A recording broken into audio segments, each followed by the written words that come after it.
Outwitting Our Nerves by Josephine A. Jackson and Helen M. Salisbury. Forward. Your trouble is nervous. There is nothing we can cut out, and there is nothing we can give medicine for. With these words, a young college student was dismissed from one of our greatest diagnostic clinics.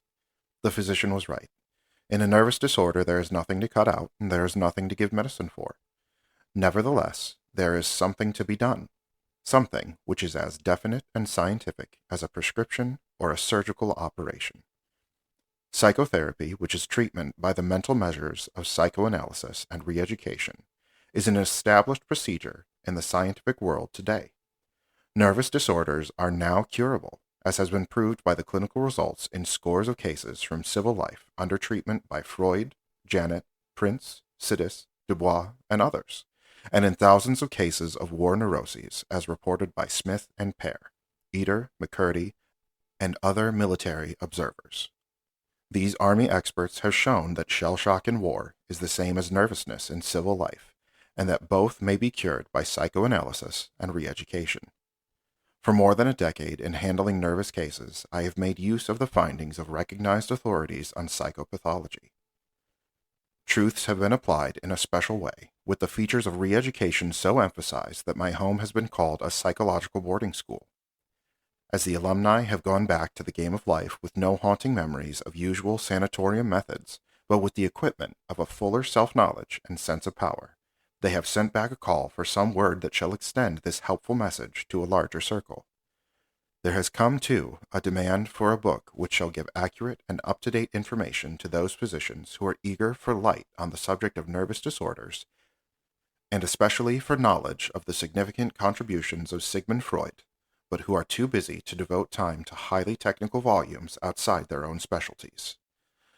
This need for a simple, comprehensive presentation of the Freudian principles I have attempted to meet in this primer of psychotherapy, providing enough of biological and psychological background to make them intelligible and enough application and illustration to make them useful to the general practitioner or the average layman.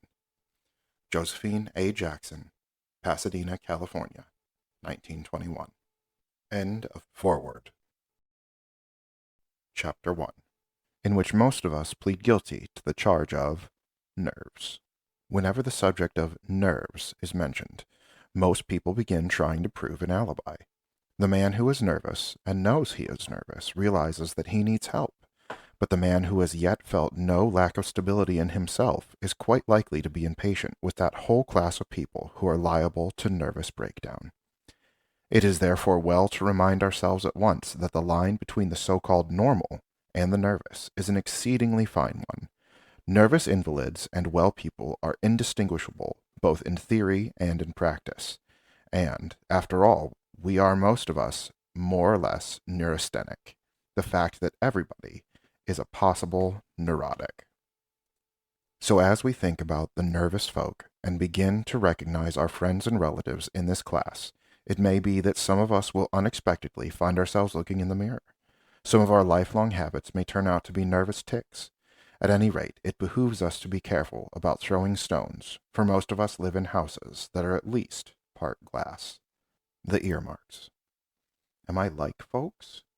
Before we begin to talk about the real sufferer from nerves, the nervous invalid, let us look for some of the earmarks that are often found in the supposedly well person. All of these signs are deviations from the normal and are sure indications of nervousness. The test question for each individual is this: am I like folks? To be normal and to be well is to be like folks. Can the average man stand this or that? If he can, then you are not normal if you cannot.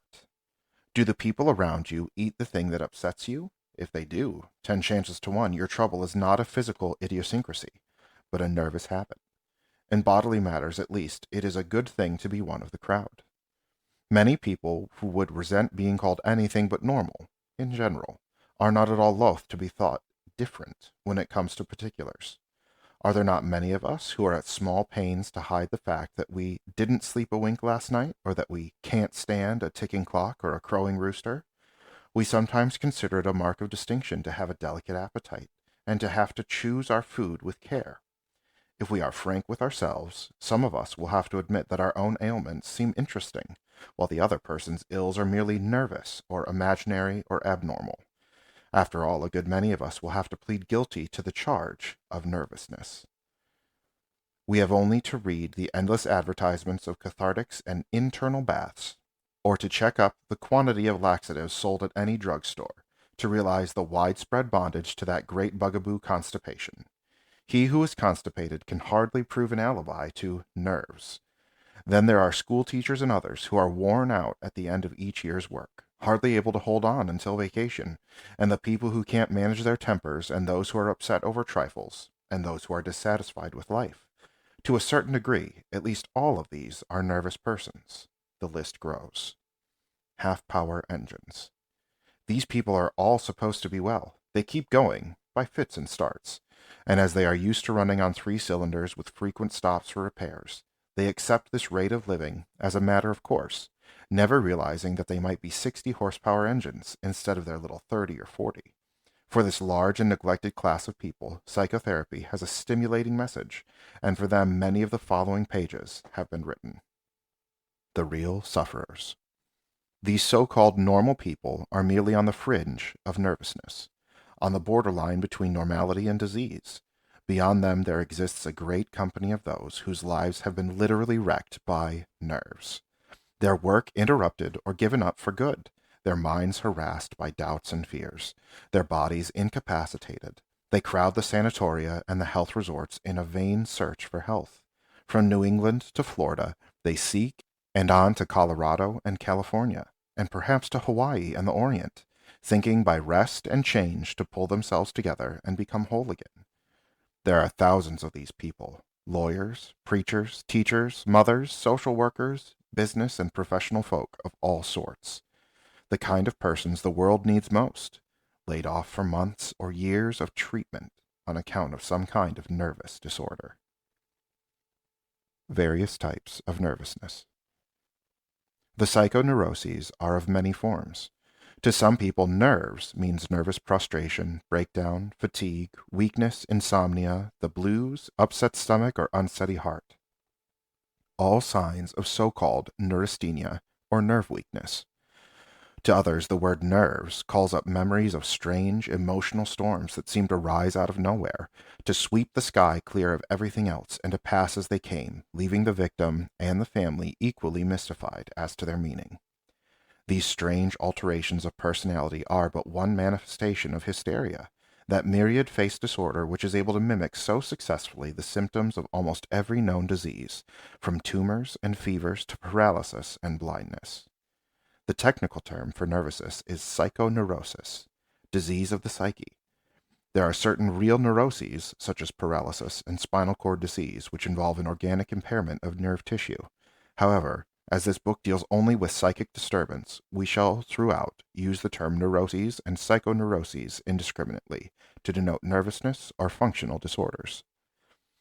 To still other people, nervous trouble means fear, just terrible fear without object or meaning or reason, anxiety neuroses, or a definite fear of some harmless object, phobia, or a strange, persistent, recurrent idea quite foreign to the personality and beyond the reach of reason, obsession, or an insistent desire to perform some absurd act, compulsion, or perhaps a deadly and Paul-like depression, the blues.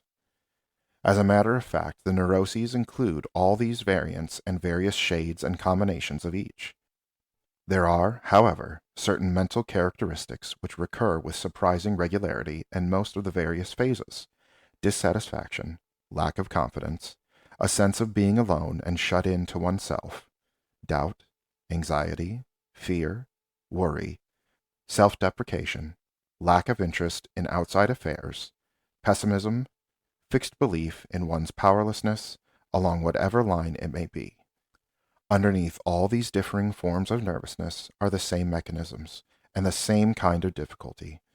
To understand one is to understand all, and to understand normal people as well, for in the last analysis we are one and all built on the same lines and governed by the same laws.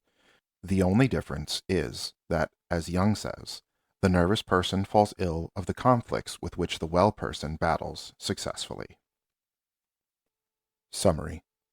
Since at least 75% of all people who apply to physicians for help are nervous patients, and since these thousands of patients are not among the mental incompetents, but are, as a rule, among the highly organized, conscientious folk who have most to contribute to the leadership of the world, it is obviously of vital importance to society that its citizens should be taught how to solve their inner conflicts and keep well.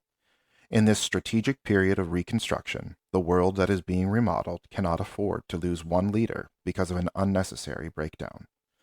There is greater need than ever for people who can keep their tasks without long enforced rests, people who can think deeply and continuously without brain fog, people who can concentrate all their powers on the work in hand without wasting time or energy on unnecessary aches and pains, people whose bodies are kept up to the top notch of vitality by well-digested food, well-slept sleep, well-forgotten fatigue, and well-used reserve energy.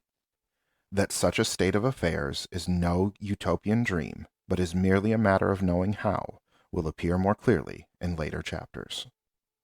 End of Chapter 1. Chapter 2, in which we learn what nerves are not and get a hint of what they are. The drama of nerves, an exploded theory. Nerves, not nerves. Pick up any newspaper, turn over a few pages, and you will be sure to come to an advertisement something like this. Tired man, your nerves are sick. They need rest and a tonic to restore their worn-out, depleted cells.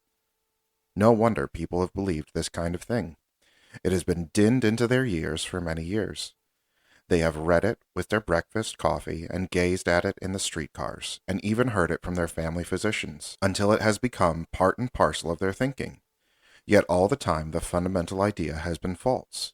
And now, at last, the theory is exploded. So far as the modern laboratory can discover, the nerves of the most confirmed neurotic are perfectly healthy. They are not starved, nor depleted, nor exhausted.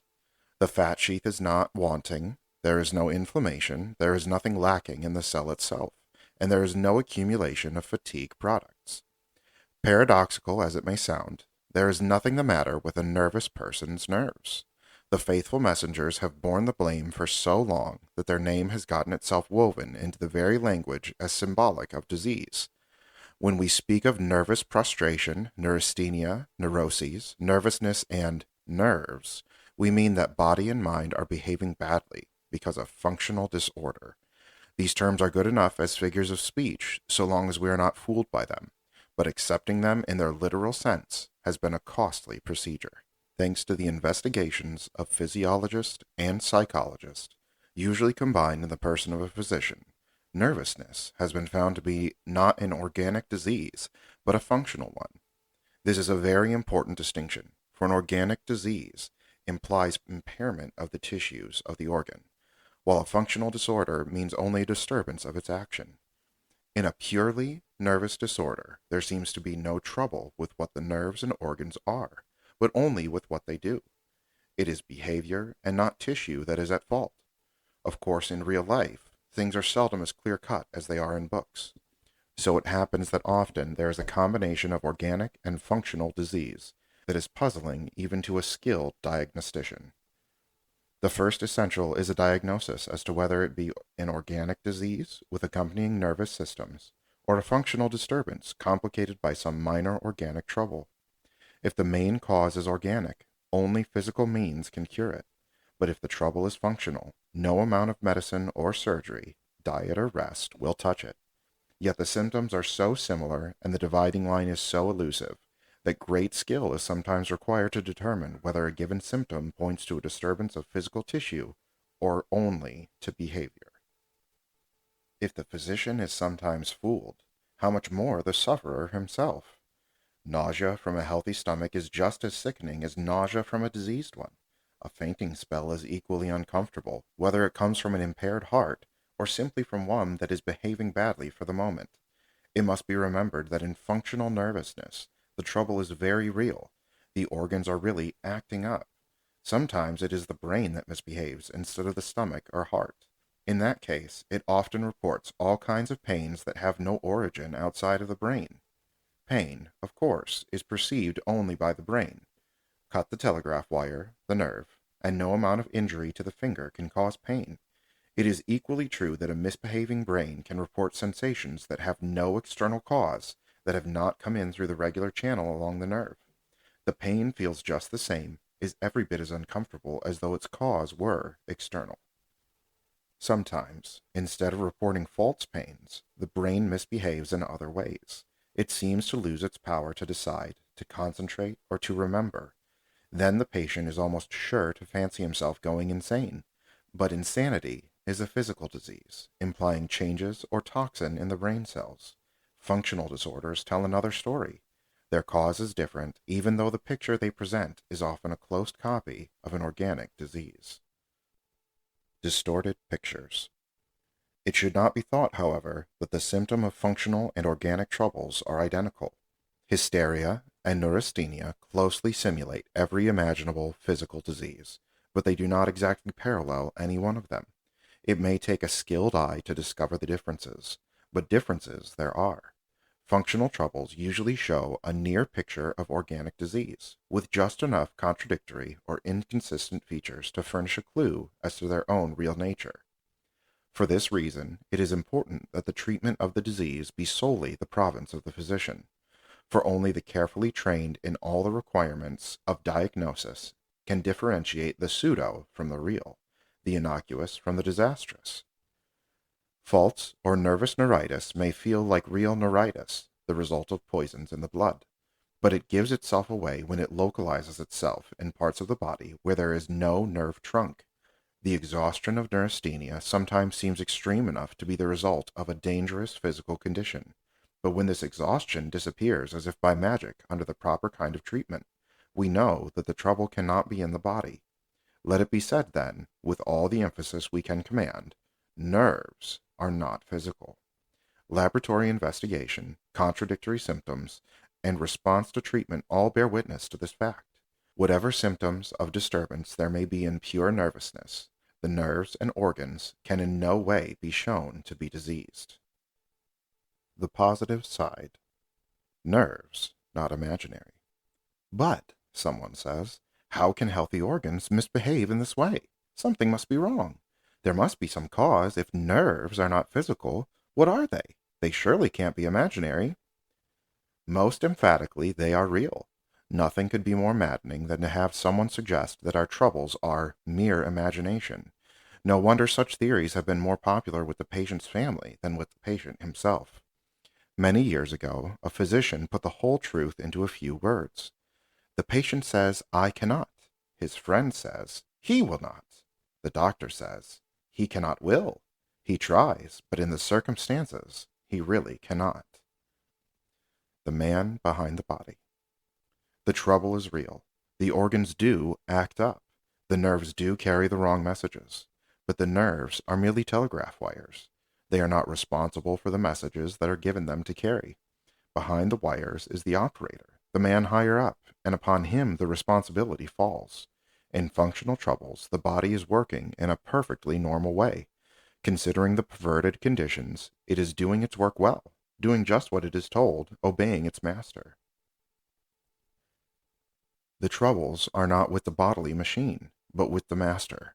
The man behind the body is in trouble, and he really has no way of showing his pain except through his body. The trouble in nervous disorders is in the personality, the soul, the realm of ideas, and that is not your body, but you. Loss of appetite may mean either that the powers of the physical organism are busily engaged in combating some poison circulating in the blood, or that the ego is up against conditions for which it has no stomach. Paralysis may be due to a hemorrhage in the brain tissues from a diseased blood vessel, or it may symbolize a sense of inadequacy and defeat. Exaggerated exhaustion, halting feet, stammering tongue may give evidence of a disturbed ego rather than of a diseased brain. All body and no mind. At last we have begun to realize what we ought to have known all along, that the body is not the whole man. The medical world for a long time has been in danger of forgetting or ignoring psychic suffering, while it has devoted itself to the treatment of physical disease. By way of condoning this fault, it must be recognized that the 5 years of medical school have been all too short to learn what is needed of physiology and anatomy, histology, bacteriology, and the various other physical sciences. But at last the medical schools are realizing that they have been sending their graduates out only half prepared, conversant with only one half of a patient, leaving them to fend for themselves in discovering the ways of the other half. Many an MD has gone a long way in this exploration. Native common sense, intuition, and careful study have enabled him to go beyond what he had learned in his textbooks. But in the best universities, the present-day student of medicine is now being given an insight into the ways of man as a whole, mind as well as body. The movement can hardly proceed too rapidly, and when it has had time to reach its goal, the day of the long-term sentence to nervousness will be past. In the meanwhile, most physicians lacking such knowledge, and with the eye fixed largely on the body, have been pumping out the stomach, prescribing lengthy rest cures, trying massage, diet, electricity, and surgical operations in a vain attempt to cure disease of the personality. Physical measures have been given a good trial, but few would contend that they have succeeded. Sometimes the patient has recovered, in time, but often, apparently, despite the treatment rather than because of it. Sometimes, in the hands of a man like Dr. S. Weir Mitchell, results seem good, until we realize that the same measures are ineffective when tried by other men, and that, after all, what has counted most has been the personality of the physician rather than his physical treatment. No wonder that most doctors have disliked nervous cases. To a man trained in all the exactness of the physical sciences, the apparent lawlessness and irresponsibility of the psychic side of the personality is especially repugnant. He is impatient of what he fails to comprehend. All mind and no body. This unsympathetic attitude, often only half-conscious on the part of the regular practitioners, has led many thousands of people to follow will-o'-the-wisp cults, which pay no attention to the findings of science, but which emphasize a realization of man's spiritual nature. Many of these cults, founded largely on untruth or half-falsehood, have succeeded in cases where careful science has failed, despite fearful blunders and execrable lack of discrimination in attempting to cure all the ills that flesh is heir to by methods that apply only to functional troubles. Ignorant enthusiasts and quacks have sometimes cured nervous troubles where the conscientious medical man has had to acknowledge defeat. The whole man. But thinking people are not willing to desert science for cults that ignore the existence of these physical bodies. If they have found it unsatisfactory to be treated as if they were all body, they have also been unwilling to be treated as if they were all mind. They have been in a dilemma between two half-truths, even if they have not realized the dilemma. It has remained for modern psychotherapy to strike the balance, to treat the whole man, solidly planted on the rock of the physical sciences, with its laboratories, physiological and psychological, and with a long record of investigation and treatment of pathological cases. It resembles the mind cure of earlier days, or the assertion of Christian Science about as much as modern medicine resembles the old bloodletting, leeching practices of our forefathers. For the last quarter century, there have been scattered groups of physicians, brilliant, patient pioneers, who, recognizing man as a spirit inhabiting body, have explored the realm of man's mind and charted its paths. These pioneers, beginning with Charcot, have been men of acknowledged scientific training and spirit, whose word must be respected, and whose success in treating functional troubles stands out in sharp contrast to the fumblings of the average practitioner in this field. The results of their work have been positive, not negative. They have not merely asserted that nervous disorders are not physical. They have discovered what the trouble is and have found it to be discoverable and removable in almost every case, provided only that the right method is used. Ourselves and our bodies. If the statement that nervous troubles are neither physical nor imaginary but a disease of the personality sounds rather mystifying to the average person, it is only because the average person is not very conversant with his own inner life. We shall hope, later on, to find some definite guideposts and landmarks which will help us feel more at home in this fascinating realm. At present, we are not attempting anything more than a suggestion of the itinerary which we shall follow. A book on physical hygiene can presuppose at least a rudimentary knowledge of heart and lungs and circulation, but a book on mental hygiene must begin at the beginning, and even before the beginning must clear away misconceptions and make clear certain fundamental principles.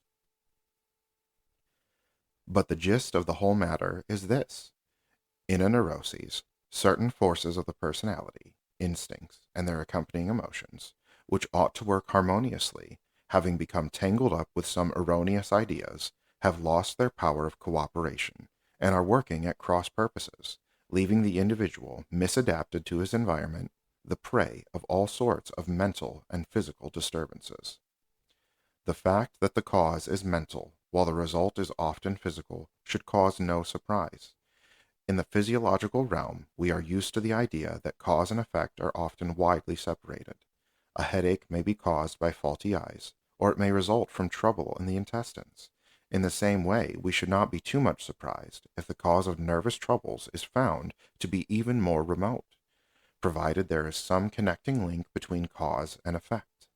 The difficulty in this case is the apparent gulf between the realm of the spirit and the realm of the body. It is hard to see how an intangible thing like a thought can produce a pain in the arm or nausea in the stomach. Philosophers are still arguing concerning the nature of the relation between mind and body, but no one denies that the closest relation does exist. Every year, science is learning that ideas count and that they count physically as well as spiritually. Such stuff as nerves are made of. Dr. Tom A. Williams, in the little composite volume Psychotherapeutics, says that the neuroses are based not on inherently weak nervous constitutions, but on ignorance and on false ideas. What then are some of these erroneous ideas, these misconceptions, that cause so much trouble?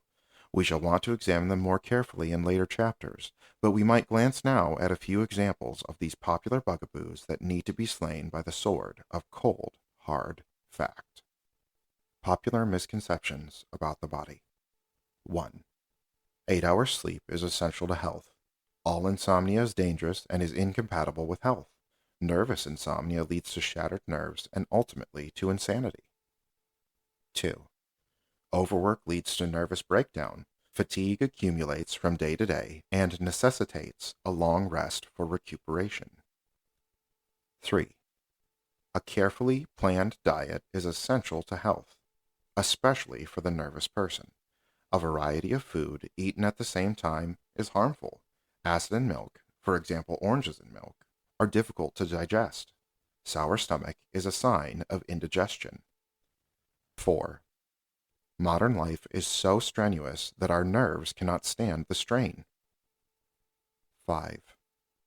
Brain work is very fatiguing. It causes brain fog and exhaustion. 6. Constipation is at the root of most physical ailments and is caused by eating the wrong kind of food. Some of these misconceptions are household words and are so all but universally believed that the thought that they can be challenged is enough to bewilder one. However, it is ideas like this that furnish the material out of which many a nervous trouble is made, based on a half-knowledge of the human body, on logical conclusions from faulty premises, on hastily swallowed notions passed on from one person to another. They tend by the very power of an idea to work themselves out to fulfillment. The power behind ideas. Ideas count. Ideas are not the lifeless things they may appear. They are not merely intellectual property that can be locked up and ignored at will, nor are they the playthings that can be taken up or discarded according to the caprice of the moment. Ideas work themselves into the very fiber of our being. They are part of us, and they do things. If they are true, in line with things as they are, they do things that are for our good. But if they are false, we often discover that they have an altogether unsuspected power for harm, and are capable of astonishing results, results which have no apparent relation to the ideas responsible for them, and which are therefore laid to physical causes. Thinking straight, then, becomes a hygienic as well as a moral duty. Ideas and emotions. Ideas do not depend upon themselves for their driving power. Life is not a cold, intellectual process. It is a vivid experience, vibrant with feeling and emotion. It therefore happens that the experiences of life tend to bring ideas and emotions together. When an idea and an emotion get linked up together, they tend to stay together, especially if the emotion be intense or the experience is often repeated. The word emotion means outgoing motion, discharging force. This force is like live steam. An emotion is the driving part of an instinct. It is the dynamic force, the electric current which supplies the power for every thought and every action of a human life. Man is not a passive creature. The words that describe him are not passive words. Indeed, it is almost impossible to think about man at all except in terms of desire, impulse, purpose, action, energy.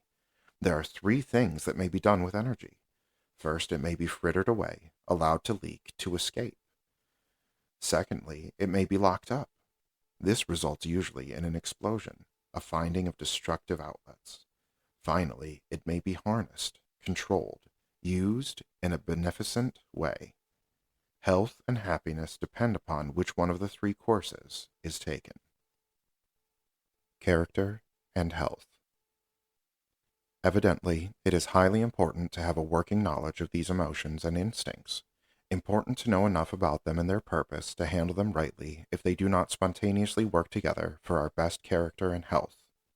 The problems of character and the problems of health so overlap that it is impossible to write a book about nervous disorders which does not at the same time deal with the principles of character formation. The laws and mechanisms which govern the everyday life of the normal person are the same laws and mechanisms which make the nervous person ill. As Boris Sidis puts it, the pathological is the normal out of place. The person who is master of himself, working together as a harmonious whole, is stronger in every way than the person whose forces are divided. Given a little self-knowledge, the nervous invalid often becomes one of the most successful members of society, to use the word successful in the best sense. It pays to know. To be educated is to have the right idea and the right emotion in the right place. To be sure, some people have so well learned the secret of poise that they do not have to study the why nor the how. Intuition often far outruns knowledge. It would be foolish, indeed, to suggest that only the person versed in psychological lore is skilled in the art of living. Psychology is not life. It can make no claim to furnish the motive nor the power for successful living, for it is not faith, nor hope, nor love, but it tries to point the way and to help us fulfill conditions. There is no more reason why the average man should be unaware of the instincts or the subconscious mind than that he should be ignorant of germs or the need of fresh air. If it be argued that character and health are both inherently byproducts of self-forgetful service rather than of painstaking thought, we answer that this is true, but that there can be no self-forgetting when things have gone too far wrong. At such times, it pays to look in. If we can do it intelligently, in order that we may the sooner get our eyes off ourselves and look out, the pursuit of self-knowledge is not a pleasurable pastime, but simply a valuable means to an end. Knowing our machine. Counting on ourselves. Knowing our machine makes us better able to handle it. For, after all, each of us is, in many ways, very like a piece of marvelous and complicated machinery. For one thing, our minds, as well as our bodies, are subject to uniform laws upon which we can depend. We are not creatures of chaos. Under certain conditions we can count on ourselves. Freedom does not mean freedom from the reign of law. It means that, to a certain extent, we can make use of the laws. Psychic laws are as susceptible to investigation, verification, and use as are any laws in the physical world. Each person is so much the center of his own life that it is very easy for him to fall into the way of thinking that he is different from all the rest of the world. It is a healthful experience for him to realize that every person he meets is made on the same principles, impelled by the same forces, and fighting much the same fight. Since the laws of the mental world are uniform, we can count on them as aids toward understanding other people and understanding ourselves. Intelligent scrutiny versus morbid introspection. It helps wonderfully to be able to look at ourselves in an objective, impersonal way. We are likely to be overcome by emotion or swept by vague longings, which seem to have no meaning and which, just because they are bound up so closely with our own ego, are not looked at but merely felt. Unknown forces are within us, pulling us this way and that, until sometimes we who should be masters are helpless slaves. One great help toward mastery and one long step toward serenity is a working knowledge of the causes and an impersonal interest in the phenomena going on within. Introspection is a morbid, emotional fixation on self until it takes on this quality of objectivity. What Cabot calls the sin of impersonality is a grievous sin when directed toward another person, but most of us could stand a good deal of ingrowing impersonality without any harm. The fact that the human machine can run itself without a hitch in the majority of cases is witness to its inherent tendency toward health. People were living and living well through all the centuries before the science of psychology was formulated, but not with all people do things run so smoothly. There were demoniacs in Bible times and neurotics in the Middle Ages, as there are nervous invalids and half-well people today. Psychology has a real contribution to make, and in recent years its lessons have been put into language which the average man can understand. Psychology is not merely interested in abstract terms with long names. It is no longer absorbed merely in states of consciousness taken separately and analyzed abstractly. The newer functional psychology is increasingly interested in the study of real persons, their purposes and interests, what they feel and value, how much they may learn to realize their highest aspirations. It is about ordinary people as they think and act, in the kitchen, on the streetcars, at the bargain counter, people in crowds and alone, mothers and their babies, little children at play, young girls with their lovers, and all the rest of human life. It is the science of you, and as such it can hardly help being interesting. While psychology deals with such topics as the subconscious mind, the instincts, the laws of habit and association of ideas and suggestion, it is, after all, not so much an academic as a practical question. These forces govern the thought you are thinking at this moment, the way you will feel a half hour from now, the mood you will be in tomorrow, the friends you will make and the profession you will choose, besides having a large share in the health or ill health of your body in the meantime. Summary. Perhaps it would be well, before going farther, to summarize what we have been saying. Here, in a nutshell, is the kernel of the subject. Disease may be caused by physical or by psychic forces. A nervous disorder is not a physical but a psychic disease. It is caused not by lack of energy, but by misdirected energy, not by overwork or nerve depletion, but by misconception, emotional conflict, repressed instincts, and buried memories. 75% of all cases of ill health are due to psychic causes, to disjointed thinking rather than to a disjointed spine. Wherefore, let us learn to think right. In outline form, the trouble in a neuroses may be stated something like this. Lack of adaptation to the social environment, caused by lack of harmony within the personality, caused by misdirected energy, caused by inappropriate emotions, caused by wrong ideas or ignorance. Working backward, the cure naturally would be right ideas, resulting in appropriate emotions, resulting in redirected energy, resulting in harmony, resulting in readjustment to the environment. If the reader is beginning to feel somewhat bewildered by these general statements, let him take heart. So far, we have tried merely to suggest the outline of the whole problem, but we shall in the future be more specific. Nervous troubles, which seem so simple, are really involved with the whole mechanism of mental life and can in no way be understood except as these mechanisms are understood. We have hinted at some of the causes of nerves, but we cannot give a real explanation until we explain the forces behind them. These forces may at first seem a bit abstract or a bit remote from the main theme, but each is essential to the story of nerves and to the understanding of the more practical chapters in Part 3.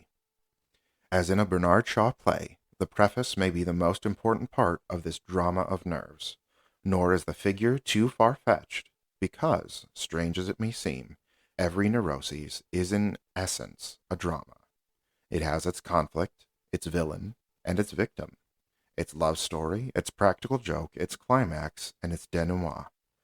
Sometimes the play goes on forever with no solution, but sometimes psychotherapy steps in as the fairy godmother to release the victim, outwit the villain, and bring about the live happily ever after ending. End of Chapter 2. Chapter 3, in which we find a goodly inheritance. The story of the instincts, each in his own tongue. A fire and mist and a planet, a crystal and a cell, a jellyfish and a saurian, and caves where cavemen dwell. Then a sense of law and beauty, and a face turned from the clod. Some call it evolution, and others call it God. If we begin at the beginning, we have to go back a long way to get our start, for the roots of our family tree reach back over millions of years. In the beginning, God. These first words of the book of Genesis must be, in spirit at least, the first words of any discussion of life. We know now, however, that when God made man, he did not complete his masterpiece at one sitting, but instead devised a plan by which the onward urge within and the environment without should act and interact until from countless adaptations a human being was made. William Herbert Carruth. As the late Dr. Putnam of Harvard University says, we stand as the representative of a creative energy that expressed itself first in far simpler forms of life, and finally in the form of human instincts. And again, the choices and decisions of the organisms whose lives prepared the way through eons of time for ours present themselves to us as instincts. Introducing the instincts. Back of our dispositions. What is it that makes the baby jump at a noise? What energizes a man when you tell him he is a liar? What makes a young girl blush when you look at her, or a youth begin to take pains with his necktie? What makes men go to war, or build tunnels, or found hospitals, or make love, or save for a home? What makes a woman slave for her children, or give her life for them if need be? Instinct, you say, and rightly. Back of every one of these well-known human tendencies is a specific instinct or group of instincts. The story of the life of man and the story of the mind of man must begin with the instincts. Indeed, any intelligent approach to human life, whether it be that of the mother, the teacher, the preacher, the social worker, or the neurologist, leads back inevitably to the instincts as the starting point of understanding. But what is instinct? We are apt to be a bit hazy on that point, as we are on any fundamental thing with which we intimately live. We reckon on these instinctive tendencies every hour of the day, but as we are not used to labeling them, it may help in the very beginning of our discussion to have a list before our eyes. Here, then, is a list of the fundamental tendencies of the human race and the emotions which drive them to fulfillment. The specific instincts and their emotions, after McDougall. Instinct followed by emotion. Nutritive instinct, hunger. Flight, fear. Repulsion, disgust. Curiosity, wonder. Self-assertion, positive self-feeling or elation. Self-abasement, negative self-feeling or subjection. Gregariousness, emotion unnamed. Acquisition, love of possession. Construction, emotion unnamed. Penacity, anger. Reproductive instinct, emotion unnamed. Parental instinct, tender emotion. These are the fundamental tendencies or dispositions with which every human being is endowed as he comes into the world. Differing in degree in different individuals, they unite in varying proportions to form various kinds of dispositions, but are in greater or less degree the common property of us all. There flows through the life of every creature a steady stream of energy. Scientists have not been able to decide on a descriptive term for this all-important life force. It has been variously called libido, vital impulse, or élan vital, the spirit of life, orme, and creative energy. The chief business of this life force seems to be the preservation and development of the individual and preservation and development of the race. In the service of these two needs have grown up these habit reactions which we call instincts. The first 10 of our list belong under the heading of self-preservation, and the last 2 under that of race preservation. As hunger is the most urgent representative of the self-preservation group, and as reproduction and parental care make up the race preservative group, some scientists refer all impulses to the 2 great instincts of nutrition and sex, using these words in the widest sense. However, it will be useful for our purpose to follow McDougall's classifications and to examine individually the various tendencies of the 2 groups. In debt to our ancestors. An instinct is the result of the experience of the race, laid in brain and nerve cells ready for use. It is a gift from our ancestors, an inheritance from the education of the age-long line of beings who have gone before. In the struggle for existence, it has been necessary for the members of the race to feed themselves, to run away from danger, to fight, to herd together, to reproduce themselves, to care for their young, and to do various other things which make for the well-being or preservation of the race. The individuals that did these things at the right time survived and passed on to their offspring an inherited tendency to this kind of reaction. McDougall defines an instinct as an inherited or innate psychophysical disposition which determines its possessor to perceive or pay attention to objects of a certain class, to experience an emotional excitement of a particular quality upon perceiving such an object, and to act in regard to it in a particular manner, or at least to experience an impulse to such action. This is just what an instinct is. An inherited disposition to notice, to feel, and to want to act in certain ways in certain situations. It is the something which makes us act when we cannot explain why, the something that goes deeper than reason and that links us to all other human beings, those who live today and those who have gone before. It is true that east is east and west is west, but the 2 do meet in the common foundation of our human nature. The likeness between men and between races is far greater and far more fundamental than the differences can ever be. Firing up the engine. Purpose is writ large across the face of an instinct, and that purpose is always towards action. Whenever a situation arises which demands instantaneous action, the instinct is the means of securing it. Planted within the creature is a tendency which makes it perceive and feel and act in the appropriate way. It will be noticed that there are 3 distinct parts to the process, corresponding to intellect, emotion, will. The initial intellectual part makes us sensitive to certain situations, makes us recognize an object as meaningful and significant, and waves the flag for the emotion. The emotion fires up the engine, pulls the levers all over the body that release its energy and get it ready for action, and pushes the button that calls into the mind an intense, almost irresistible desire or impulse to act. Once aroused, the emotion and the impulse are not to be changed.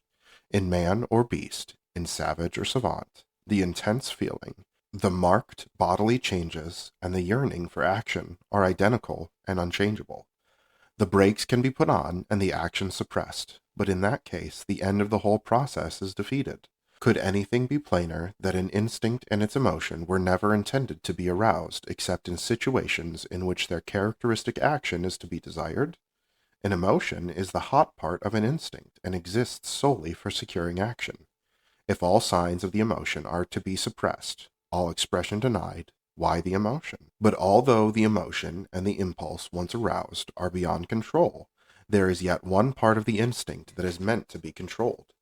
The initial or receptive portion, that which notices a situation, recognizes it as significant, and sends in the signal for action, can be trained to discrimination.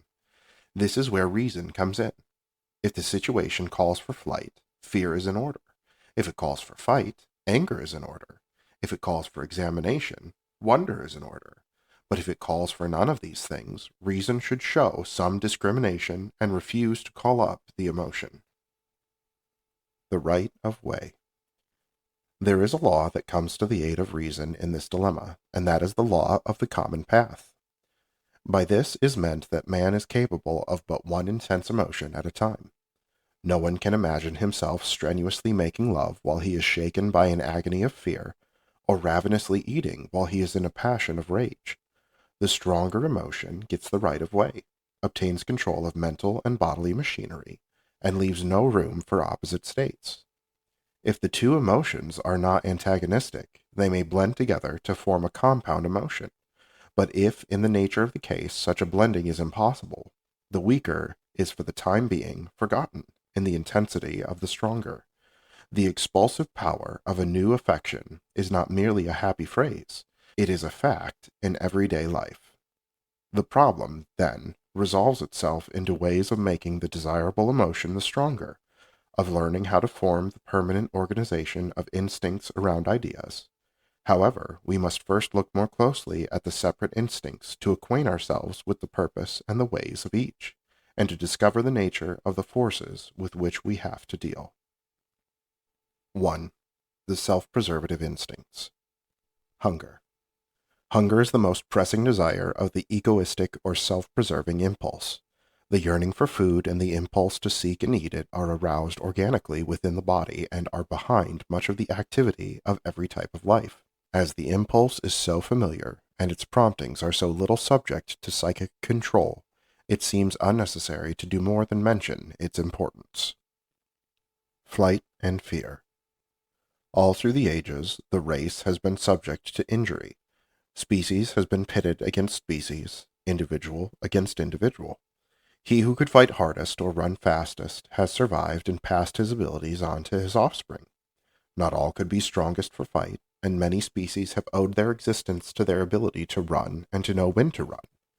Thus it is that one of the strongest and most universal tendencies is the instinct for flight, and its emotion, fear. Fear is the representation of injury, and is born of the innumerable injuries which have been inflicted in the course of evolution. Some babies are frightened if they are held too loosely, even though they have never known a fall. Some persons have an instinctive fear of cats, a leftover from the time when the race needed to flee from the tiger and others of the cat family. Almost everyone, no matter in what state of culture, fears the unknown, because the race before him has had to be afraid of that which was not familiar. The emotion of fear is well known, but its purpose is not so often recognized. An emotion brings about internal changes, visceral changes they are called, which enable the organism to act on the emotion, to accomplish its object. There is only so much energy available at a given moment, stored up in the brain cells ready for use. In such an emergency as flight, every ounce of energy is needed. The large muscles used in running must have a great supply of extra energy. The heart and lungs must be speeded up in order to provide oxygen and take care of extra waste products. The special senses of sight and hearing must be sensitized. Digestion and internal peristalsis must be stopped in order to save energy. No person could by conscious thought accomplish all these things. How, then, are they brought about? Internal laboratories. In the wonderful internal laboratory of the body, there are little glands whose business it is to secrete chemicals for just these emergencies. When an object is sighted which arouses fear, the brain cells flash instantaneous messages over the body, among others, to the suprarenal glands, or adrenals, just over the kidneys, and to the thyroid gland in the neck. Instantly these glands pour forth adrenaline and thyroid secretion into the blood, and the body responds. Blood pressure rises, brain cells speed up, the liver pours forth glycogen, it's ready to burn fuel. Sweat glands send forth cold perspiration in order to regulate temperature. Blood is pumped out from stomach and intestines to the external muscles.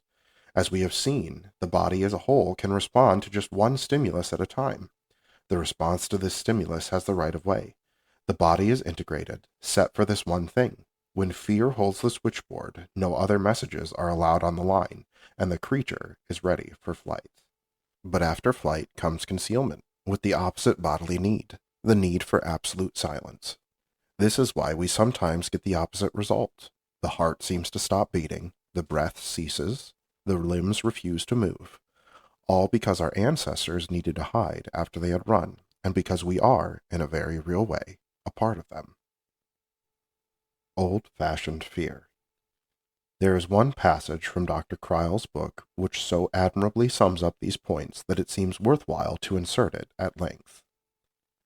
We fear not in our hearts alone, not in our brains alone, not in our viscera alone. Fear influences every organ and tissue. Each organ or tissue is stimulated or inhibited according to its use or hindrance in the physical struggle for existence.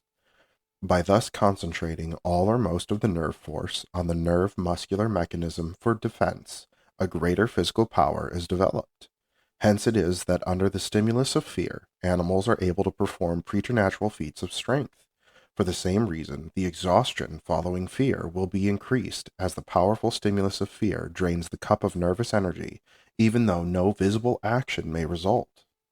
Perhaps the most striking difference between man and animals lies in the greater control which man has gained over his primitive, instinctive reactions. As compared with the entire duration of organic evolution, man came down from his arboreal abode and assumed his new role of increased domination over the physical world but a moment ago. And now, though sitting at his desk in command of the complicated machinery of civilization, when he fears a business catastrophe, his fear is manifested in the terms of his ancestral physical battle in the struggle for existence. He cannot fear intellectually. He cannot fear dispassionately. He fears with all his organs, and the same organs are stimulated and inhibited as if, instead of it being a battle of credit, or position, or of honor, it were a physical battle with teeth and claws. Nature has but one means of response to fear, and whatever its cause, the phenomena are always the same, always physical. The moral is as plain as day. Learn to call up fear only when speedy legs are needed, not a cool head or a comfortable digestion. Fear is a costly proceeding, an emergency measure like a fire alarm, to be used only when the occasion is urgent enough to demand it.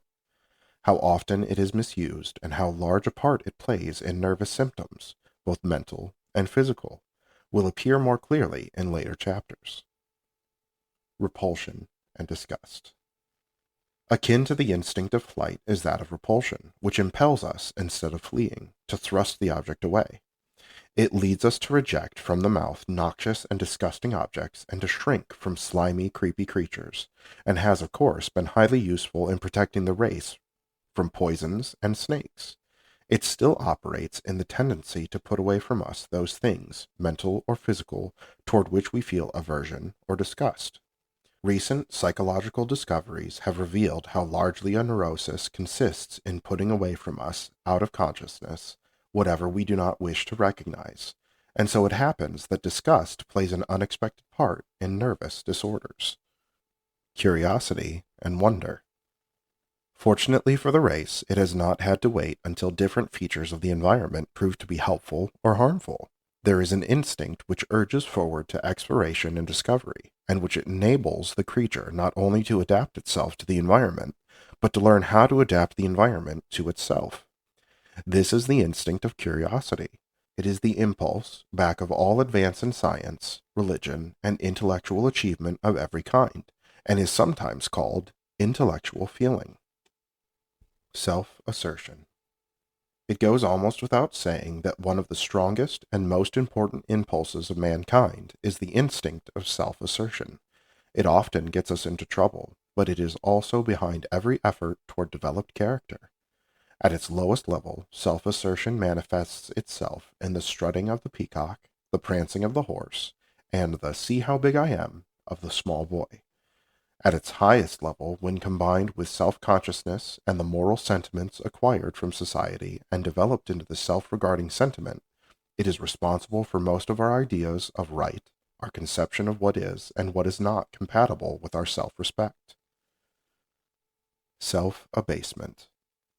Self-assertion is aroused primarily by the presence of others, and especially of those to whom we feel in any way superior. But when the presence of others makes us feel small, when we want to hide or keep in the background, we are being moved by the opposite instinct of self-abasement and negative self-feeling. It may be either the real or the fancied superiority of the spectators that arouses this feeling, their wisdom or strength, beauty or good clothes. Sometimes, as in stage fright, it is their numerical superiority. Bashfulness is the struggle between the two self-instincts, assertion and abasement. Our impulse for self-display urges us on to make good impression, while our feelings of inferiority impel us to get away unnoticed. Hence the struggle and the painful emotion. Gregariousness. Man has been called a gregarious animal. That is, like the animals, he likes to run with his kind, and feels a pronounced aversion to prolonged isolation. It is this herd instinct, too, which makes man so extremely sensitive to the opinions of the society in which he lives. Because of this impulse to go with the crowd, ideas received through education are accepted as imperative and are backed up by all the force of the instinct of self-regard. When the teachings of society happen to run counter to the laws of our being, the possibilities of conflict are indeed great. Acquisition. Another fundamental disposition in both animals and men is the instinct for possession, the instinct whose function it is to provide for future needs. Squirrels and birds lay up nuts for the winter. The dog hides his bone where only he can find it. Children love to have things for their very own, and almost invariably go through the hoarding stage in which stamps or samples or bits of string are hoarded for the sake of possession, quite apart from their usefulness or value. Much of the training of children consists in learning what is mine and what is thine, and respect for the property of others can develop only out of a sense of one's own property rights. Construction. There is an innate satisfaction in making something, from a doll dress to a poem, and this satisfaction rests on the impulse to construct, to fashion something with our own hands or our own brain. The emotion accompanying this instinct is too indefinite to have a name, but it is nevertheless a real one, and plays a large part in the sense of power which results from the satisfaction of good work well done. Later, it will be seen how closely related is this impulse to the creative instinct of reproduction, and how useful it can be in drawing off the surplus energy of that much-denied instinct. Pugnacity and anger. What is it that makes us angry? A little thought will convince us that the thing which arouses our fury is not the sight of any special object, but the blocking of any one of the other instincts. Watch any animal at bay when its chance for flight has gone. The timidest one will turn and fight with every sign of fury. Watch a mother when her young are threatened, bear or cat or lion or human. Fear has no place then. It is entirely displaced by anger over the balking of the maternal instinct of protection. Strictly speaking, pugnacity belongs among the instincts neither of self-preservation nor of race preservation, but it is a special device for reinforcing both groups. As fear supplies the energy for running, so anger fits us for fight, and for nothing but fight. The mechanism is almost identical with that of fear. Brain and liver, adrenals and thyroid are the means, but the emotion presses the button and releases the energy, stopping all digestion and energizing all combat muscles. The blood is flooded with fuel and with substances which, if not used, are harmful to the body. We were never meant to be angry without fighting. The habit of self-control has its distinct advantages, but it is hard on the body, which was patterned before self-control came into fashion. The wise man, once he is aroused, lets off steam at the woodpile or on a long, vigorous walk. He probably does not say to himself that he is a motor animal integrated for fight and that he must get rid of glycogen and adrenaline and thyroid secretion. He only knows that he feels better on the move. The wiser man does not let himself get angry in the first place unless the situation calls for fight. However, the fight need not be a hand-to-hand combat with one's fellow man.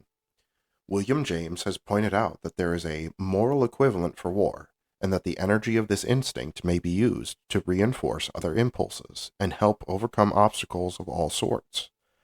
A good deal of the businessman's zest, the engineer's determination, and the reformer's zeal spring from the fight instinct used in the right way.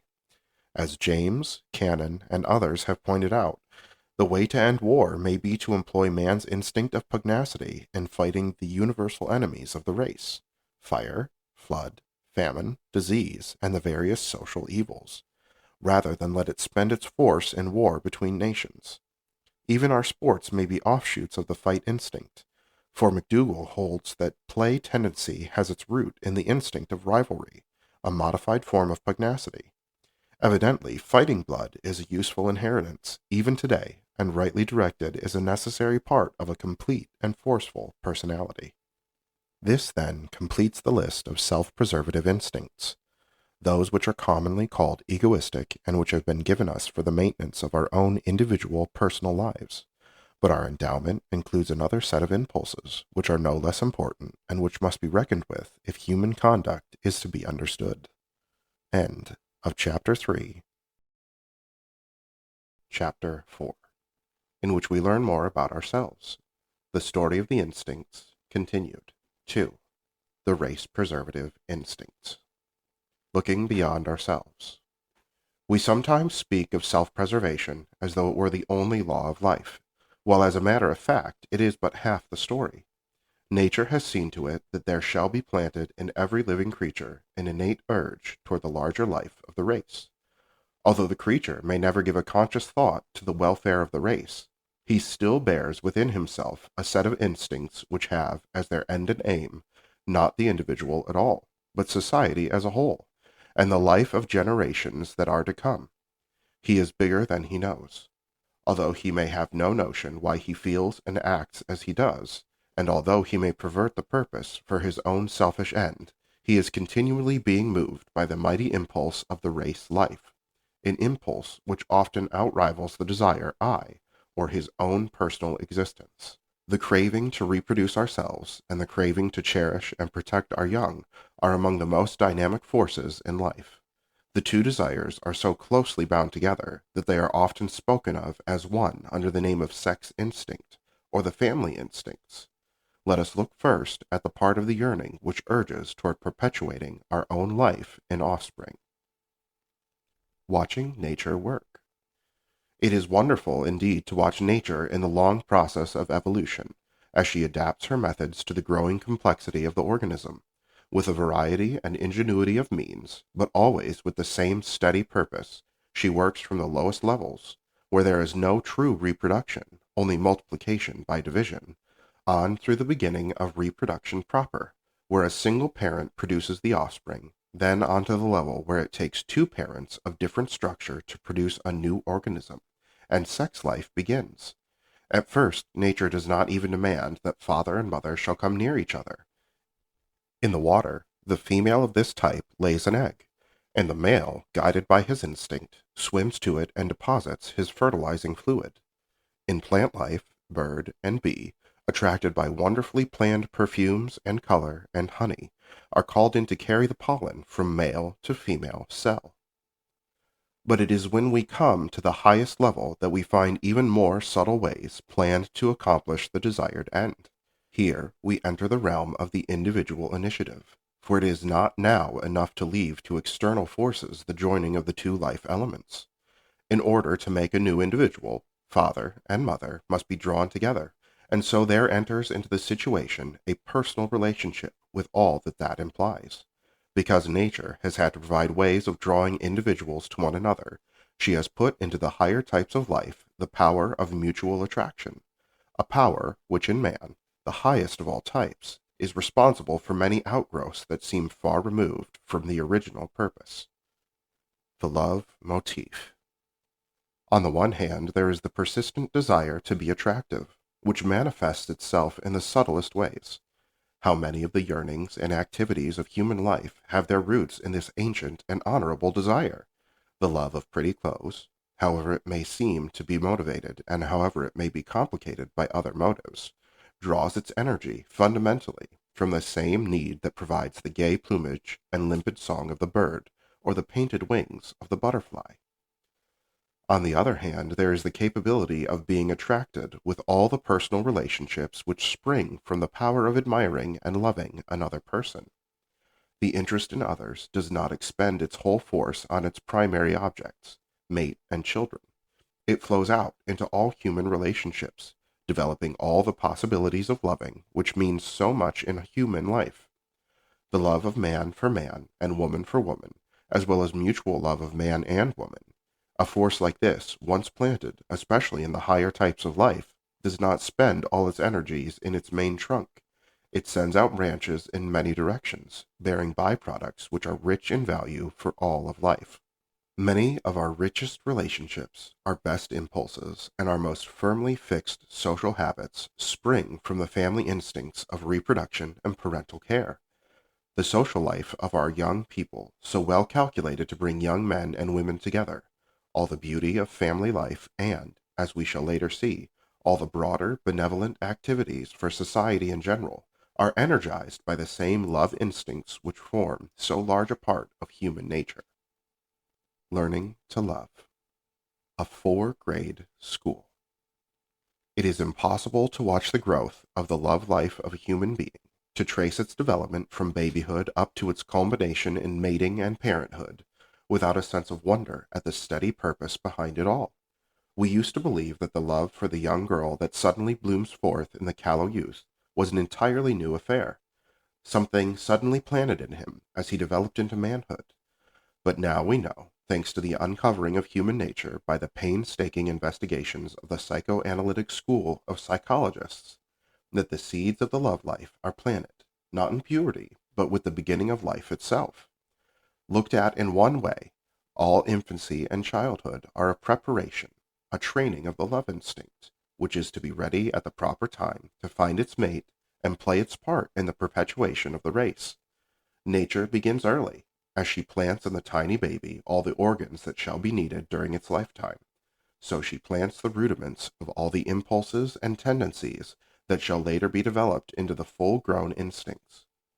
There have been found to be 4 periods in the love life of the growing child, 3 of them preparatory steps leading up to maturity, periods in which the main current of love is directed respectively toward self, parents, comrades, and finally toward lover or mate. Like Narcissus. In the first stage, the baby's interest is in his own body. He is getting acquainted with himself, and he soon finds that his body contains possibilities of pleasurable sensations, which may be repeated by the proper stimulation. Besides the hunger satisfaction that it brings, the act of sucking is pleasurable in itself, and so the baby begins to suck his thumb, or his quilts, or his rattle. Later, this impulse to stimulate the nerves about the mouth finds its satisfaction in kissing, and still later it plays a definite part in the wooing process. But at first the child is self-sufficient and finds his pleasure entirely within himself.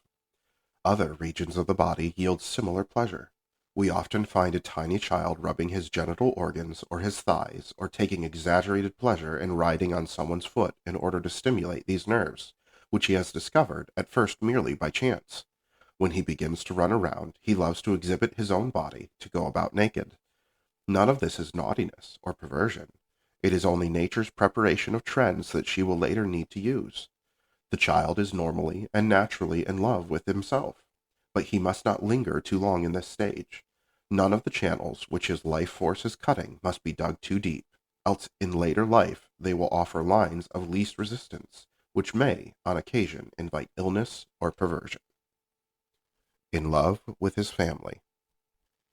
Presently nature pries the child loose from the love of himself and directs part of his interests to people outside of himself.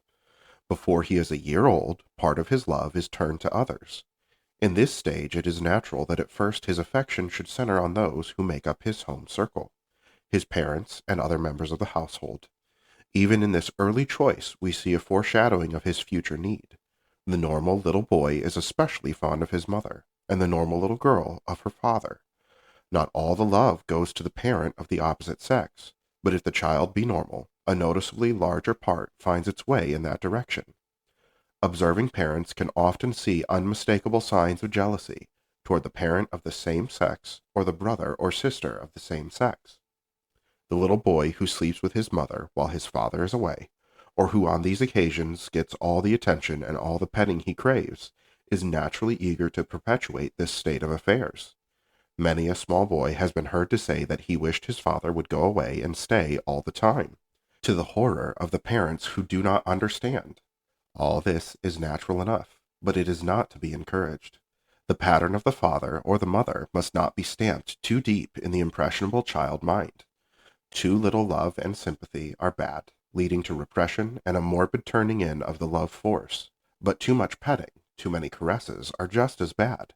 Sentimental self-indulgence on the part of the parents has been repeatedly proved to be the cause of many a later illness for the child, as the right kind of family love and comradeship, the kind that leads to freedom and self-dependence, is among the highest forces in life, so the wrong kind is among the worst. Parents and their substitutes, nurses, sisters, and brothers, are but temporary stopping places for the growing love, stepping stones to later attachments, which are biologically more necessary. The small boy who lets himself be coddled and petted too long by his adoring relatives, who does not shake off their caresses and run away to the other boys, is doomed to failure, and as we shall later see, probably to illness. In the later infantile period, the child, besides wanting to exhibit his own body, shows marked interest in looking at the bodies of others, and marked curiosity on sex questions in general. He particularly wants to know where babies come from.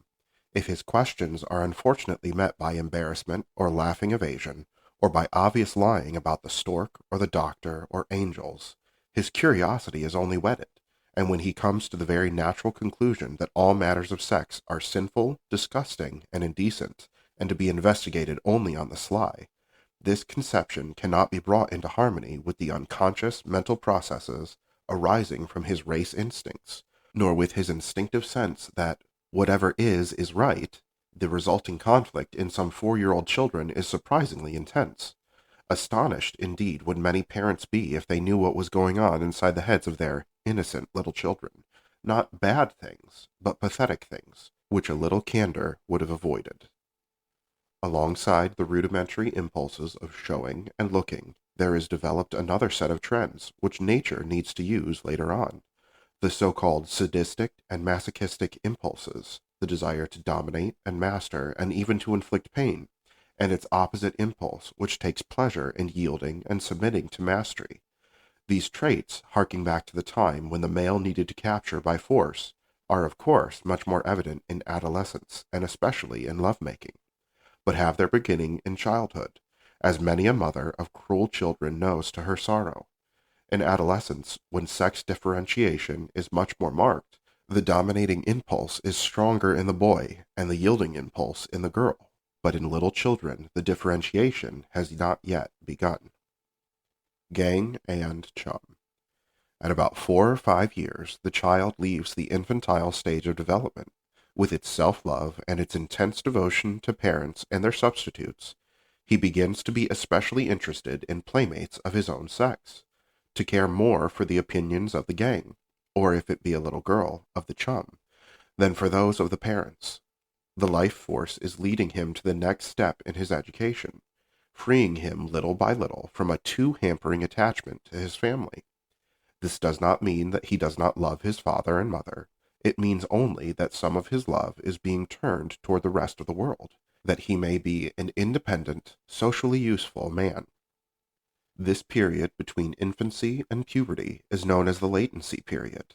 All interest in sex disappears, repressed by the spontaneously developing sense of shame and modesty, and by the impact of education and social disapproval.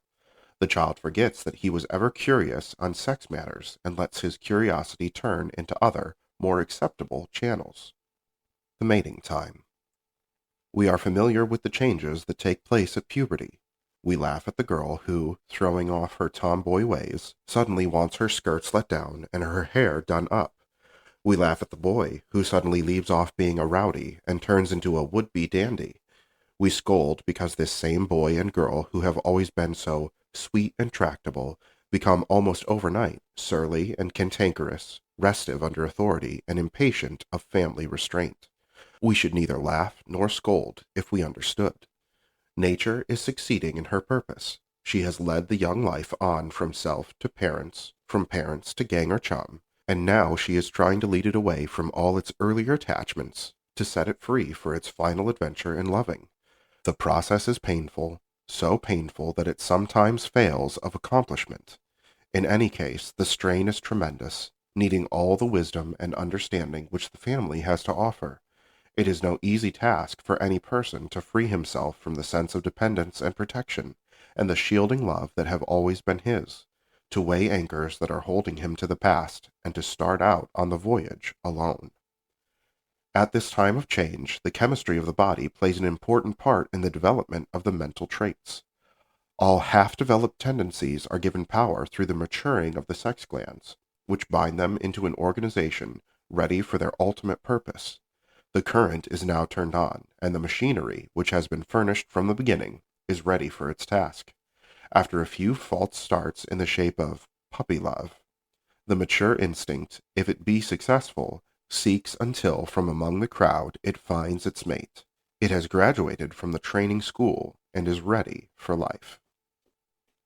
Civilization's problem: when nature's plans fall through. We have been describing the normal course of affairs. We know that all too often the normal is not achieved. Inner forces or outer circumstances too often conspire to keep the young man or the young woman from the culmination toward which everything has been moving. If the life force cannot liberate itself from the old family grooves to forge ahead into new channels, or if economic demands or other conditions make postponement necessary, then marriage is not possible. All the glandular secretions and internal stimuli have been urging on to the final consummation, developing physical and emotional life for an end that does not come, or if it does come, is not sufficient to satisfy the demands of the age-old instinct, which for millions of years knew no restraint. In any case, man finds himself and woman herself face to face with a pressing problem, none the less pressing because it is in most cases entirely unrecognized. Blundering instincts. The older a person is, the more fixed are his habits. Now, an instinct is a race habit and represents the crystallized reactions of a past that is old. Whatever has been done over and over again, millions of times, naturally becomes fixed, automatic, tending to conserve itself in its old ways, to resist any change and to act as it has always acted. This conserves energy and works well so long as conditions remain the same. But if for any reason there comes a change, things are likely to go wrong. By just so far as things are different, an automatic habit becomes a handicap instead of a help. This having to act under changed conditions is exactly the trouble with the reproductive instinct. Under civilization, conditions have changed, but the instinct has not. It is trying to act as it always has acted, but civilized man wills otherwise. The change that has come is not in the physical, external environment, but in man himself and in the social environment which he has created. There is in man an onward urge towards new and better things. Side by side with the desire to live as he always has lived, there is a desire to make new adaptations which are for the advancement of the whole race life. Besides the natural wish to take his desires as he finds them, there is also the wish to modify them and use them for higher and more socially useful ends. As the race has found through long experience that monogamy is to be preferred to promiscuous mating, that the highest interests of life are fostered by loyalty to the institution of the family, that the careful rearing of several children rather than the mere production of many is in the long run to be desired, and that a single standard of morality is practicable, so society has established for its members a standard which is in direct opposition to the immeasurable urge of the past. To make matters worse, there have at the same time grown up in many communities a standard of living and an economic competition which still further limit the size of the family and the satisfaction of the reproductive impulse. The perpetual feud. There thus arises the strategic struggle between that which the race has found good in the past and that which the race finds good in the present. As the older race experience is laid in, they body and built into the very fiber of the individual, inherited as an innate impulse, it has become an integral part of himself, an individual need rather than a social one. On the other hand, man has, as another innate part of his being, the desire to go with the herd, to conform to the standards of his fellows, to be what he has learned society wants him to be. Hence the struggle, insistent, ever more pressing, between two sets of desires within the man himself. The feud between the past and the present, between the natural and the social, between the selfish and the ideal. On one side there is the demand for instinctive satisfaction, on the other for moral control, On one side, the demand for pleasure, on the other, the demands of reality. All the burdens of men or society are caused by the inadequacies and the association of primal animal emotions with those mental powers which have been so rapidly developed in mankind. Shaler, quoted by Hinkle, Introduction to Jung's Psychology of the Unconscious. Two factors intensify the conflict. In the first place, the older habits have the head start. Compared with the almost limitless extent of our past history, our desire for the control of instincts is very new indeed. It requires the long look and the right perspective to understand how very lately we have entered into our new conditions, and how old a habit we are trying to break. In the second place, the larger part of the stimulus comes from within the body itself. When studying the other instincts, we saw that the best way to control was to refuse to stimulate when the situation was not suitable for discharge. But with the organically aroused sex instinct, there is no such power of choice. We may fan the flame by the thoughts we think, or the environment we seek, or we may smother the flame until it is out of sight, but we cannot extinguish it by any act of ours. The issue has always been too important to be left to the individual. The stimulation comes, primarily, not by way of the mind, but by way of the body. With this instinct, we cannot stop before we begin, because nature has taken the matter out of our hands and begins for us. The bulwark we have built. With the competing forces so strong and the issues so great, it is not to be wondered at that society has had to build up a massive bulwark of public opinion to establish regulations and fix penalties that are more stringent than those imposed in any other direction. Nor is it remarkable that in its effort to protect itself, society has sometimes made mistakes. These blunders seem to lie in two directions, assuming that it is nearly impossible for the male to control his instincts, and that, after all, it does not matter so much whether he does or not. Society has blinked at license in men, and thus has fostered a demoralizing, antisocial double standard, which has broken up countless homes, has been responsible for the spread of venereal diseases, and has been among the greatest curses of modern civilization. At the same time, society, in its efforts to maintain its standards for women, has taught its children, especially its girls, that anything savoring of the word sexual is sinful, disgusting, and impure. To be sure, very many women have modified their childish views, but an astonishingly large number conserve, even in maturity, their warped ideas about the whole subject of sex. Many a mature woman secretly believes that she, at least, is not guilty of harboring anything so vulgar as a reproductive instinct, not realizing that if this were so, she would be, in very truth, a freak of nature. Of course, woman is by nature as fully endowed with sex instincts as is man. Kipling portrays the female of the species as deadlier than the male, in that the very framework of her constitution outlines the one issue for which it was launched, staunch against any attack which might endanger the carrying on of life. Feeling the force of this instinctive urge, she braces herself against precipitancy in response by what seems almost a negation.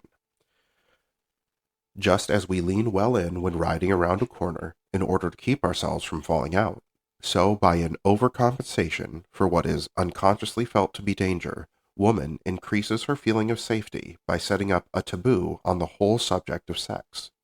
It is time that we freed our minds from the artificial and perverted attitude towards this dominant impulse. Time to rescue the word sex from its implications of grossness and sensuousness, and to recognize the instinct in its true light as one of the necessary and holy forces of life, a force capable of causing great damage, but also holding infinite possibilities for good if wisely directed. Society only gets its members into trouble when, even by implication, it attempts to deny its natural makeup, and allows little children to grow up with the false idea that one of their strongest impulses is to be shunned by them as a thing of shame. We cannot dam back the flood by building a bulwark of untruth and then expect the bulwark to hold. Adaptable energy. We neither have to give in to our over-insistent desires nor to deny that they exist. Man has a power of adaptation. Just when we seem to run up against a dead wall, to face an irreconcilable conflict, We find a wonderful power of indirect expression that affords satisfaction to all the innate forces without doing violence to the ethical standards which have proved so necessary for the development of character. Hunger, which, like the reproductive instinct, is stimulated by the changing chemistry of the body, can be satisfied only by achieving its primary purpose, the taking of material food. But the creative impulse to reproduce oneself possesses a unique ability to spiritualize itself and expend its energy in other lines of creative endeavor. There seems to be some sort of close connection between the especially intense energy of the reproductive instinct and the modes of expression of the instinct for construction, a connection which makes possible the utilization of threatening destructive energy by directing it towards socially valuable work. Just as we harness the mountain stream and use its wild force to light our cities, or catch the lightning to run our trolley cars, so we find man and woman, under the right conditions, easily and naturally switching over the power of their surplus sex energy to ends which seem at first only slightly related to its original aim, but which resemble it in that they too are self-expressive and creative. If a person is able to express himself in some real way, to give himself to socially needed work, if he can reproduce himself intellectually and spiritually in artistic production, in invention, in literature, in social betterment, he is drawing on an age-old reservoir of creative energy, and by so doing is relieving himself of inner tension which would otherwise seek less beneficent ways of expression. The world knew all this intuitively for a long time before it knew it theoretically. The novelists, who are unconsciously among the best psychologists, have thoroughly worked the vein. The average man knows it. He was disappointed in love, we say, and we thought he would go to pieces, but now he has found himself in his work. Or, she will go mad if she doesn't find someone who needs her. It is only lately that science has caught up with intuition, but now the physicians and psychologists who have had the most intimate and first-hand acquaintance with the human heart are recognizing, to a man, this unique power of the love instinct and its possibilities for creative work of every sort. Among those who have shown this connection between the love force and creative work are Freud, Jung, Jelliffe, White, Brill, Jones, Wright, Frink, and the late Dr. Putnam of Harvard University, who writes, "Freud has never asserted it as his opinion, and it certainly is not mine, that this is the only root from which artistic expression springs. On the other hand, it is probable that all artistic productions are partly referable to this source. A close examination of many of them would enable anyone to justify the opinion that it is a source largely drawn upon." Human Motives, page 87. Higher levels. Freud has called this spiritualization of natural forces by a term borrowed from chemistry. As a solid is sublimated when transformed into a gas, so a primal impulse is said to be sublimated when it is diverted from its original object and made to serve other ends. By this power of sublimation, the little exhibitionist who loved to show himself may become an actor. The cruel boy who loved to dissect animals may become a surgeon. The sexually curious child may turn his curiosity to other things and become a scholar. The born mother, if denied children of her own, or having finished with their upbringing, may take to herself the children of the city, working for better laws and better care for needy little ones. The man or woman whose sex instinct is too strong to find expression in legitimate, direct ways may find it a valuable resource, an increment of energy for creative work, along whatever line his talent may lie.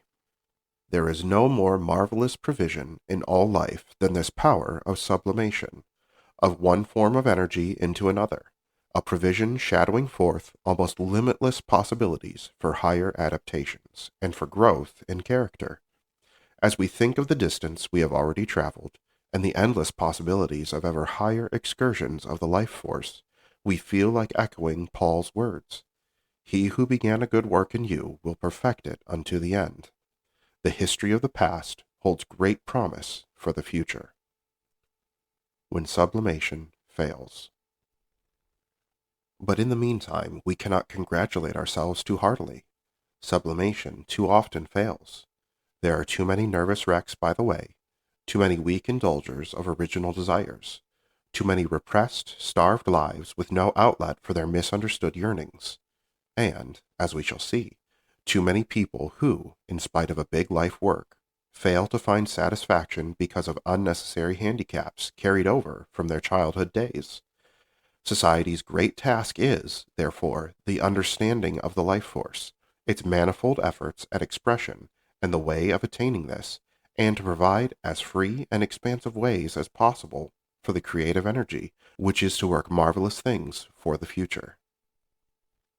If the understanding of the life force is to be available for use, it must be the property of the average man and woman, the fathers and mothers of our children, the teachers and physicians who act as their advisors and friends. This chapter is intended to do its bit toward such a general understanding. Appropriate educational processes might perhaps guide this enormous impulsive energy toward the maintenance instead of the destruction of marriage and the family. But up to the present time, education with respect to this moral issue has commonly lacked any such constructive method. The social standard and the individual impulse have simply collided, and the individual has been left to resolve the conflict, for the most part, by his own resources. G. A. Coe, Psychology of Religion, page 150. Parental instinct and tender emotion. Until they can fly. Only half of nature's need is met by the reproductive instinct. Her carefulness in this direction would be largely wasted without that other impulse which she has planted, the impulse to protect the new lives until they are old enough to fend for themselves. The higher the type of life, and the greater the future demands, the longer is the period of preparation and consequent period of parental care. This fact, coupled with man's power for lasting relationships through the organization of permanent sentiments, has made the bond between parent and child an enduring one. Needless to say, this relationship is among the most beautiful on earth, the source of an incalculable amount of joy and gain. However, as we have already suggested, there lurks here, as in every beneficent force, a danger. If parents forget what they are for and try to foster a more than ordinary tie, they make themselves a menace to those whom they most love. Any exaggeration is abnormal. If the childhood bond is overstrong or the childhood dependence too long cultivated, then the relationship has overstepped its purpose and, as we shall later see, has laid the foundation for a future neurosis. Mothering the world. Probably no instinct has so many ways of indirect expression as this mothering impulse of protection. Aroused by the cry of a child in distress, or by the thought of the weakness, or need, or ill treatment of any defenseless creature, this mother-father impulse is at the root of altruism, gratitude, love, pity, benevolence, and all unselfish actions. There is still a great difference of opinion as to how man's spiritual nature came into being. Still discussion as to whether it developed out of crude beginnings as the rest of his physical and mental endowment has developed, or whether it was added from the outside as something entirely new. Be that as it may, the fact remains that man has, as an innate part of his being, an altruistic tendency, an unselfish care for the welfare of others, a relationship to society as a whole, a relationship which is the only foundation of health and happiness, and which brings sure disaster if ignored. The egoistic tendencies are only a part of human nature. Part of us is naturally, socially minded, unselfish, spiritual, capable of responding to the call to lose our lives in order that others may find theirs. Summary. Civilized man, as he is today, is a product of the past, and can be understood only as that past is understood. The conflicts with which he is confronted are the direct outcome of the evolutional history of the race, and of its attempt to adapt its primitive instincts to present-day ideals. Character is what we do with our instincts.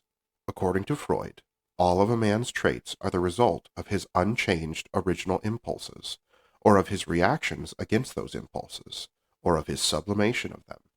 In other words, there are three things we may do with our instincts. We may follow our primal desires, we may deny their existence, or we may use them for ends which are in harmony with our lives, as we want them to be. As the first course leads to degeneracy, the second to nervous illness, and the third to happy usefulness, it is obviously important to learn the way of sublimation. Sometimes this is accomplished unconsciously by the life force, but sometimes sublimation fails, and is re-established only when the conscious mind gains an understanding of the great forces of life. This method of re-education of the personality as a means of treatment in nervousness is called psychotherapy. Religion's contribution. If it be asked why, amid all this discussion of instincts and motives, we have made no mention of that great energizer, religion, we answer that we have by no means forgotten it, but that we have been dealing solely with those primary tendencies out of which all of the compound emotions are made. Man has been described as instinctively and incurably religious, but there seems no doubt that religion is a compound reaction, made up of love, sympathetic response to the parental love of God, fear, negative self-feeling, and positive self-feeling in the shape of aspiration for the desired ideal of character, all woven into several compound emotions such as awe, gratitude, and reverence. It goes almost without saying that religion, if it be vital, is one of the greatest sources of moral energy and spiritual dynamic, and that it is and always has been one of the greatest aids to the sublimation that man has found. A force like the Christian religion, which sets the highest ideal of character and makes man want to live up to it, and which at the same time says, "You can, here is strength to help you," which unifies life and fills it with purpose, which furnishes the highest love object and turns the thought outward to the good of mankind, such a force could hardly fail to be a dynamic factor in the effort towards sublimation. This book, however, deals primarily with those cases for which religion has had to call science to her aid in order to find the cause of failure. To flood the whole subject with light, and to help cut the cords which, binding us to the past, make it impossible to utilize the great resources that are at hand for all the children of men. Where we keep our instincts. It must have been impossible to read through these 2 chapters on instinct without feeling that, after all, we are not very well acquainted with ourselves. The more we look into human nature, the more evident it becomes that there is much in each of us of which we are only dimly aware. It is now time for us to look a little deeper, to find where we keep those instinctive tendencies with which it is possible to live so intimately without even suspecting their existence. We shall find that they occupy a realm of their own, and that this realm, while quite out of sight, is yet open to exploration. End of Chapter 4. Chapter 5, in which we look below the surface and discover a veritable wonderland. The subconscious mind. Strangers to ourselves. Hidden strings. A collie dog lies on the hearthrug. A small boy with mischievous intent ties a fine thread to a bone, hides himself behind a chair and pulls the bone slowly across the floor. The dog is thrown into a fit of terror because he does not know about the hidden string. A Chinese in the early days of San Francisco stands spellbound at the sight of a cable car. No pushy, no pulley, go all the samey, like Helly? He does not know about the hidden string. A woman of refinement and culture thinks a thought that horrifies her sensitive soul. It is entirely out of keeping with her character as she knows it. In her misunderstanding, she considers it wicked and thrusts it from her, wondering how it ever could have been hers. She does not know about the hidden string. In the last 2 chapters, we thought together about some of these strings, examining the fibers of which they are made and learning in what directions they pull. We found them to be more powerful than we should have supposed, more insistent and less visible. We found that instinctive desire is the string, the cable that energizes our every act, but that our desires are neither single nor simple, and are but rarely on the surface. Many of us live with them a long time, feeling the tug, but not recognizing the string. There's a reason. We take our thoughts and feelings and actions for granted, without stopping very often to wonder where they come from. But there is always a reason. When the law of cause and effect reaches the doorsill of our minds, it does not stop short to give way to the law of chance. We wake up in the morning with a certain thought on top. We say, "It just happens." But nothing ever just happens. No thought that ever comes into our heads has been without its history. its ancestors, and its determining causes. But what about dreams? They, at least, you say, have no connections, no past and no future, only a weird, fantastic present. Strange to say, dreams have been found to be as closely related to our real selves, as interwoven with the warp and woof of our lives as are any of our waking thoughts. Even dreams have a reason. We find ourselves holding certain beliefs and prejudices, interested in certain things and indifferent to others, liking some foods, some colors, and disliking others. Search our minds as we will find no clue to many of these inner trends. Why? The answer is simple. The cause is hidden below the surface. If we try to explain ourselves on the basis of the open to inspection part of our minds, we must come to the conclusion that we are queer creatures indeed. Only by assuming that there is more to us than we know can we find any rational basis for the way we think and feel and act. A real mind. We learn of our internal machinery by what it does. We must infer a part of our minds which introspection does not reveal, a mind within the mind, able to work for us even while we're unaware of its existence. This inner mind is usually known as the subconscious, the mind under the level of consciousness. We forget a name, but we know that it will come to us if we think about something else. Presently, out of somewhere, there flashes the word we want. Where was it in the meanwhile, and what hunted it out from among all our other memories and sent it up into consciousness? The something which did that must be capable of conserving memories, of recognizing the right one, and of communicating it. Surely a real mind. Quote, writers of the psychoanalytic school use the word unconscious to denote the lower layers of this region, and foreconscious to denote its upper layers. Morton Prince uses the terms unconscious and conscious to denote the different strata, and there is still a good deal of confusion in the use of terms. It has seemed to us simpler to use throughout only the general term subconscious. End quote. One evening my collaborator fumbled unsuccessfully for the name of a certain well-known journalist and educator. It was on the tip of her tongue, but it simply would not come, not even in the initial letter. In a whimsical mood, she said to herself just as she went to sleep, "Little subconscious mind, you find that name tonight." In the middle of the night she woke, saying, "Williams, Talcott Williams." The subconscious, which has charge of her memories, had been at work while she slept. The history of literature abounds in stories of under-the-surface work. The man of genius usually waits until the mood is on, until the muse speaks. Then all his lifeless material is lighted by new radiance. He feels that someone outside himself is dictating. Often he merely holds the pen while the finished work pours itself out spontaneously as if from a higher source. But it is not only the man of genius who makes use of these unseen powers. He may have readier access to his subconscious than the rest of us, but he has no monopoly. The most matter-of-fact man often says that he will sleep over a knotty problem.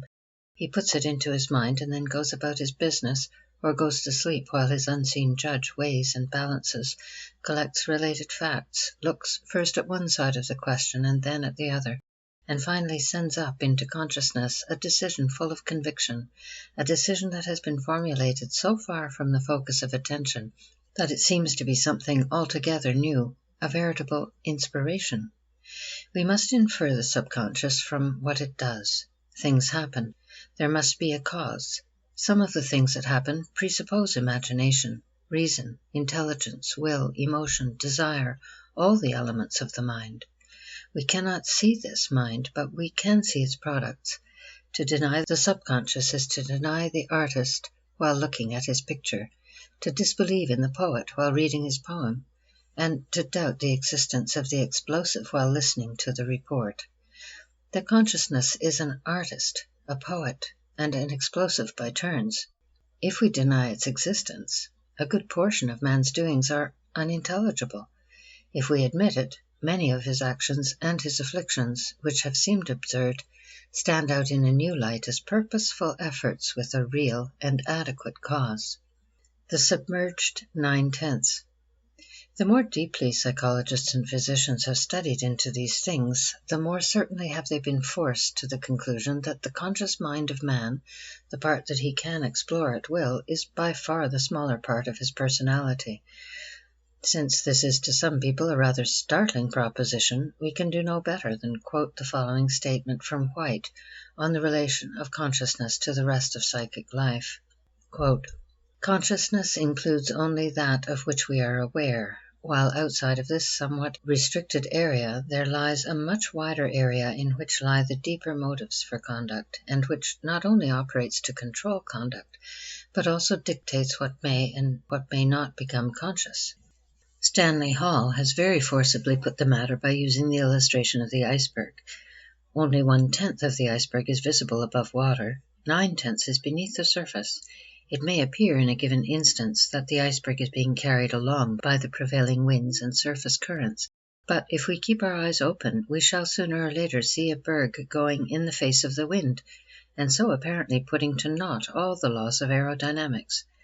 We can understand this only when we come to realize that much the greater portion of the berg is beneath the surface, and that it is moving in response to invisible forces addressed against this submerged portion. Consciousness only arises late in the course of evolution, and only in connection with adjustments that are relatively complex. When the same or similar conditions in the environment are repeatedly presented to the organism so that it is called upon to react in a similar and almost identical way each time, there tends to be organized a mechanism of reaction which becomes more and more automatic, and is accompanied by a state of mind of less and less awareness. End quote. From White, Mechanisms of Character Formation. It is easy to see the economy of this arrangement, which provides ready-made patterns of reaction for habitual situations and leaves consciousness free for new decisions.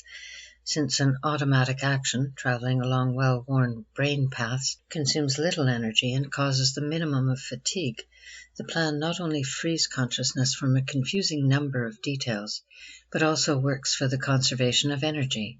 While consciousness is busy lighting up the special problems of the moment, the vast mass of life's demands are taken care of by the subconscious, which constitutes the bulk of the mind. Quote, "Properly speaking, the unconscious is the real psyche." Unquote. From Freud, Interpretation of Dreams, page 486. The heart of psychology. In the face of all this, it is not to be wondered at that the problem of the subconscious has been called not one problem of psychology, but the problem. It cannot be denied that the discoveries which have already been made as to its activities have been of immense practical importance in the understanding of normal conduct and in the treatment of the psychoneuroses. If some of the methods, such as hypnosis, automatic writing, and interpretation of dreams, which are used to investigate its activities, seem to savor of the charlatan and the mountebank, it is because they have occasionally been appropriated by the ignorant and the unscrupulous. Their real setting is the psychological laboratory and the physician's office. In the hands of men like Sigmund Freud, Boris Sidis, and Morton Prince, they are as scientific as the apparatus of any other laboratory, and their findings are as susceptible of proof. We may then go forward with the conviction that we are walking on solid ground, and that the main paths, at least, will turn into beaten highways. Ancestral memories. Race memories. An individual, as he stands at any moment, is the product of his past, the past which he has inherited, and the past which he has lived. In other words, he's a bundle of memories accumulated through the experience of the race, and through his own experience as a person. Some of these memories are conscious, and these he calls his, while others fail to reach consciousness and are not recognized as part of his assets. The instincts form the starting point of mind, conscious and subconscious, and are the foundation upon which the rest is built. They often show themselves as part of our conscious lives, but their roots are laid deep in the subconscious, from which they can never be eradicated. This deepest laid instinctive layer of the subconscious is little subject to change. It represents the earlier adjustments of the race, crystallized into habit. It takes no account of the differences between the present and the past. It knows no culture, no reason, no lately acquired prudence. It is all energy and can only wish or urge toward action. But since only those race memories became instincts which had proved needful to the race in the long run, they are on the whole beneficent forces, looking for the good of the race and the good of the individual if he learns how to handle them aright and to adapt them to present conditions. This instinctive urge toward action arouses in the individual an organic response that is felt as a tension or craving and is mainly dependent upon its own chemical constitution at the moment. Hunger is a sensation caused by the little muscular contractions in the stomach when the body is low in its food supply. Sudden fright is felt as an all-gone sensation at the pit of the stomach. What really happens is a tightening up of the circular muscles of the blood vessels lying in the network of the solar plexus and a spasm of the muscles of the digestive tract. The hungry stomach impels to action until satisfied. The physical discomfort in fear impels towards measures of safety. The apparatus that is made use of by the subconscious in carrying out this instinctive urge is called the autonomic nervous system. It regulates all the functions of living, not only under the stress of emotion, but during every moment of waking or sleeping. A capable manager. The conscious mind could not possibly send messages to the numerous glands that fit the body for action, nor attend to all the delicate adjustments that enter into the process. The conscious mind in most of us does not even know of the existence of the organs and secretions involved, but something sends the messages, and it is something that has a remarkable likeness to mind as we usually think of mind, something which takes advantage of the past and gauges means to an end with a nicety that excites our wonder. Take no anxious thought. We take food into our stomachs and forget about it, if we're wise, and this subconscious overseer, who through millions of years of experience has learned how to digest food, does the rest. As with digestion, so with our heart action. We lie down at night fairly sure that there will be no break in the regular rhythm of its beat. The subconscious overseer is on the job, and he never rests. No matter how hard we sleep, he never lets us forget to take a breath, and if we trust him, he's very likely to wake us up at the appointed time in the morning. Also, if we trust him, he carries us off to sleep as though we were babies. Has he not had long practice in the days before insomnia was invented? First aid to the injured. In times of infection or injury, this subconscious manager is better than any doctor. The doctors say with truth that they only assist nature. If the infection is internal, antitoxins are produced within the body. If the injury is external, like a cut, the messages fly and the white blood corpuscles are marshaled to take care of poisons and build up the tissue. If the injury is of the kind that needs rest, the subconscious doctor knows it. He therefore causes pain and rigidity in order to induce us to hold the injured part still until it is restored. Cryle reminds us of a fact that is often noticed by surgeons. If patients under ether are handled roughly, especially in the intestinal region, respiration quickens and there are tremors and even convulsive efforts which interfere with the surgeon's work. The conscious mind cannot feel, it is asleep, but the subconscious mind, whose business it is to protect the body, is trying to get away from injury. The body uses up as much energy as though it had run for miles, and when the patient wakes up, we say that he's suffering from shock. The subconscious mind, which is not affected by ether, has been exhausting itself in a vain attempt to get the body away from harm. A tireless servant. When the conscious mind undertakes a job, it is always more or less subject to fatigue. But the subconscious, after its long practice, seems never to tire.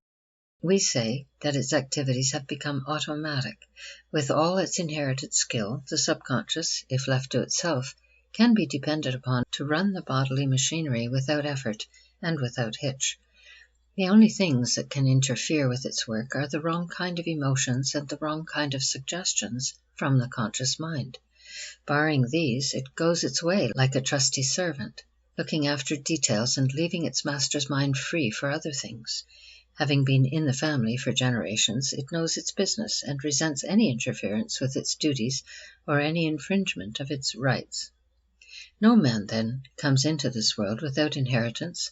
He receives from his ancestors 2 goodly sets of heirlooms, the instincts and the mechanism which carries on bodily functions. This is the capital with which man starts life, but immediately he begins increasing this capital, adding memories from his own experience to the accumulated race records. Personal memories. No more startling secret has been unearthed by science than the discovery of the length and minuteness of our memories. No matter how much one may think he has forgotten, the tablets of his mind are closely written with records of infinitesimal experiences, shadowy sensations, old happenings which the conscious self has lost entirely and would scarcely recognize as its own. Many of these brain records, or neurograms as Prince calls them, are never aroused from their dormant conditions, but others, aroused by emotion or association of ideas, may, after years of inactivity, come forth again, either as conscious memories or as subconscious forces, or even as physiological memories, bodily repetitions of the pains, palpitations, and tremors of old emotional experiences. Irresistible childhood. An experience that is forgotten is not necessarily lost. Although the first few years of childhood are lost to conscious memory, these years outweigh all others in their influence on character. The Jesuit priest was right when he said, quote, "Give me a child until he's 6 years old, and he will be a Catholic all his life." End quote. As Frink has so ably shown, the determining factors that enter into any adult choice, such as the choice of the Catholic or the Protestant faith, are in a large measure made up of subconscious memories from early childhood, forgotten memories of Sunday school and church, of lessons at home, or passages in books, experiences which no voluntary effort could recall, but which still live unrecognized in our mature judgments and beliefs. Naturally, we do not acknowledge these subconscious motives. We like to believe that all our decisions are based on reason, and so we invent plausible arguments for our attitudes and our actions, arguments which we ourselves implicitly believe. This process of substituting a plausible reason for a subconscious one is known as rationalization, a process which every one of us engages in many times a day. It is indeed true that the child is father to the man. Those first impressionable years when we believed implicitly whatever anyone told us, and when through ignorance we reacted emotionally to ordinary experiences, are molding us still, making us the men and women we are today, coloring with childish ideas many of the attitudes of our supposedly reasoning life. Bergson says, quote, "The unconscious is our historical past. In reality, the past is preserved automatically. In its entirety, probably, it follows us at every instant. All that we've felt, thought, and willed from our earliest infancy is there, leaning over the present which is about to join it, pressing against the portals of consciousness that would fain leave it outside." End quote. Spontaneous outbursts. How do we know all this? Someone says. What is the evidence for these sweeping statements? If we cannot remember, how can we discover these strange memories that are so powerful but so elusive? If they are below the level of consciousness, are they not, in the very nature of the case, forever hidden from view in the sphere of the occult rather than that of science? The answer to these questions is determined by one important fact. The line between the conscious and subconscious minds does not always remain in the same place. The threshold of consciousness is sometimes displaced, automatically allowing these buried memories to come to the surface. In sleep and delirium, in trance and hallucination, in hysteria and intoxication, the tables are turned. The restraining hand of the conscious mind is loosened, and the submerged self comes forth with all its ancient memories. It is a common experience to have a patient in delirium repeat long-forgotten verses or descriptions of events that the real man has lost entirely. The renowned servant girl quoted by Hudson, who in delirium recited passage after passage of Hebrew, Latin, and Greek, which he had heard her one time master repeat in his study, is typical of many such instances. Footnote. From Hudson, The Law of Psychic Phenomena, page 44, quoted from Coleridge's Biographia Literaria, Volume 1, page 117, 1847 edition. End of footnote. A young girl of 19, a patient of mine, lapsed for several weeks into a dissociated state in which she forgot all the memories and ideas of her adult life and returned to the period of her childhood. She used to say that she saw things inside her head, and would accurately describe events that took place before she was 2 years of age, scenes which she had completely forgotten in her normal life. One day, when I asked her to tell me what she was seeing, she began to talk about little sister, herself, and little brother. Quote, little sister and brother were the two little folks that lived with their mother and their daddy, and they were playing on the sandpile. You know, there was only one sandpile, not like all the ones they have down here at the seaside. And they had a bucket that they would put sand in, and they would dump it out again, and they would make nice things, you know. They would play with their little dog Ponto, and he was white with black and brown spots on him. Little brother had white hair, and he was bigger than little sister, and he had a little waist with ruffles down the front and around the collar, and a black coat that came down to his knees, and it had two little white bands around it. Some of the waists he wore had blue specks, and some had red and black specks in it. Little sister had yellow curls, and she had a blue coat with jiggly streaks of white in it, and she had a little white bonnet that was crocheted, and she had little blue mittens on that were tied to a string that went round her neck and down the other arm. It got pretty cold where they lived. Little sister and little brother would go out to the pile of leaves and jump on them and bounce, and they would crackle. The leaves came down from the trees all of a sudden when they got tired, and they were different colors, brown and red. Little sister could walk then, but she could not walk one other time before then. She could stand up by holding to a chair, but she could not go herself. One morning Big Tom said, "Run to Daddy," and he went to her daddy, and after that she always walked. But they were glad, and she was glad. She walked all day long. Big Tom was a man who used to help Daddy, and little sister always liked him. He was a nice man. End quote. The mother verified this scene of the first walking, saying that it had occurred on her own wedding anniversary, when the child was 23 months old. One night I heard the same patient talk in her sleep in the slow and hesitating manner of a child reading phonetically from a printed page. I soon recognized the words as those of a poem of Tagore's called My Prayer, and remembered that a magazine containing the poem had been lying on the bed during the day. When she had finished, I wakened her, saying, "Now tell me what you've been dreaming." She answered in her childish way, "I think I do not dream." She went to sleep immediately and again repeated the poem, word for word, without a single mistake. Again I awakened her with the words, "Now tell me what you've been dreaming," and again she answered, "I think I do not dream." I said, "But yes, don't you remember you were just saying, 'When the time comes for me to go,' the last line of the poem?" "Oh, yes," she said, "I was seeing it, and I think I'll not go to sleep again. It tires me so to see it."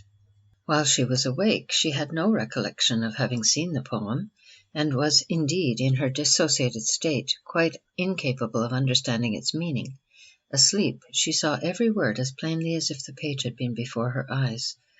The distorted pictures of dreams are always made of the material which past experiences have furnished, and which have in many cases been dropped out of consciousness for years, only to rise out of their long oblivion when the conscious mind has been put to sleep. Unearthing old experiences. However, psychology does not have to wait for buried memories to come forth of their own free will. It has a number of successful ways of summoning them from their hiding place and helping them across the line into consciousness. In the hands of skilled investigators and therapeutists, hypnosis, hypnoidization, automatic writing, crystal gazing, abstraction, free association, word association, and interpretation of dreams have all been repeatedly successful in bringing to light memories which apparently have been for many years completely blotted out of the mind. As we become better acquainted with these technical devices, we shall find that there are 4 kinds of experiences whose records are carefully stowed away in our minds. Some were always so far from the center of our attention that we could swear they'd never been ours. Others, although once present in consciousness, were so trivial and unimportant that it seems ridiculous to suppose them conserved. Others never came into our waking minds at all, and entered our lives only in special states, such as sleep or delirium or dreams. All these we should expect to forget. The astonishing thing is that they ever were conserved. But there is a 4th class that is different. It is made up of experiences that were so vital, so emotional, so closely woven into the fiber of our being that it seems impossible that they ever could be forgotten. Let us look at a few examples of records of all these 4 kinds of experiences, examples chosen from hundreds of their kind as illustrations of the all-embracing character of buried memories. Footnote. For further examples, see Prince, The Unconscious, Prince, The Dissociation of a Personality, and Hudson, The Law of Psychic Phenomena. End footnote. Out of the corners of our eyes.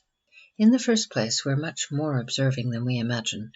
We may be so interested in our own thoughts that details of our environment are entirely lost on the conscious mind, but the subconscious has its eyes open and its ears. People in hypnosis have been known to repeat verbatim whole passages from newspapers which they had never consciously read. While they were busy with one column, their wide-awake subconscious was devouring the next one and remembering it. Prince relates the story of a young woman who unconsciously took in the details of a friend's appearance.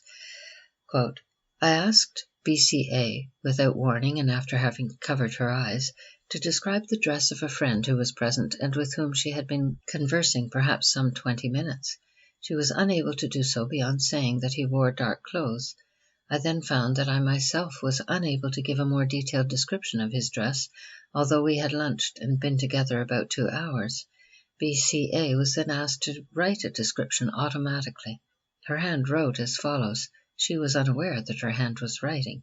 Quote, he has on a dark greenish-gray suit, a stripe in it, little rough stripe, black bow cravat, shirt with 3 little stripes in it, black laced shoes, false teeth, 1 finger gone, 3 buttons on his coat.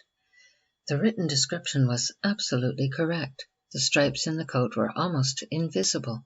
I had not noticed his teeth or the loss of a finger, and we had to count the buttons to make sure of their number, owing to their partial concealment by the folds of the unbuttoned coat.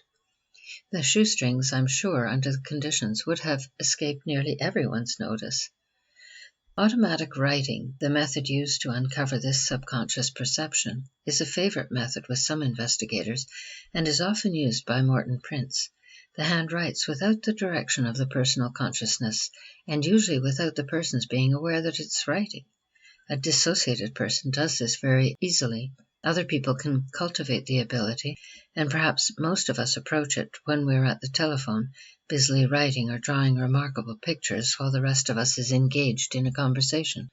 The present epidemic of the Ouija board shows how many persons there are who are able to switch off the conscious mind and let the subconscious control the muscles that are used in writing.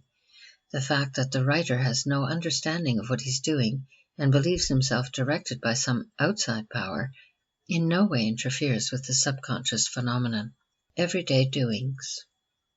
Besides perceptions which are originally so far from the focus of attention that the conscious mind never caught them at all, there are the little experiences of everyday life, fleeting thoughts and impressions which occupy us for a minute and then disappear. Every experience is a dynamic fact, and no matter how trivial the experience may be, or how completely forgotten, it still exists as a part of the personality. An amusing example of the everyday kind of forgotten experience occurred during the writing of this chapter. I wrote a sentence which pleased me very well. This is the sentence. Quote, in the ascetic processes of evolution, they, man's desires, have sunk below the surface as soon as formed, and have been covered over by an elastic and snug-fitting consciousness, as the skin covers in the tissues and organs of the body. End quote.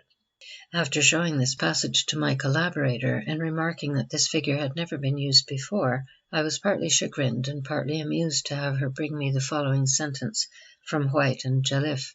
Quote, consciousness covered over and obscured the inner organs of the psyche just as the skin hides the inner organs of the body from vision. End quote.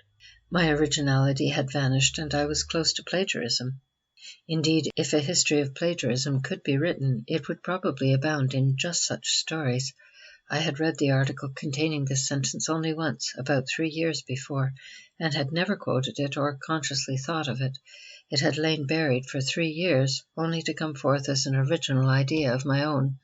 Who knows how many times we all do just this thing without catching ourselves in the trick? Backdoor memories. There are other kinds of memories which hide in the subconscious, memories of experiences which have not come in by the front door, but have entered the mind during special states, such as sleep, delirium, intoxication, or hypnosis. What is known as post-hypnotic suggestion is the functioning of a suggestion received during hypnosis and emerging later as an impulse without being recognized as a memory. A man in a hypnotic state is told that at 5 o'clock he will take off his clothes and go to bed, without remembering that such a suggestion has been given him. He awakens with no recollection of the suggestion, but at 5 o'clock he suddenly feels impelled to go to bed, even though his unreasonable desire puts him into a highly embarrassing position. The suggestion, to be thus effective, must have been conserved somewhere in his mind, outside of consciousness. Suggestions that enter the mind during the normal sleep are also recorded, a fact that carries a warning to people who are in the habit of talking of all sorts of matters while in the room with sleeping children. I have sometimes suggested to sleeping patients that on waking they will remember and tell me the cause of their symptoms. The following example shows not only the conservation of impressions gained in sleep, but also the sway of forgotten ideas of childhood, still strong in mature years. This young woman, a trained nurse with many marked symptoms of hysteria, had been asked casually to bring a book from the public library. She cried out in consternation, "Oh, no, I am afraid." After a good deal of urging, she finally brought the book, although at the cost of considerable effort. Later, while she was taking a nap, I said to her, "You will not remember that I've talked to you. You will stay asleep while I'm talking, and while you are asleep there will come to your mind the reasons why you are afraid to go to the public library. When you waken, you will tell me all about it." Upon awakening, she said, "Oh, do you know, I can tell you why I've always been afraid to go to the public library. While I was in parochial school, Father Blank used to come in and tell us children to use the books out of the school library and never to go to the public library." I questioned her concerning her idea of the reason for such an injunction, and what she thought was in the books which she was told not to read. She hesitatingly stated that it was her idea, even in childhood, that the books dealt with topics concerning the tabooed subject of the birth of children and kindred matters. Smoldering volcanoes. Let us now consider those emotional experiences which seem far too compelling to be forgotten, but which may live within us for years without giving any evidence of their existence. Memories like these are apt to be anything but a dead past. Many of my own patients have uncovered emotional memories through simply talking out to me whatever came into their minds, laying aside their critical faculty and letting their minds wander on into whatever past association led them. This is known as the free association method, and simple as it seems, it is one of the most effective in uncovering memories which have been forgotten for years. One of my patients, a refined, highly educated woman of middle age, had suffered for 2 years with almost constant nausea. One day, after a long talk with no suggestion on my part, only an occasional, "What does that remind you of?" she told with great emotion an experience which she had had at 18 years of age, in which she had for a moment been sexually attracted to a boy friend, but had recoiled as soon as she realized where her impulse was leading her. She had been so horrified at the idea of her degradation, so nauseated at what she considered her sin, that she had put it out of her mind, denied that such a thought had ever been hers, repressed the desire into the subconscious, where it had continued to function, unsatisfied, unassimilated with her mature judgments. Her nausea was the symbol of a moral disgust. Physical nausea she was willing to acknowledge, but not this other thing. Upon reciting this old experience, with every sign of the original shame, she cried, "Oh, doctor, why did you bring this up? I had forgotten it. I haven't thought of it in 30 years. I reminded her that I couldn't bring it up. I had never known anything about it. With the emotional incoming of this memory and the saner attitude toward it which the mature woman's mind was able to take, the nausea disappeared for good. This case is typical of the psychoneuroses that we shall have occasion to refer to it again. The present emphasis is on the fact that an emotional memory may be buried for many years, while it still retains the power of reappearing in more or less disguised manifestation. Repressed memories. If we ask how so burning a memory could escape from the consciousness of a grown woman, we are driven to the conclusion that this forgetting can be the result of no mere quiet fading away, but that there must have been some active force at work which kept the memory from coming into awareness. It was not lost. It was not passive. Out of sight was not out of mind. There must have been a reason for its expulsion from the personal consciousness. In fact, we find that there is a reason. we find that whenever a vital emotional experience disappears from view, it is because it is too painful to be endured in consciousness. Nor is it ever the pain of an impersonal experience or even the thought of what someone else has done to us that drives a memory out of mind. As a matter of fact, we never expel a memory except when it bears directly on ourselves and on our own opinion of ourselves. We can stand almost anything else, but we cannot stand an idea that does not fit in with our ideal for ourselves. This is not the pious ideal that we should like to live up to, and what we hope to attain some day, not the ideal that we think we ought to have, like never speaking ill of others or never being selfish. But the secret picture that each of us has locked away within him, the specifications of ourselves reduced to their lowest terms, below which we cannot go. Energized by the instinct of positive self-feeling and organized with the moral sentiments which we've acquired from education and the ideals of society, especially those acquired in early childhood, this ideal of ourselves becomes incorporated into our conscience and is an absolute necessity for our happiness. We have found that when two emotions clash, one drives out the other. So, in this case, the woman's positive self-feeling of self-respect, combined with disgust, drove from the field that other emotion of the reproductive instinct which was trying to get expression.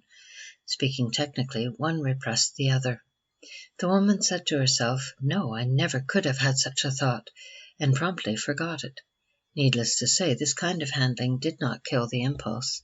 Buried in the depths of her soul, it continued to live like a live coal, until later years, fanned by the wind of some new experience, it burst into flame. In this case, the wish had originally flashed into awareness for an instant, but very often the impulse never gets into consciousness at all.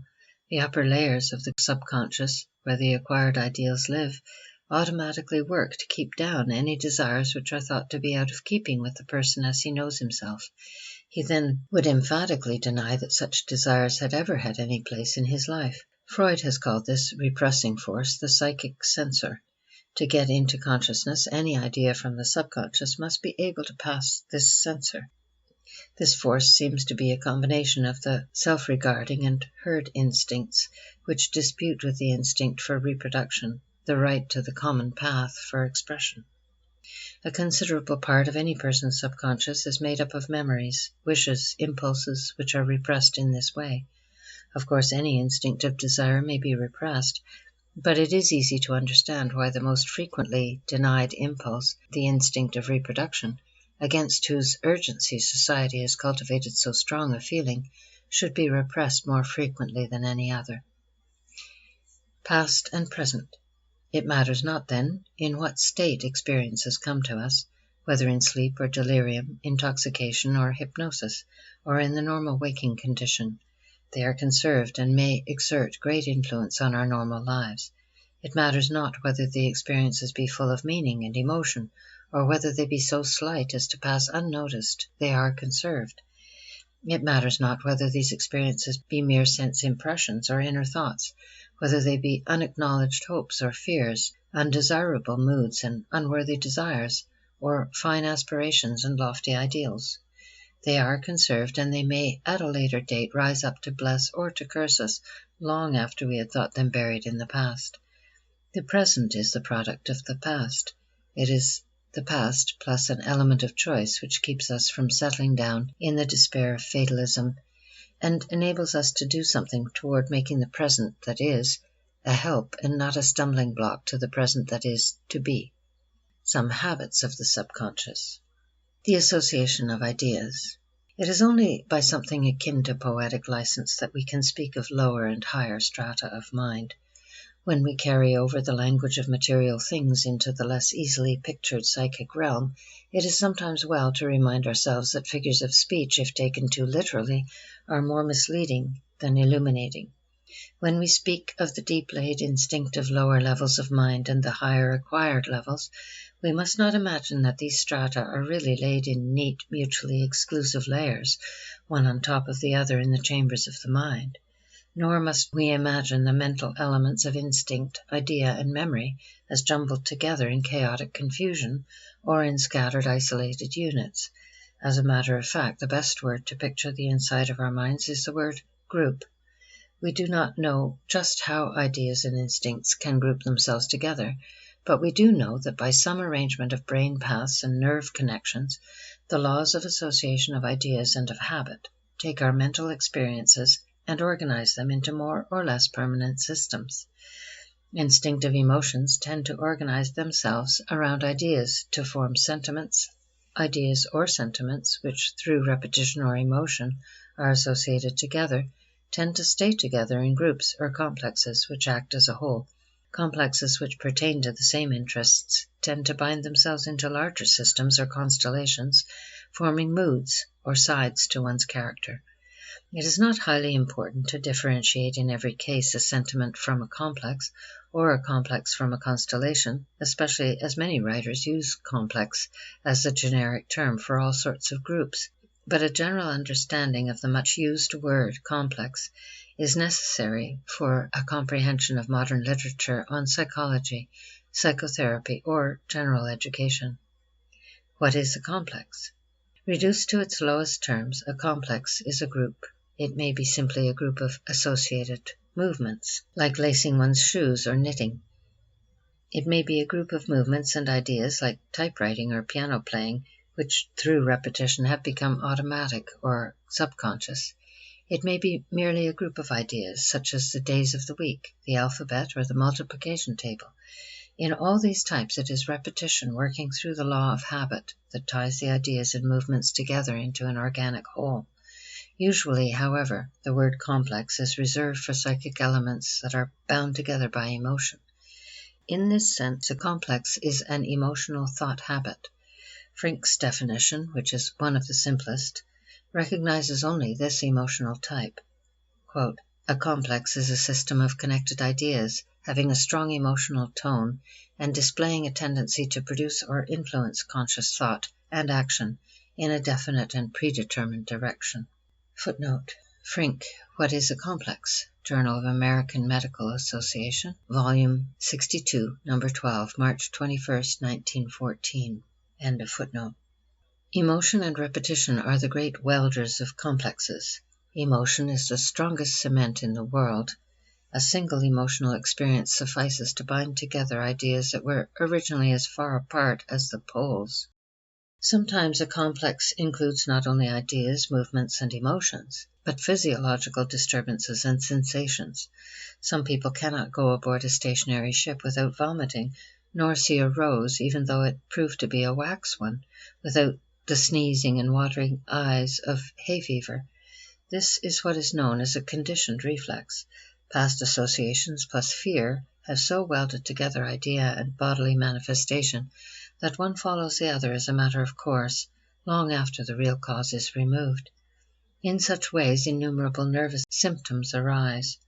The same laws which form healthy complexes, and indeed which make all education possible, may thus be responsible for the unhealthy maladaptive association habits which lie back of a neurosis.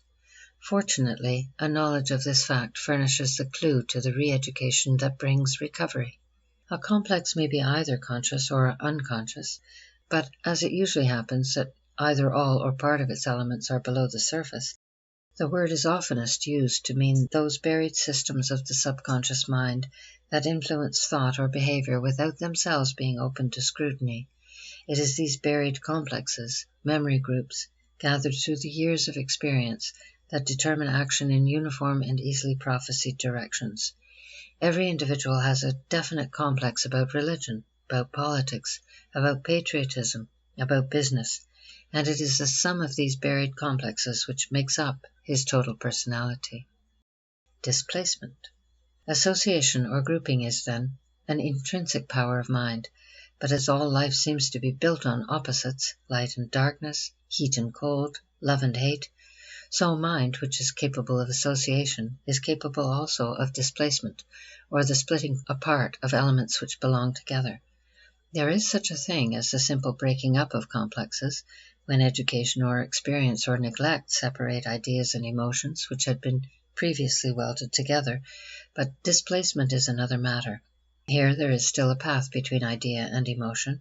They still belong to the same complex, but the connection is lost sight of.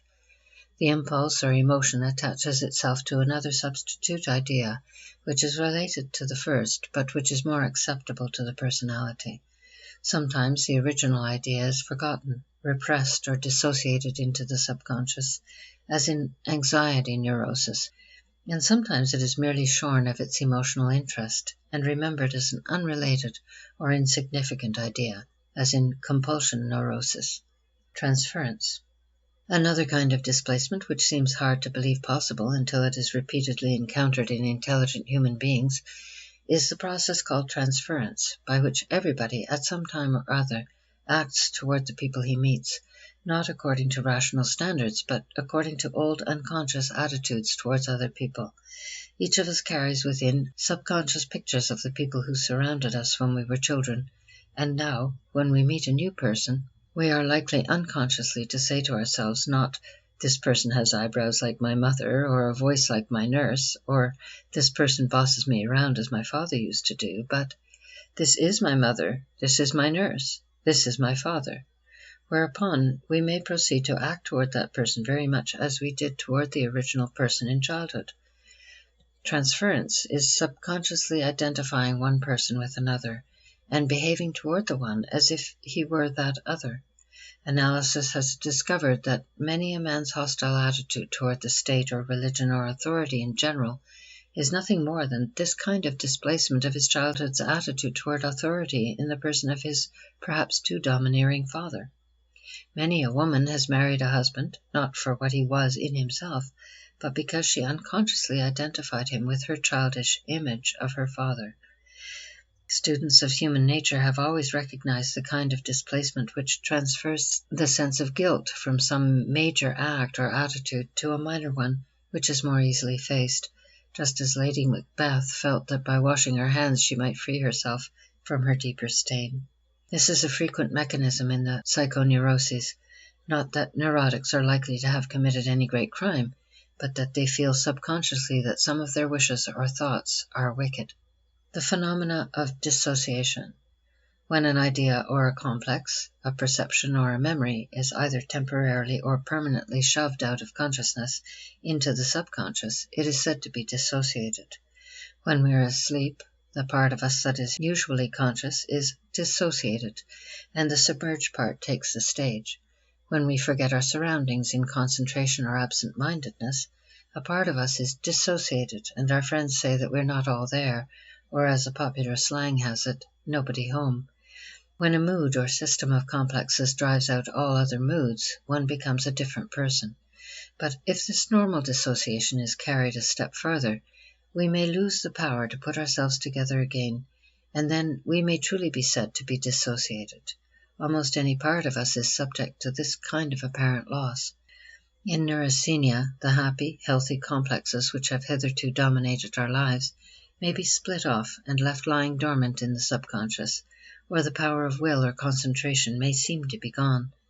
In hysteria, we may seem to lose the ability to see or feel or walk, or we may lose for the time all recollection of certain past events, or of whole periods of our lives, or of everything but one system of ideas which monopolizes the field of attention. Sometimes great systems of memories, instincts, and complexes are alternately shifted in and out of gear, leaving first one kind of person on top and then another. Stevenson's Dr. Jekyll and Mr. Hyde is not so fantastic a character as he seems.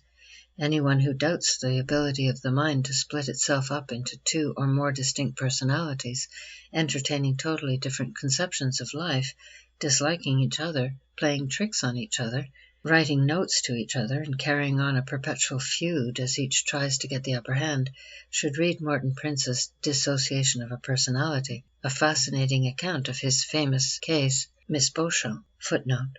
When a memory or system of memories is suddenly lost from consciousness, the person is said to be suffering from amnesia, or pathological loss of memory. End of footnote.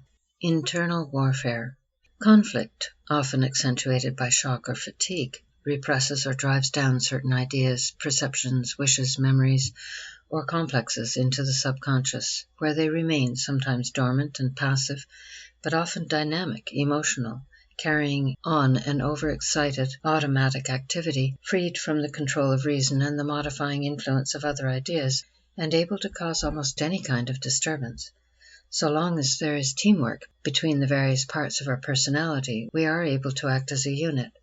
But just as soon as we break up into factions with no communication between the warring camps, so soon do we become quite incapable of coordination or adjustment, like a nation torn by civil war. Many of the seemingly fantastic and bizarre mental phenomena of which a human being is capable are the result of this kind of disintegration. However, nature has a remarkable power for righting herself, and it is only under an accumulation of unfortunate circumstances that there appears a neurosis, which is nothing more than a functioning of certain parts of the personality with all the rest dissociated. We shall later inquire more fully into the causes that lead up to such a result, and shall find that the mechanisms involved are these processes of organization and disorganization by which mind is wont to group together or separate the various elements within its borders. Summary. Gathering up our impressions, we find a number of outstanding qualities which we may summarize in the following way. The subconscious is 1. Vast yet explorable. The fraction that could accurately show the relation of the conscious to the unconscious part of ourselves would have such a small numerator and such a huge denominator that we might well wonder where consciousness came in at all. Footnote, quote, the entire active life of the individual may be represented by a fraction, the numerator of which is any particular moment. The denominator is the rich inheritance of the past. End quote. Gelif, The Technique of Psychoanalysis, Psychoanalytic Review, Volume 3, Number 2, page 164. End of footnote. Someone has likened the subconscious to the great far-reaching depths of the Mammoth Cave, and consciousness to the tiny flickering lamp which we carry to light our way in the darkness. However, ever the subconscious mind is becoming explorable, and it may be that science is giving the tiny lamp the revealing power of a great searchlight. 2. Ancient, yet modern. The lowest layers of the subconscious, represented by the instincts, are as old as life itself, with their lineage reaching back in direct and unbroken line to the first living things on the ooze of the ocean floor. The higher strata are more modern, full and accurate records of our own lifetime, beginning with our first cry and ending with today's thoughts. 3. Primitive yet refined. The lowest level, representing the past of the race, is primitive like a savage, and infantile like a child.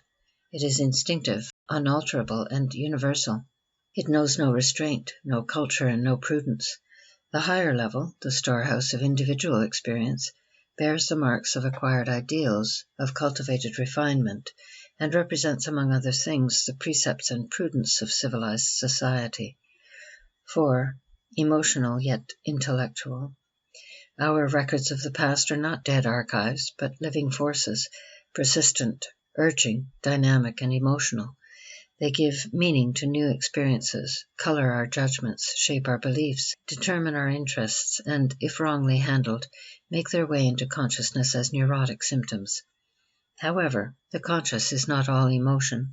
It's a mind capable of elaborate thought, able to calculate, to scheme, to answer doubts, to solve problems, to fabricate the purposeful, fantastic allegories of dreams, and to create from mere knowledge the inspired works of genius. But the subconscious has one great limitation. It cannot reason inductively. Given a premise, this mind can reason as unerringly as the most skillful logician. That is, it can reason deductively, but it cannot arrive at a general conclusion from a number of particular facts. However, except for inductive reasoning and awareness, the subconscious seems to possess all the attributes of conscious mind, and is in fact an intellectual force to be reckoned with. 5. Organized yet disorganizable. The subconscious mind is a highly organized institution, but like all such institutions, it is liable to disorganization when rent by internal dissension. Ordinarily, it keeps its ideas and emotions, its complexes and moods in fairly accurate order, but when upset by emotional warfare, it gets its records confused and falls into a chaotic state which makes regular business impossible. 6. Masterful yet obedient. The subconscious, which is master of the body, is in normal life the servant of consciousness. One of its outstanding qualities is suggestibility. Since it cannot reason from particulars to a general conclusion, it takes any statement given it by consciousness, believes it implicitly, and acts accordingly.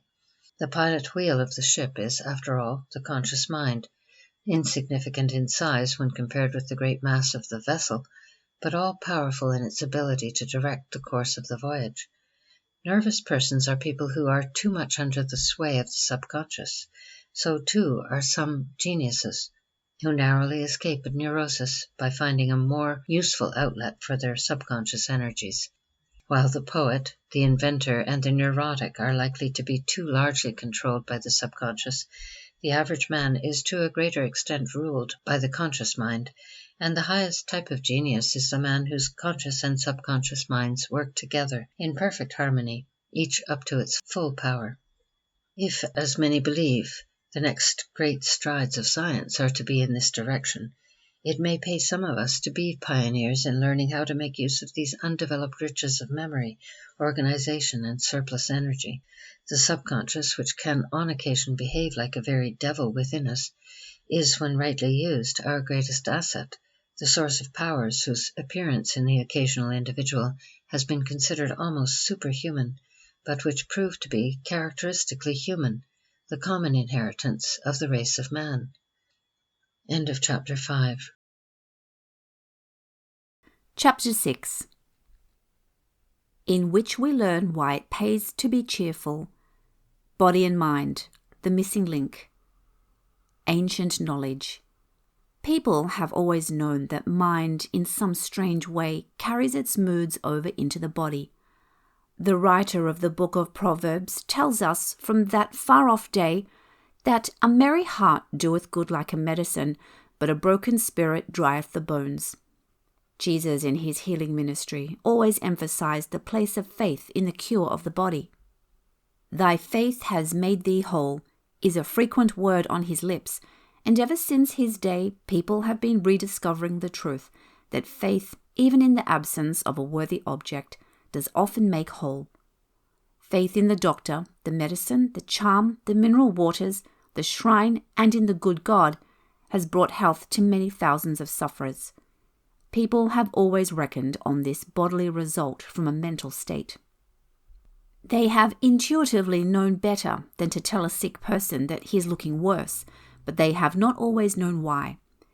They have known that a fit of anger is apt to bring on a headache, but they have not stopped to look for the reason, or if they have often gotten themselves into a tangle.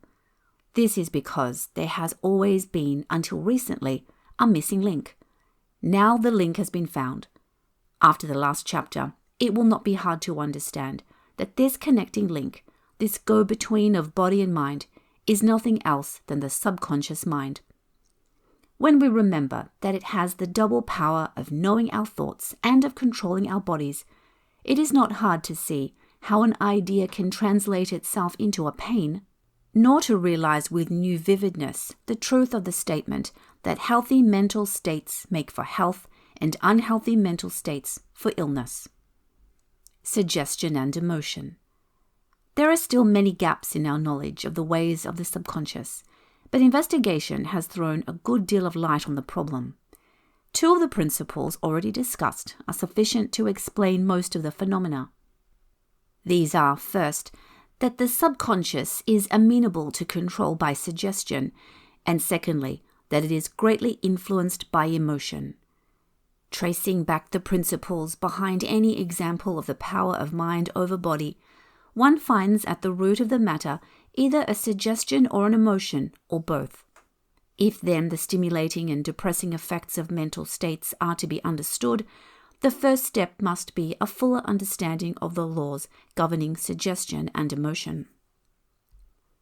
The contagion of ideas. One of the most important points about the subconscious mind is its openness to suggestion. It likes to believe what it is told and to act accordingly. The conscious mind, too, proud seat of reason though it may be, shares this habit of accepting ideas without demanding too much proof of their truth. Even at his best, man is extremely susceptible to the contagion of ideas. Most of us are even less immune to this mental contagion than we are to colds or influenza, for ideas are catching. They are such subtle, insinuating things that they creep into our minds without our knowing it at all, and once there, they are as powerful as most germs. Let a person faint in a crowded room, and a good % of the women present will begin to fan themselves. The room has suddenly become insufferably close. After we have read 100 times that ivory soap floats, a fair proportion of the population is likely to be seized with desire for a soap that floats, not because they have any good reason for doing so, but simply because the suggestion has taken.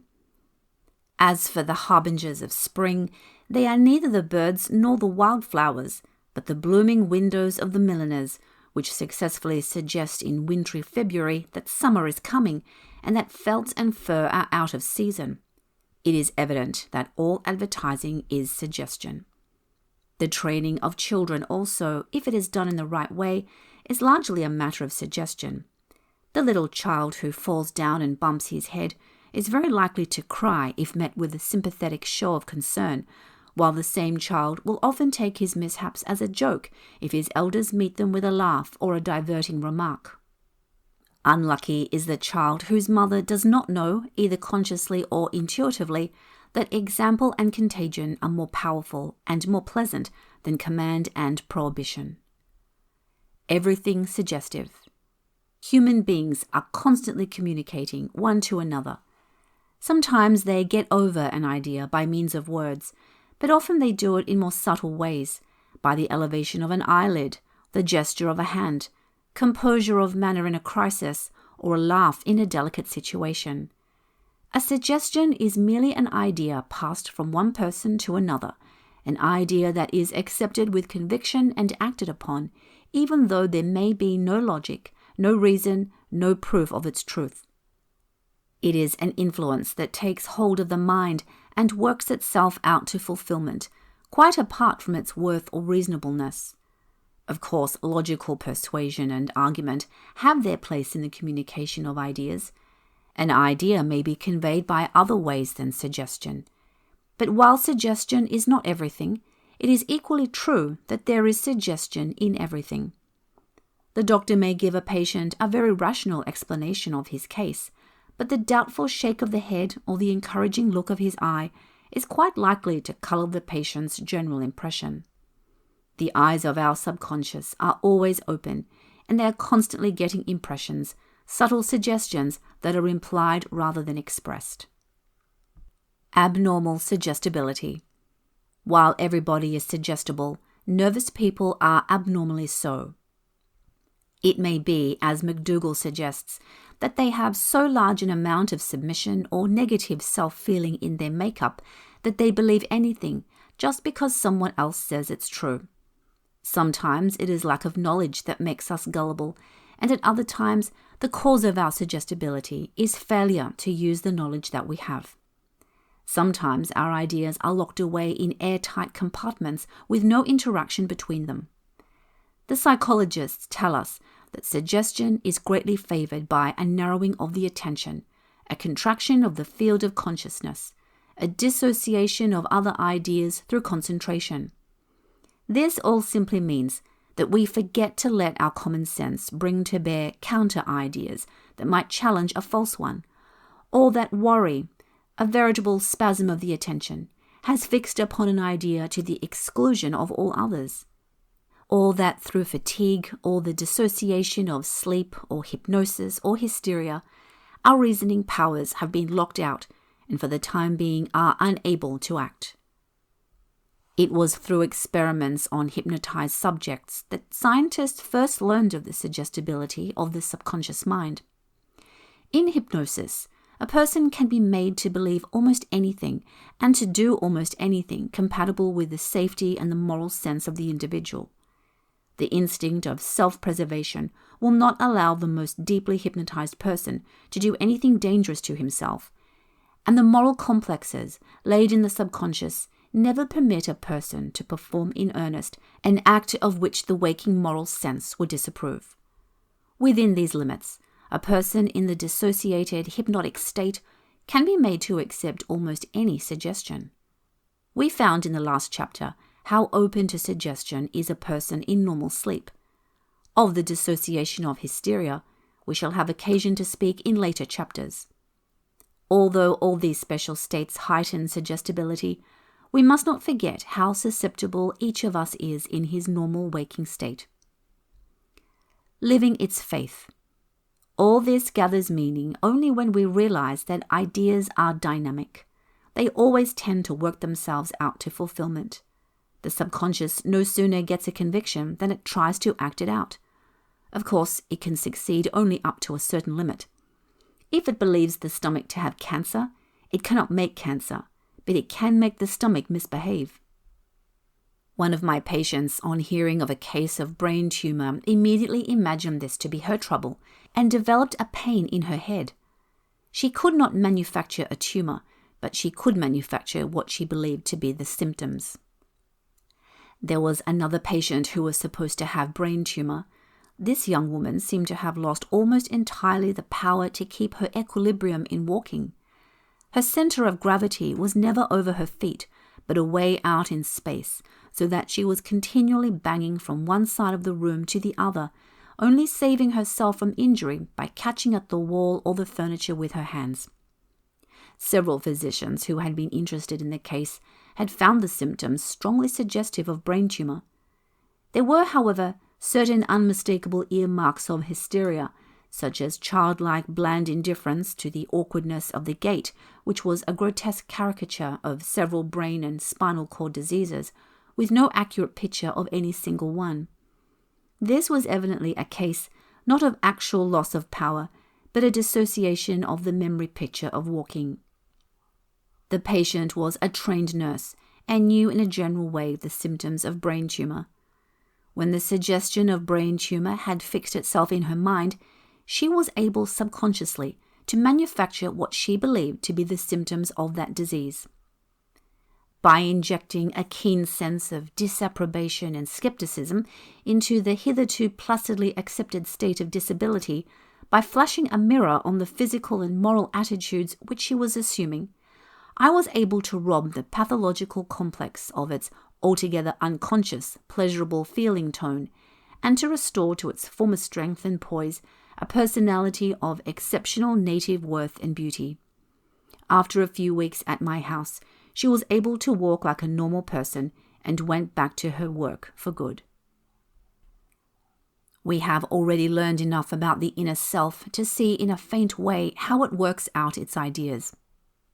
Since the subconscious mind runs the bodily machinery, since it regulates digestion, the building up of tissue, circulation, respiration, glandular secretion, muscular tonus, and every other process pertaining to nutrition and growth, it is not difficult to see how an idea about any of these matters can work itself out into a fact.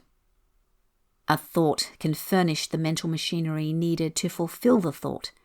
Someone catches the suggestion, "Concentration is hard on the brain. It soon brings on brain fag and headache." Not knowing facts to the contrary, the suggestible mind accepts the proposition. Then one day, after a little concentration, the idea begins to work, whereupon the autonomic nervous system tightens up the blood vessels that regulate the local blood supply. Too much blood stays in the head, and lo, it aches. The next time, the suggestion comes with greater force, and soon the habit is formed, all the result of an idea. It is a good thing to remember that constant thought about any part of the body never fails to send an oversupply of blood to that part. Of course, that means congestion and pain. Hands off. By sending messages directly to an organ through the nerve centers or by changing circulation, the subconscious director of our bodies can make any part of us misbehave in a number of ways. All it needs is a suggestion of an interfering thought about an organ. As we have insisted before, the subconscious cannot stand interference. Sadler well says, "Man can live at the equator or exist at the poles. He can eat almost anything and everything, but he cannot long stand self-contemplation." The human mind can accomplish wonders in the way of work, but it is soon wrecked when directed into the channels of worry. In other words, hands off, or rather, minds off. Don't get ideas that make you think about your body. The surest way to disarrange any function is to think about it. It is a stout heart that will not change its beat with a frequent finger on the pulse, and a hearty stomach that will not act up under attention. Judicious neglect is a good motto for most occasions. Take no anxious thought if you would be well. Know enough about your body to counteract false suggestions. Fulfill the common sense laws of hygiene, 8 hours in bed, plenty of exercise and fresh air, and 3 square meals a day. Then forget all about it. A mental representation is already a sensation, and we have enough legitimate sensations without manufacturing others. From real life. Startling indeed are the tricks that we can play on ourselves by disregarding these laws. A patient who was unnecessarily concerned about his stomach once came to me in great alarm, exhibiting a distinct, well-defined swelling about the size of a matchbox in the region of his stomach. I looked at it, laughed, and told him to forget it, whereupon it promptly disappeared. The first segment of the rectus muscle had tied itself up into a knot under the stimulus of anxious attention. Another patient appeared at my door one day, saying, "Look here." Examination showed that her abdomen was swollen to the size of more than a 6 months pregnancy. As it happened, this woman had a friend who a short time before had developed a pseudo or hysterical pregnancy which continued for several months. My patient, accepting the suggestion, was prepared to imitate her. I gave her a punch or two and told her to go and dress for luncheon. In the afternoon, she had returned to her normal size.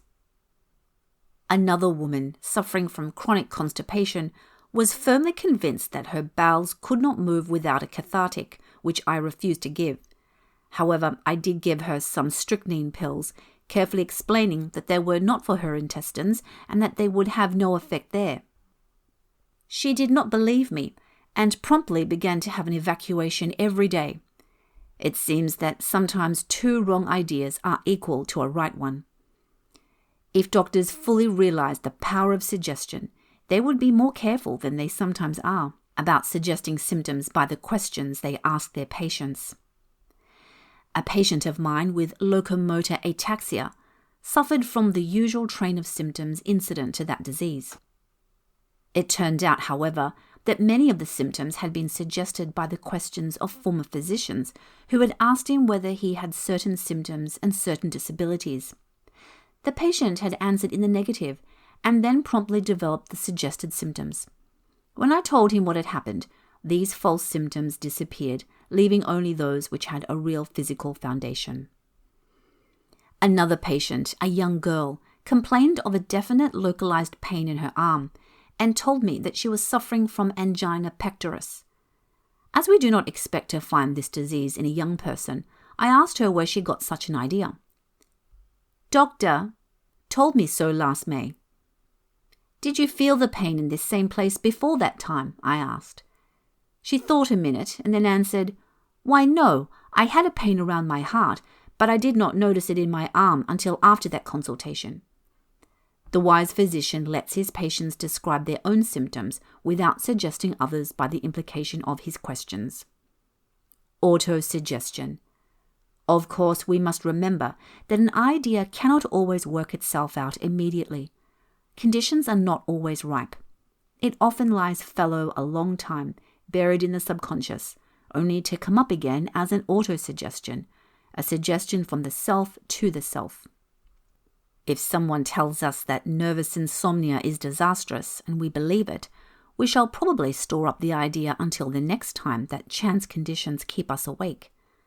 When the autosuggestion bobs up, common sense is sidetracked, we toss and worry and of course stay awake.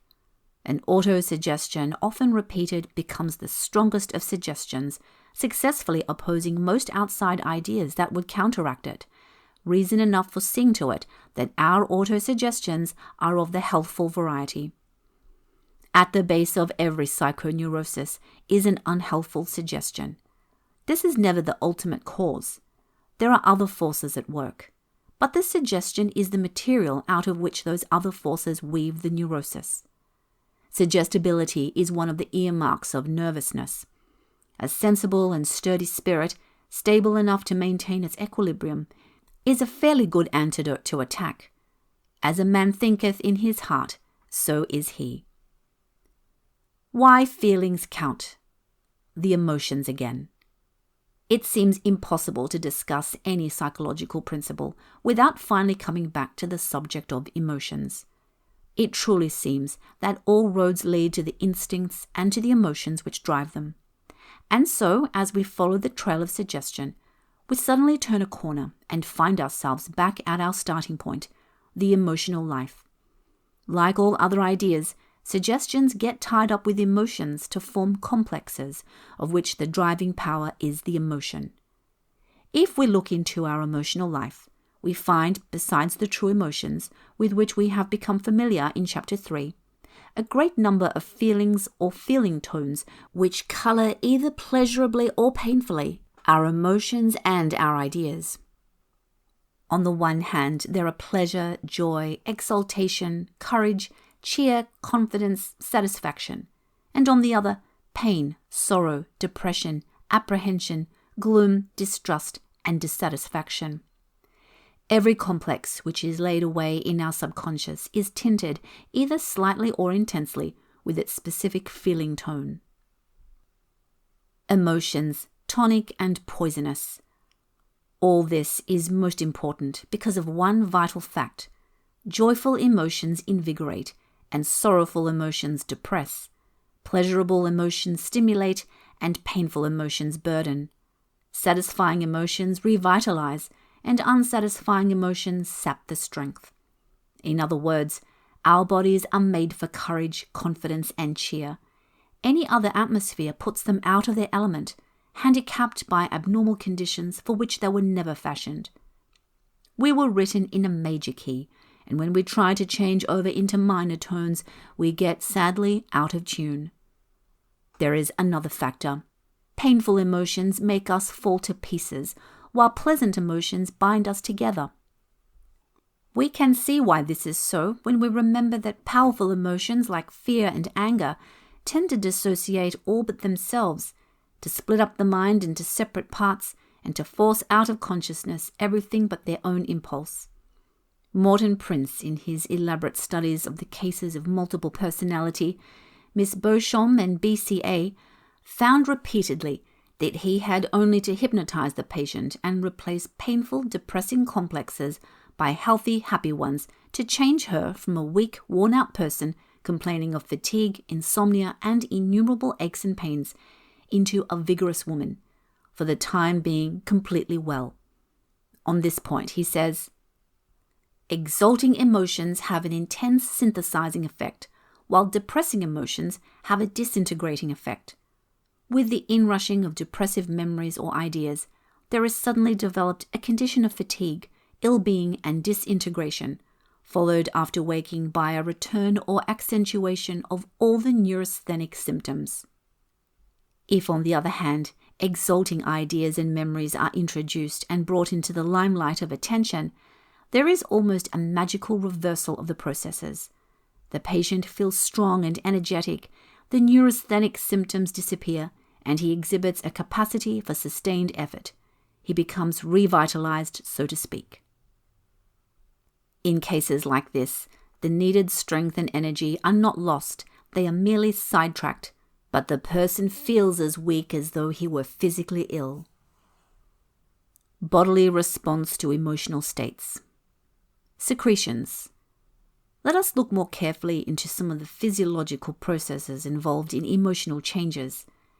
Among the most apparent of bodily responses are the various external secretions. Tears, the secretion of the lacrimal glands in response to an emotion, are too common a phenomenon to arouse comment.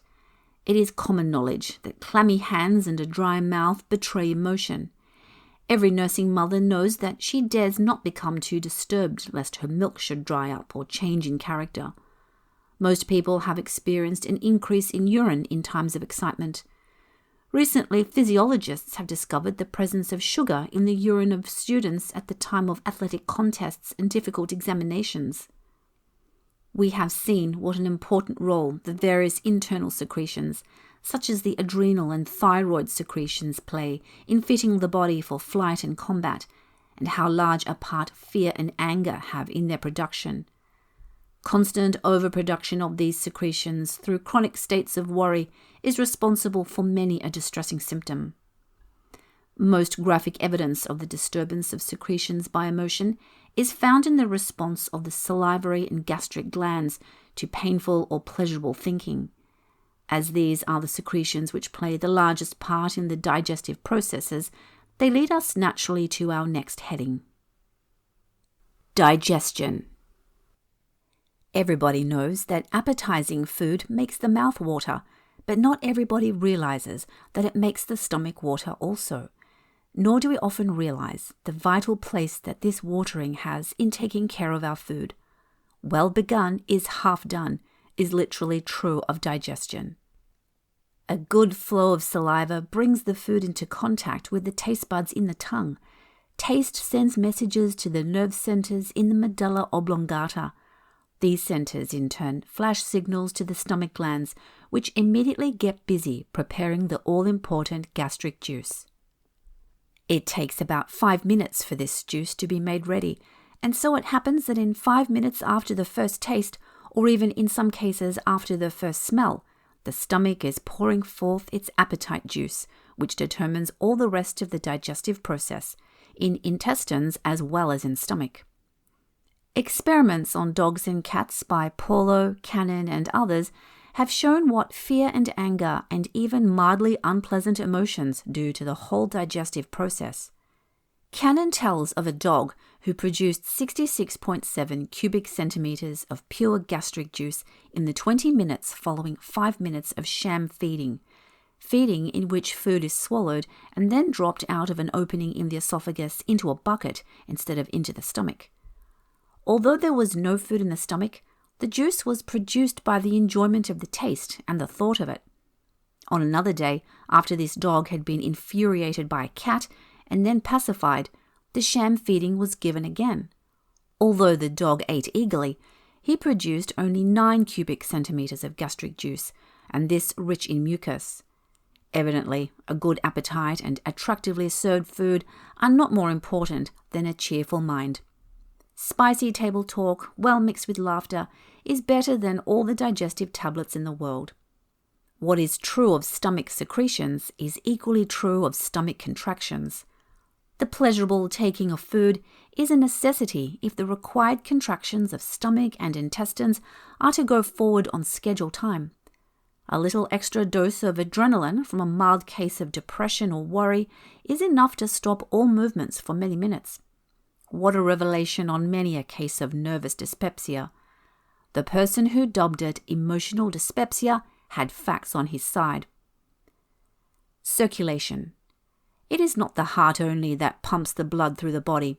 The tiny muscles of the smallest blood vessels, by their elasticity, are of the greatest importance in maintaining an even flow, and this is especially influenced by fear and depression.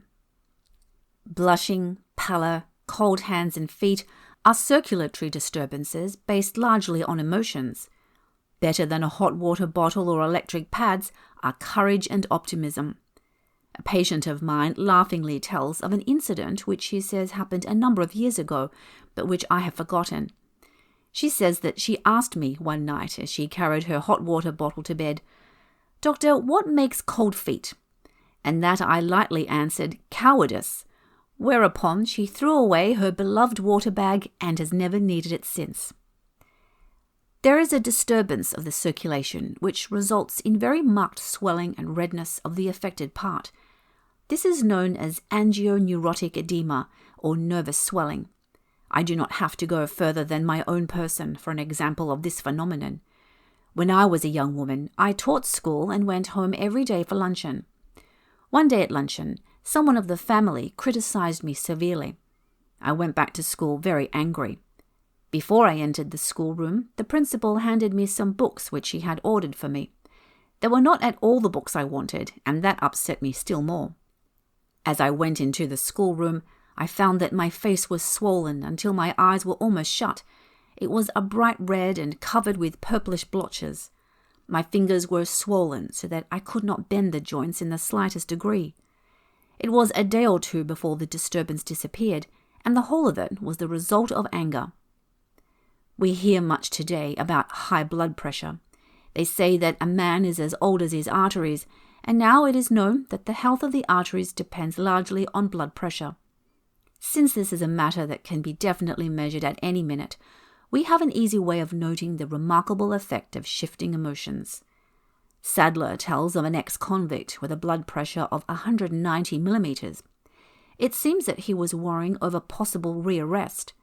On being reassured on this point, his blood pressure began to drop within a few minutes, falling 20 millimeters in 3 hours and 35 millimeters by the following day.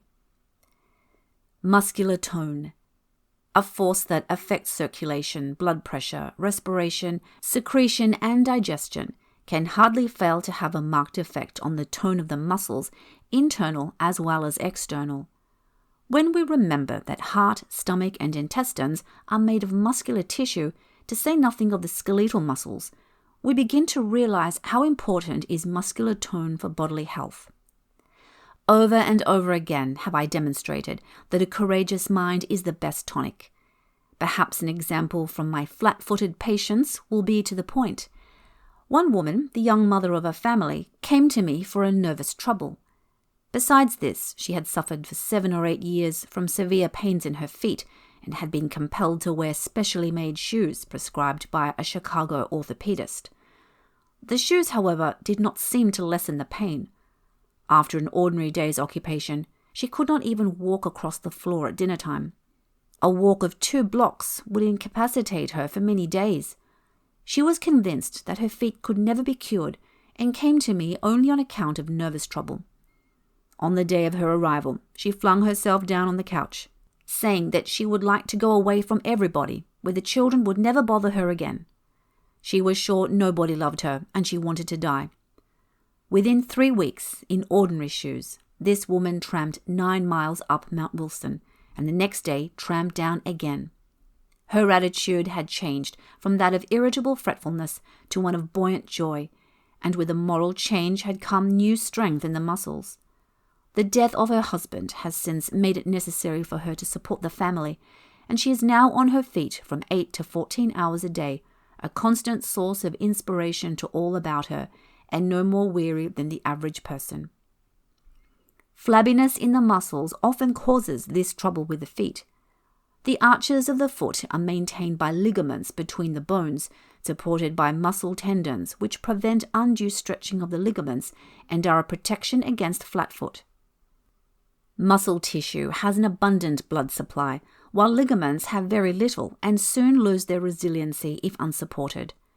Any lack of tone in the calf muscles throws the weight on the less resistant ligaments and on the cartilages placed as cushions between the bony structures of the arch. This is what causes the pain. Flat-footedness is only one result of weak muscles. Eye strain is another. Ptosis, or falling of the organs, is another. In a majority of cases, the best treatment for any of these troubles is an understanding attempt to go to the root of the matter by bracing up the whole mental tone. The most scientific oculists do not try to correct eye trouble due to muscular insufficiency by any special prisms or glasses. They know that the eyes will right themselves when the general health and the general spirits improve. I have found by repeated experience with nervous patients that it takes only a short time for people who have been unable to read for months or years to regain their old faculty. So remarkable is the power of mind. Summary. We have found that the gap between the body and the mind is not so wide as it seems, and that it is bridged by the subconscious mind, which is at once the master of the body and the servant of consciousness. In recording the physical effects of suggestion and emotion, we have not taken time to describe the galvanometers, the weighing machines, and all the other apparatus used in the various laboratory tests. but enough has been said to show that when doctors and psychologists speak of the effect of mind on body, they are dealing with definite facts and with laws capable of scientific proof. We have emphasized the fact that downcast and fearful moods have an immediate effect on the body, but after all, most people know this already. What they do not know is the real cause of the mood. When a nervous person finds out why he worries, he is well on the way toward recovery. An understanding of the cause is among the most vital discoveries of modern science. The discussion so far has merely prepared us to plunge into the heart of the question. What is it that in the last analysis makes a person nervous, and how may he find his way out? This question the next 2 chapters will try to answer. End of section 6. Chapter 7, in which we go to the root of the matter, the real trouble. Pioneers. Following the gleam. Kipling's elephant child, with the satiable curiosity, finally asked a question which seemed simple enough, but which sent him on a long journey into unknown parts. In the same way, man's modest and simple question, what makes people nervous, has sent him far adventuring to find the answer. For centuries, he has followed false trails ending in blind alleys, and only lately does he seem to have found the road that shall lead him to his journey's end. We may be thankful that we are following a band of pioneers whose fearless courage and passion for truth would not let them turn back even when the trail led through fields hitherto forbidden. The leader of this band of pioneers was a young doctor named Freud. The search for truth. Early beginnings. In 1882, when Freud was the assistant to Dr. Breuer of Vienna, there was brought to them for treatment a young woman afflicted with various hysterical pains and paralyses. This young woman's case marked an epoch in medical history, for out of the effort to cure her came some surprising discoveries of great significance to the open-minded young student. It was found that each of this girl's symptoms was related to some forgotten experience, and that in every case, the forgetting seemed to be the result of the painfulness of the experience. In other words, the symptoms were not visitations from without, but expressions from within. They were a part of the mental life of the patient. They had a history and a meaning, and the meaning seemed in some way to be connected with the patient's previous attitude of mind, which made the experience too painful to be tolerated in consciousness. These previous ideas were largely subconscious and had been acquired during early childhood. When by means of hypnosis, a great mass of forgotten material was brought to the surface and later made plain to her consciousness, the symptoms disappeared as if by magic. A startling discovery. For a time, Breuer and Freud worked together, finding that their investigations with other patients served to corroborate their former conclusions. When it became apparent that in every case, the painful experience bore some relation to the love life of the patient, both doctors were startled. Along with most of the rest of the world, they had been taught to look askance at the reproductive instinct and to shrink from realizing the vital place which sex holds in human life. Breuer dropped the work, and after an interval, Freud went on alone. He was resolved to know the truth and to tell what he saw. When he reported to the world that out of all his hundreds of patients, he had been unable, after the most careful analysis, to find one whose illness did not grow from some lack of adjustment of the sex life, he was met by a storm of protest from all quarters. No amount of evidence seemed to make any difference. People were determined that no such libel should be heaped on human nature. Sex urge was not respectable, and nervous people were to be respected. Despite public disapproval, the scorn of other scientists, and the resistance of his own inner prejudices, Freud kept on. He was forced to acknowledge the validity of the facts which invariably presented themselves to view. Like Luther under equal duress, he cried, "Here I stand. I can do no other." Freudian principles. Gradually, as he worked, he gathered together a number of outstanding facts about man's mental life and about the psychoneuroses. These facts he formulated into certain principles, which may be summed up in the following way. 1. There is no chance in mental life. Every mental phenomenon, hence every nervous phenomenon, has a cause and meaning. 2. Infantile mental life is of tremendous importance in the direction of adult processes.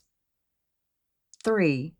Much of what is called forgetting is rather a repression into the subconscious of impulses which were painful to the personality as a whole. 4. Mental processes are dynamic, insisting on discharge either in reality or in fantasy.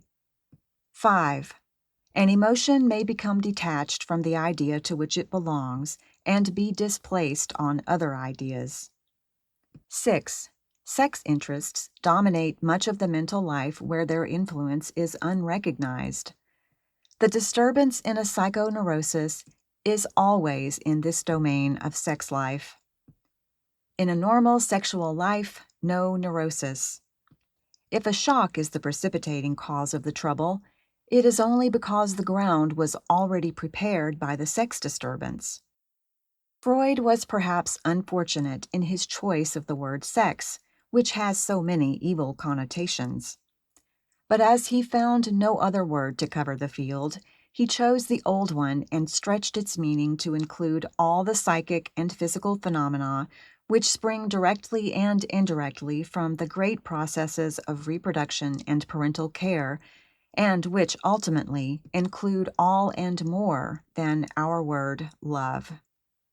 Footnote: Freud and his followers have always said that they saw no theoretical reason why any other repressed instinct should not form the basis of a neurosis, but that, as a matter of fact, they never had found this to be the case, probably because no other instinct comes into such bitter and persistent conflict with the dictates of society. Now, however, the Great War seems to have changed conditions. Under the strain and danger of life at the front, there has developed a kind of nervous breakdown called shell shock or war neurosis, which seems in some cases to be based not on the repression of the instinct of race preservation, but on the unusual necessity for repression of the instinct of self-preservation. Army surgeons report that wounded men almost never suffer from shell shock. The wound is enough to secure the unconsciously desired removal to the rear. But in the absence of wounds, a desire for safety may at the same time be so intense and so severely repressed that it seizes upon the neurosis as the only possible means of escape from the unbearable situation. In time of peace, however, the instinct of reproduction seems to be the only impulse which is severely enough repressed to be responsible for a nervous breakdown. End footnote. Later developments. Little by little, the scientific world came to see that this wild theorizer had facts on his side, that not only had he formulated a theory, but he had discovered a cure, and that he was able to free people from obsessions, fears, and physical symptoms before which other methods were powerless. One by one, the open-minded men of science were converted by the overpowering logic of the evidence, until today we find not only a Freudian school, counting among its members many of the eminent scientists of the day, but we find in medical schools and universities courses based on Freudian principles, with textbooks by acknowledged authorities in medicine and psychology. We find magazines devoted entirely to psychoanalytic subjects, besides articles in medical journals and even numerous articles in popular magazines. Not only is the treatment of nervous disorders revolutionized by these principles, but floods of light are thrown on such widely different fields of study as ancient myths and folklore, the theory of wit, methods of child training, and the little slips of the tongue and everyday breaks that have until recently been considered the meaningless results of chance. A searching question. We find, then, that when we ask, what makes people nervous, we are really asking, what is man like, inside and out, up and down? What makes him think, feel, and act as he does every hour of every day? We are asking for the source of human motives, the science of human behavior, the charting of the human mind. It is hard today to understand how so much reproach and ridicule could have been aroused by the statement that the ultimate cause of nervousness is a disturbance of the sex life. There has already been a change in the public attitude toward things sexual. Training courses for mothers and teachers, elementary teaching in the schools, lectures and magazine articles have done much to show the fallacy of our old hypersensitive attitude. Since the war, some of us know, too, with what success the Army has used the Freudian principles in treating war neurosis, which was mistakenly called shell shock by the first observers. We know, too, more about the constitution of man's mind than the public knew 10 years ago. When we remember the insistent character of the instincts and the repressive method used by society in restraining the most obstreperous impulse, when we remember the pain of such conflict and the depressing physical effects of painful emotions, we cannot wonder that this most sharply repressed instinct should cause mental and physical trouble. What about sublimation? On the other hand, it has been stated in Chapter 4 that although this universal urge cannot be repressed, it can be sublimated or diverted to useful ends which bring happiness, not disaster, to the individual. We have a right, then, to ask why this happy issue is not always attained, why sublimation ever fails. If a psychoneurosis is caused by a failure of an insistent instinct to find adequate expression, by a blocking of the libido or the love force, what are the conditions which bring about this blocking? The sex instinct of every respectable person is subject to restraint. Some people are able to adjust themselves. Why not all? The question, what makes people nervous, then turns out to mean, what keeps people from a satisfactory outlet for their love instincts? What is it that holds them back from satisfaction in direct expression and prevents indirect outlet in sublimation? Whatever does this must be the real cause of nerves. The causes of nerves. Plural, not singular. The first thing to learn about the cause is that it is not a cause at all, but several causes. We are so well made that it takes a combination of circumstances to upset our equilibrium. In other words, a neurosis must be overdetermined. Heredity, faulty education, emotional shock, physical fatigue have each at various times been blamed for a breakdown. As a matter of fact, it seems to take a number of ingredients to make a neurosis. A little unstable inheritance, plus a considerable amount of faulty upbringing, plus a later series of emotional experiences bearing just the right relationship to the earlier factors. Heredity, childhood reactions, and later experiences are the three legs on which a neurosis usually stands. An occasional breakdown seems to stand on the single leg of childhood experiences, but in the majority of cases, each of the three factors contributes its quota to the final disaster. Born or made? It used to be thought that neurotics, like poets, were born, not made. Heredity was considered wholly responsible, and there seemed very little to do about it. But today, the emphasis on heredity is steadily giving way to stress on early environment. There are, no doubt, such factors as a certain innate sensitiveness, a natural suggestibility, an intensity of emotion, a little tendency to nervous instability, which predispose a person to nerves, But unless the inborn tendency is reinforced by the reactions and training of early childhood, it is likely to die a natural death. Childhood experiences. Early reactions. Freud found that a neurotic is made before he is 6 years old. When by repeated explorations into the minds of his patients, he made this important discovery, he at first believed that the disturbing factor was always some single emotional experience or shock in childhood, usually of a sexual nature. But Freud and later investigators have since found that the trouble is not so often a single experience as a long series of exaggerated emotional reactions, a too intense emotional life, a precocity in feeling tending toward fixation of childhood habits, which are thus carried over into adult life. Fixation of habits. Fixation is the word that expresses all this. Fixation of childish habits. A neurotic is a person who made such strong habits in childhood that he cannot abandon them in maturity. He is too much ruled by the past.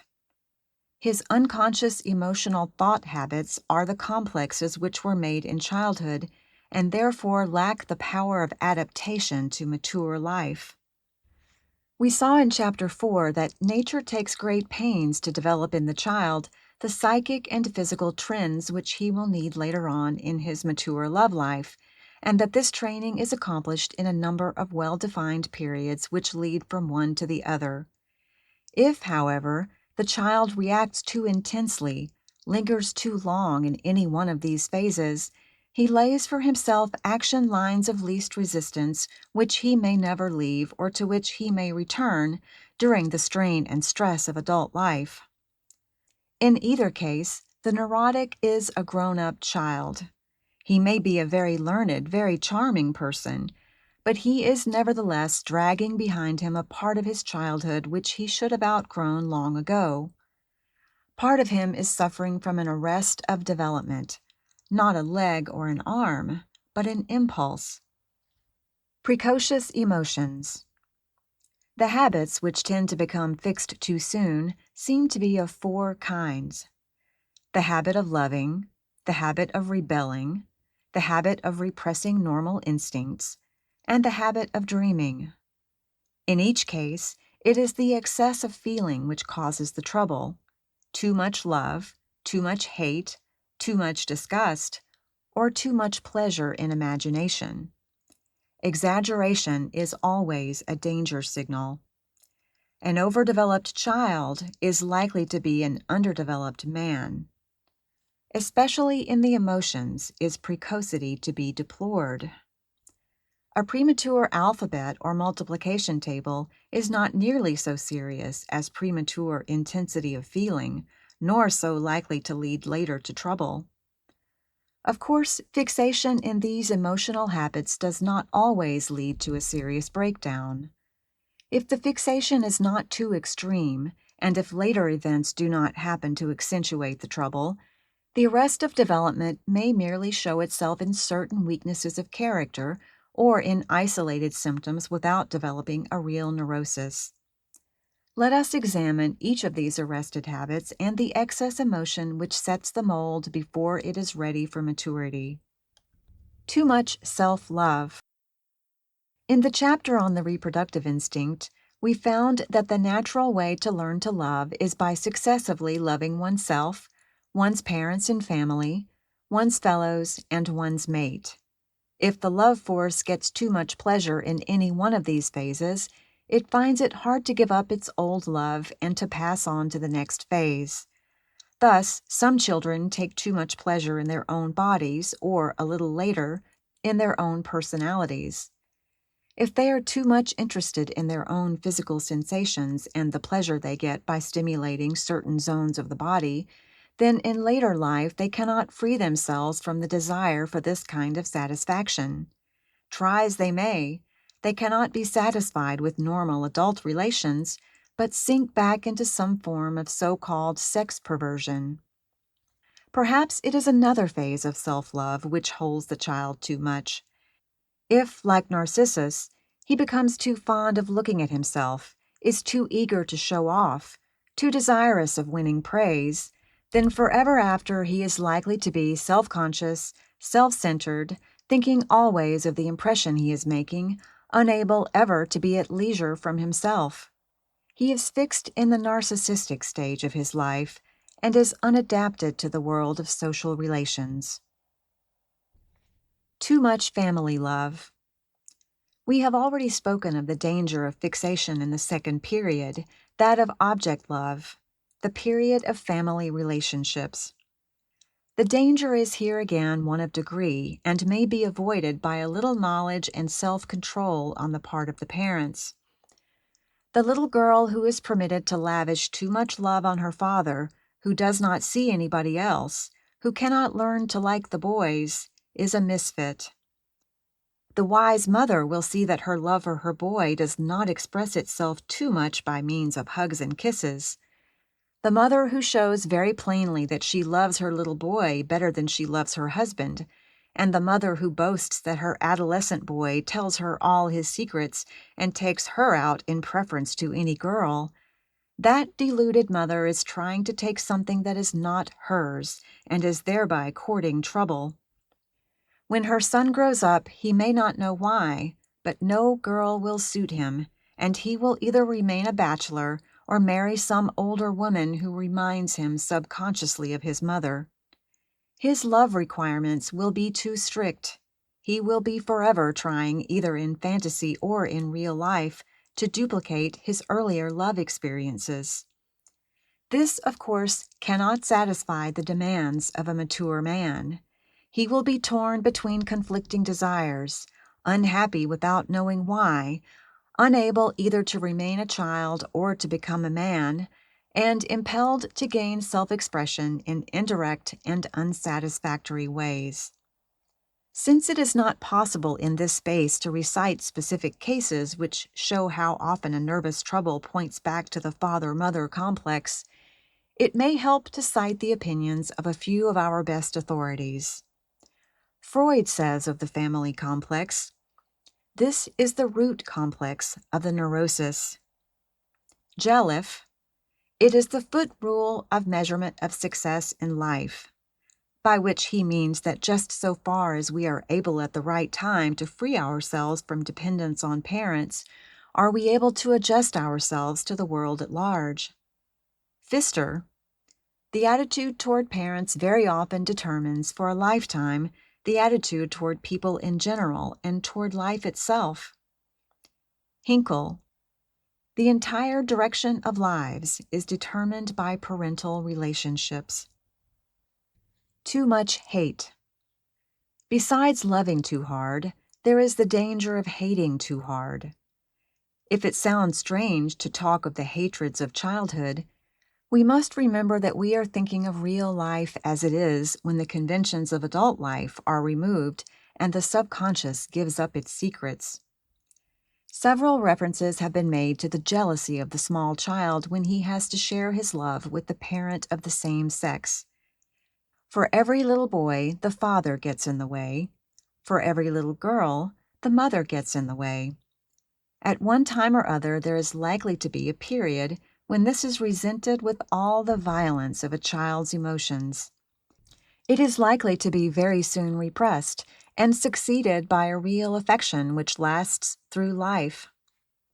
But underneath, unmodified by time, there may exist simultaneously the old childish image and the old unconscious reaction to it, unconscious but still active in indirect ways. Jealousy is very often united with the natural rebellion of a child against authority. The rebellion may, of course, be directed against either parent who is final in authority in the home. In most cases, this is the father. As the impulse of self-assertion is usually stronger in boys than in girls, and as the boy's impulse in this direction is reinforced by any existing jealousy toward his father, we find a strong spirit of rebellion more often playing a subconscious part in the life of men than of women. The novelist's favorite theme of the conflict between the young man and the old man represents the conscious, unrepressed complex. More often, however, there is true affection for the father, while the rebellion which really belongs to the childish father image is displaced or transferred to other symbols of authority: the state, the law, the king, the school, the teacher, the church, or perhaps to religion and authority in general. Anarchists and atheists naturally rationalize their reasons for dissent, but for all that, they are not so much intellectual pioneers as rebellious little boys who have forgotten to grow up. Liking to be bossed. There is a worse danger, however, than too much rebellion, and that is too little rebellion. Sometimes this yielding spirit is the result of an overdose of negative self-feeling and an underdose of positive self-feeling, but sometimes it is overcompensation for the repressed spirit of rebellion which the child considers wicked. Consciously, he becomes over-meek because he has to summon all his powers to fight his subconscious insurrection. Whether he be meek by nature or by training, he is likely to be a failure. Everybody knows that the child who is too good never amounts to anything. He who has never disobeyed is a weakling. Naturally resenting all authority, the normal individual, if he be well trained, soon learns that some authority is necessary. He rebels, but he learns to acquiesce to a certain degree. If he acquiesces too easily, represses too severely his rebellious spirit, swings to the other extreme of wanting to be bossed, he is very likely to end as a nervous invalid, unfitted for the battles of life. The neurotic, in the majority of cases, likes authority, clings to it too long, wants the teacher to tell him what to do, wants the doctor to order him around, is generally over-conscientious and afraid he will offend the boss or someone else who reminds him of the father image. All this carries a warning to parents who cannot manage their children without dominating their lives, even when the domination is a kindly one. Perhaps the modern child is in more danger of being spoiled than bullied, but analysis of nervous patients shows that both kinds of danger still exist. Too much disgust. The third form of excessive emotion is disgust. The love force, besides being blocked by a fixation of childish love and of childish reactions toward authority, is very often kept from free, mature self-expression by a perpetuation of a childish reaction against sex. We hardly need dwell longer on the folly of teaching children to be ashamed of so inevitable a part of their own nature.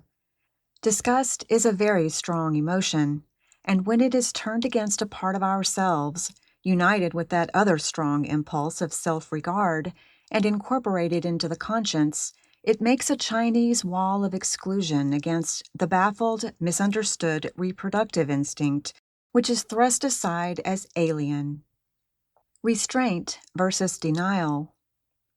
Repression is not merely restraint. It is restraint plus denial. To the clamoring instinct, we say not merely, "No, you may not," but "No, you are not. You do not exist. Nothing like you could belong to me." The woman with nausea, Chapter 5, did not say to herself, "You are a normal, healthy woman, possessed of a normal woman's desires, but wait a while until the proper time comes." Controlled by an immature feeling of disgust, she had said, "I never thought it. It cannot be." The difference is just this. When an ungratifiable desire is honestly faced and squarely answered, it is modified by other desires, chooses another way of discharge, and ceases to be desire. When a desire is repressed, it is still desire, unsatisfied, insistent, unmodifiable by mature points of view, untouched by time, automatic, and capable of almost any subterfuge in order to get satisfaction. A repressed desire is buried, shut away from the disintegrating effects of sunlight and air. While the rest of the personality is constantly changing under the influence of new ideas, the buried complex lives on in its immaturity, absolutely untouched by time. Childish birth theories. When a child's questions about where babies come from are met by evasions, he is forced to manufacture his own theories. His elders would laugh if they knew some of these theories, but they would not laugh if they knew how often the childish ideas, wide of the truth, furnish the material for future neuroses. Frank tells the story of a young woman who had a compulsion for taking drugs. Although not a drug fiend in the usual sense, she was constantly impelled to take any kind of drug she could obtain. It was finally revealed that during her childhood, she had tried hard to discover how babies were made, and had at last concluded that they grew in the mother as a result of some medicine furnished by the doctor. The idea had long been forgotten, only to reappear as a compulsion. The natural desire for a child was strong in her, but was repressed as unholy in an unmarried woman. The associated childish idea of drug-taking was not repellent to her moral sense, and was used as a substitute for the real desire to bear a child. Many of my patients have suffered from the effect of some such birth theories. One young girl, 20 years old, was greatly afflicted with misophobia, or the fear of contamination. She spent most of her time in washing her hands and keeping her hands and clothing free from contamination by contact with innumerable harmless objects. When cleaning her shoes on the grass, she would kneel so that the hem of her skirt would touch the grass, lest some dust should fly up under her clothes. After eating luncheon in the park with a girl who had tuberculosis, she said that she was not afraid of tuberculosis in the lungs, but asked if something like tuberculosis might not get in and begin to grow somewhere else. Her life was full to overflowing of such compulsive fears. As opportunity offered itself from day to day, I would catch her compulsive ideas in the very act of expressing themselves, and would pin her down as to the association and the source of her fear, always taking care not to make suggestions or ask leading questions. She was finally convinced out of her own mouth that her real fear was the idea of something getting into her body and growing there. Then she told how she had questioned her mother about the reproductive life and had been put off with signs of embarrassment. For a long time, she had been afraid to walk or talk with a boy because, not knowing how conception might occur, she feared grave consequences. Very soon after the beginning of her conversations with me, the girl realized that her fear was really a disguised desire that something might be planted within and grow. With her new understanding of herself, her compulsions promptly slipped away. She began to eat and sleep and to live a happy, natural life. Chronic repression. It takes first-hand acquaintance with nervous patients to realize how common are stories like these. Unnecessary repressions based on false training are the cause of many a physical symptom and mental distress which a little parental frankness might have forestalled. Footnote: Parents who are eager to handle this subject in the right way are often sincerely puzzled as to how to go about it. No matter how complete their education, it is very likely to fail them at this critical point. For the benefit of such parents, let it be said with all possible emphasis that the first and most important step must be a change in their own mental attitude. If there is left within them the shadow of embarrassment on the subject of sex, their children will not fail to sense the situation at once. A feeling of hesitation or a tendency to apologize for nature makes a far deeper impression on the child mind than do the most beautiful of half-believed words on the subject. And this impression, subtle and elusive as it may seem, is a real and vital experience which is quite likely to color the whole of the child's life. If you would give your children a fair start, you must first get rid of your own inner resistances. After that, all will be clear sailing. In the second place, take the earliest opportunity to bring up the subject in a natural way. A young father told me recently that his little daughter had asked her mother why she didn't have any lap anymore. "And of course your wife took that chance to tell her about the baby that is coming," I said. "Oh no," he answered. "She did nothing of the kind. Mary is far too young to know about such things." There are always chances if we are on the lookout for them, and the earlier the better. It has been noticed that children are never repelled by the idea of any natural process unless the new idea runs counter to some notion which has already been formed. The wise parent is the one who gets in the right impression before some other child has had a chance to plant the wrong one. Then, too, we elders are judged quite as much by what we do not say as by what we do. Happy is the child who is not left to draw his own conclusions from the silence and evasiveness of his parents. The sex instruction which children are getting in the schools is often good, but it usually comes too late. The damage is always done before the 6th year. When it comes to the exact words in which to explain the phenomena of generation and birth, each parent must naturally find his own way. The main point is that we must tell the truth and not try to improve on nature. If we say that the baby grows under the mother's heart, and later the child learns that this is not true, he inevitably gets the idea that there is something not nice about the part of the body in which the baby does grow. What could be wrong with the simple truth that the father plants a tiny seed in the mother's body, and that this seed joins with another little seed already there and grows until it is a real baby ready to come into the world? The question as to how the father plants the seed need cause no alarm. If brothers and sisters are brought up together with no artificial sense of false modesty, they very early learn the difference between the male and the female body. It is simple enough to tell the little child the function of the male structure.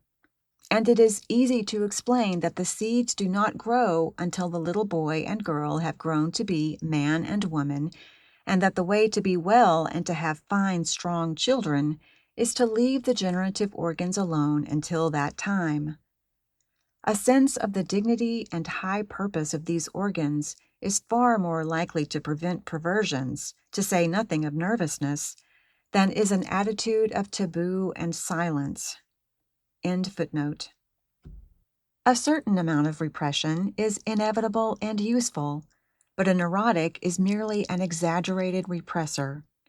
He represses so much of himself that it will not stay down. He builds up a permanent resistance which automatically acts as a dam to his normal sex instinct and forces it into undesirable outlets. A resistance is a chronic repression that has become fixed and subconscious, a habit that has lost its flexibility and outlives its usefulness. It is a fixation of repression and is built of an overstrong complex or emotional thought habit acquired during childhood, incorporated into the conscience and carried over into maturity, where it warps judgment and interferes with normal development because it is fundamentally untrue and at variance with the laws of nature. Too much daydreaming.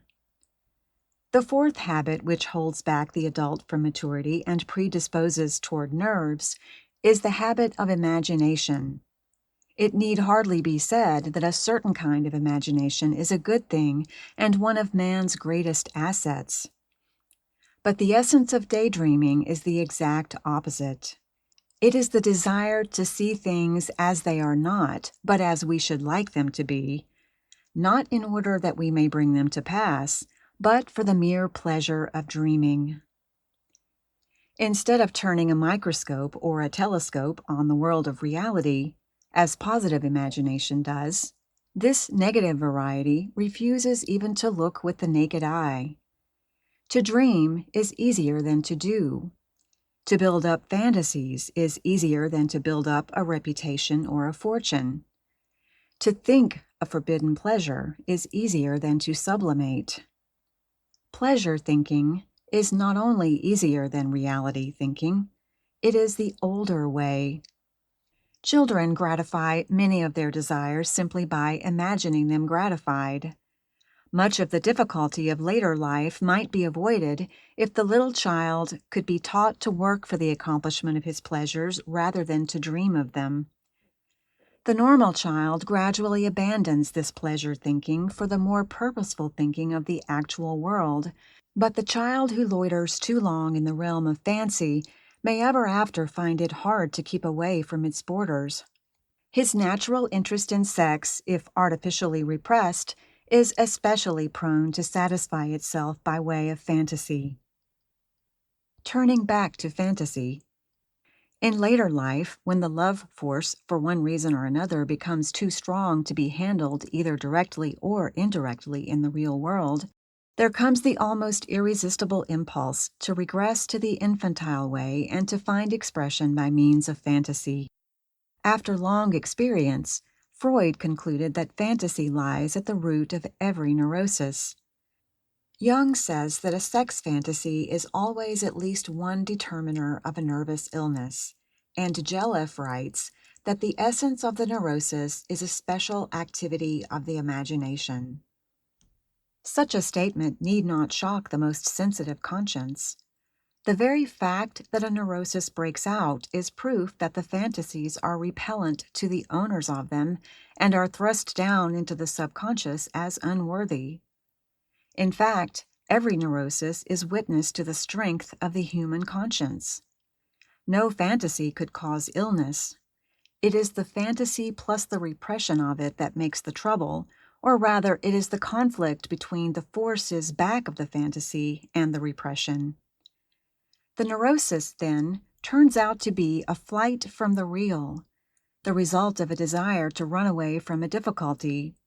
When a problem presses or a disagreeable situation is to be faced, it is easier to give up and fall ill than to see the thing through to the end. Here again, we find that nervousness is a regression to the irresponsible reactions of childhood. Maturity versus immaturity. We have been thinking of the main causes of nerves and have found them to be infantile habits of loving, rebelling, repressing, and dreaming. We have tried to show that these habits are able to cause trouble because of their bearing on that inevitable conflict between the ancient urge of the reproductive instinct and the later ideals which society has acquired. If this conflict be met in the light of the present, free from the backward pull of outgrown habits, an adjustment is possible which satisfies both the individual and society. We call this adjustment sublimation. This is rather a synthesis than a compromise, a union of the opposing forces, a happy utilization of energy by displacement on more useful ideas. But if the conflict has to be met with the mind hampered by immature thinking and immature feeling, if the demands of the here and now are met as if it were long ago, if unhealthy and untrue complexes, old loves and hates complicate the situation, if to the necessary conflict is added an unnecessary one, then something else happens. Compromise of some kind must be made, but instead of a happy union of the two forces, a poor compromise is effected, gaining a partial satisfaction for both sides, but a real one for neither. The neurosis is this compromise. Later experiences. The last straw. The precipitating cause may be one of a number of things. It may be entirely within, or it may be external. Perhaps it is only a quickening of the maturing instincts at the time of adolescence, making the love force too strong to be held by the old repressions. Perhaps the husband, wife, or lover dies, or the life work is taken away, depriving the vital energy of its usual outlets. Perhaps the trigger is pulled by an emotional shock which bears a faint resemblance to old emotional experiences and which stimulates both the repressing and repressed trends and makes the person at the same time say both yes and no. Perhaps physical fatigue lets down the mental and moral tension and makes the conflict too strong to be controlled. Perhaps an external problem presses and arouses the old habit of fleeing from disagreeable reality. Any or all these factors may cooperate, but not one of them is anything more than a last straw on an overburdened back. No calamity, deprivation, fatigue, or emotion has been able to bring about a neurosis unless the ground was prepared for it by the earlier reactions of childhood. The breakdown itself. Two persons under one hat. We can understand now why a neurotic can be described in so many ways. We often hear him called an especially moral, especially ethical person with a very active conscience, an intensely social being, unable to be satisfied with anything but a social standard, a person with finer intellectual insight and greater sensitiveness than the rest of mankind. At the same time, we are told that a neurosis is a partial triumph of antisocial, non-moral factors, and that it is a cowardly flight from reality. We hear a nervous invalid called selfish, unsocial, shut in, primitive, childish, self-deceived. Both these descriptions are true to life. A neurosis is an ethical struggle between these two sets of forces. If the lower set had triumphed, the man would have been merely weak. If the higher set had been victorious, he would have been strong. As it is, he is neither one nor the other, only nervous. The neurosis is the only solution of the struggle which he is able to find, and serves the purpose of a sort of armed armistice between the two camps. Serving a purpose. If a neurosis is a compromise, if it is the easiest way out, if it serves a purpose, it must be that the individual himself has a hand in shaping that purpose. Can it be that a breakdown which seems such an unmitigated disaster is really welcomed by a part of our own selves? Nothing is more intensely resented by the nervous invalid than the accusation that he likes his symptoms, and no wonder. The conscious part of him hates the pain, the inconvenience, and the disability with a real hatred. It is not pleasant to be ill. And yet, as it turns out, it is pleasanter to be ill than it is to bear the tension of unsatisfied desire or to be undeceived about oneself. Every symptom is a means of expression for repressed and forgotten impulses and is a relief to the personality. It tends to the preservation of the individual rather than to his destruction. The nervous invalid is not short-lived, but his family may be. It has been said that a neurosis is not so much a disease as a dilemma. Rather, it might be said that the neurosis is a way out of the dilemma. It is a harbor after a stormy sea, not always a quiet harbor, but at least a usable one.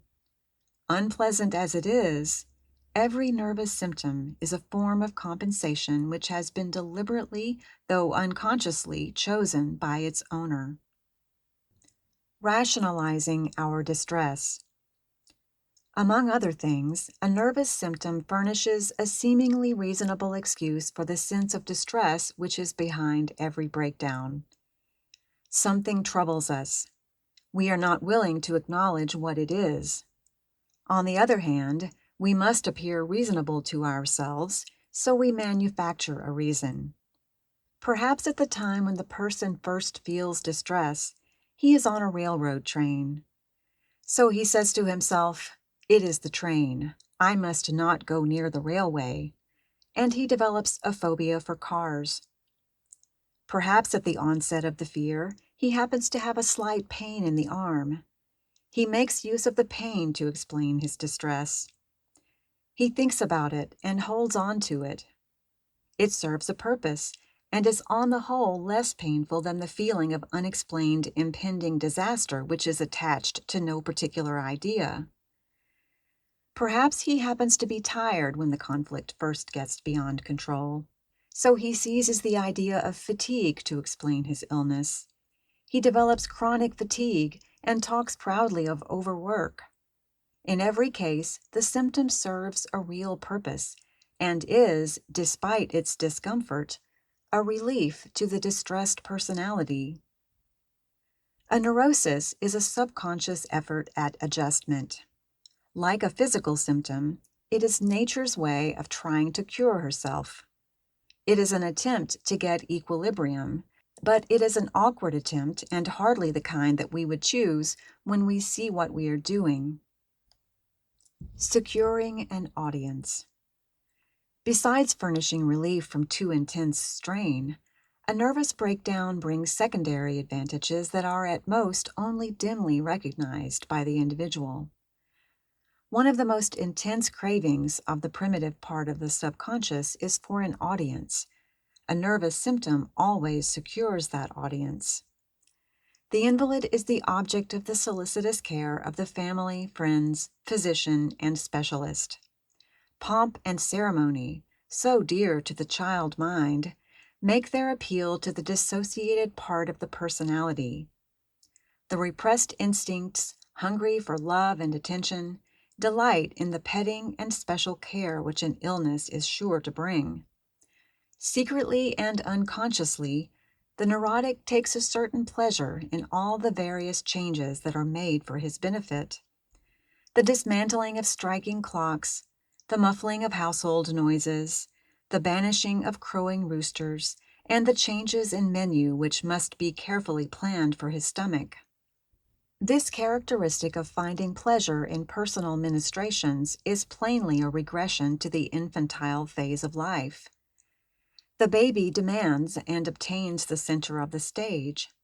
Later, he has to learn to give it up, but the neurotic gets the center again and is often very loath to leave it for a more inconspicuous place. Capitalizing an illness. Then, too, a neurosis provides a way of escape from all sorts of disagreeable duties. It can be capitalized in innumerable ways that would horrify the invalid if he realized the truth. Much of the resentment manifested against the suggestion that the neurosis is psychic in origin is simply a resistance against giving up the unconsciously enjoyed advantages of the illness. An honest desire to get well is a long step toward cure. The purposive character of a nervous illness is well illustrated by two cases reported by Thaddeus Hoyt Ames. A young woman, the drudge of the family, suddenly became hysterically blind. That is, she became blind despite the fact that her eyes and optic nerves proved to be unimpaired. She remained blind until it was proved to her that a part of her welcomed the blindness and had really produced it for the purpose of getting away from the monotony of her unappreciated life at home. She naturally resented the charge, but finally accepted it and turned on her eyesight in an instant. The other patient, a man, became blind in order to avoid seeing his wife, who had turned out to be not at all what he had hoped. When he realized what he was doing, he decided that there might be better ways of adjusting himself to his wife. He then switched on his seeing power, which had never been really lost, but only disconnected and dissociated from the rest of his mind. That the conscious mind has no part in the subterfuge is shown by the fact that both patients gave up their artificial haven as soon as they saw how they had been fooling themselves. The fact remains that every neurosis is the fulfillment of a wish. A distorted, unrecognized, unsatisfactory fulfillment, to be sure, but still an effort to satisfy desire. As Frank remarks, a neurosis is a kind of behavior. We always choose the conduct we like. It is a matter of choice. Does not this answer our question as to why some people always take unhealthy suggestions? If we take the bad one, it is because it serves the need of a part of our being. Sign language. Talking in symbols. We have several times suggested that a nervous symptom is a disguised, indirect expression of subconscious impulses. It is the completeness of the disguise which makes it so hard for us to realize its true meaning. It takes a stretch of the imagination to believe that a pain in the body can mean a pain in the soul, or that a fear of contamination can signify a desire to bear a child. But in all this, we must not forget the primitive, childlike nature of the instinctive life. The savage and the child do not think as civilized man thinks. Savage or child thinks in pictures. He acts his feelings. He groups things according to superficial resemblances. He expresses an idea by its opposite. He talks in symbols. We still use these devices in poetic speech and in everyday thought. A wedding ring stands for the marriage bond, the flag for a nation, a greyhound for fleetness, a wild beast for ferocity, sunrise for youth, and sunset for old age. The essence of language consists in the statement of resemblance. The expression of human thought is an expression of association. The association may be so accidental and superficial as to seem absurd to another person, or it may be so fundamental as to express the universal thought of man from the beginning of time. Many of the signs and symbols which crop out in neurotic symptoms and in normal dreams are the same as those which appear in myths, fairy tales, and folklore, and in the art of the earlier races. A secret code. When the denied instincts of a man's repressed life insist on expression, and when the shocked proprieties of his repressing life demand conformity to social standards, the subconscious, held back from free speech, strikes a compromise by making use of figurative language. As Trigant Burrows says, if the moral repugnance is very strong, the disguise must be more elaborate, the symbols more far-fetched. The symbols of nervous symptoms and of dreams are a secret code, understood by the sender, but meaningless to the censoring conscience, which passes them as harmless. The right kind of symbolism.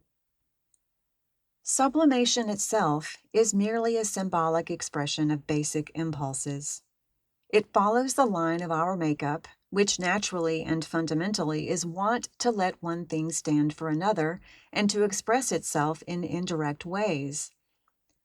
Sublimation says, if I cannot recreate myself in the person of a child, I will recreate myself in making a bridge, or a picture, or a social settlement, or a pudding.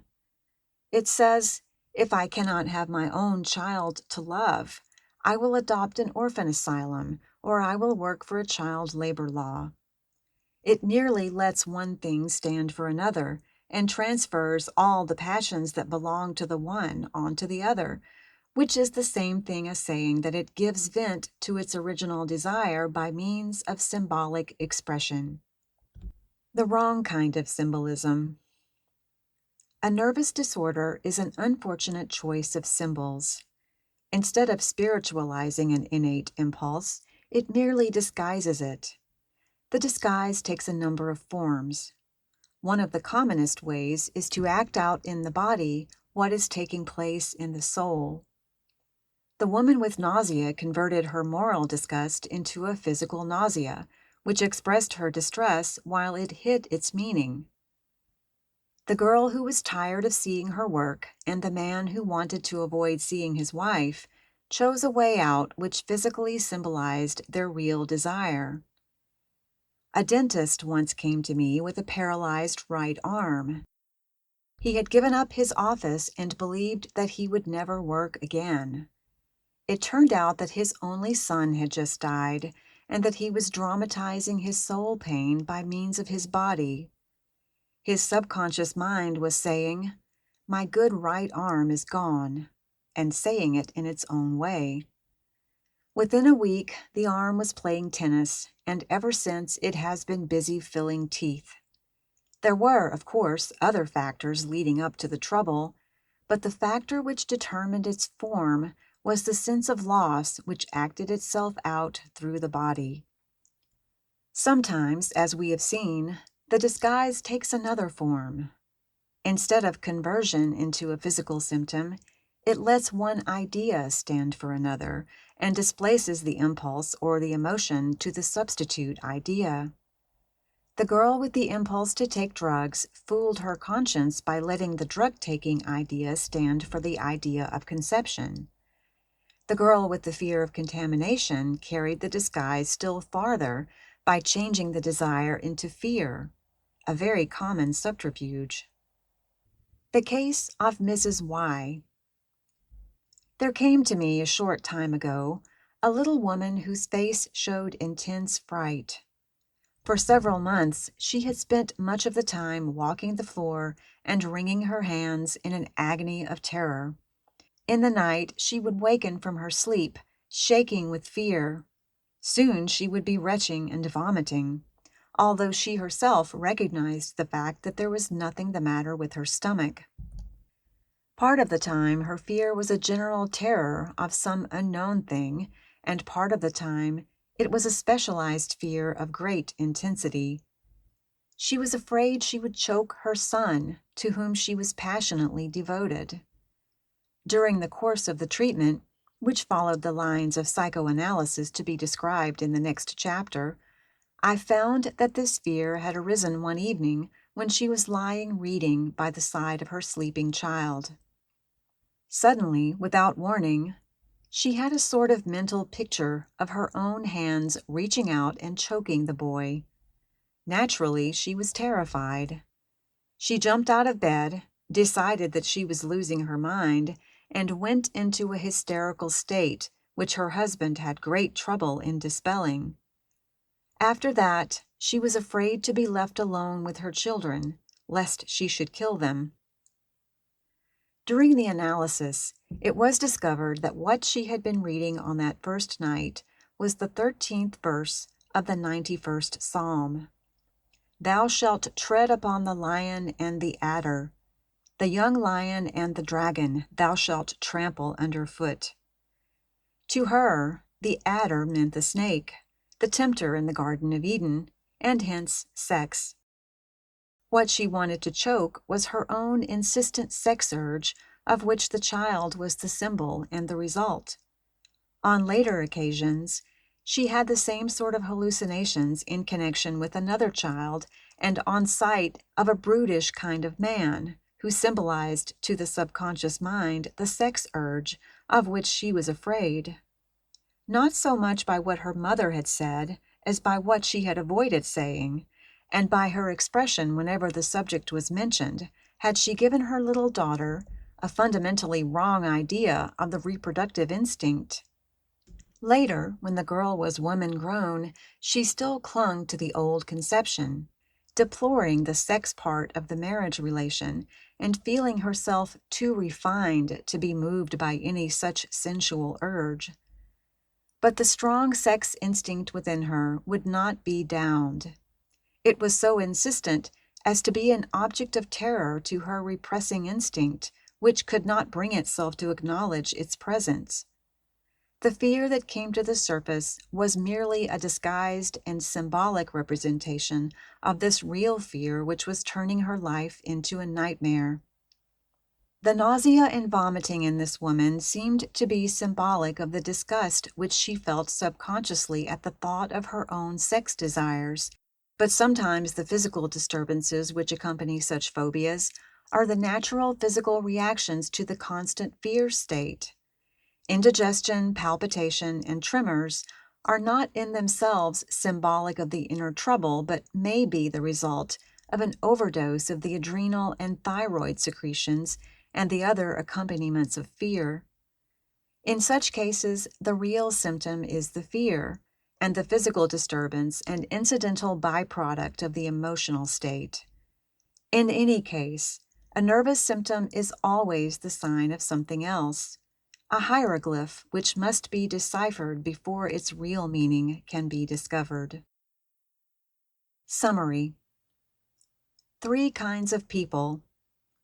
Absurd as it sounds, nerves turn out to be a question of morals, a neurosis an affair of conscience, a nervous symptom an unsettled ethical struggle. The ethical struggle is not unusual.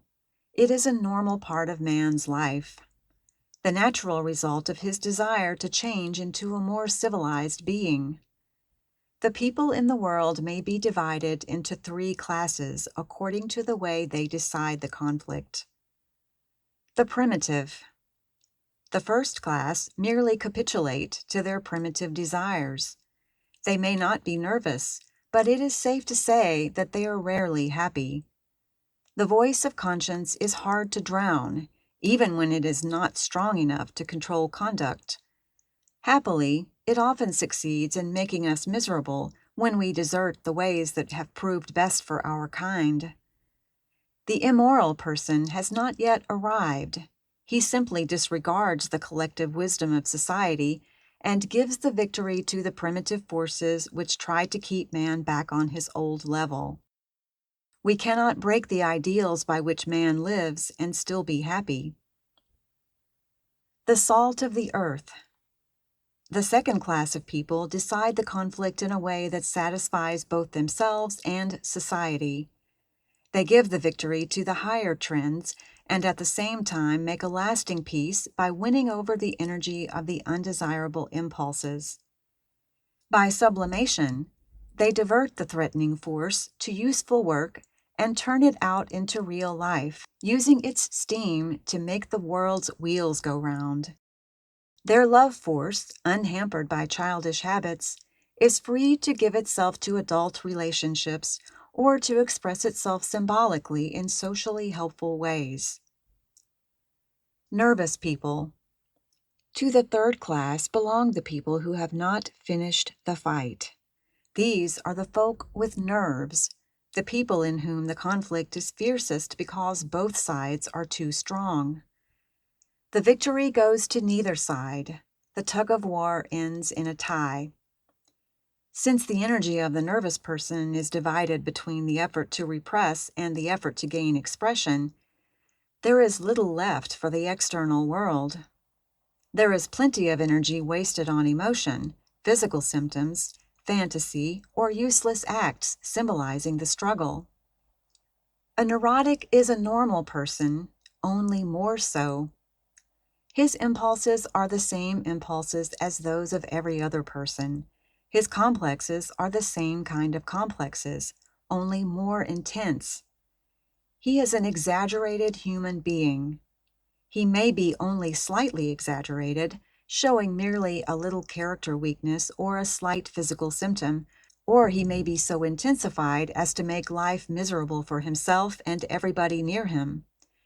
It is quantity, not quality, that ails him, for he differs from his steady-going neighbor, not in kind, but in degree. More of him is repressed, and a larger part of him is fixed in a childish mold. Tricking ourselves. A neurosis is a confidence game that we play on ourselves. It is an attempt to get stolen fruit and to look pious at the same time, not in order to fool somebody else, but to fool ourselves. No nervous symptom is what it seems to be.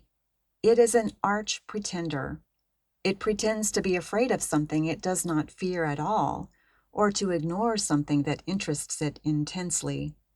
It pretends to be a physical disease, when primarily it has nothing to do with the body, and the person most deluded is the one who owns the symptom. Its purpose is to avoid the pain of disillusionment and to furnish relief to a distracted soul which dares not face itself. Although the true meaning of a symptom is hidden, there is fortunately a clue by which it can be traced.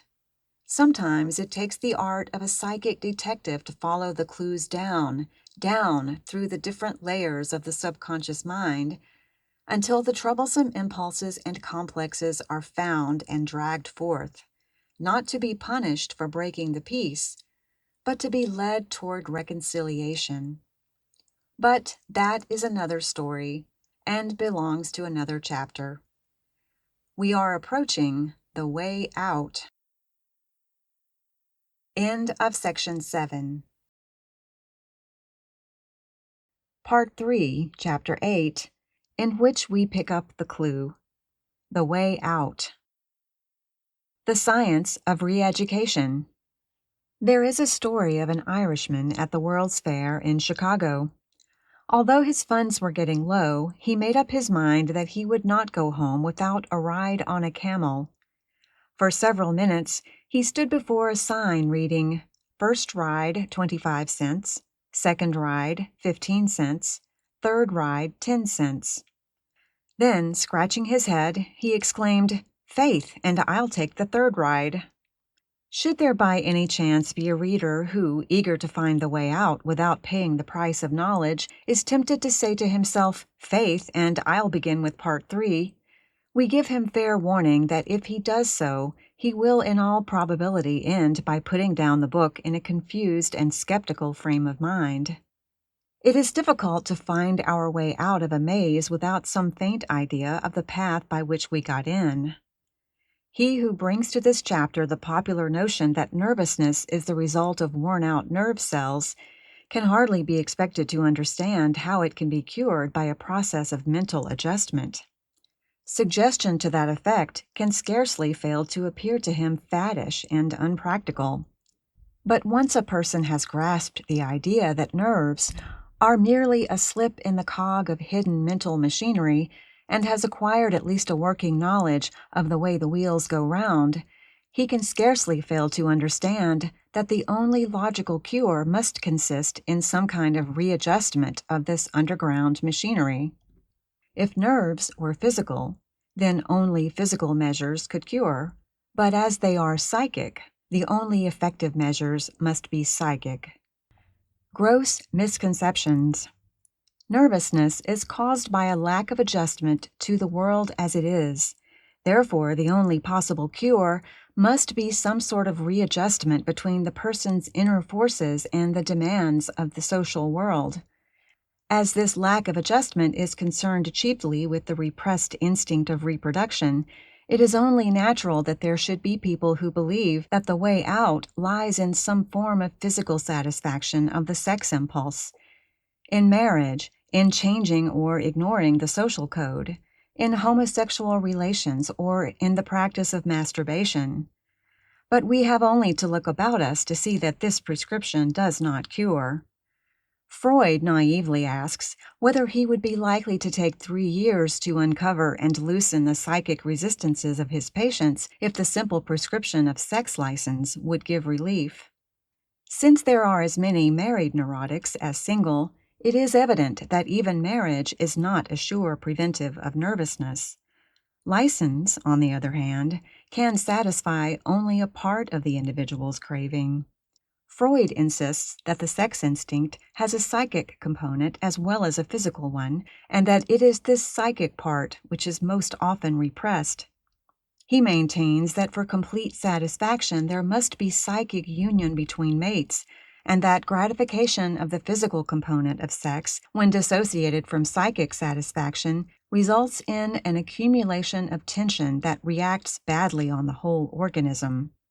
The psychic tension accumulating in adult sex relations has its inception in the mistaken attitude on the part of the wife, who remains true to her childhood training that any pleasure in sex is vulgar, or on the part of the man who reacts to the mood of the wife, or is held by his own unbroken mother-son complex, or, on the part of both, the tension piles up because of society's taboo upon rearing large families.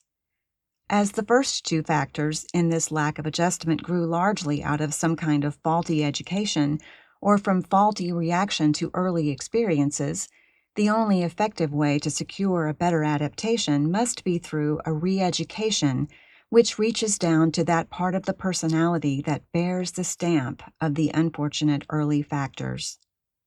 Remaking ourselves.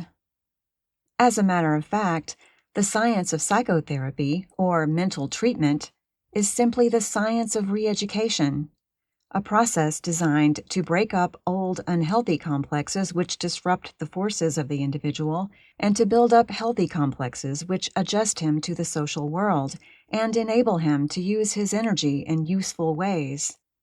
Fortunately, minds can be changed. It is easier to make over an unhealthy complex than to make over a weak heart, to straighten out a warped idea than to straighten a bent back. Remarkable indeed have been some of the transformations in people who are supposed to have passed the plastic period in life.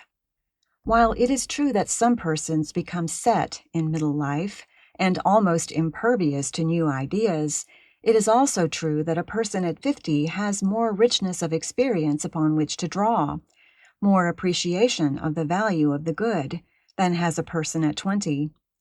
If he really wants to change himself, he can do wonderful things by re-education. The first step in this re-education is a grasp of the facts. If you want to pull yourself out of a nervous disorder, first of all, learn as much as you can about the causes of nerves, about the general laws of mind and body, and about your own mental quirks. If this is not sufficient, go to a specialist trained in psychotherapy and let him help you uncover those troublemaking parts of your personality which you cannot find for yourself. It is the purpose of this book to summarize the facts which most need to be known. Let us now consider those methods which the psychopathologist finds most useful in helping his patients to self-knowledge and readjustment. Various methods. As there are a number of schools of medicine, so there are a number of distinct methods of psychotherapy, each with its own theories and methods of procedure, and each with its ardent supporters. These methods may be classified into two groups.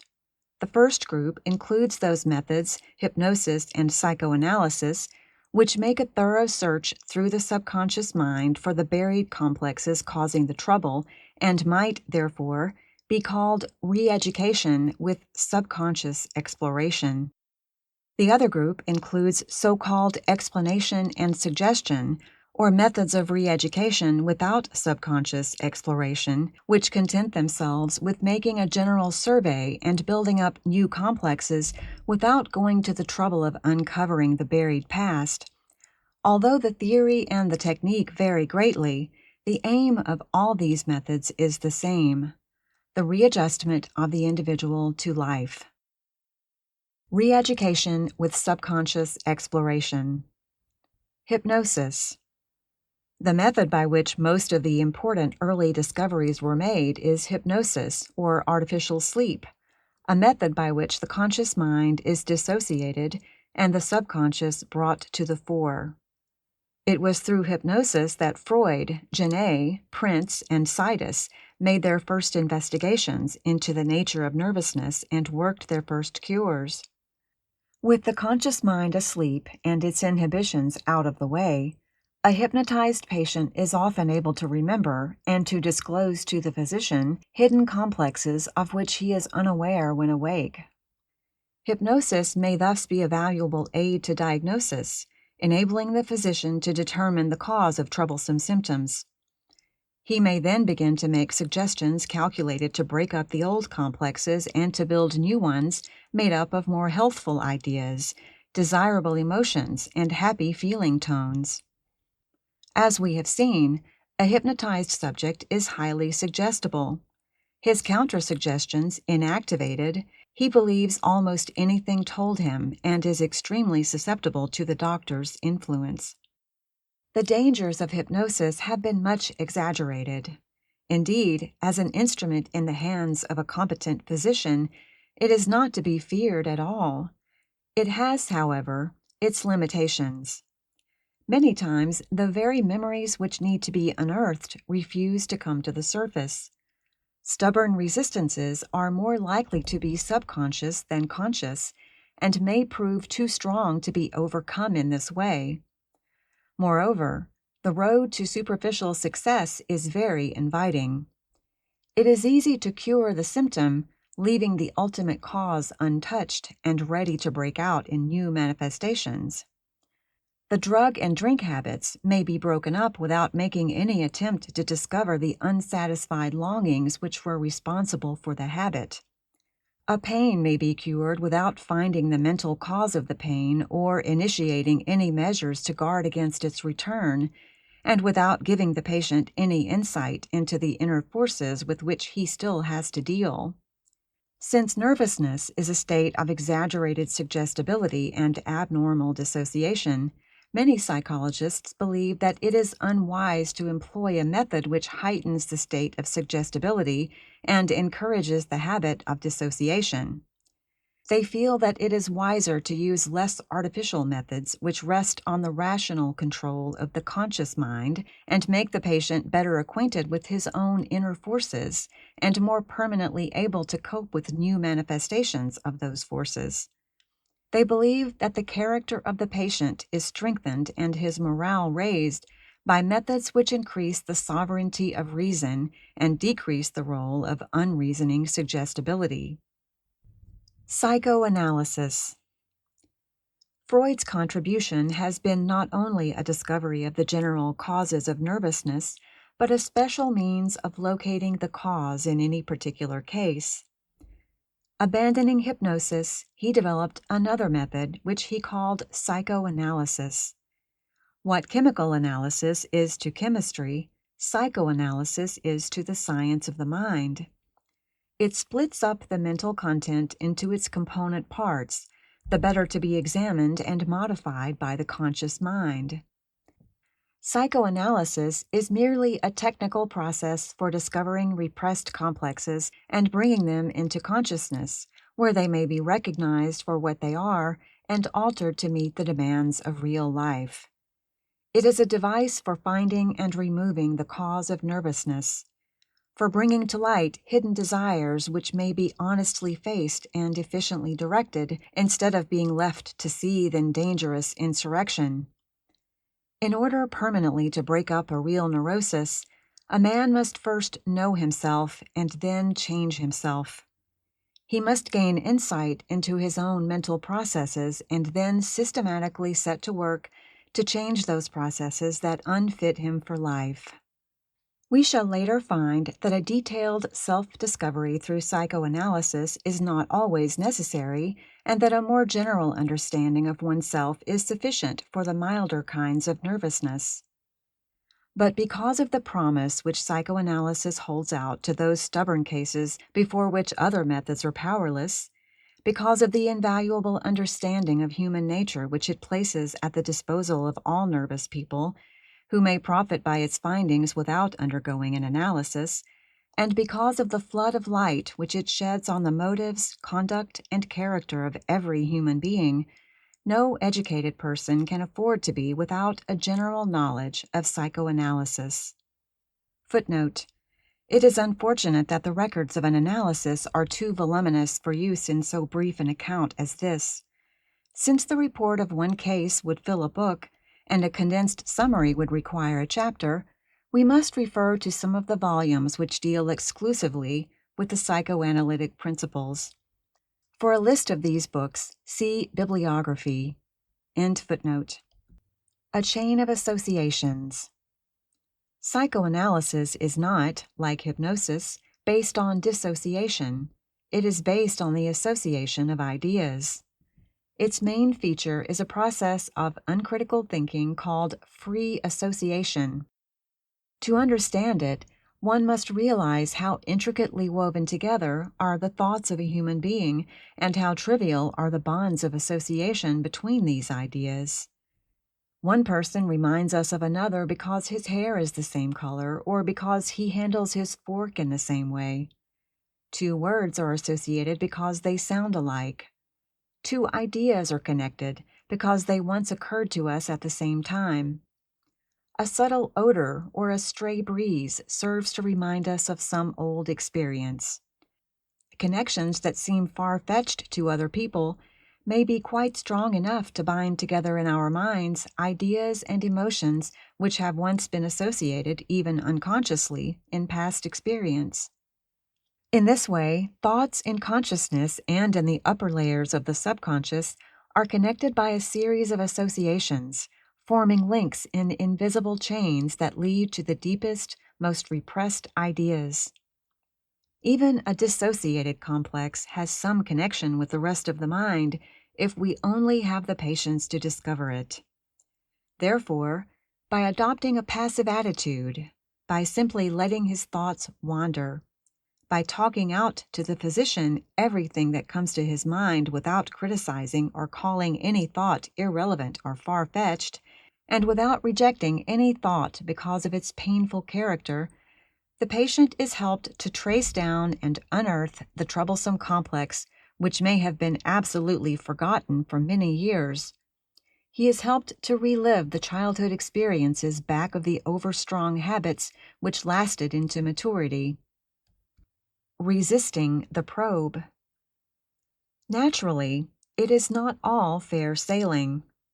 The subconscious impulses which repressed the painful complex in the first place still shrink from uncovering it. In many cases, the resistance is very strong. It therefore often happens that after a time, the patient becomes restive. He begins to criticize the doctor and to ridicule the method. His mind goes blank and no thought will come, or he refuses to tell what does come. The nearer the probe comes to the sore spot, the greater the pain of the repressing impulses and the stronger the resistance. Usually, a strange thing happens. The patient, instead of consciously remembering the forgotten experiences, begins to relive them with his original emotions transferred on to the doctor. Depending upon what person of his childhood he identifies with him, the patient develops either a strong affection or an intense antagonism to the physician, attitudes called in technical terms positive and negative transference.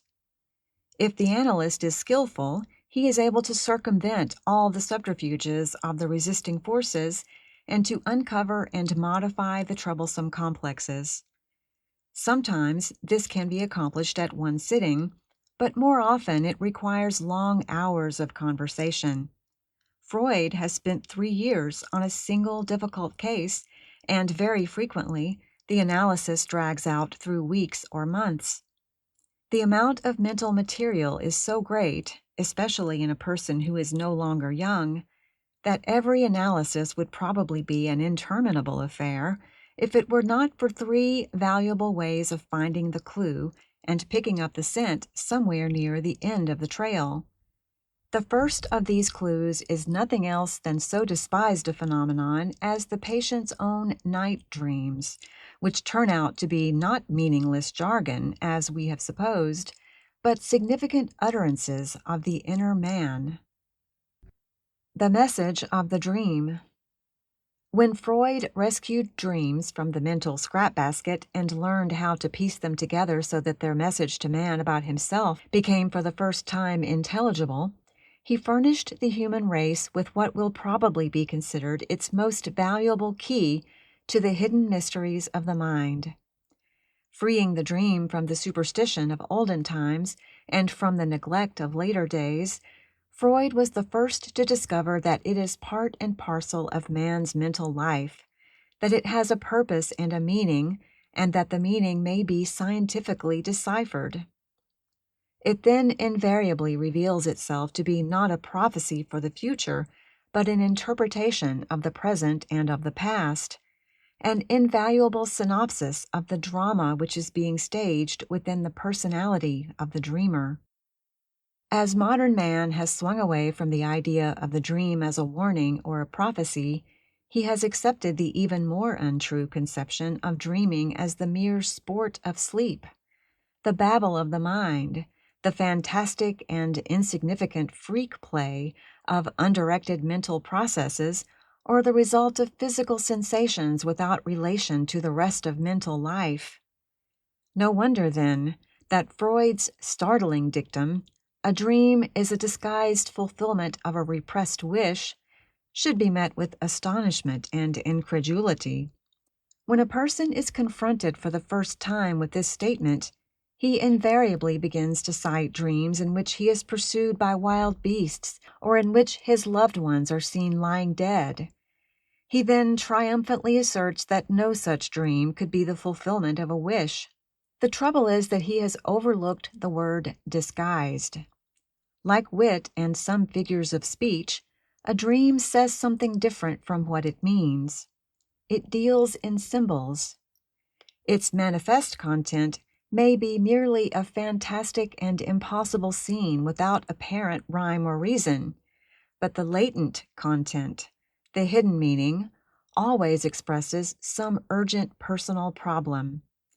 Although the dream may seem to be impersonal and unemotional, it nevertheless deals in every case with some matter of vital concern to the dreamer himself. It is a condensed and composite picture of some present problem and of some related childish repressed wish which the experiences of the preceding day have aroused. As Frink says, a dream is like a cartoon with the labels omitted, absolutely unintelligible until its symbols are interpreted. Although some dreams whose symbolism is that which man has always used can be easily understood by a person who knows, many dreams are meaningless even to an experienced analyst until the patient himself furnishes the labels by telling what each bit of the picture brings to his mind. The dream, as a rule, merely furnishes the starting point for free association. Each symbol is an arrow pointing the way to forbidden impulses which are repressed in waking life, but which find partial expression during sleep. The subconscious part of the conscience is still on the job, so the repressed desires can express themselves only in distorted ways which will not arouse the censor and disturb sleep. The purpose of the dream is thus twofold: to relieve the tensions of unsatisfied desire, and to do this in such a subtle way as to keep the dreamer asleep. Sometimes it fails of its purpose, but when there is danger of our discovering too much about ourselves, we immediately wake up, saying that we have had a bad dream. It is at first difficult to believe that we are capable of this elaborate mental work while we are fast asleep. However, a little investigation shows us to be more clever than we realize. The subconscious mind, in its effort to satisfy both the repressing and the repressed impulses, carries on very complicated processes, disguises material by allowing one person to stand for another, two persons to stand for one, or one person to stand for two. It shifts emotion from important to trivial matters, dramatizes, condenses, and elaborates with a skill that is amazing. We are all of us very clever playwrights and makers of allegories in our sleep. Also, we are all very clever at getting what we want, and the dream secures for us, in a way, something which we want very much indeed, and which the world of social restraint or our own warped childish notion denies us. Not everyone can become an interpreter of dreams. It takes a skilled and patient specialist thoroughly to understand the process. But it is fortunate indeed that we possess such a valuable means of diagnosis when extraordinary conditions make it necessary to explore the subconscious in the search for troublemaking complexes.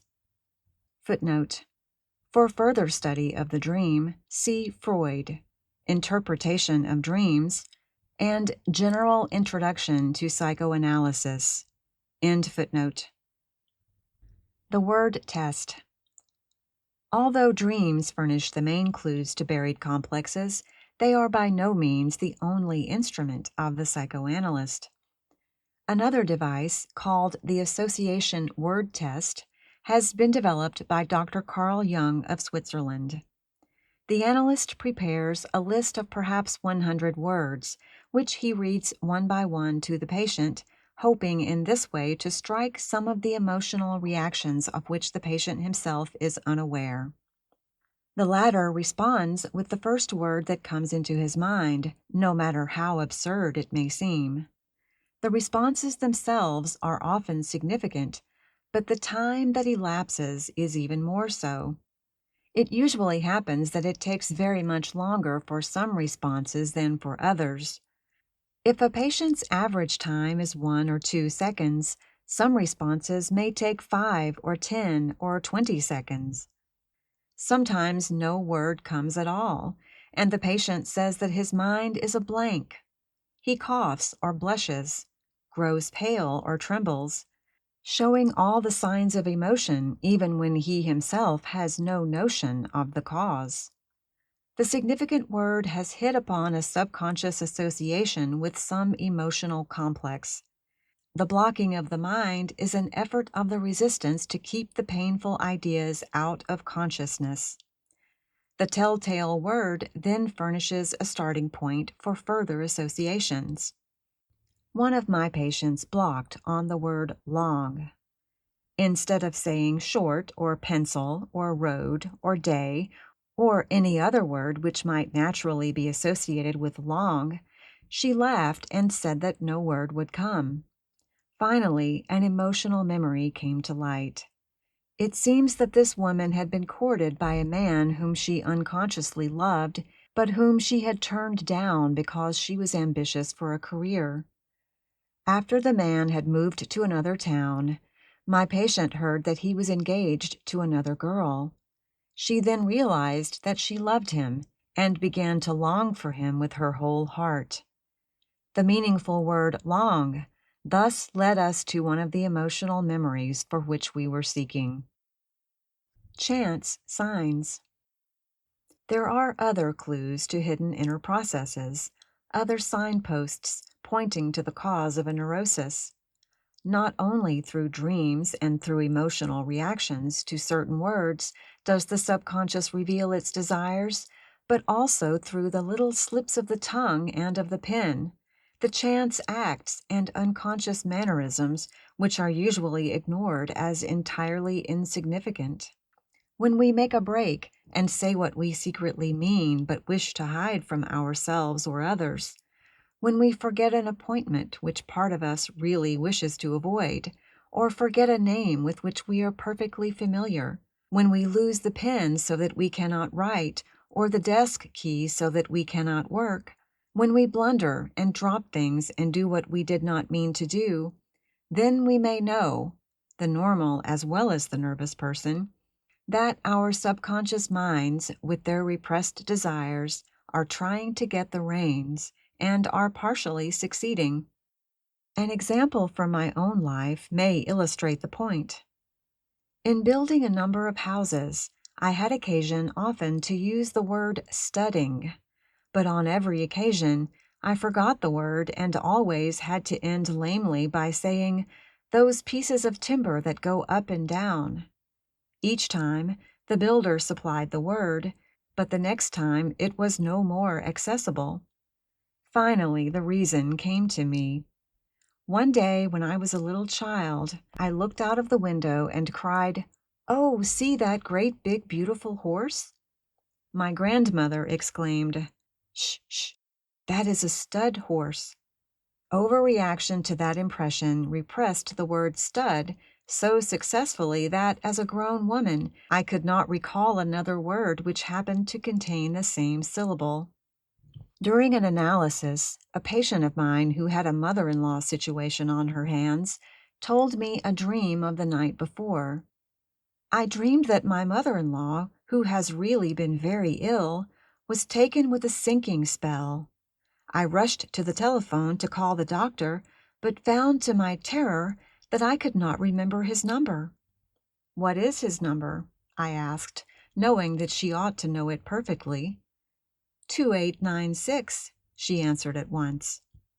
The number really was 2876.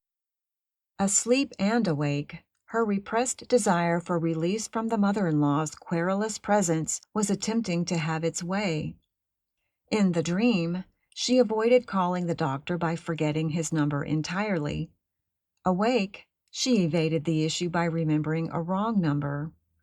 In the dream, she thinly disguised her desire by displacing the anxious emotion from the sense of her own guilty wishes to the idea of the mother-in-law's death. When confronted with this interpretation, the woman readily acknowledged its truth. Even stammering, which has always been considered a physical disorder, has been proved by psychoanalysis to be the sign of an emotional disturbance. H. Addington Bruce reports the case of one of Dr. Brill's patients, a young man who had been stammering for several years. Observation revealed the fact that his chief difficulty was with words beginning with K, and although at first he firmly denied any significance to the letter, he later confessed that his sweetheart, whose name began with K, had eloped with his best friend, and that he had vowed never to mention her name again. Upon Dr. Brill's suggestion, he tried to think of the unfaithful lover as Miss W., but soon returned, saying that he was stammering worse than ever. Investigation showed that the additional unpronounceable words contained the letter W. When he was induced to renounce his oath never to call the girl's name again, he found that he had no more difficulty with his speech. Thus we see that even the halting tongue of a stammerer may point the way to the buried complex for which search is being made. Since there is no accident in mental life, and since there is behind every action a force or group of forces, no smallest action is insignificant to the person trained to understand.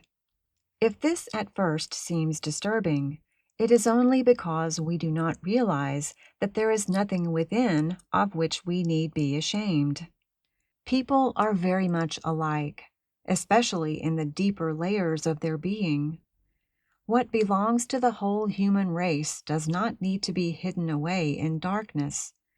There is nothing to lose and everything to gain by an increasing understanding of the chance signals which reveal the forces at work within the depths of the mind. To the analyst, every little unconscious act is a valuable clue pointing toward the end of his quest. Footnote: for further discussion of this subject, see Freud's Psychopathology of Everyday Life, translated by A. Brill. End footnote. The aim of psychoanalysis. As we have seen, the object of all this technique is the discovery and the removal of the resistances which have been keeping the emotional conflicts in the dark. It is a long step just to learn that there are resistances, and by reliving, bit by bit, the earlier experiences responsible for unfortunate habits, we find that the habits themselves lose much of their old power. They can be seen for what they are and changed to suit present conditions. A wish is incomparably stronger when unconscious than when conscious, and the old stereotyped automatic reactions tend to cease when once they have been seen for what they are. They become assimilated with the rest of the personality and modified by the mature attitudes of the conscious mind. The person then re-educates himself by the very act of discovering himself.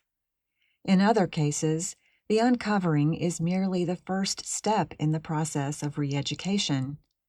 The analyst then assumes the role of educator, cutting away old shackles, breaking down false standards, building up new complexes, showing the patient the naturalness of his desires, inducing him to look at them as biologic facts, and showing him how to sublimate those which may not find direct expression. In fact, leading him out into the self-expression of a free, unhampered life. Footnote, quote, it will be readily understood that in the reconstruction of the shattered purposes, the frustrated hopes, and the outraged instincts which are found to lie at the source of those human woes we call nervous disorders, there takes place a gradual transposition of values, a total recasting of ideas, and that through the whole process, education, in the deepest meaning of the word, enters at last into its full sovereign rights." End quote. Trigant Burrow. End footnote. Among my patients at one time was a woman subject to terrible fits of despondency. She was happily married and enjoyed the marriage relationship, but could not free herself from a terrible sense of guilt and degradation, a sense which was so acute that she wanted to end her life. Although she was an active member of a church, she was starving for the real message of the church, continually bound by a feeling of aloofness which made her a stranger in the midst of friends. Psychoanalysis revealed an experience of her childhood which she had kept a secret all these years. It seems that when she was 7 years of age, an old minister had driven her into town and had made some sort of sex approach on the way. Although ignorant of its significance, the child was badly frightened and overcome with a sense of guilt. She had already inferred that such subjects were not to be mentioned, and she hesitated long before telling even her mother. Smoldering within her through the years had been this emotional complex about the sex life and about people connected with the church, so that even as a grown woman, the relationships of her mature years were completely ruined by her old childish reaction. With insight as to the cause of her trouble, she was able to modify her attitudes and to live a free and happy life. Several years ago, there came to me a man of exceptional intellectual ability who for years had been totally incapacitated because of blind resistances built up in childhood. Although married to a woman whom he thoroughly liked and admired, he was absolutely miserable in his married life. He had, in fact, a deep-rooted complex against marriage and had only allowed himself to be captured because the woman, with whom he had been good friends, had cried when he refused to marry her. During analysis, it transpired that, as a little boy of 4, he had often seen his silly young mother cry because she could not have a new dress. He had taken her side and bitterly felt that she was abused by his father. Later, at 6, he had heard some coarse stories about sex to which he had overreacted. Still later, he had heard the workmen on the farm say that they could not go to the gold fields because they had wives and were held back by marriage.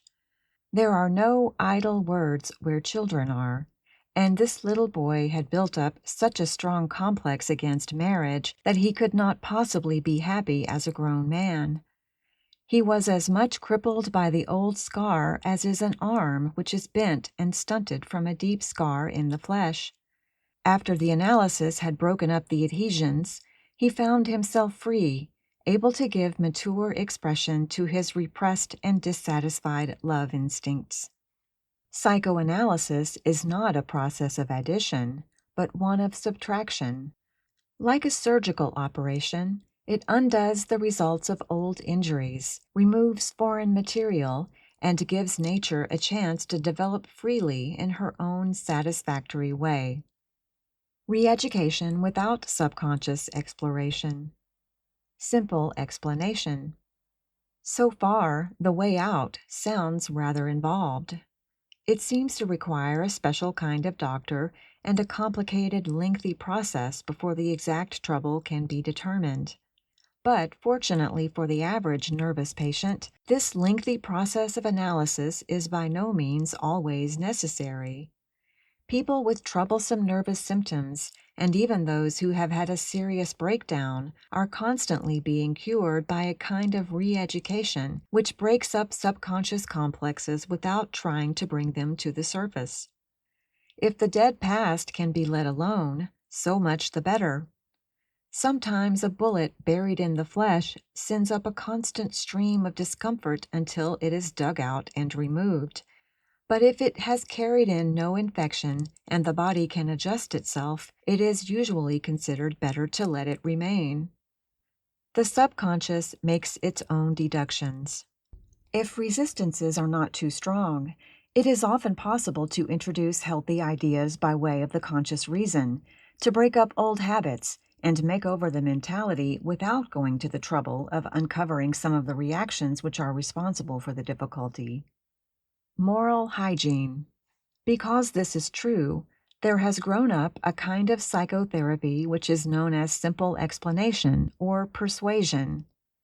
As usually practiced, this kind of re-education pays very little attention to the ultimate cause of nerves. It has little to say about repressed instincts or the real reasons for fearful emotions and physical symptoms.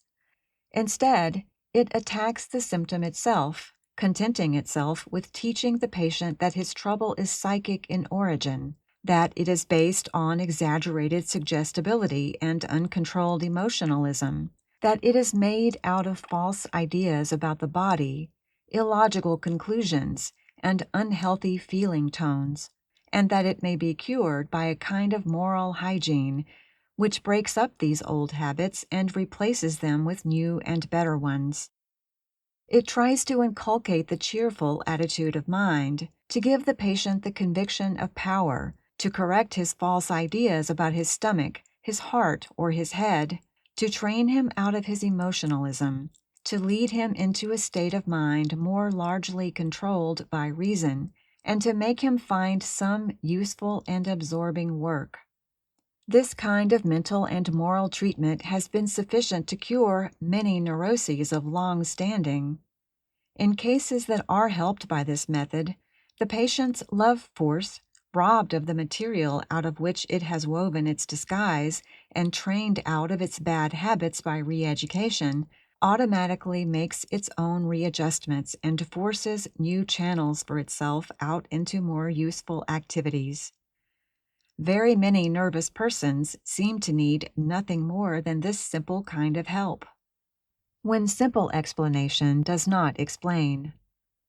For very many cases, however, this procedure, good as it is, does not go deep enough.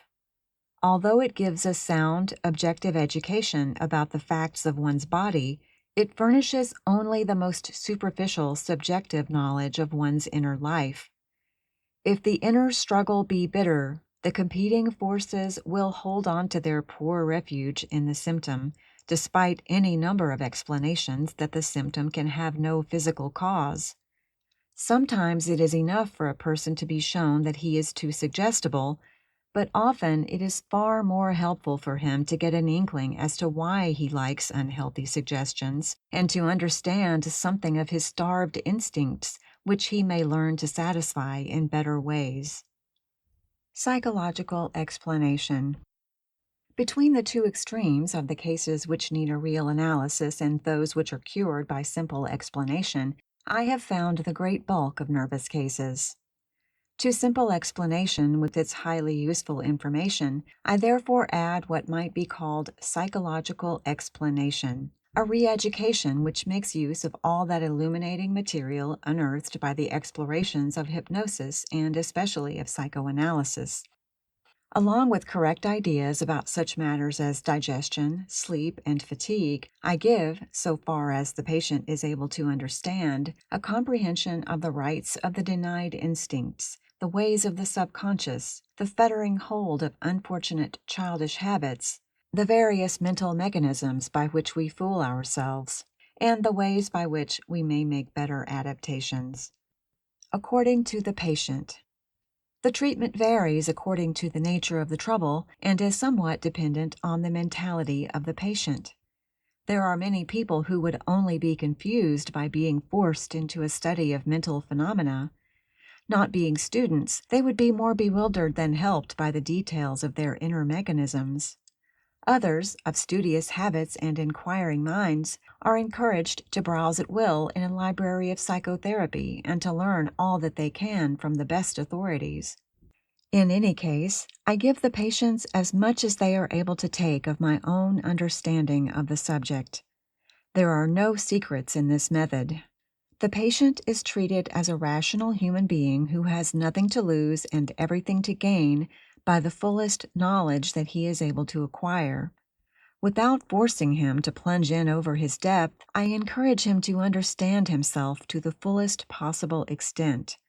Besides individual private conferences, We have twice a day an informal gathering of all the patients in my household, the family, as we like to call ourselves, for a reading or talk on the various ways of the body and the mind which need to be understood for normal living and for the cure of nerves. Very often, people of only average education, long without the opportunity of study, gain in a surprisingly short time enough insight to make new adaptations and cure themselves. For this, a college education is not nearly so important as an open mind. It is because of the success of this method that I have been encouraged to reach a larger number of people by means of a book based on the same plan of re-education. Explanation versus suggestion. Re-education through this kind of explanation is simply a matter of learning the truth and acting upon it. It is a process of real enlightenment and is very different from suggestion, which trades upon the patient's credulity, increasing his already exaggerated suggestibility. Freud illustrates the difference between suggestion and psychoanalysis by saying that suggestion is like painting and psychoanalysis like sculpture. Painting adds something from the outside, plastering over the canvas with extraneous matter, while sculpture cuts away the unnecessary material and reveals the angel in the marble. So suggestion covers over the real trouble by crying, "Peace, peace," when there is no peace. Without attempting to remove the cause, it says to the patient, "You have no pain. You are not tired. You will sleep tonight. You will be cheerful." Sometimes the suggestion works and sometimes it does not, but at best the relief is likely to be a mere temporary makeshift. The symptom may be relieved, but the character is not changed, and therefore no permanent relief is assured.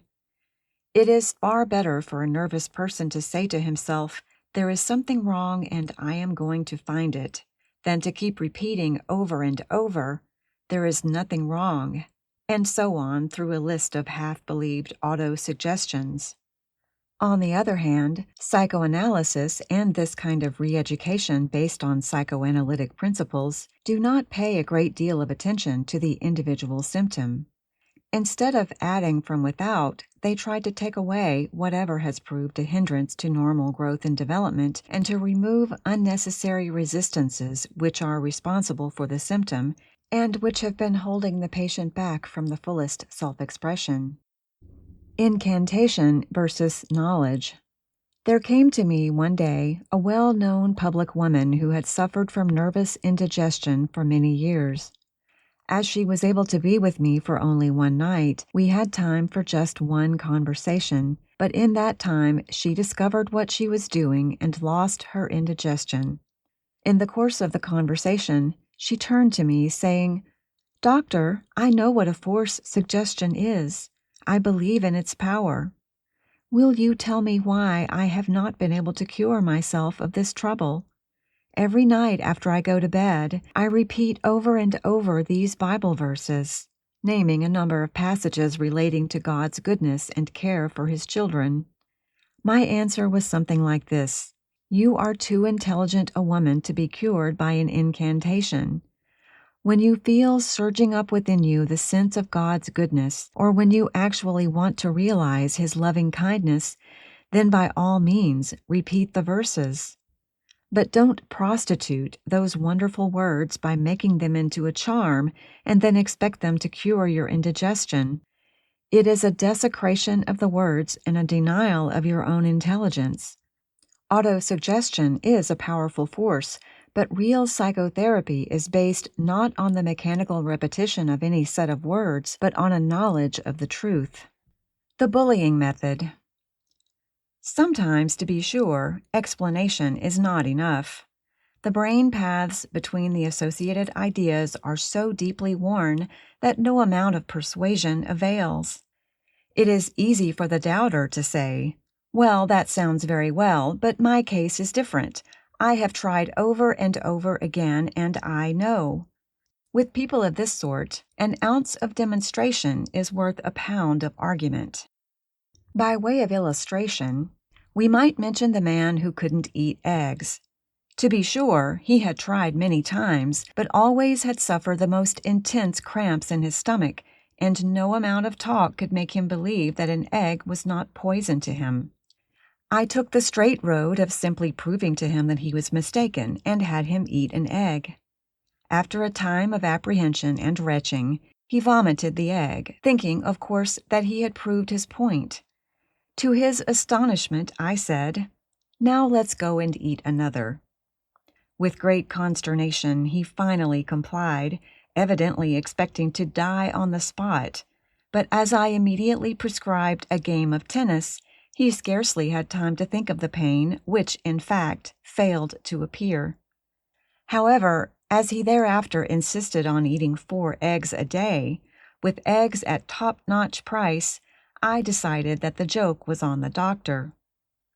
Enjoying the right things. In substituting healthful complexes for unhealthful ones, psychotherapy not only changes ideas and emotions, but alters the feelings of pleasure or pain that are bound up with the ideas.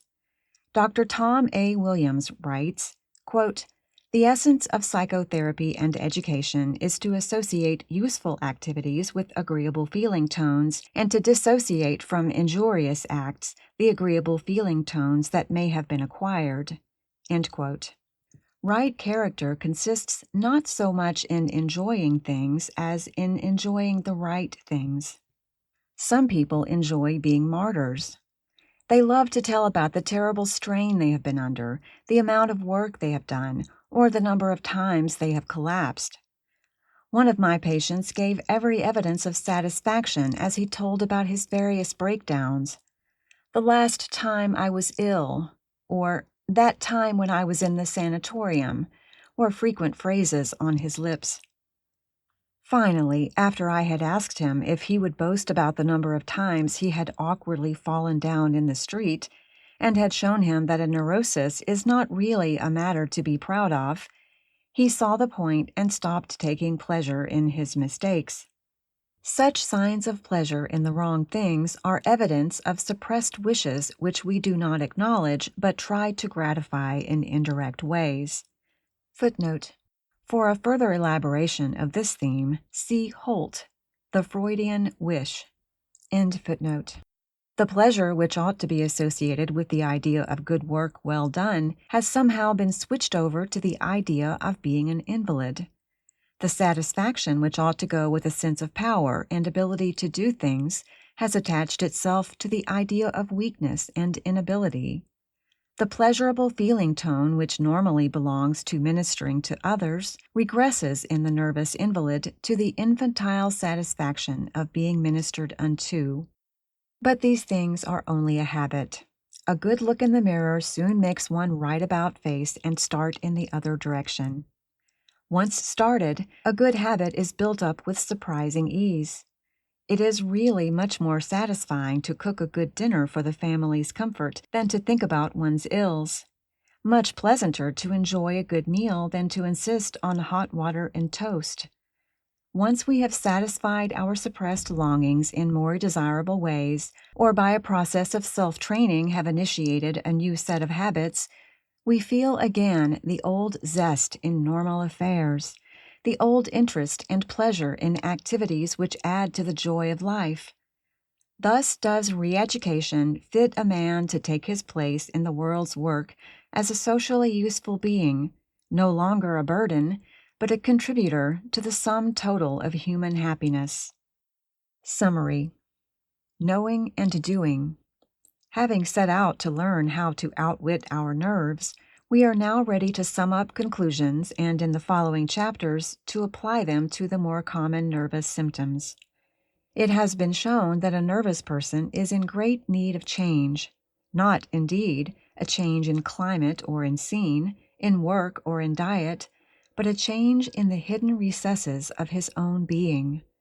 Outwitting nerves means first and foremost changing one's mind, an inner and spiritual process very different from the kind of change which used to be prescribed for the nervous invalid.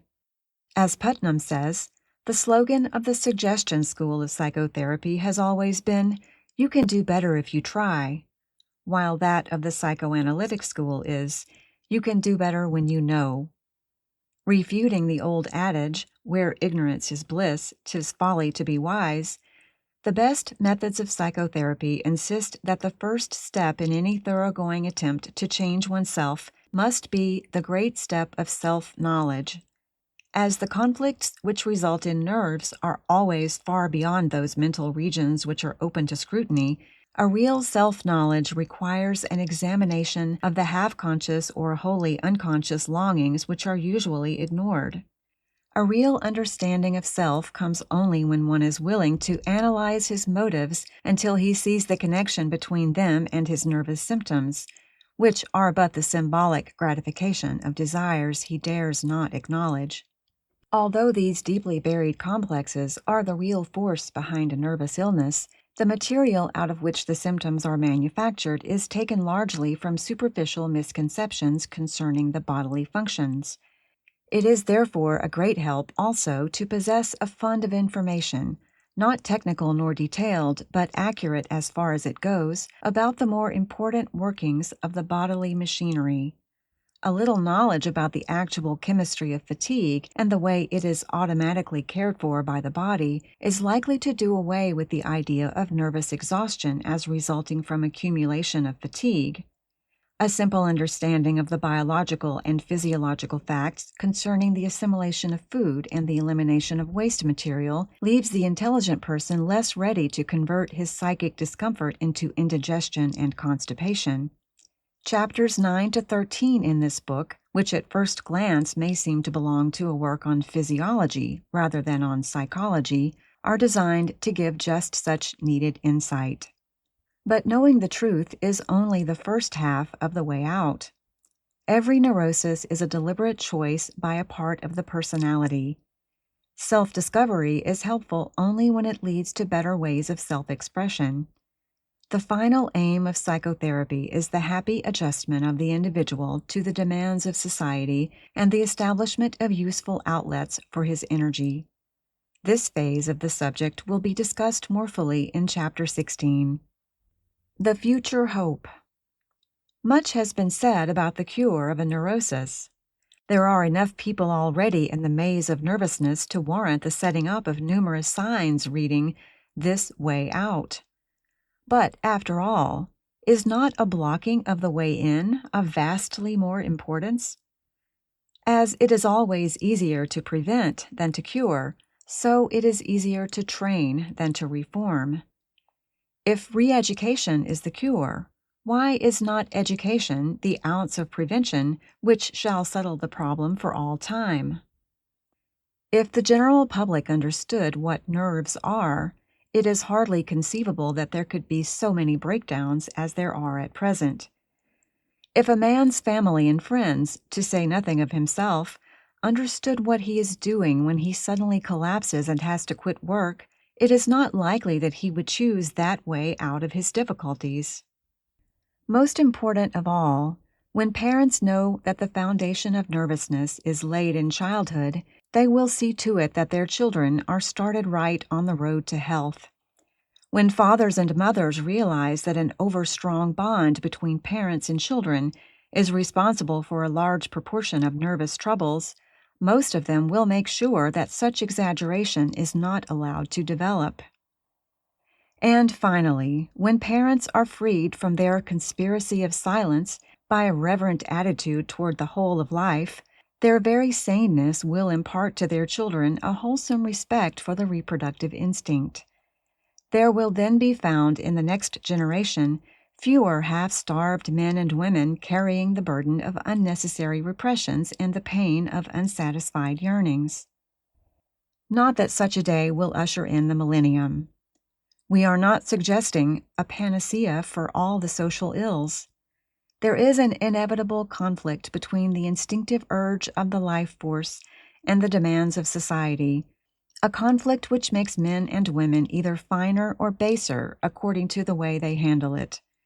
What is claimed is that the right kind of education, using the word in its largest, deepest sense, will remove the most fruitful cause of nervousness by taking away the extra burden of misconception and making it easier for people to be content with being moral. End of section 8. Chapter 9, in which we discover new stores of energy and learn the truth about fatigue, that tired feeling. Unfailing resources. They that wait upon the Lord shall renew their strength. They shall mount up with wings as eagles. They shall run and not be weary. They shall walk and not faint. It is safe to say that many a person loves this promise of the prophet Isaiah without taking it in anything like a literal sense. The words are considered to be so figurative and so highly spiritualized that they seem scarcely to relate at all to this earthly life, much less to the possibilities of these physical bodies. Besides the nervous folk who feel themselves so weary that they scarcely have strength to live, there are thousands upon thousands of men and women who are called normal, but who have lost much of the joy of life because they feel their bodies inadequate to meet the demands of everyday living. To such men and women, the biblical promise, "As thy day, so shall thy strength be," comes now as the message of modern science. Nature is not stingy. She has not given the human race a meager inheritance. She did not blunder when she made the human body, nor did she allow the spirit of man to develop a civilization to whose demand his body is not equal. After its long process of development through the survival of the fittest, the human body, unless definitely diseased, is a perfectly adequate instrument, as abundantly able to cope with the complex demands of modern society as with the simpler but more strenuous life of the Stone Age. The body has stored within its cells enough energy in the shape of protein, carbohydrate, and fat to meet, and more than meet, any drains that are likely to be made upon it, either through the monotony of the daily grind or the excitement of sudden emergency. Nature never runs on a narrow margin. Her motto seems everywhere to be, "Provide for the emergency, enough and to spare, good measure, pressed down, running over." She does not start her engines out with insufficient steam to complete the journey. On the contrary, she has, in most instances, reserve boilers which are almost never touched. As a rule, the trouble is not so much a lack of steam as the ignorance of the engineer who is unacquainted with his engine and is afraid to let her out. The energies of men. Perhaps nothing has done so much to reveal the hidden powers of mankind as that remarkable essay of Professor William James, The Energies of Men. Listen to his introductory paragraph as he opens up to us new levels of energy which are usually untapped. Begin quote. Everyone knows what it is to start a piece of work, either intellectual or muscular, feeling stale, or cold, as an Adirondack guide once put it to me. And everybody knows what it is to warm up to his job. The process of warming up gets particularly striking in the phenomenon known as the second wind. On usual occasions, we make a practice of stopping an occupation as soon as we meet the first effective layer, so to call it, of fatigue. We have then walked, played, or worked enough, so we desist. That amount of fatigue is an efficacious obstruction on this side of which our usual life is cast. But if an unusual necessity forces us to press onward, a surprising thing occurs. The fatigue gets worse up to a certain critical point, when gradually, or suddenly, it passes away, and we are fresher than before. We have evidently tapped a level of new energy, masked until then by the fatigue obstacle usually obeyed. There may be layer after layer of this experience. A third and fourth wind may supervene. Mental activity shows the phenomenon as well as physical, and in exceptional cases we may find, beyond the very extremity of fatigue distress, amounts of ease and power that we never dreamed ourselves to own, sources of strength habitually not taxed at all, because habitually we never push through the obstruction, never pass those early critical points. End quote. Again, Professor James says, quote, "Of course, there are limits. The trees don't grow into the sky. But the plain fact remains that men the world over possess amounts of resource which only very exceptional individuals push to their extremes of use. But the very same individual, pushing his energies to their extreme, may, in a vast number of cases, keep the pace up day after day and find no reaction of a bad sort so long as decent hygienic conditions are preserved. His more active rate of energizing does not wreck him, for the organism adapts itself, and as the rate of waste augments correspondingly the rate of repair." End quote. Another psychologist, Boris Sidis, writes, quote, "But a very small fraction of the total amount of energy possessed by the organism is used in its relation with the ordinary stimuli of its environment." End quote. These men, Professor James and Dr. Sidis, represent not young enthusiasts who ignorantly fancy that everyone shares their own abundant strength, but careful men of science who have repeatedly been able to unearth unsuspecting supplies of energy in worn-out men and women supposed to be at the end of their resources. Every successful physician, and every leader of men, knows the truth of these statements. What would have happened in the Great War if Marshal Foch had not known that his men possessed powers far beyond their ken, and had not had sublime faith in the second wind? What about being tired? If all these things are true, why do people need to be told? If man's equipment is so adequate, and his reserves are so ample, why, after all these centuries of living, does the human race need to learn from science the truth about its own powers? The average man is very likely to say that it is all very well for a scientist sitting in his laboratory to tell him about hidden resources, but that he knows what it is to be tired. Is not the crux of the whole question summed up in that word, tired?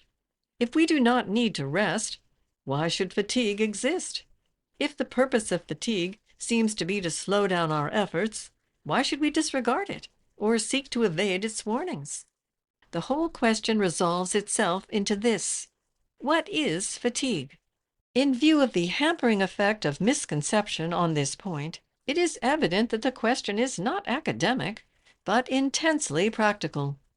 We shall find that fatigue is of two kinds, true and false, or physical and moral, or physiological and nervous, and that while the two kinds feel very much alike, their origin and behavior are quite different. Physiological fatigue. Fatigue, not exhaustion. In the first place, then, fatigue very seldom means a lack of strength or an exhaustion of energy. The average man in the course of a lifetime probably never knows what it is to be truly exhausted. If he should become so tired that he could in no circumstances run for his life, no matter how many wild beasts were after him, then it might seem that he had drained himself of all his store of energy. But even in that case, a large part of his fatigue would be the result of another cause. A matter of chemistry. True fatigue is a chemical affair.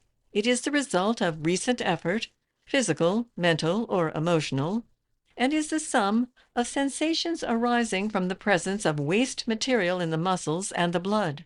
The whole picture becomes clear if we think of the body as a factory whose fires continuously burn, yielding heat and energy, together with certain waste material, carbon dioxide and ash.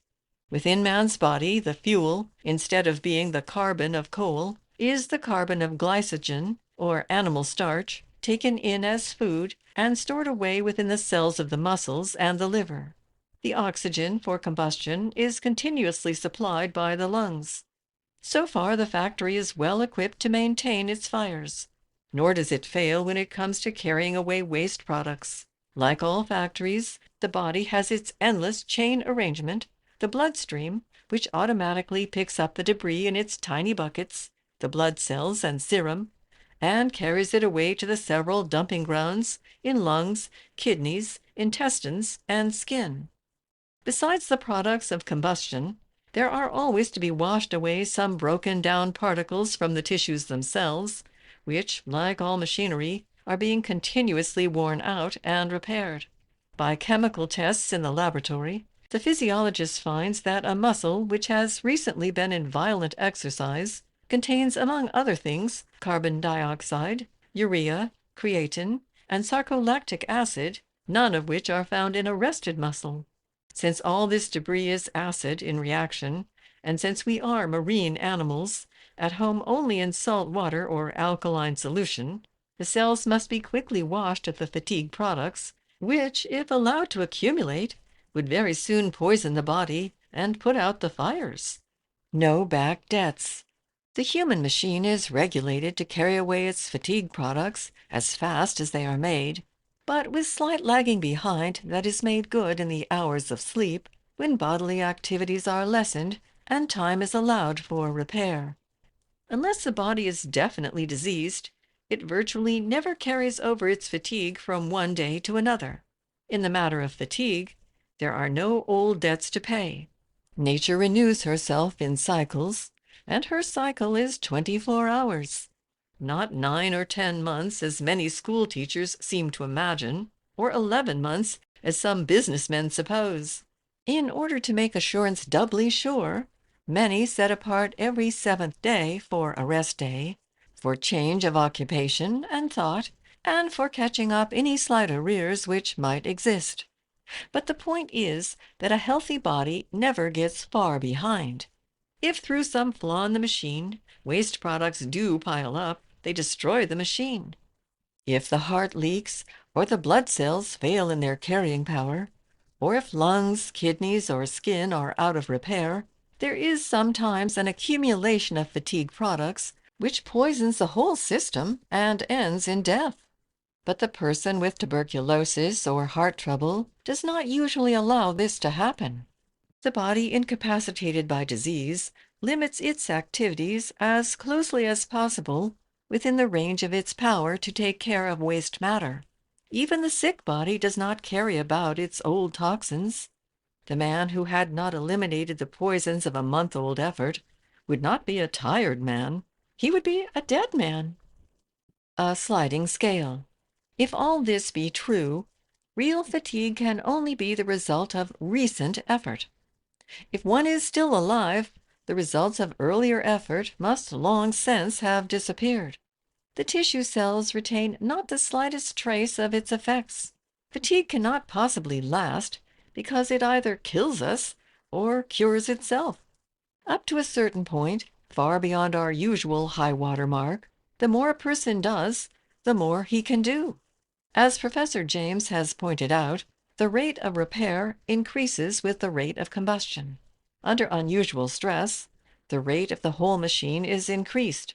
The heart pump speeds up, respirations deepen and quicken, the blood flows faster, the endless chain of filling and emptying buckets hurries the interchange of oxygen and carbon dioxide until the extreme capacity is reached and the organism refuses to do more without a period of rest. The whole arrangement illustrates the wonderful provisions of nature. Although each individual is continuously manufacturing enough carbonic acid gas to kill himself in a very few minutes, he need not be alarmed for fear that he might forget to expel his own poisons. Nobody can hold his breath for more than a few minutes. The naughty baby sometimes tries, but when he begins to get black in the face, he takes a breath in spite of himself. The presence of carbonic acid gas in the circulation automatically regulates breathing, and the greater the amount of gas, the deeper the breath. The faster we burn, the faster we blow. As with breathing, so with the rest of elimination and repair. The body dares not get behind. Second wind. A city man frequently sets out on a mountain tramp without any muscular preparation for the trip. He walks 10 or 15 miles, when his average is not over 1 or 2. Sometimes, after a few hours, he feels himself exhausted. But a glorious view opens out before him, and he goes on with new zest. He has merely increased his rate of repair and drawn on a new stock of energy. That night he is tired, and the next day he is likely to be stiff and sore. There is a little fatigue left in him. But it takes only a day or two for the body to be wholly refreshed, especially if he hastens the process by another good walk. Up to a certain point, far beyond our usual limit, the more we do, the more we can do. One day, after a long walk, my little daughter said she could go no farther and waited to be carried. But she soon spied a dog on ahead and ran off after him with new zest. She followed the dog back and forth, running more than a mile before she reached home, and then, in the exuberance of her spirits, ran around the house 3 times. The emotions again. What is the key that unlocks new stores of energy and drives away fatigue? What is it in the amateur mountain climbers that helps the body maintain its new standard? What keeps indefatigable workers on the job long after the ordinary man has tired? Is it not always an invigorating emotion? The zest of pursuit, the joy of battle, intense interest in work, or a new enthusiasm? All great military commanders know the importance of morale. They know that troops can stand more while they are going forward than while running away, that the more contented and hopeful they are, the better fighters they make. Discouragement, lack of interest, the fighting of a losing game, dearth of appreciation, futility of effort, monotony of task, all conspire, in soldier or civilian, to use up and to lock up energy which might have been available for real work. Approaching the matter from a new angle, we find once more that the difference between strength and weakness is in many cases merely a difference in the emotions and feeling tones which habitually control. Fatigue is a safety device of nature to keep us within safe limits, but it is a device toward which we must not become too sensitive. As a rule, it makes us stop long before the danger point is reached. If we fall into the habit of watching its first signals, they may easily become so insistent that they monopolize attention. Attention increases any sensation, especially if colored by fear. Fear adds to the waste matter of fatigue little driblets of adrenaline and other secretions which must somehow be eliminated before equilibrium is reestablished. This creates a vicious circle. We are tired, hence we are discouraged. We are discouraged, hence we are more tired. This kind of tire is a chemical condition, but it is produced not by work, but by an emotion. He who learns to take his fatigue philosophically, as a natural and harmless phenomenon, which will soon disappear if ignored, is likely to find himself possessed of exceptional strength. We can stand almost any amount of work, provided we do not multiply it by worry. We can even stand a good deal of real anxiety, provided it is not turned in on ourselves and directed toward our own health.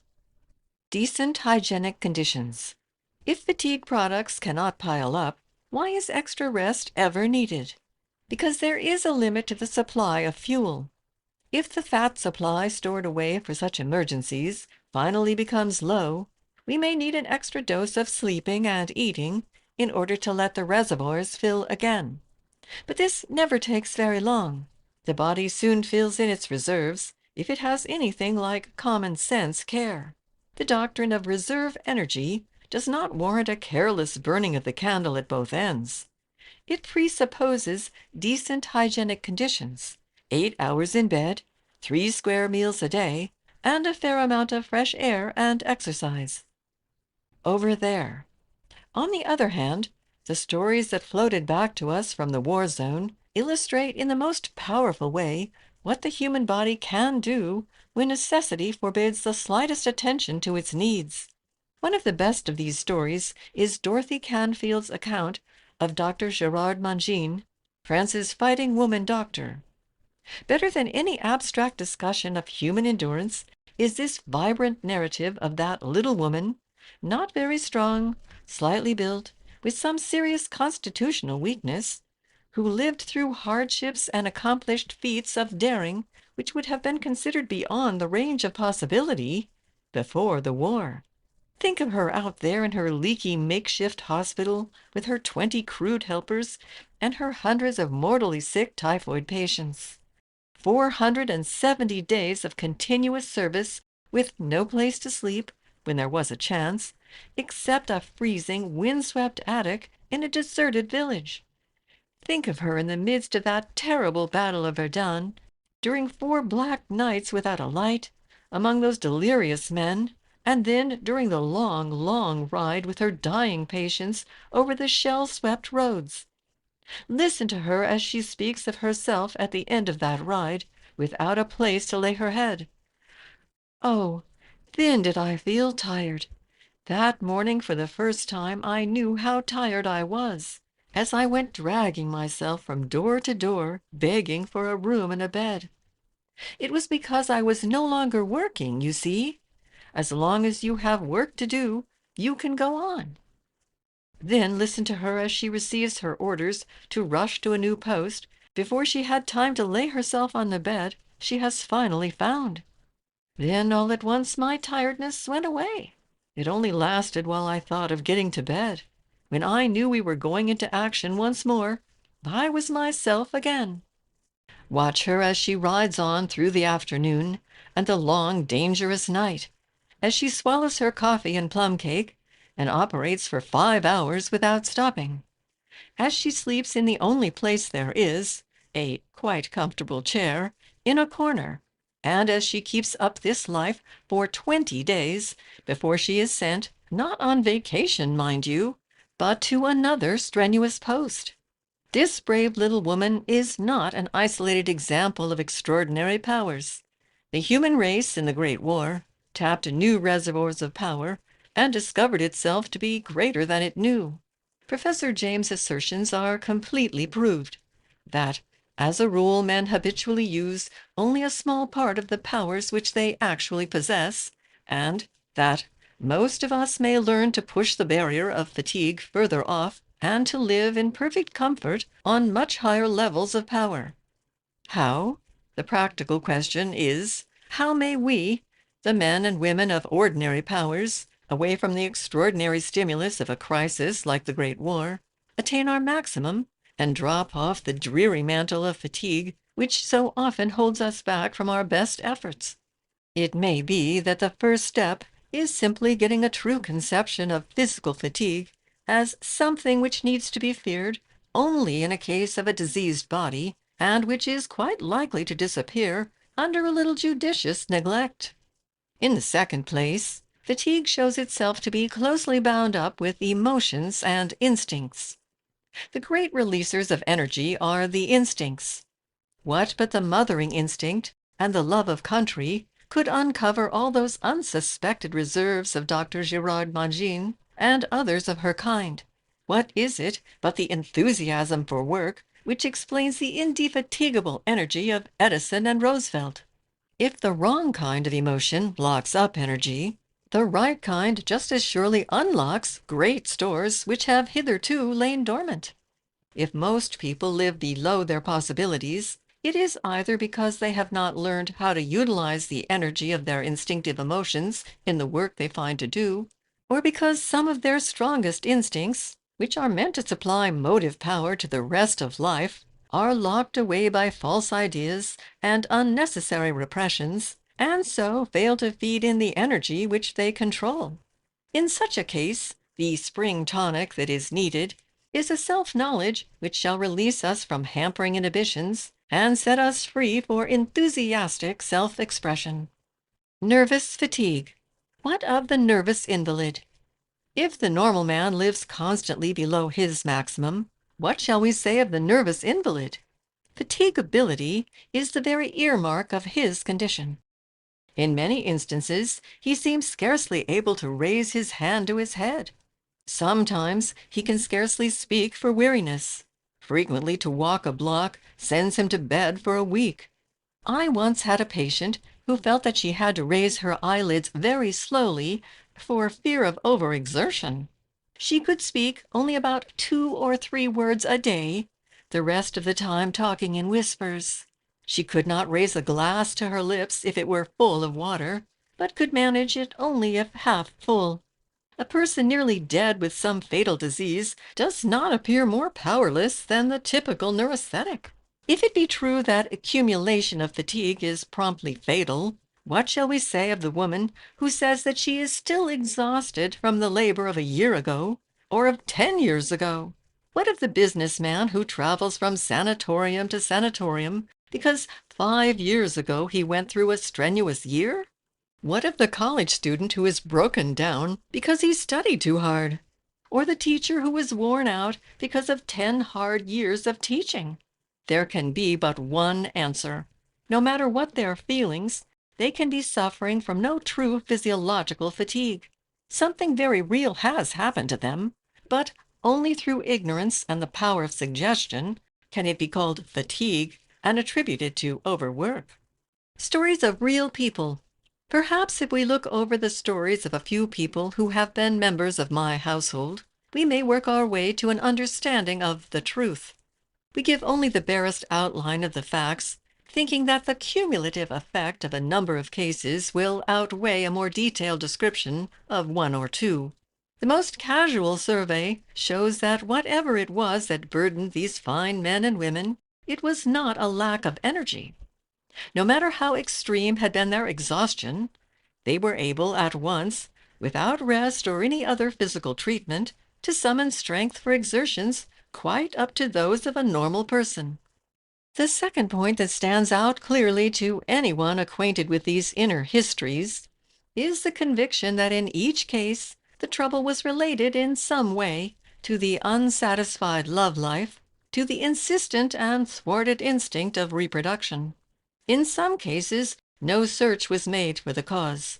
The simple explanation that there was no lack of power was sufficient to release inhibited energy. But in every case where the cause was sought, it was found to be some outer lack of satisfaction, or some inner repression of the love force. From prostration to tennis. One young woman, Miss A, had suffered for 10 years from the extremest kind of fatigue. She could not walk a block without support and without the feeling of great exhaustion. Before her illness, she had had a sweetheart. Not understanding her normal physical sensations when he was near, she had felt them extremely wicked and had repressed them with all her strength. Later, she broke off the engagement, and a little while after she developed the neurosis. Within a week after coming to my house, she was playing tennis, walking 3 miles to church, and generally living the life of a normal person. Making her own discoveries. Then there was Miss B, who for 4 years had been exhausted. She had such severe pains in her legs that she was almost helpless. If she sewed for half an hour on the sewing machine, she would be in bed for 2 weeks. Although she was engaged to be married, she could not possibly shop for her trousseau. 2 years before, a very able surgeon had been of the opinion that the pain in her legs was caused by an ovarian tumor. He removed the tumor, assuring the patient that she would be cured. However, despite the operation and the force of the suggestion, the pains persisted. After she had been with me for a few days, she sewed for an hour on the machine. In a day or so, she took a 4-mile walk in the canyon near the house, and on returning in the afternoon, walked 2.5 miles downtown to do some shopping. I did not make an analysis in her case because she recovered so quickly, going home well within 2 weeks. But she declared that she had found the cause while reading in one of the books on psychology. I had my suspicions that the long drawn-out engagement had something to do with the trouble, but I did not confirm my opinion. A long engagement, by continually stimulating desire without satisfying it, only too often leads to nervous illness. Afraid of heat. Professor X, of a large Eastern college, had been incapacitated for 4 years with a severe fatigue neurosis and an intense fear of heat. Constantly watching the weather reports, he was in the habit of fleeing to the Maine coast whenever the weather prophet predicted warm weather. After a short re-education, he discovered that his fatigue was symbolic of an inner feeling of inadequacy and that it bore no relation to his body. Discarding his weariness and throwing all his energies into the Liberty Loan campaign, he found himself speaking almost continuously throughout one of the hottest days in the history of California, with the thermometer standing at 107 degrees. After that, he had no doubt as to his cure. In bed from fear. Miss C was carried into my house, rolled in a blanket. She had been confined to her bed, except for 15 minutes a day, during which time she was able to lie in a hammock. It seems that her illness was a result of fear, an overreaction to early teaching about self-abuse. Her mother had frightened her terribly by giving her the false idea that this practice often leads to insanity. Having indulged in self-abuse, she believed herself going insane, and very naturally succumbed to the effects of such a fear. After a few days of re-education, she was as strong as any average person. Having no clothing but for a sick room, she borrowed hat, skirt, and shoes, and walked to church, a 3-mile walk. Empty hands. Miss Y, a fine woman of middle age, suffering from extreme fatigue, could neither sleep nor eat. She could only weep. She had spent her life taking care of an invalid girl who had recently died. Now her hands were empty. Like many a mother whose family has grown up, she had no outlet for her mothering instinct, and her sense of impotency expressed itself in the only way it knew how, through her body. As there is never any lack of unselfish work to be done, or of people who need mothering, she soon found herself and learned how to sublimate her energy in useful activities. Defying nature. One young man from Wyoming had felt himself obligated to give up his business because he could neither work nor eat. It soon cropped out that he and his wife had decided that they must not have any children. With a better understanding of the great forces which they were defying, his strength and his appetite came back, and he went back to work rejoicing. Leftover habits. Often a state of fatigue is the result of a carried-over habit. One of my patients, a young girl, had several years before been operated on for an exophthalmic goiter. This is a disease of the thyroid gland and is characterized by rapid heart, extreme fatigue, and numerous other symptoms. Although this girl's goiter had been removed, the symptoms still persisted.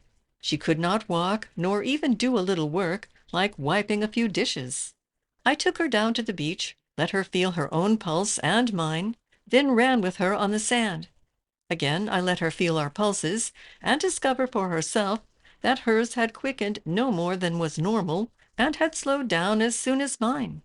After a few such lessons, she was convinced that her symptoms were reverberations for which there was no longer any physical cause. Another young girl, Miss L, had had a similar operation for goiter 6 years before. Since that time she had been virtually bedridden. During the first meal she had at my house, her sister sat by her couch because she could not be left alone. By the second meal the sister had gone, and Miss L ate at the table with the other guests. That night she managed to crawl upstairs, with a good deal of assistance, and with great terror at the probable results of such an effort. After that she walked upstairs alone whenever she had occasion to go to her room.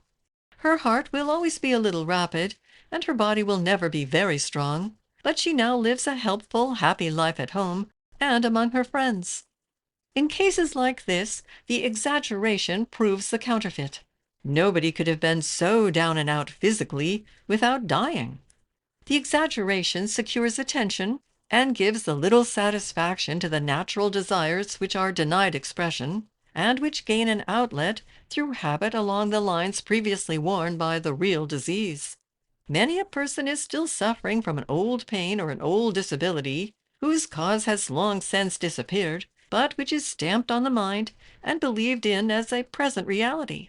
Since the sensation is as real as ever, it is sometimes very hard to believe that it is not legitimate, but if the person is intelligent, a little explanation and re-education usually suffices. 20 years an invalid.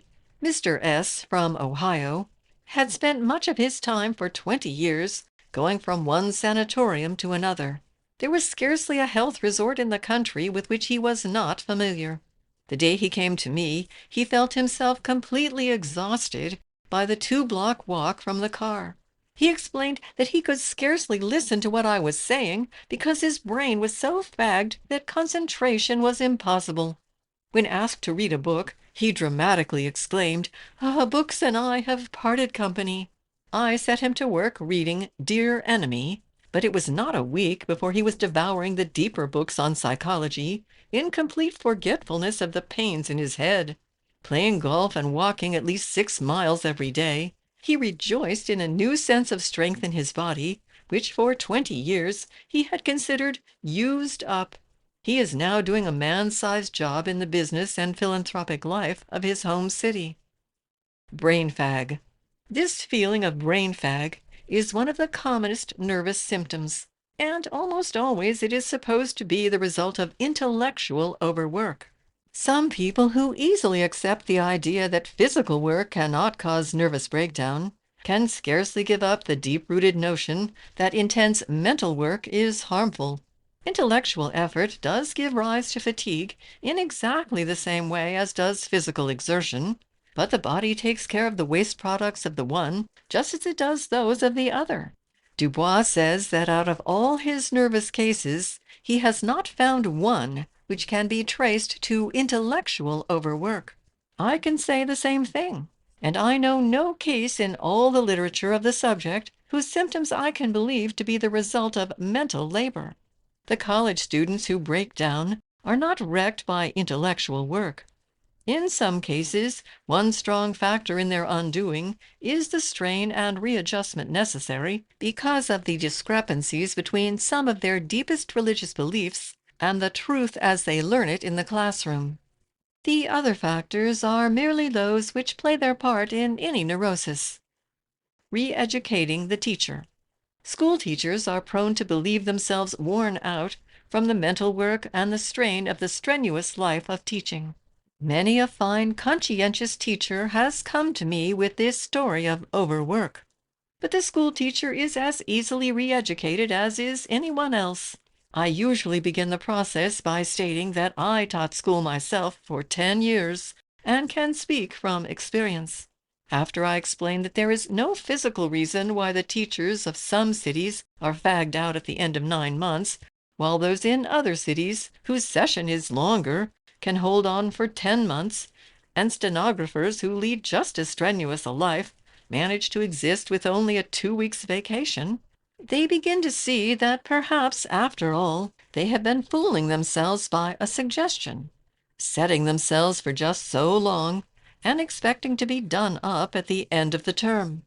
Many of these same teachers have gone back to their work with a new sense of enough and to spare, and some of them have written back that they have passed triumphantly through especially trying years with no sense of depletion. In any work, it is the feeling of strain which tells. The emotionalism and feeling sorry for oneself because one has a hard job. It is wonderful what a sense of power comes from the simple idea that we are equal to our tasks.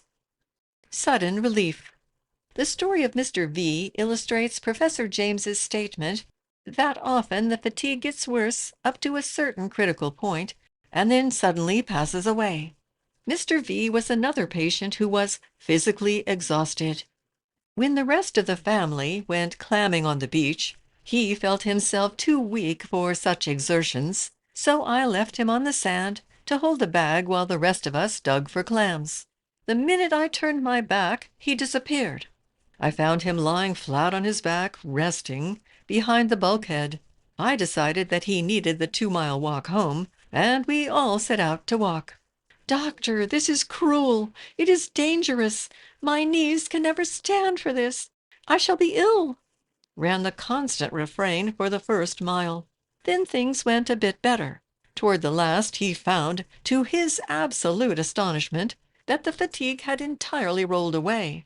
The last half-mile he accomplished with perfect ease. Needless to say, he never again complained of physical exhaustion. False neuritis. Miss T was suffering from fatigue and very severe pains in her arms, pains which were supposed to be the result of real neuritis, but which did not correspond to the physiological picture of that disease.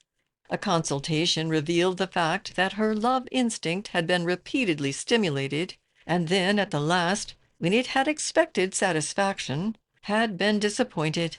A discussion of her life, its inner forces, and her future aims helped to pull her together again and give her instinct new outlets. The pain and the fatigue disappeared at once. Something wrong. These cases are chosen at random and are typical of scores of others. In no single case was the trouble feigned or imaginary or unreal, but in every case it was a mistake. The sense of loss of muscular power was really a sense of loss of power on the part of the soul. Some inner force was reaching out after something which it could never quite attain. As it happened, in every case that I analyzed, the force which felt itself defeated and inadequate was the thwarted instinct of reproduction. Like a man pinned to the ground by a stronger force, it felt itself most helpless while struggling the hardest. Just as we feel a thrill of fright when we step up in the dark and find no step there, so this instinct has gotten itself ready for a step which was not there. Inner repressions or outer circumstances had denied satisfaction and left only an undefined sense that something was wrong. The life force, feeling itself helpless, limp, tired, had no way of expressing itself except in terms of the body. Since expression is itself a relief and an outlet for feeling, the denied desire had seized on suggestions of overwork to explain its sense of weariness, and had symbolized its soul pain by converting it into a physical pain. The feeling of inadequacy was very real, but it was simply displaced from one part of the personality to another, from an unknown, inarticulate part to one which was more familiar and which had its own means of expression. Locked up energy. We do not know how the soul can make its pain so intensely real to the body, but we do know that any conviction on the part of the subconscious mind is quickly expressed in the physical machine. A conviction of pain or of powerlessness is very soon converted into a feeling which can scarcely be denied. The mere suggestion that the body is overworked is enough to make it tired. We know, too, that the instincts are the great releasers of energy. So it happens that when our most dynamic instinct, that for reproduction of the race, is repressed, we lack one of the greatest sources of usable energy. The energy is there, but it is not accessible. Inhibited and locked away, it is not fed into the machine, and we feel exactly as though it were nil. Despite its name, the disease neurasthenia does not signify a real asthenia or weakness. Rather, it is a disorder in which there is plenty of energy that has somehow been temporarily misplaced. Then, too, we must remember that under the depressing influence of chronic fear, not quite so much energy is stored away as would otherwise be. All the bodily functions are slowed down. Food is not so completely assimilated, the heartbeat is weakened, the breathing is more shallow, and fatigue products are more slowly eliminated. As Dubois says, an emotion tires the organism more than the most intense physical or intellectual work. Avoid the rest cure. It is a healthful sign that the rest cure is fast going out of style.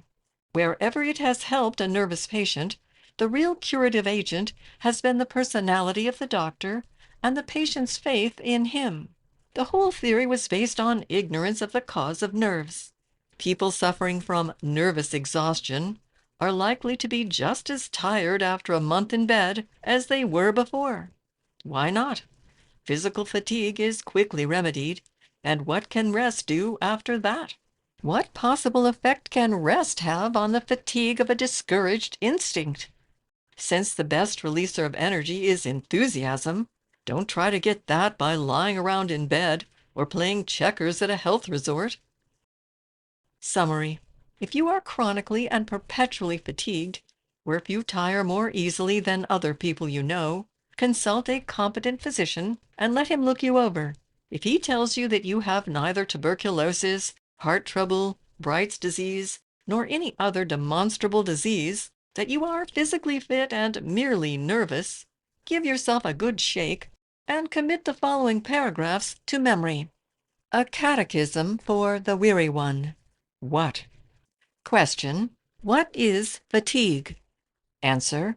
It is a chemical condition resulting from effort that is very recent. Question. What else creates fatigue? Answer. Worry, fear, resentment, discontent, and other depressing emotions. Question. What magnifies fatigue? Answer. Attention to the feeling. Question. What makes us weary long after the cause is removed? Answer. Habit. Why? Question. Why do many people believe themselves overworked? Answer. Because of the power of suggestion. Question. Why do they take the suggestion? Answer. Because it serves their need and expresses their inner feelings. Question. Why are they willing to choose such an uncomfortable mode of expression? Answer. Because they don't know what they are doing, and the subconscious is very insistent. Who? Question. Who gets up tired every morning? Answer. The neurotic. Question. Who fancies his brain so exhausted that a little concentration is impossible? Answer. The neurotic. Question. Who still believes himself exhausted as the result of work that is now ancient history? Answer. The neurotic. Question.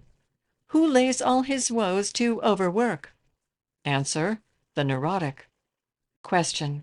Who complains of fatigue before he has well begun? Answer. The neurotic. Question. Who may drop his fatigue as soon as he gets the idea? Answer. The neurotic. How? Question. How can he get the idea? Answer. By understanding himself. Question. How may he express his inner feelings? Answer.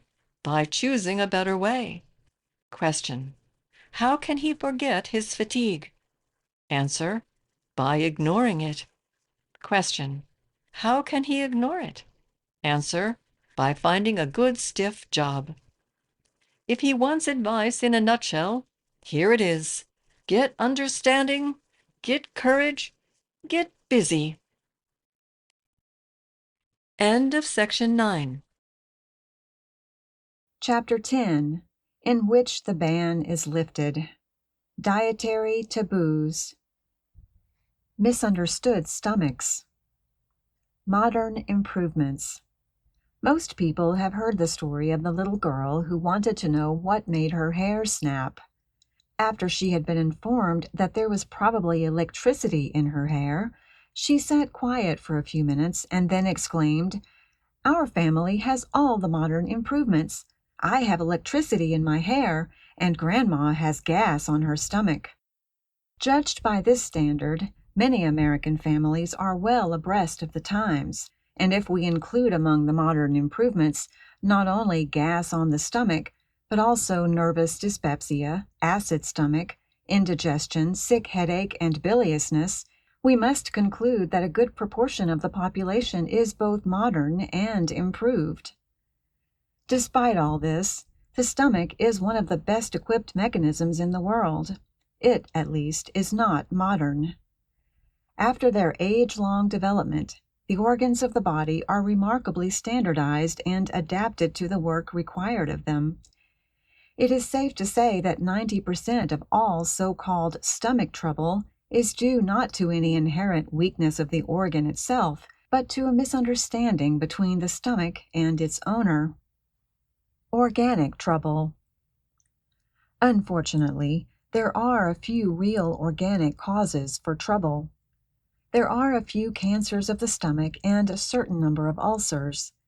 But if the patients whom I have seen are in any way typical, the ulcers that really are cannot compare in number with the ulcers that are supposed to be. Patients go to physicians with so many tales of digestive distress that even the best doctors are fooled unless they are especially alert to the ways of nerves. They must find some explanation for all the various functional disturbances which the patients report, and as they are in the habit of taking only the body into account, they find the diagnosis of stomach ulcer as satisfactory as any. There is, of course, such a thing as an enlarged or sagging stomach, but it is only in the rarest of cases that such a condition leads to any functional disturbances, unless complicated by suggestion. In most cases, a person can go about his business as happily as ever, unless he gets the idea that ptosis must inevitably lead to pain and discomfort. Confusion sometimes arises when the stomach is blamed for disturbances which originate elsewhere. One day, a very sick-looking girl came to me with eager expectation written all over her face. Her stomach was misbehaving, and she had heard that I could cure nervous indigestion. It needed little more than a glance to know that she was suffering from organic heart trouble. A boy of 16 had been taking a stomach tonic for 3 months, but the thin, wiry pulse pointed to a different ailment. His digestive disturbances were merely the echo of an organic disease of the kidneys. When the body is burdened by disease, it may have little energy left for digesting food, but in that case, the trouble must be sought in other quarters than the stomach. Aside from a few organic difficulties, there is almost no real disease of the stomach. Its misdoings are not matters of food and chemistry, muscle power and nerve supply, but are the end results of slips in the mental and emotional life of its owner. Fads dynamogenic. What is it that gives the impetus to fads about eating or about religious belief? Are they advocated by the individual whose libido is finding abundant expression in the natural channels of business and family life, or by his less fortunate brother who can gain a sense of power only by means of some unaccustomed idea? William James says, quote, "This leads me to say a word about ideas considered as dynamogenic agents or stimuli for unlocking what would otherwise be unused reservoirs of individual power. In general, whether a given idea shall be a live idea depends more on the person into whose mind it is injected than on the idea itself. Which is the suggestive idea for this person and which for that one? Mr. Fletcher's disciples regenerate themselves by the idea and the fact that they are chewing and rechewing and superchewing their food. Dr. Dewey's pupils regenerate themselves by going without their breakfast, a fact, but also an ascetic idea. Not everyone can use these ideas with the same success." End quote. Because it is so adaptable and sturdy, the stomach lends itself readily to these devices for gaining self-expression, but the danger lies in bringing the process of digestion into conscious attention, which interferes with automatic functioning. Still further, the disregard of physiological chemistry is likely to deprive the body of foodstuffs which it requires. The average person is too sensible to be carried off his feet by the enthusiasm of the health crank, but as most of us are likely to pick up a few false notions, it may be well to be armed with the simple principles of food chemistry in order to combat the fads which so easily beset us, and to know why we are right when we insist on eating 3 regular meals of the mixed and varied diet which has proved best for the race through so many years of trial and experience. What we need to eat. The essence of dietetics. To the layman, the average discussion of food principles is, to say the least, confusing. Dealing largely as it does with unfamiliar terms like carbohydrate and hydrocarbon and calories, it is hard to translate into the terms of the potatoes left over from dinner and the vegetables we can afford to buy. But the practical deductions are not at all difficult to understand. Boiled down to their simplest terms, the essential principles may be stated in a few sentences. The body must secure from the food that we eat tissue for its cells, energy for immediate use or to be stored for emergency, mineral salts, vitamins, water, and a certain bulk from fruits and vegetables, this latter to aid in the elimination of waste matter. Food for repairing bodily tissue is called protein and is secured from meat, eggs, milk, and certain vegetables, notably peas. Fuel for heat and energy is in two forms: carbohydrate, starch and sugar, and fat. We get sugar from sugarcane and beets, and from syrups, fruit, and honey. Starch is furnished from flour products, mainly bread, from rice, potatoes, macaroni, tapioca, and many vegetables. Fats come from milk and butter, from nuts, from meat fat, bacon, lard, and suet, and from vegetable oils. The mineral salts are obtained mainly from fruit and vegetables, which also provide certain mysterious vitamins necessary for health, but as yet not well understood. What the market affords. The moral from all this is plain. The human body needs all the foods which are ordinarily served on the table. Whenever, through fad or through fear, we leave out of our diet any standard food, we are running a risk of cutting the body down on some element which it needs. They say that variety is the spice of life. In the matter of food, it is more than that. It is the essence of life. Eat everything that the market affords, and you will be sure to be well nourished.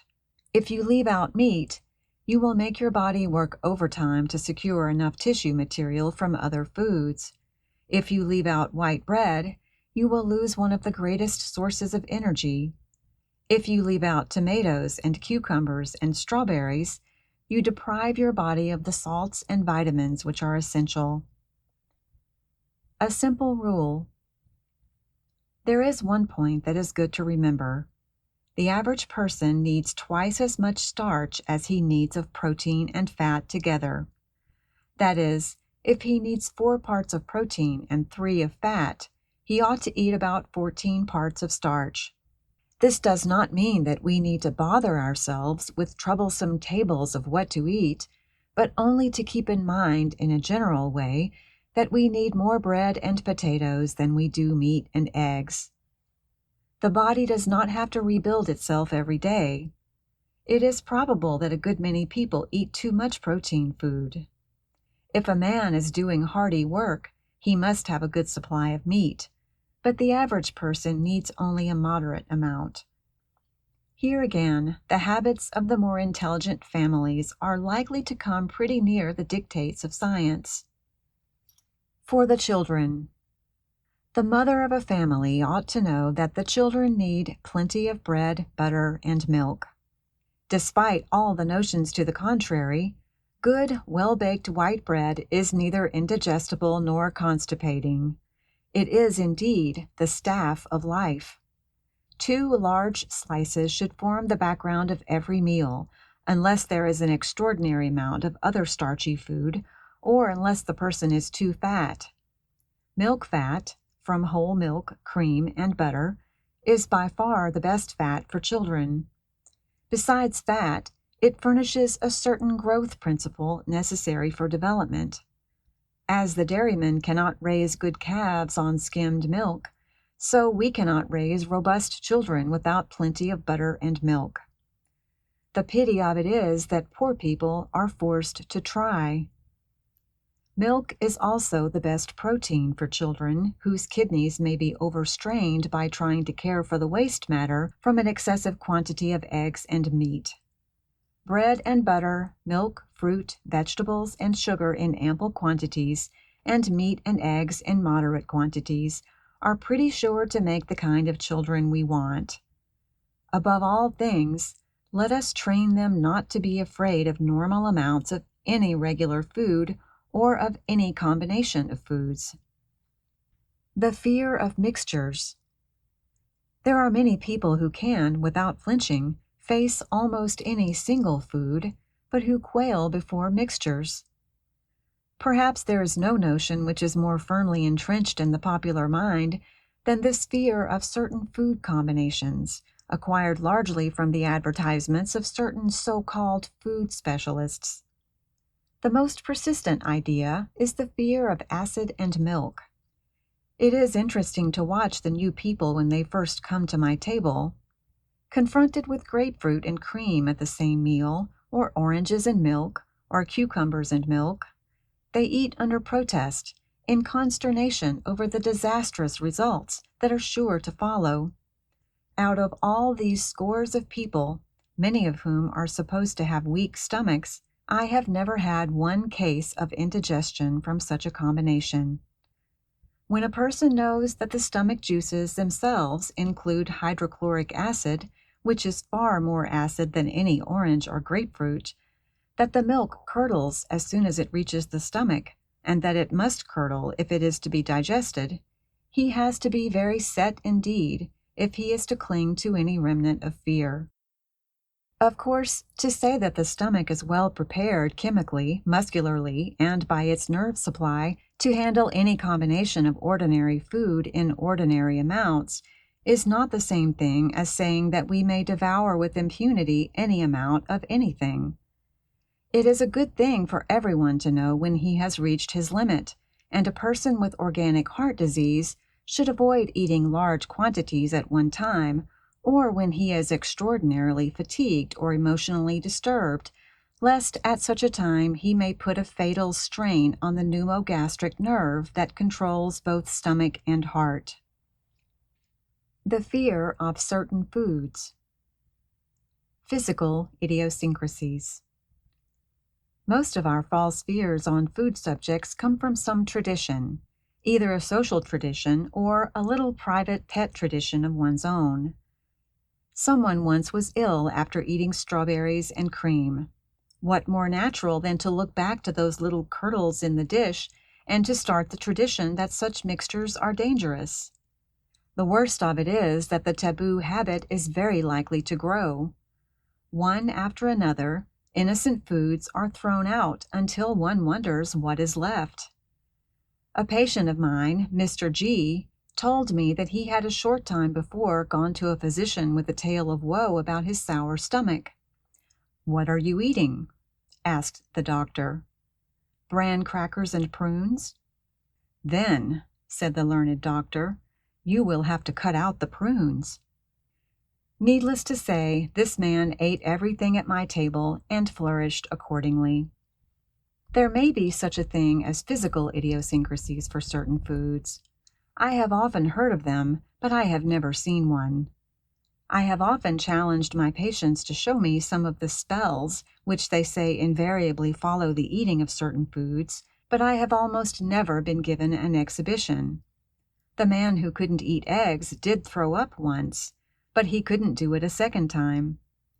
Many people have threatened to break out with hives after strawberries.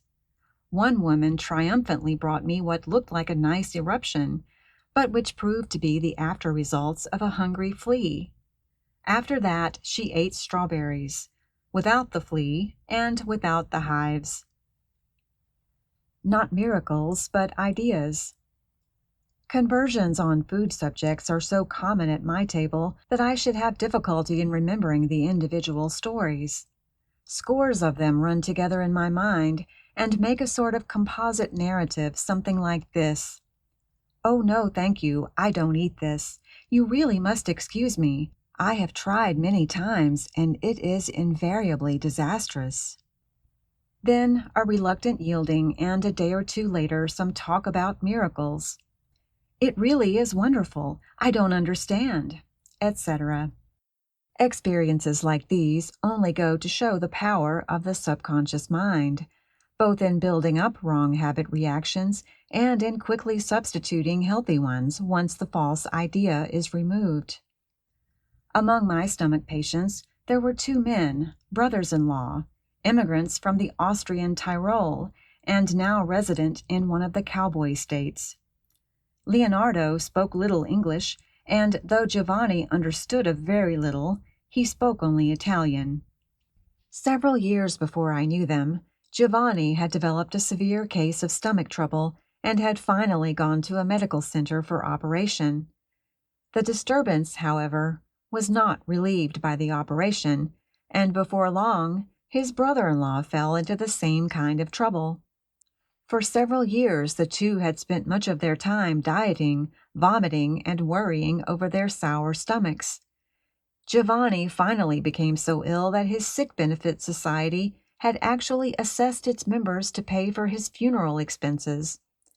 About this time, a businessman of their town, impressed by the cure of a former patient who had made a quick recovery after 7 years of invalidism, persuaded the two men to take their little savings and come to California to be under my care. The evening meal and breakfast went smoothly enough, although the menu included articles which they had been taught to avoid. However, as I left the house on a necessary absence soon after breakfast, I saw Leonardo weeping in the garden and Giovanni spitting up his breakfast out at the entrance gate. On my return, I found one of the family literally sitting on the coat-tails of Leonardo, while Giovanni hovered at a distance, safe from capture. Leonardo upbraided me bitterly for having undone all the gain they had made in the long months of rigid dieting, for now the vomiting had returned because they had eaten sugar on their oatmeal at breakfast. I made Leonardo drink an eggnog, took him into the consultation room, and held my hand on his knee to keep him in his chair, while explaining to him as best I could the physiologic action of the hydrochloric acid on the digestive juice, which he feared as a sour stomach, the sign of indigestion. During the conversation, I said, "I suppose Giovanni imitated you in this mistaken fear about your health." The reply was, "No, I got it off him." Nearly 2 hours later, he exclaimed in astonishment, "Why, that milk hasn't come up. Maybe I am cured." "Of course you are cured," I answered. "There never was anything really the matter with your stomach, so you are cured as soon as you think you are." Later, Giovanni was inveigled into the house by the promise that he would have to eat nothing more than milk soup. All was smooth sailing after this. For my own part, I feared for the permanency of the cure, for they were returning to the old environment. But more than 3 years have passed, and grateful letters still come telling of their continued health. Another patient, a teacher of domestic science in a big Eastern university, had lived on skimmed milk and lime water from Easter to Thanksgiving. Several attempts to enlarge the dietary by adding cream or white of egg had only served to increase the sense of discomfort. Finding nothing in the history of the case to warrant a diagnosis of organic disease of the stomach, I served her plate with the regular dinner, bidding her have no hesitancy even over the pork chops and potato chips. She gained 9 pounds in weight the first week, and in 2.5 months was 40 pounds to the good. When re-education failed. But there is one patient who has had to have his lesson repeated at intervals. This man laughingly calls himself a disgrace to his doctor because he is a repeater. His story illustrates the power of an auto-suggestion and the disastrous effect of attention to a physiological function. When Mr. T came first to me, he weighed only 120 pounds, although he is over 6 feet tall and of large frame. From the age of 16, he had followed fads in eating and thought he had a weak stomach. I treated his weak stomach to everything there was in the market, including mince pies, cabbage, cheese, and all the other so-called indigestibles. He gained 16.5 pounds the first week and 31 pounds in 5 weeks. One would think that the idea about the weak stomach would have died a natural death, but it did not. Again and again he came back to me like a living skeleton, the last time weighing only 105 pounds, and again he has gone back to his home in the Middle West plump and well. Twice while he was at home, he underwent unnecessary operations, once for an ulcer that was not there, and once for supposed chronic spasm of the pylorus. Needless to say, the operations did not help. You cannot cut out an idea with a knife. Neither can you wash it out with a stomach pump, else would Mr. T long ago have been cured. This particular idea of his seems to be proof against all my best efforts at re-education. Psychoanalysis is impracticable, partly because of the duration of the habit of repression, but the history and certain symbolic symptoms indicate the Freudian mechanisms at work. All I can do is feed him up, bully him along, and keep him from starving to death. Just now he is doing very well at home, although he has moved to California so as not to be too far away from the miracle worker. If Mr. T's case had been typical, I should long ago have lost my faith in psychotherapy. Keeping people from starving is worthwhile, but is less satisfactory than curing them of what ails them. The nervous patient who has a relapse is no credit to his doctor. It is only when the origin of his trouble is not removed that the bond of transference tends to become permanent. The neurotic who is well only while under the influence of his physician is still a neurotic. However, as most people's complexes are neither so deeply buried nor so obstinate as this, a simple explanation or a single demonstration is usually enough to loose the fettering hold of old misconceptions. Common ailments. Gas on the stomach. We all know people who suffer from gas. Indeed, very few of us escape an occasional desire to belch after a hearty meal.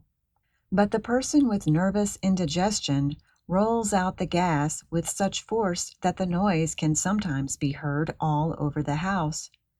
He may keep this up for hours at a time, under the conviction that he is freeing himself from the products of fermenting food.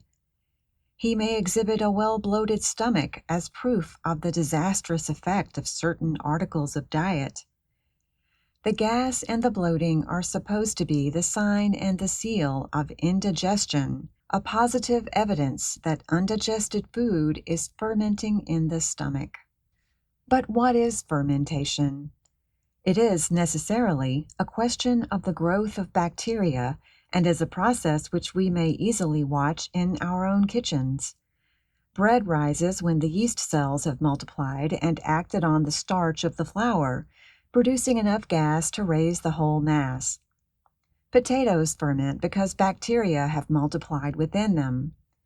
Canned fruit blows up because enough bacteria have developed inside to produce sufficient gas to blow open the can. Every housewife knows that it takes time for each of these processes. Bread has to stand several hours before it will rise. Potatoes do not ferment under 12 hours, and canned fruit is not considered safe from the fermenting process under 3 days. Evidently, there is some mistake when a person begins to belch forth gas within an hour or two after a meal. As a matter of fact, it is not gas at all, but merely air that is swallowed with the food or that was present in the empty stomach. When the food enters the stomach, it necessarily displaces air, which normally comes out automatically and noiselessly. But if, through fear or attention, a certain set of muscles contract, the pent-up air may come forth awkwardly and noisily, or it may stay imprisoned until we take measures to let it out. A hearty laugh is as good as anything, but if that cannot be managed, we may have to resort to a cup of hot water, which gives the stomach a slap and makes it let go. 2 belches are enough to relieve the pressure. After that, we merely go on swallowing air and letting it out again, a habit both awkward and useless. If the emotion which ties the muscle knot is very intense, and the stomach refuses to let go under ordinary measures, the pain may be severe. But a quantity of hot water or a dose of ipecac is sure to relieve the situation. If the person is able to give himself a good moral slap and relax his unruly muscles, he reaches the same end by a much pleasanter road. Some people are fond of the popular remedy of hot water and soda. Their faith in its efficacy is likely to be increased by the good display of gas which is sure to follow. As any cook knows, Soda and acid always fizz. The soda is broken up by the hydrochloric acid of the stomach and forms salt and carbon dioxide, a gas. However, as the avowed aim of the remedy is the relief of gas rather than its manufacture, and as the soda uses up the hydrochloric acid needed in digestion, the practice cannot be recommended as reasonable. Gastritis. I once knew a woman who went to a big city to consult a fashionable doctor. When she returned, she told with great satisfaction that the doctor had pronounced her case gastritis. "It must be true," she added, "because I have so much gas on my stomach." The diagnosis of gastritis used to be very common. The ending itis means inflammation. Gastritis, enteritis, colitis, each meaning inflammation of the corresponding organ. An inflammation implies an irritant. There can be no kind of itis without the presence of something which irritates the membrane of the affected part. If we get unusual and irritating bacteria in some spoiled food, we are likely to have an acute inflammation until the offending bacteria are expelled. But an inflammation of this kind never lasts. People who have had ptomaine poisoning sometimes assert that they are afterwards susceptible to poisoning by the kind of food which first made them ill. Such a susceptibility is not so much a holdover effect from the poison as a holdover fear which tends to repeat the physical reaction whenever that food is eaten. I myself have had ptomaine poisoning from canned salmon, but I have never since had any trouble about eating salmon. Sour stomach. Sometimes, when a person lies down an hour or so after a meal, some of the contents of his stomach comes up in his throat. Then, if he be ignorant of physiology, he may be very much alarmed because his stomach is sour. Not knowing that he would have far greater cause for alarm if his stomach were not sour, he may, if the idea is interesting to him, begin to restrict his diet, to take digestive tablets, and to develop a regular case of nervous dyspepsia. Sometimes, when the specialists measure the amount of hydrochloric acid in the stomach, they do find too much or too little acid. But this merely means that an emotion has made the glands work overtime or has stopped their action for a little while. The functions of the body are so very, very old that there is little likelihood of permanent disturbance. Biliousness. The stomach is not the only part of the body concerning which we lack proper confidence. Next to it, the liver is the most maligned organ in the whole body. Although the liver is about as likely to be upset in its process of secreting bile as the ocean is likely to be lacking in salt, many an intelligent person labels every little disturbance biliousness and lays it at the door of his faithful, dependable liver. As a matter of fact, the liver is liable to injury from virtually but 3 sources: alcohol, bacterial infection, and cancer. And even a liver hardened by alcohol goes on secreting bile as usual.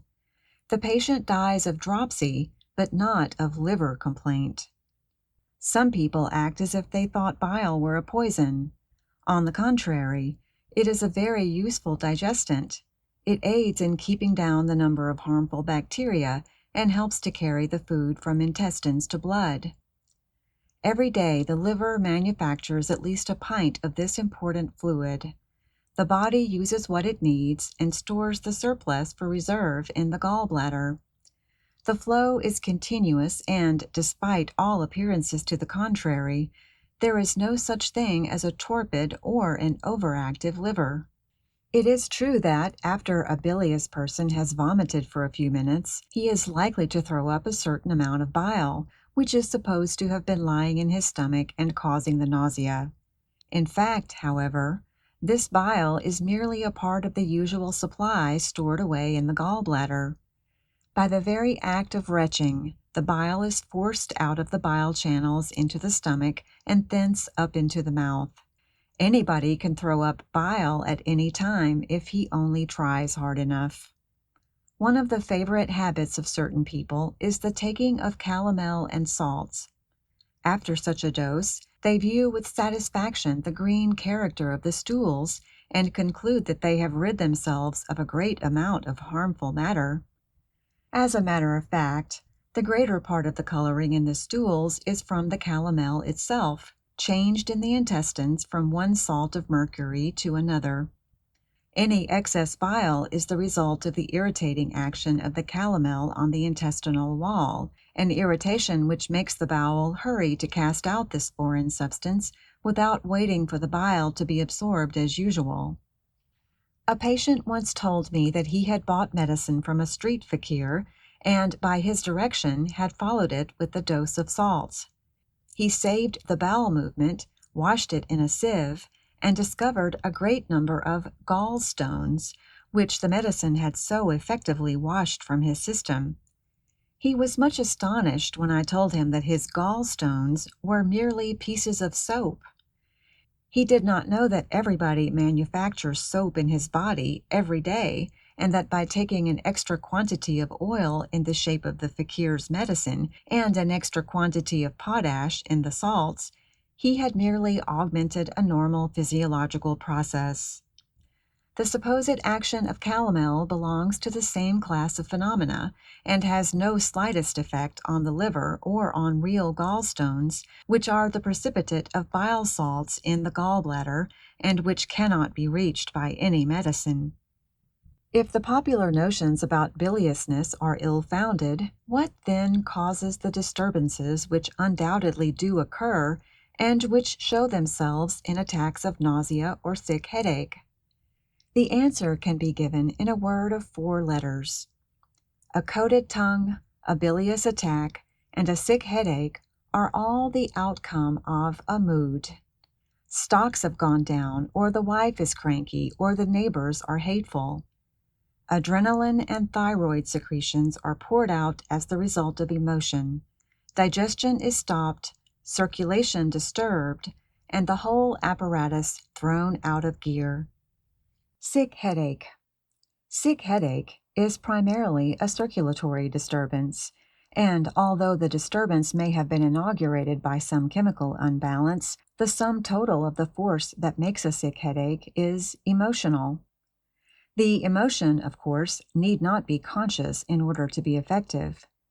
If we picture the arteries all over the body as being supplied with, among other things, a wall of circular muscles, and then imagine the messages of emotion being flashed to the nerves controlling this muscle wall, we may get an idea of what happens just before a sick headache.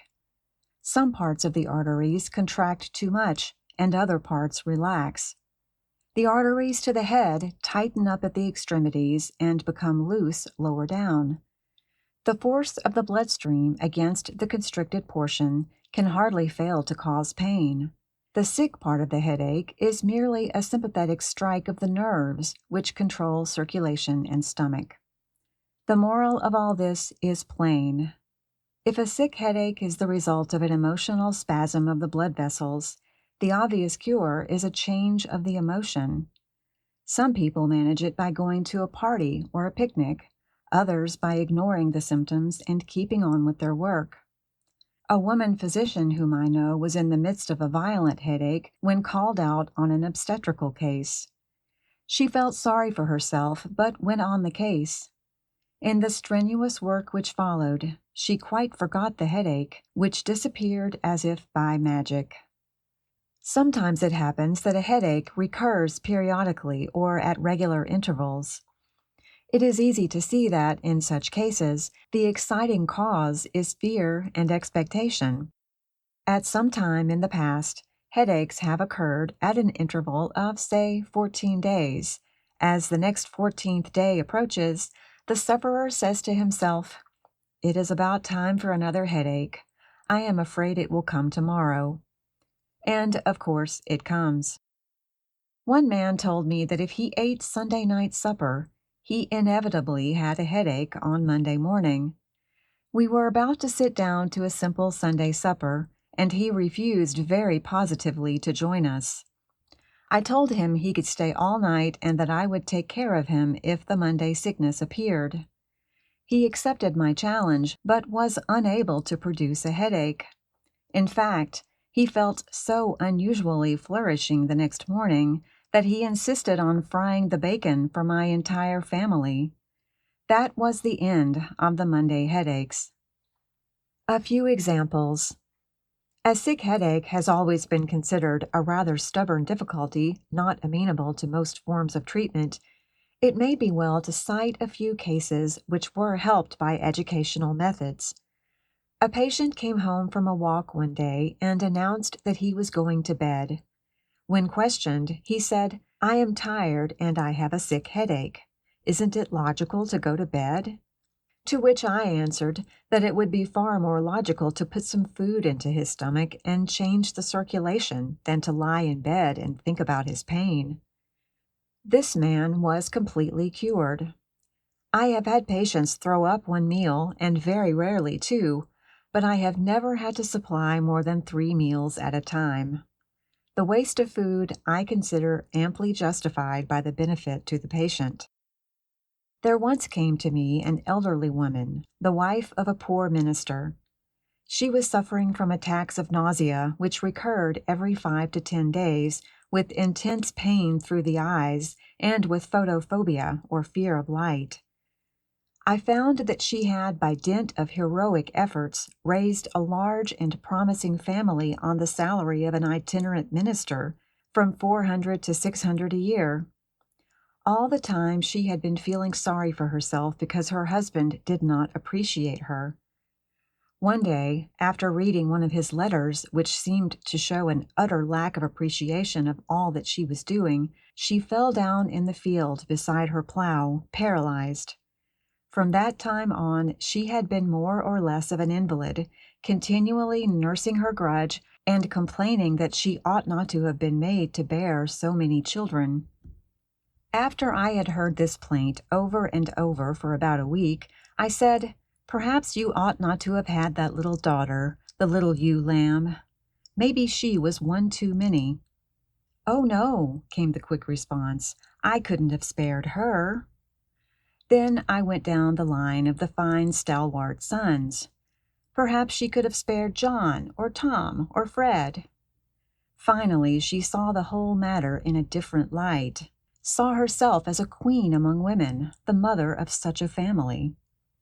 As to the husband, I tried to show her that she was not very clever to live with a man all those years without discovering that he was not likely to change. You can't change him, but you can change your reaction to him. If something keeps hurting your hand, you don't keep on being sore. You grow callous. Isn't it about time you grew a moral callus, too? I put her on the roof to sleep on account of her fear of light. Only once did she start a headache, which I quickly nipped in the bud by making her get up and dress. She had come to stay 3 months or 4, if I get along well. At the end of 4 weeks, she left, an apparently well woman. The last I heard of her, she was stumping the state for temperance, the oldest of an automobile party of speakers, and the sturdiest physically. With the emotional grievance disappeared also the physical effects in stomach and head. Miss S., a very brilliant woman, ambitious to make the most of her life, had been shelved for 25 years because of violent sick headaches which made it impossible for her to undertake any kind of work. She had not been able to read a half-hour a day without bringing on a terrible headache. I insisted on her reading, and very soon she was so deep in psychological literature that I had difficulty in making her go to bed at all. After learning the cause of her headaches and gaining greater emotional control, she succeeded so well in freeing herself from the old habit that she now leads the busiest kind of useful life, with only an occasional headache, perhaps once in 6 months. A certain minister suffered constantly from a dull pain in his head, besides having violent headaches every few days. He started in to have a bad spell the day after his arrival at my house. As I was going out of the door, he caught my sleeve. "Doctor," he said, "would it be bad manners to run away?" Manners, I answered. They don't count, but morals, yes. He stayed, and that was his last bad headache. Both chronic and periodic pains disappeared for good. One woman who had suffered from bad headaches for 18 years lost them completely under a process of re-education. On the other hand, I have had patients who were not helped at all. The principles held good in their cases, but they were simply not able to lose the old habit of tightening up the body under emotion. Hysterical nausea. Sometimes nausea is merely the physical symptom of a subconscious moral disgust. We have already told the stories of the woman with the nausea, Chapter 5, and of Mrs. Y, Chapter 7. These cases are typical of many others. Their bodies were perfectly normal, and when, through psychoanalysis and re-education, they were helped to make over their childish attitudes toward the sex life, the nausea disappeared. Loss of appetite. A nervous patient with a good appetite is the exception that proves the rule. The neurotic is usually underweight and often complains that he feels satiated almost as soon as he begins to eat. Loss of appetite may, of course, mean that the body is busy combating toxins in the blood, but in a nervous person it usually means a symbolic loss of appetite for something in life, a struggle of the personality against something for which he has no stomach. Psychoanalysis often reveals the source of the trouble, and a little bullying helps along the good work. By simply taking away a harmful means of expression, we may often force the subconscious mind to find a better language. Summary. Since the stomach seems to be an organ which is much better fitted to care for food than to care for a depressing emotion or a false idea, it seems far more sensible to change our minds than to keep enlarging our list of eatables which are taboo. And since most indigestion is in very truth nothing more nor less than an emotional disturbance worked up by fear, anger, discontent, worry, ignorance, suggestion, attention to bodily functions which are meant to be ignored, love of notice, and the conversion of moral distress into physical distress, the best diet list which can be furnished to Mr. Everyman in search of health must read something like this. Menu: Monday, Tuesday, Wednesday, Thursday, Friday, Saturday, Sunday. A calm spirit, plenty of good cheer, a varied diet, common sense, good cooking, judicious neglect of symptoms, forgetfulness of the digestive process, a little accurate knowledge, a determination to be like folks. End of section 10. Chapter 11, in which we relearn an old trick, the bugaboo of constipation, popular superstitions. In line with the taboos connected with the taking of food are the ceremonials attendant upon its elimination. Taking anxious thought about functions well established by nature is a feature of conversion hysteria, the displacement of emotional desire from its psychic realm into symbolic physical expression. Whatever other symptoms nervous people may manifest, they are almost sure to be troubled with chronic constipation. It is true that there are many constipated people who do not seem to be nervous and who resent being classed among the neurotics. Everybody knows that the occasional individual who has difficulty in swallowing his food is nervous, and that the trouble lies not in the muscles of his throat, but in the ideas of his mind. But very few people seem to realize that the more common individual who makes hard work of that other simple process, elimination of his intestinal waste matter, is suffering from the same kind of disturbance and giving way to a nervous trick. When all the facts are in, the constipated person will have hard work to clear himself of at least one count on the charge of nerves. An oft-told tale. Sooner or later, then, the neurotic, whether he calls himself a neurotic or not, is very likely to begin worrying over his diet or his sedentary occupation. He imagines himself the victim of auto-intoxication, afflicted with paralysis of the colon or dearth of intestinal secretions. He leaves off eating white bread, berries, cheese, chocolate, and many another innocent food, and insists on a diet of bran biscuit, flaxseed breakfast foods, prunes, spinach, cream, and olive oil, with doses of mineral oil between meals. In all probability, he begins a course of massage, or he starts to take extra long walks and to exercise night and morning, pulling his knees up to his chin and touching his fingers to his toes. When all these measures fail, he gives in to the morning enema or the nightly pill, in imminent danger of succumbing to a lifelong habit. The truth about constipation. What the colon is for. It is well, then, to have a fair understanding of the structure and purpose of our intestinal machinery.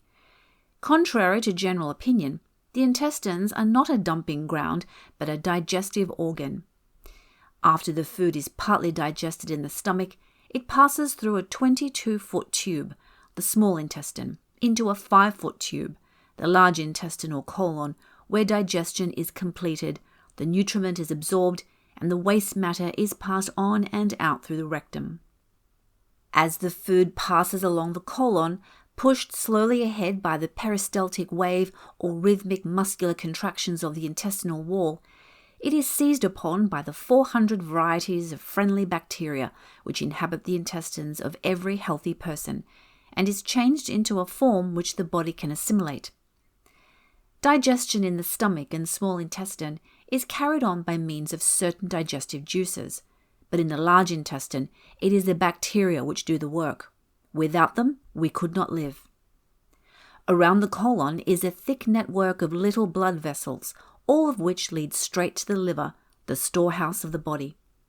After the food is fully digested, it is passed through the thin intestinal wall into these tiny vessels and carried away to liver and muscles for storage or for immediate use. This process of absorption is carried on throughout the whole length of the colon.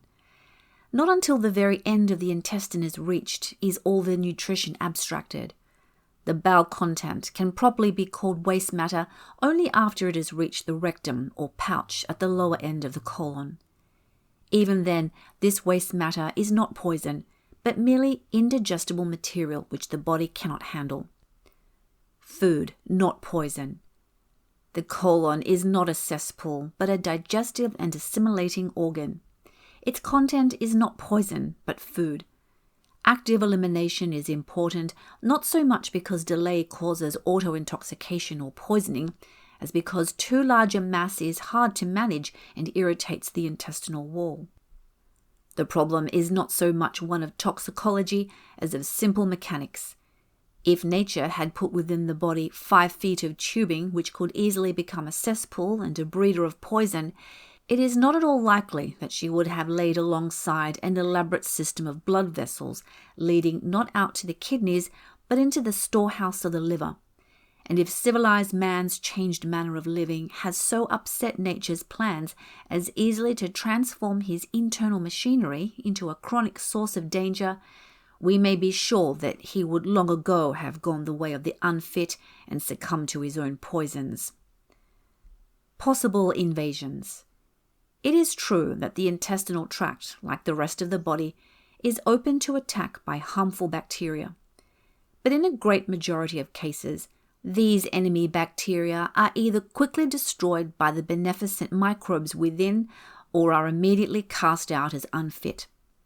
Any germs irritating to the intestinal wall cause the mucous membrane to produce an unusual flow of mucus which washes away the offending bacteria in what we call a diarrhea. Begin footnote. If the invading army proves obstinate and the diarrhea continues a day or so, it is wise to assist nature by a dose of castor oil, which gives an additional insult to the intestinal wall, spurs it on to a desperate effort, and hastens the cleansing process. In severe cases, the more promptly the castor oil is administered, the better. Such emergency measures are very different from the habitual use of insulting drugs. End footnote. Sometimes the wrong kind of bacteria do persist, causing anemia, rheumatism, sciatica, or neuritis. When these disorders are not the result of infection from teeth, tonsils, or other sources of poison, but are really caused by intestinal bacteria, I have found that a diet of buttermilk, lactic acid bacteria, with turnip tops or spinach to supply the necessary mineral salts, often succeeds in planting the right bacteria and driving out the disturbing ones.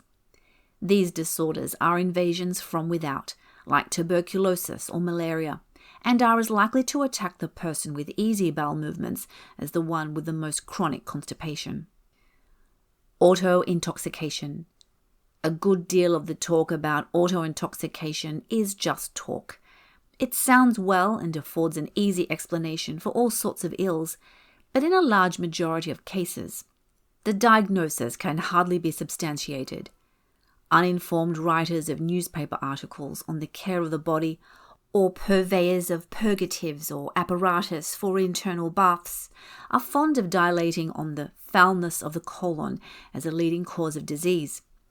As a rule, they advise either a strict diet, some kind of cathartic, or an elaborate process of washing out the colon to clear the body of its terrible accumulation of poisons.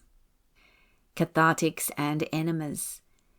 He who makes a practice of flushing out his intestinal tract with high enemas and internal baths is like a person who eats a good dinner and then proceeds to wash out his stomach. In the mistaken idea that he is making himself clean, he is washing what was never intended to be washed and robbing the body of the nutrition which it needs. And the man who persists in the pill habit is making a worse mistake, adding insult to injury and forcing the mucous membrane to toughen itself against such malicious attacks. Cathartics and operations. Even in emergencies, the use of purgatives as a routine measure is happily decreasing year by year. For many years, I have deplored the use of purgatives before and after operations. That other practitioners are coming to the same conclusion is witnessed by a number of papers recently read in medical societies condemning purgation at the time of operation. Among the most favorably received papers of the California medical societies have been one by Emmett L. Rixford, surgeon of the Stanford University Medical College, read before the Southern California Medical Society at Los Angeles, December 8, 1916, and one by W. D. Alvarez at the California Medical Society, Del Monte, 1918, both condemning the use of purgatives as a routine measure before operations. An article entitled The Use and Abuse of Cathartics in the Journal of the American Medical Association admirably summarizes the disadvantages of purgation at such a time. 4 years ago, I was called to a nearby city to see a former patient who 2 days before had had a minor operation, removal of a cyst of the breast. She was dazed, almost in a state of surgical shock and very near collapse. I found that she had been put through the usual course of purgation before operation and starvation afterward, and I diagnosed her condition as a state bordering on acidosis, or lowering of the alkaline salts of the body. I ordered food at once. She rallied and recovered. A few months later, this same woman had to undergo a much more serious operation for multiple fibroids of the uterus and removal of the appendix. This time I advised the surgeon against the use of any purgative, and he took my remarks so seriously that he did not even allow an enema to be given. This time the patient showed no signs of exhaustion and had very few gas pains. I firmly believe that the day will soon come when a patient under operation or a patient after childbirth will no longer be depleted by a weakening and dehydrating cathartic and by a period of starvation at a time when he needs all the energy he can summon. Cathartics and childbirth. The article referred to in the Journal of the American Medical Association cites the experiences of Dr. R. McPherson of the Lying-In Hospital of New York, who showed that the routine purgation after confinement is not only useless but harmful. Of 322 women who were not purged, only 3 had fever, and one of them a mammary abscess. Most of them had normal bowel movements, and those who did not were given an enema every third day. Of 322 women who were delivered by the same technique and the same operators, but were purged in the usual routine manner, 28 had some fever. This experience of one physician is corroborated by that of others, who find that the more we tamper with the natural functions in time of stress, the harder do we make the recuperative process. There are certainly times when catharsis is necessary, but one thing is certain: the day for routine purgation is past. Even in emergencies, we need to know why we administer cathartics, and in chronic cases, we may be sure that they are always a mistake. An old trick. Before we make a practice of interfering with nature's processes, it is well to remember how old and stable those processes are. As long as there has been the taking in of food, there has been also the casting out of waste matter. The sea anemone closes in on the little mollusk that floats against its waving petals, assimilates what it can, and rejects the rest. In the long line from sea anemone to man, this automatic process of elimination has gone on without a hitch, adapting itself with perfect success to the changing habits of the varying types of life. So old a process is not easily upset. And, be it noted, in the human body, this automatic, involuntary process still goes on with very little trouble until it reaches a point in the body where man, the thinking animal, tries to control it by conscious thought. A question of evacuation. Much of the misconception about constipation arises from the mistaken idea that this is a disorder of the whole intestine, or at least of the whole colon. As a matter of fact, the trouble is almost wholly in the rectum. There is no trouble with the general traffic movement, but only with the unloading at the terminus. In my experience, the patient reports that he feels the fecal mass in the lower part of the rectum, but that he is unable to expel it. Examination by finger or by X-ray reveals a mass in the rectal pouch. If there is a piling up of freight further back on the line, it is only because the unloading process has been delayed at the terminus. So long as the bowel content is in the region of automatic control, there is very little likelihood of trouble.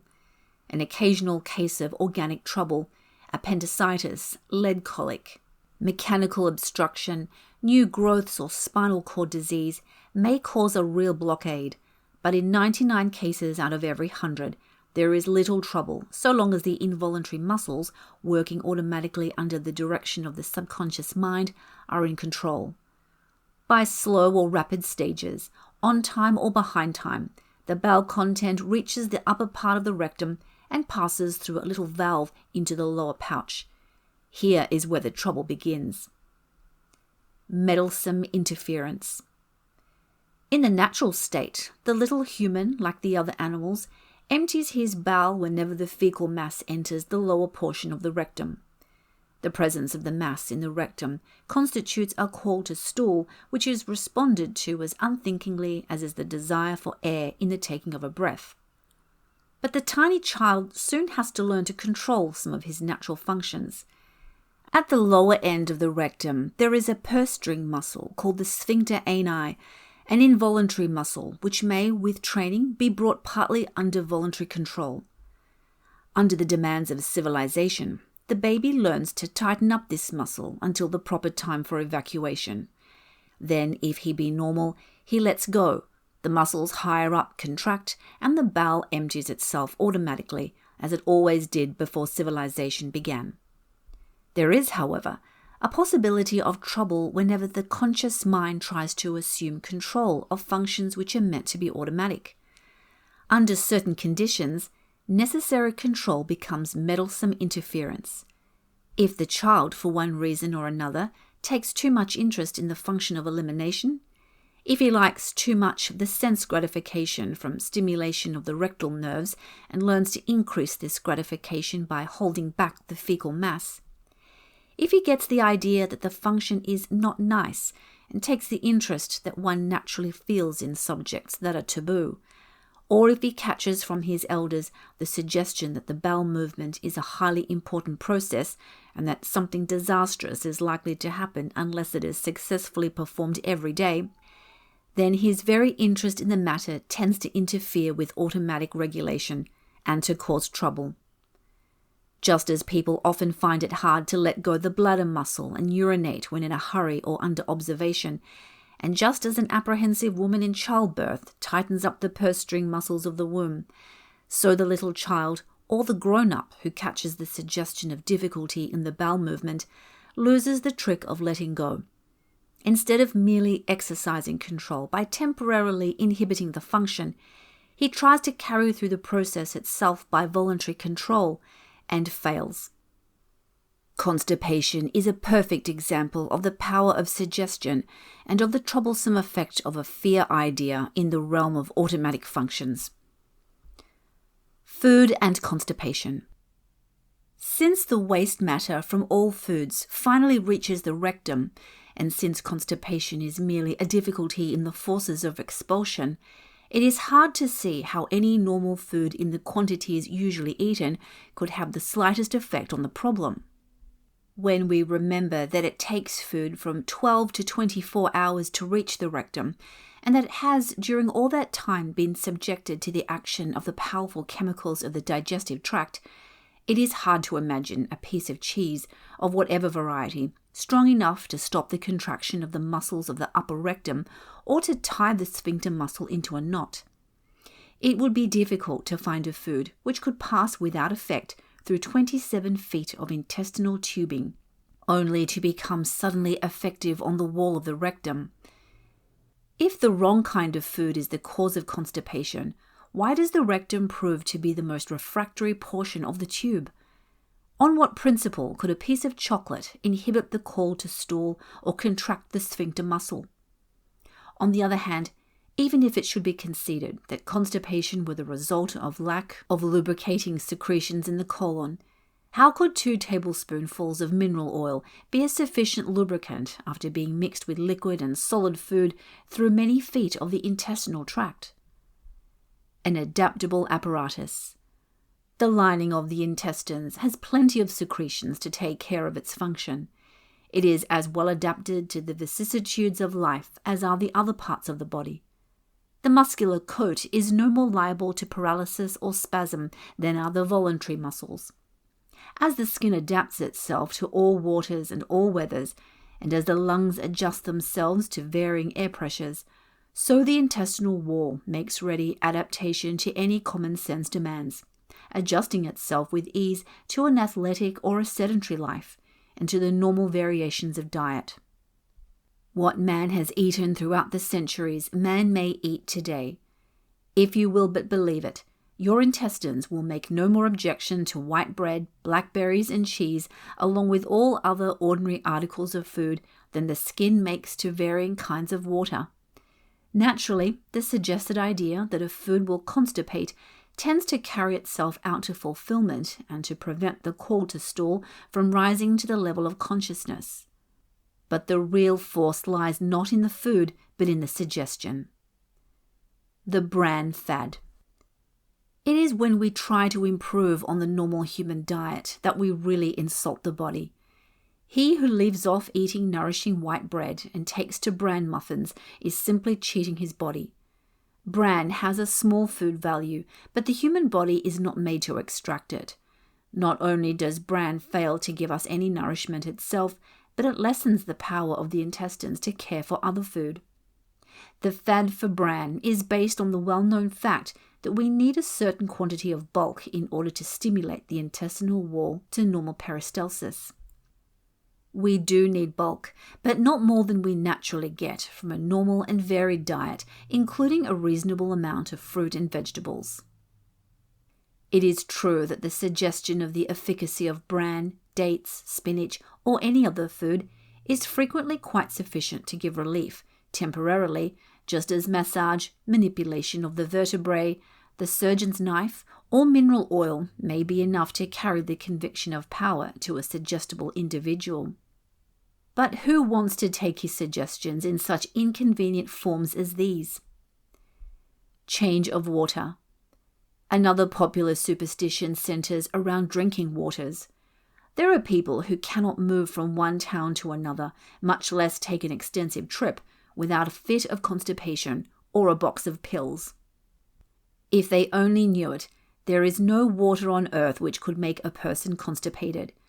A new water, full of unusual minerals, might hasten the bowel movement, but on what possible principle could it retard it? Constipation has nothing to do with food or with water, but solicitous care about either can hardly fail to create the trouble which it tries to avoid. The cure: taking off the brakes. Since constipation is wholly due to the acceptance of a false suggestion, the only logical cure must be release from the power of that suggestion. He is able as soon as he thinks he is able. Not that thought gives the power, but that the right thought releases the inhibition of the mistaken thought. As soon as the brakes are taken off, the internal machinery is quite able to make the wheels go round. The bowel will empty itself if we let it. The function of elimination is not a new trick learned with difficulty by the aged, but a trick as old and as elemental as life itself. Like balancing on a bicycle, it may not be done by any voluntary muscular effort, but it just does itself when one learns how. Once the sense of power comes, once the mind forgets to be doubtful or afraid, then the old automatic habit invariably reasserts itself. Meddlesome interference may throw the mechanism out of gear, but fortunately it cannot strip the gears. Constipation is an inhibition or restraint of function, but is never a loss of function. No one is too old, no one is too fixed in the bad habit to relearn the old trick. I have had a good many patients with chronic constipation, but I have never had one who failed to learn. Real conviction speedily brings success, and in many cases, success seems to outrun conviction. So efficient is nature if she has only half a chance. Some people who learned. Unless you are over 92, do not despair. One old lady of that age, a sort of patient by proxy, was able to cure herself without even one consultation. Her daughter had been a patient of mine and had been cured of the constipation with which she had been busy for many years. The mother, who believed her own bowel paralyzed, had been in the habit of lying on the bed and taking a copious enema every second day of her life.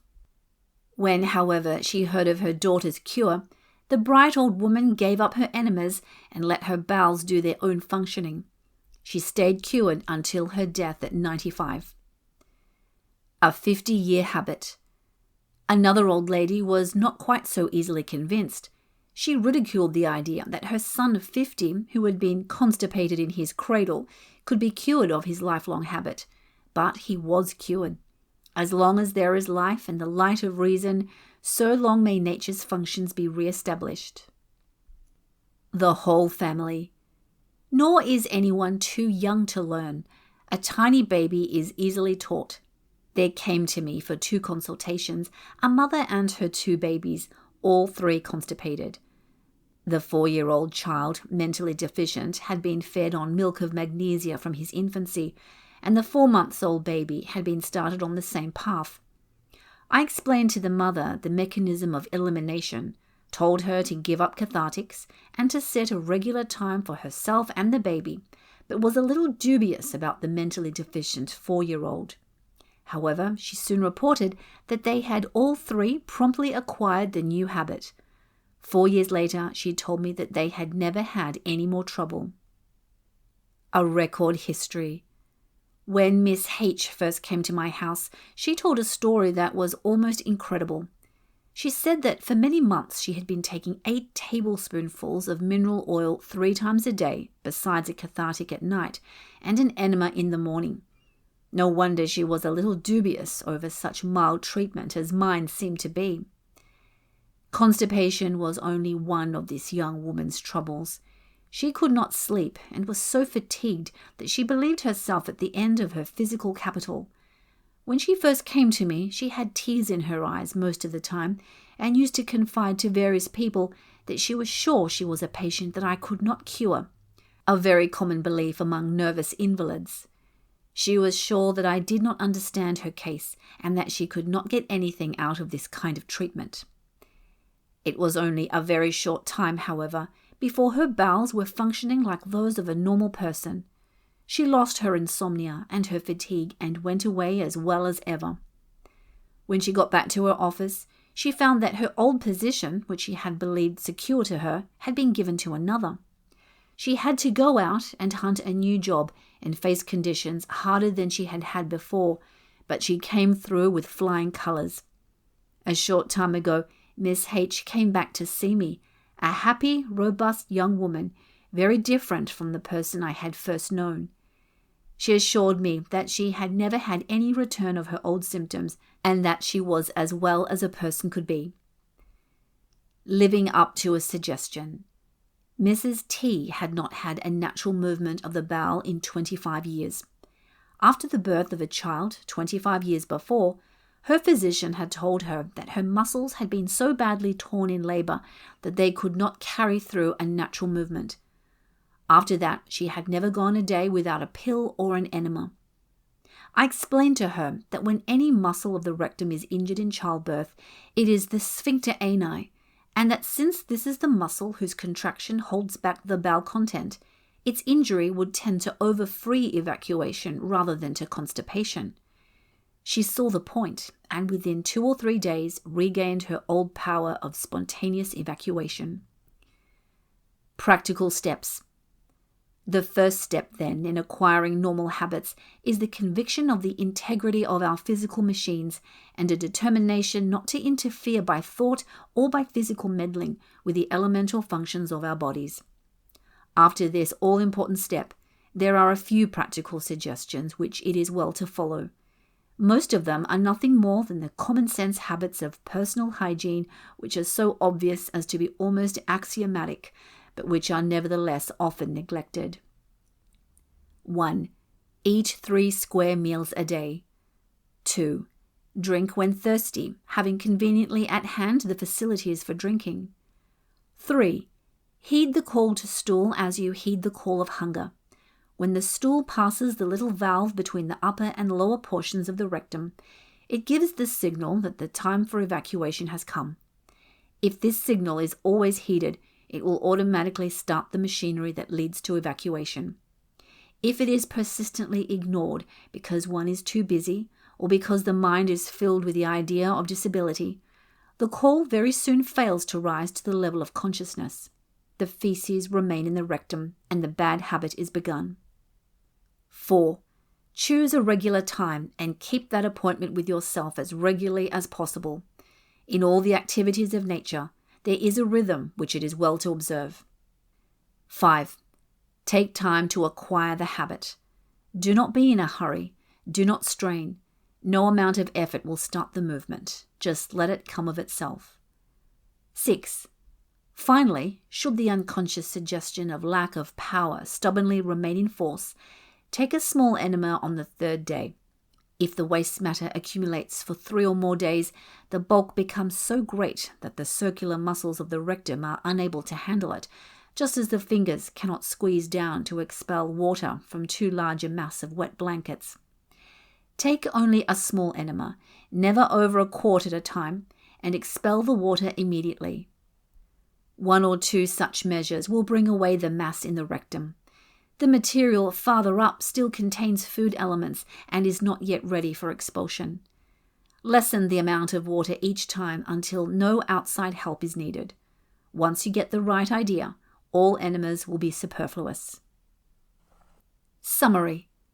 If you would have in a nutshell an epitome of the truth about constipation, indigestion, insomnia, and the other functional disturbances common to nervous folk, you can do no better than to commit to memory and store away for future reference that choice limerick of the centipede, which so admirably sums up the whole matter of meddlesome interference. A centipede was happy quite until a frog in fun said, "Pray, which leg comes after which?" This raised her mind to such a pitch, she lay distracted in the ditch, considering how to run. Whoever tries to consider which leg comes after which in any line of physiological activity is pretty sure to find himself in the ditch considering how to run. Wherefore, remember the centipede. End of chapter 11. Chapter 12, in which handicaps are dropped. A woman's ills, the female of the species. If ever there was a man who wished himself a woman, he has hidden away the desire within the recesses of his own heart. But one does not have to wait long to hear a member of the female sex exclaim with evident emotion, "Oh dear, I wish I had been born a man." It is probable that if these same women were given the chance to transform themselves overnight, they would hesitate long when it actually came to the point. The joys of being a woman are real joys. However, in too many cases, these joys seem hardly to compensate for the discomforts of the feminine organism. It is the body that drags, painful menstrual periods, the dreaded change of life, various female troubles with a number of pregnancies scattered along between, make some of the daughters of Eve feel that they spend a good deal of their lives paying a penalty merely for being women. Brought up to believe themselves heirs to a curse laid on the first woman, they accept their discomforts with resignation and try to make the best of a bad business. Since the war. Nothing is quite the same since the war. Among other things, we have learned that many of our so-called handicaps were nothing but illusions, base libels on the female body. Under the stern necessity of war, the women of the world discovered that they could stand up under jobs which have until now been considered quite beyond their powers. Society girls who were used to coddling themselves found a new joy in hard and continuous work. Middle-aged women who were supposed to be at the time of life when little could be expected of them quite forgot themselves in service. Ambulance drivers, nurses, welfare workers, farmerettes, Red Cross workers, streetcar conductors, and bellboys revealed to themselves and to the world unsuspected powers of endurance in a woman's body. Although some of the heavier occupations still seem to be man's work, better fitted for a man's sturdier body, we know now that many of these disabilities were merely a matter of tradition and faulty training. There still remains, however, a goodly number of women who are continuously or periodically below par because of some form of feminine disability. Some of these women are suffering from real physical handicaps, but many of them need to be told that they are disabled not by reason of being women, but by reason of being nervous women. Nerves again. Despite the organic disturbances which may beset the reproductive organs, and despite the havoc wrought by venereal diseases, it may be said with absolute assurance that the majority of feminine ills are the result neither of the natural frailty of the female body, nor even of man's infringement of the social law, but are the direct result of false suggestion and of false attitudes toward the facts of the reproductive life. The trouble is less a difficulty with the reproductive organs than a difficulty with the reproductive instinct. Something wrong with the instinct is translated by the subconscious mind into something wrong with the related generative organs and converted into a physical pain. That this relation has always been dimly felt is shown by the fact that the early Greeks called nervous disorders hysteria, from the Greek word for womb. It is only lately, however, that the blame has been put in the right place and the trouble traced to the instinct rather than to the organs of reproduction. Why women are nervous. Although women hold no monopoly, it must be conceded that they are particularly prone to nerves. The reason is not hard to find. Since the leading factor in a neuroses is a disturbance of the insistent instinct of reproduction, a disturbance usually based on repression, then any class of persons in whom the instinct is particularly repressed would, in the very nature of the case, be particularly liable to nervousness. No one who thoroughly knows human nature would attempt to deny that woman is as strongly endowed as man with the great urge toward the perpetuation of the race, or that she has had to repress the instinct more severely than has man. The man insists on knowing that the children he provides for are his own. Whatever the degree of his own fidelity, he must be sure that his wife is true to him. Thus has grown up the insistence that, no matter what man does, woman, if she is to be counted respectable, shall control the urge of the instinct and live up to the requirement of continence set for her by society. Unfortunately, however, there is more often blind repression than rational control. The measures taken to prevent a girl's becoming a tomboy are measures of sex repression quite as much as of sex differentiation. Overreaction of sensitive little souls to lessons in modesty often causes distortion of normal sex development. Ignorance concerning the phenomena of life is commended as innocence, while it really implies a sex curiosity which has been too severely repressed. The young woman blushes at thoughts of love, while the young man is filled with a sense of dignity. We smile at the picture of Miss Philura's confusion as she hesitatingly sends up to her creator a petition for the much-desired boon of a husband. But really, why shouldn't she want one? Many a young woman, in order to deaden her senses to the unsuspected lure of the reproductive instinct, by what is really an awkward attempt at sublimation, makes a fetish of dress and social position and considers only the marriage of convenience, or, on the other hand, she scorns men altogether and throws herself into a career. Young men are not so often taught to repress, but neither are they taught to swing their vital energies to altruistic channels through sublimation. Since the woman of his class will not marry him until he has money, the young man too often satisfies his undirected instincts in a commercial way. The statistics of venereal diseases prove that here, as elsewhere, goods subject to barter are subject to contamination. In a late marriage, too often a contaminated body accompanies the material possessions which the standards of society have demanded of a husband.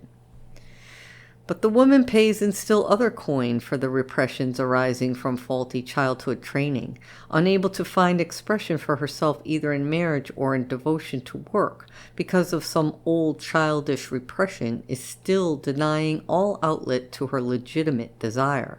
She frequently falls into a neurosis, or if she escapes a real breakdown, she gives expression to unsatisfied longings in some isolated nervous symptoms, which in many cases center about the organs of generation. There then results any one of the various functional disturbances which are only too often mistaken for organic disease. What is needed in cases like this is not a gynecologist nor a surgeon, but a psychopathologist, or perhaps only a grasp of the facts. Let us look at the more common of these disturbances in order to gain an understanding of the situation. The menstrual period, potential motherhood. Among the normal phenomena of a woman's life is the recurring cycle of potential motherhood. Every 3 or 4 weeks, a new ovum or egg matures in the ovary and undergoes certain chemical changes, which send into the blood a substance called a hormone. This hormone is a messenger, stimulating the mucous membrane of the womb into making its velvet pile longer and softer, and its nutrient juices more abundant in readiness for the ovum.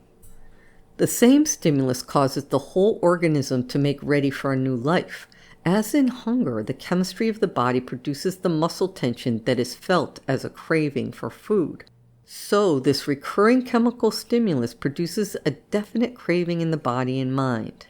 This craving brings about an increased irritability or sensitiveness to stimuli, which may result either in a joyous or a fretful mood. During sleep, the social inhibitions are felt less distinctly, and the sleeper dreams love dreams woven from messages coming up from all the minute nerve endings in the expectant reproductive organs. But if no germ cell travels up the womb canal and tube to meet and impregnate the ovum, the womb lining rejects the egg as chemically unfit. The phenomenon as a whole is a physiological function and should be accompanied by a sense of well-being and comfort, as is the exercise of any other function, such as digestion or muscular activity. Only too often, however, it is dreaded as an unmitigated disaster, a time for giving up work or fun and going to bed with a hot water bottle until the worst is over. Let us see how this perversion comes about. Why menstruation is painful. What sort of atmosphere is created for the young girl as she attains puberty? Most girls get their first inkling of the menstrual period from the periodic sick spells of the mother or sister.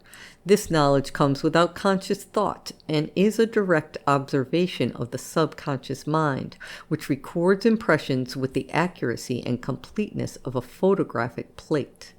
Hearing the talk about a sick time and observing the signs of cramps among older friends, the girl's subconscious mind plays up to the suggestion and recoils with fear from the newly experienced sensations in the maturing organs of reproduction.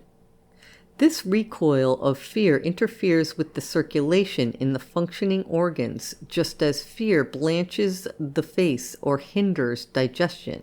There is several times as much blood in the stomach when it is full of food as there is between meals, but we do not for this reason fancy that we have a pain after each meal. There is more blood in the generative organs during their functioning, but this means pain only when fear ties up the circulation and causes undue congestion. Fear acts further on the sturdy muscle of the womb, tying it up into just such knots as we feel in the esophagus when we say that we have a lump in the throat. It is safe to say that 95 cases of painful menstruation out of every 100 are caused by fear and by expectation of pain. The cysts and tumors responsible for pain are so rare as to be fairly negligible when compared with these other causes. Dr. Clelia Duell Mosher of Stanford University has for many years carried on careful investigations among the students of the university. After describing in detail certain physical exercises which she has found of value, she continues, quote, "But more important even than this is the alteration of the morbid attitude of women themselves toward this function, and almost equally essential is a fundamental change in the habit of mind on our part as physicians. For do we not tend to translate too much the whole of a woman's life into terms of menstruation? If every young girl were taught that menstruation is not normally a bad time and that pain or incapacity at that period is as discreditable and unnecessary as bad breath due to decaying teeth, we might almost look for a revolution in the physical life of women. In my experience, the traditional treatment of rest in bed, directing the attention solely to the sex zone of the body, and the accepted theory that it is an inevitable illness, while at the same time the mind is without occupation, produces a morbid attitude and favors the development and exaggeration of whatever symptoms there may be." End quote. Clelia Duell Mosher, Health and the Woman Movement, pages 25, 26, 19. Premenstrual discomfort. If it be objected that women often feel badly for a day or two before the period begins, before they know that it is due, and that this feeling of discomfort could not be caused by fear and expectation, it is easy to reply that the subconscious mind knows perfectly what is happening within the body. The emotion of fear working within the subconscious is able to translate all the varying bodily sensations into feelings of distress without any knowledge on the part of the conscious mind. Sometimes before the period begins, a girl feels blue and upset for a day or two, a sign that the instinct is getting discouraged. The whole body is saying, get ready, but it has gotten ready many times before and to no purpose. Unsatisfied striving brings discouragement. What reaches consciousness is a feeling of pessimism and a general dissatisfaction with life as a whole. If, instead of giving in to the blues or going to bed and predicting a pain, the girl finds other outlets for her energy, she finds that after all, her instinct may be satisfied in indirect ways, and that she has strangely come into a new supply of vim. The purpose of the pain. Although suggestion is behind all nervous symptoms, there is a deeper reason for the disturbance. When an unhealthy suggestion is seized and acted upon, it is because some unsatisfied part of the personality sees in it a chance for accomplishing its own ends. The premenstrual period is the blooming time, the mating time, the springtime of the organism. That means imminently a time for coming into notice that one's charms may attract the desired complement. But if the rightfully insistent instinctive desires are held in check by unnatural repressions and misapplied social restrictions, the starved instinct can obtain expression only by a concealment of purpose. The disguise assumed is often one of indifference or positive distaste for the allurements of the other sex, but, as we know, an instinctive desire will not be denied. In this case, the misguided instinct, which has been given the suggestion that menstruation means illness, fits this conception into the scheme of things and obtains notice in a roundabout way by the attention given to the invalid. The treatment. To find that the symptom has a purpose rather than a cause gives the indication for the treatment. Judicious neglect causes the symptom to cease by defeating its very purpose, that of drawing attention to itself. The person who never mentions her discomfort thinks about it as little as possible and goes about her business as usual is likely to find her trouble gone before she realizes it. Quote, violent exercise at this time is unwise, but continuing one's usual activity helps the circulation and keeps the mind from centering on the affected part. The physiological congestion is unduly intensified by standing. Therefore, all employments should afford facilities for the woman to sit at least part of the time while continuing to work. End quote. A little explanation gives the patient insight into the workings of her own mind, and usually causes the pain to disappear in short order. Astonished indeed and filled with gratitude have been some of my young women patients who had all their lives been unable to plan any work or social engagements for the time of this functioning. Many of them were the worst kind of doubters when they were told that to go to bed and center their attention on the generative organs only made the muscles tighten up and the circulation congest. They could not conceive themselves up and around, pursuing their normal life during such a time. However, as they have found by experience that this point of view is not an optimistic dream, they have broken up the confidence game which their subconscious had been playing on them and have gone on their way rejoicing. There was one girl, a doctor's daughter, who suffered continuously from pain in the abdomen and from back pain which increased so greatly at the time of the menses that she was in the habit of going to bed for several days to be waited on with solicitous care by her family. In an attempt to cure the trouble, she had undergone an operation to suspend the uterus, but the pain had continued as before. When she came to me, I explained to her that there was no physical difficulty and that her trouble was wholly nervous. I made her play tennis every day, and she had just finished a game when her period came on. She stayed up for luncheon, went for a walk in the afternoon, ate her dinner with the family, and behaved like other people. Her mother telephoned that evening, and when I told her what her daughter had been doing, she gasped in astonishment. She had difficulty in believing that the new order was not miracle, but simply the working out of natural law. Since that time, her daughter has had no more trouble. The ounce of prevention. If young girls had wiser counselors in their mothers and physicians, the misconception would never occur, and such indirect outlet would not be needed. The organic sensations incident to puberty and the recurring menstrual period would have something of the significance of the Annunciation to Mary, bringing wonder and a sense of well-being. When your little daughter arrives at maturity, give her a joyous initiation into the noble order of women. She will welcome the new function as a badge of womanhood and as a harbinger of wonderful things to come. A girl of 15 came under my care to be helped out of a mood of increasing depression and uneasiness. Her glance was furtive, yet anxiously expectant. Tears came unbidden as she sat alone or fingered the keys of the piano. Tactful questioning elicited no response as to reasons for her unhappiness. Opportunities for giving confidence were not accepted. At a chance moment, our talk drifted to the subject of menstruation.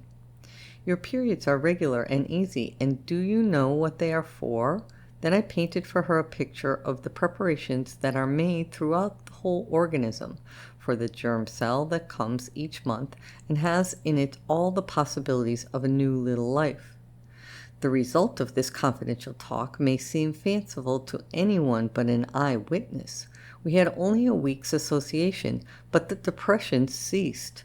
The furtive look and deprecatory manner were replaced by a joyous buoyancy. In a few weeks, the thin neck and awkward body rounded out into the symmetry which usually precedes the establishment of puberty, but which was delayed in this case until the unconscious conflict resolved itself. In the large. Looked at from any angle, this subject is an important one. There are involved not only the physical comfort and convenience of the sufferers themselves, but also the economic prospects of women as a whole. If women are to demand equal opportunity and equal pay, they must be able to do equal work without periodic times of illness. When employers of women tell us that they regularly have to hire extra help because some of their workers lose time each month, we realize how great is the aggregate of economic waste, a waste which would assuredly be justified if the health of the country's womanhood were really involved, but which is inefficient and unnecessary when caused merely by ignorant tradition. Up to standard every day of every week is a slogan quite within the range of possibility for all but the seriously ill. When reduced to their lowest terms, the inconveniences of this function are not great and are not too dear a price to pay for the possibilities of motherhood. The change of life. Another phantom peril. As the young girl is taught to fear the menstrual period, so the older woman is taught to dread the time when the periods shall cease. Despite the general enlightenment of this day and age, the menopause or change of life is all too frequently feared as a critical period in a woman's life, a time of distressing physical sensations and even of danger to mental balance. As a matter of fact, the menopause is a physiological process which should be accomplished with as little mental and physical disturbance as accompanies the establishment of puberty.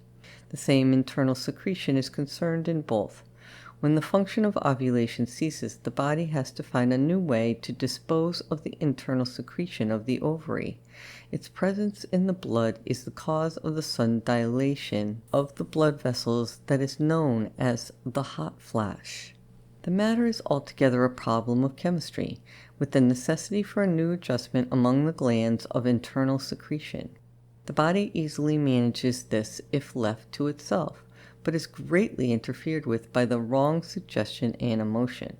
We have already seen how quickly emotion affects all secretions and how easily the adrenal and thyroid glands are influenced by fear. This is the root of the trouble in many cases of difficult change. If an occasional body is not quite able to regulate the chemical readjustment, we may have to administer the glands of some other animal, but in the majority of cases, the body, unhampered by an extra burden of fear, is quite able to make its own adjustments. The hot flash passes in a moment, if not prolonged by emotion, or if not converted into a habit by attention. One source of trouble in the menopause is that it comes at a time in a woman's life when she is likely to have too much leisure. In no way can a woman so easily handicap her body at this time as by stopping work and being afraid. Those women who have had to go on as usual find themselves past the change almost before they knew it, unless they consider themselves abused and worry over the necessity for working through such a critical time. 3 rules. Here are a few pointers which have been of help to a number of women. 1. Remember that this is a physiological process and therefore abundantly safeguarded by nature. If you don't expect trouble, you will not be likely to find it. 2. Remember that the sweating and flushing are made worse by notice. 3. Do everything in your power to keep from the public the knowledge that you are no longer a potential mother. If you are past 40, do not mop your face or gasp for breath or carry a fan to the theater. Shun attention and fear, and you will be surprised at the ease with which the change is effected. Nature's last chance. While we are on the subject of the middle-aged woman, it may be well to mention a phenomenon sometimes noticed in the early 40s. Often an old maid who has considered herself settled for life in her bachelor estate suddenly takes to herself a husband.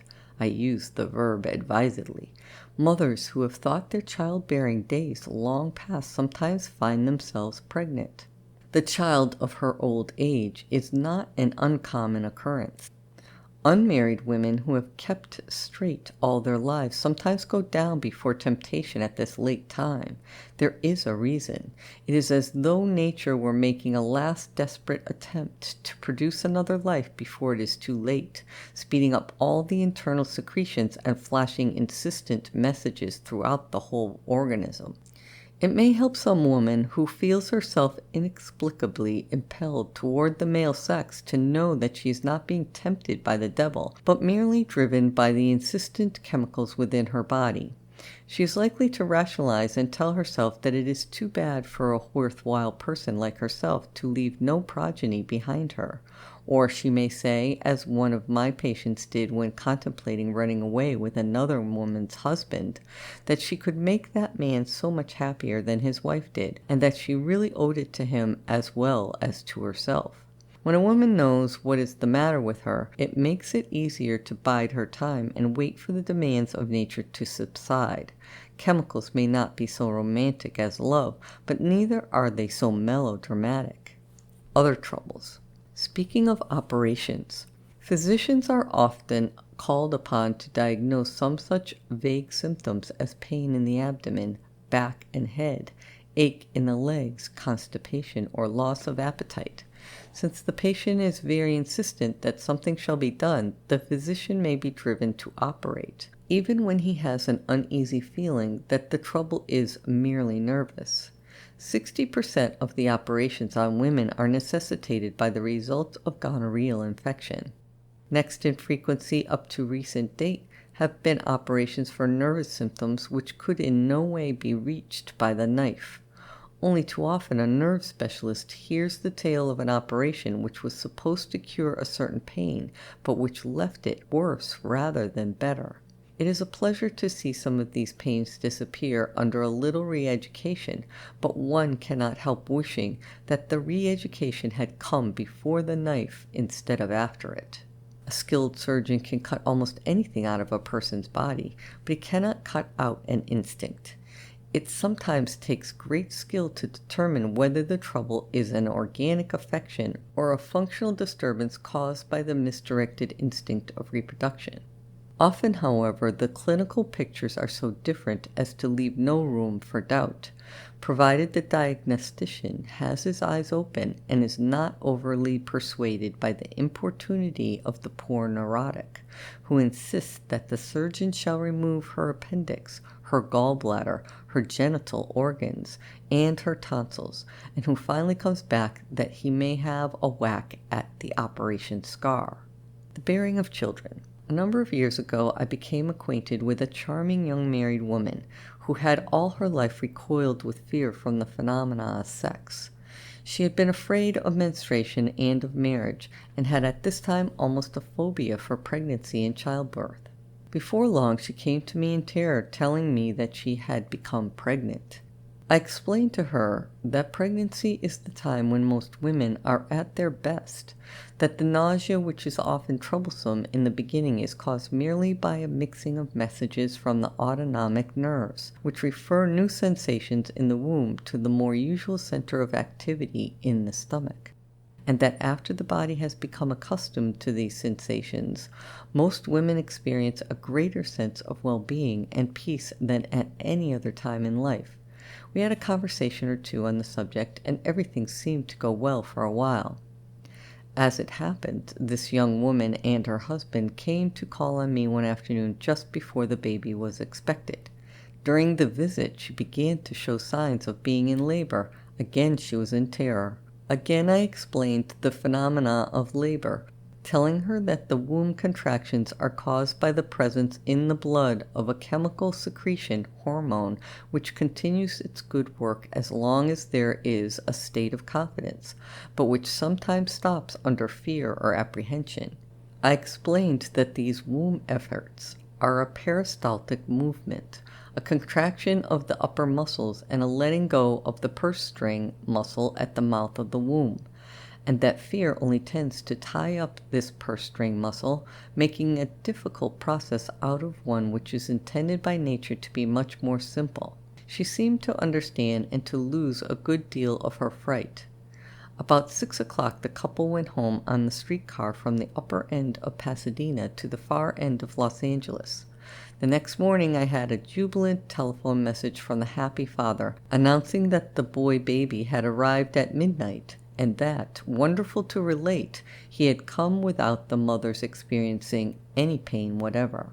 I give this account for what it is worth, without of course contending that labor could always be as easy as this. It happened that this girl was a normal, healthy woman, and that there were no complications of any kind in the process of childbirth.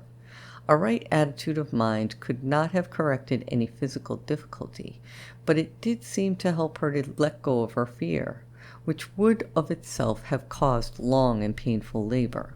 A patient once told me that when her first baby came, she happened to be out in the country where she had to call in a doctor whom she did not know.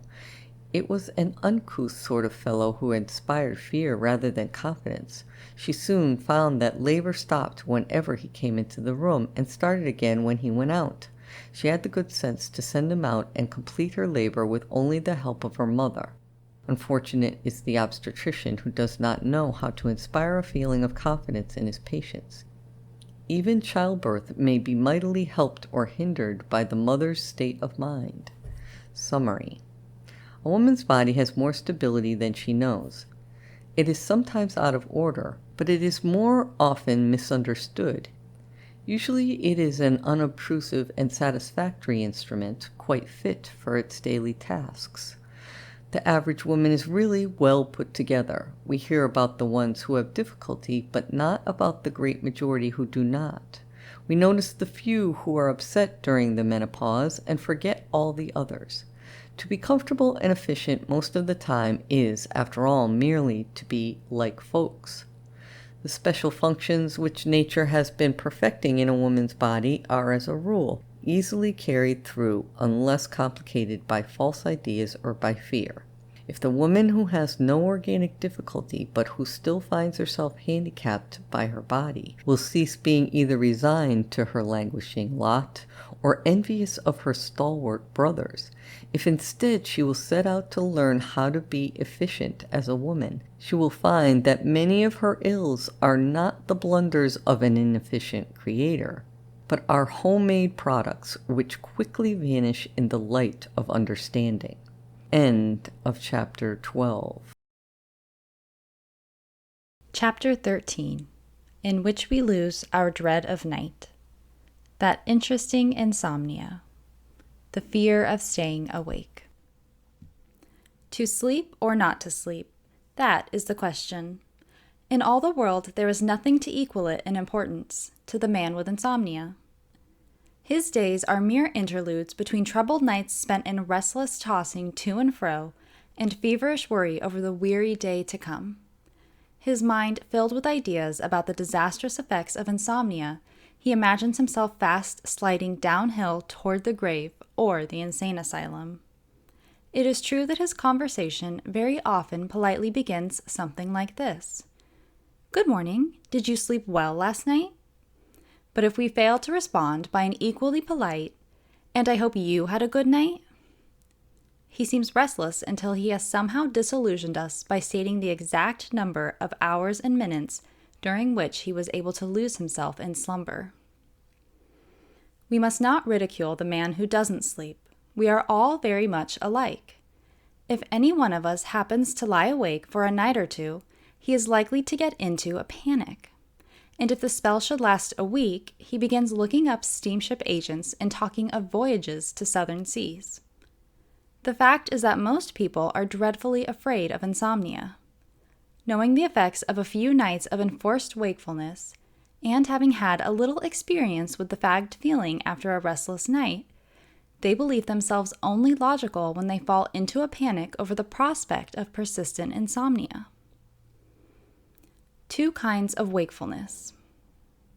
As a matter of fact, insomnia is a phantom peril. There is not the slightest danger from lying awake nights, provided one is not kept awake by some irritating physical stimulus. All fear of insomnia is based on ignorance of the difference between enforced wakefulness and deliberate wakefulness, or insomnia. The man who has acquired the habit may stay awake almost indefinitely without appreciable harm, but the one who is kept awake for a week by a pain, by a chemical poison from infection, or by the necessity for staying up on his job may easily be in a state of exhaustion. Even in cases of prolonged pain or overexertion, the body tends to maintain its equilibrium by hastening its rate of repair and by falling asleep before the danger point is reached. It is almost impossible to impair permanently the tissue of the brain except in the presence of a chemical irritant. In case of infection, we often have to give medicine to neutralize the effect of the poison, or to resort to narcotics which make the brain cells less susceptible to irritation. But nervous insomnia is another story. A harmless habit. Long-lived insomniacs. A man of my acquaintance once said in all seriousness and with evident alarm, "I am following in the footsteps of my mother. She lived to be 70 years old, and she had insomnia all her life." If this man had been preaching a sermon on the harmlessness of chronic insomnia, he could not have chosen a better text, but he seemed just as much concerned about himself as if his mother had died from the effects of 3 months' wakefulness. People can live healthy lives during 20 or 30 years of insomnia because chronic insomnia is nothing more or less than a habit, and habit spells ease. The brain cells are not irritated by either internal or external stimuli. There is no effort to keep awake. Virtually no energy is expended, except in restless tossing and worry. If the body is kept still and emotion eliminated, fatigue products are washed away and the reserves are filled in with perfect ease. Thinking in circles. Habit means automatic, subconscious activity with the least expenditure of energy and the least amount of fatigue. We have already noted the ease with which heart and diaphragm muscles carry on their work from the beginning of life to its end, and anything relegated to the subconscious mind can be kept up almost indefinitely without tire. And to this subconscious type of activity belong the thoughts of a chronic insomniac. Despite all assertions to the contrary, his conscious mind is not really awake. If he is questioned about the happenings of the night, he is likely to have been unaware of the most audible noises. The thoughts that run through his brain are not new, constructive, energy-consuming thoughts, but the same old thoughts that have been going around in circles for days and weeks at a time. It is true that a person sometimes chooses to wake up and do his constructive planning in the night. This kind of thought does bring fatigue, up to a certain point. After that, the body hastens its rate of repair or automatically goes to sleep. Activity of this kind is always a matter of choice. He who really prefers sleep will shut the drawers containing the day's business and leave them shut until morning. Daydreaming at night. However, the man who makes a practice of staying awake rarely does much real thinking. He lets the thoughts run through his mind as they will, builds air castles of things he would like to do and can't, or other kinds of air castles about the disastrous effects of his insomnia on the day that is to come. He worries over his health or his finances and grieves over his sorrows. He is really indulging himself, thinking the thoughts he likes most to think, and these consume but little energy.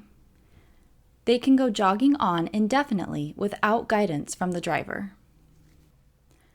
What causes the fatigue? Tossing and fretting. The thing that tires is not the insomnia, but the emotion over the insomnia.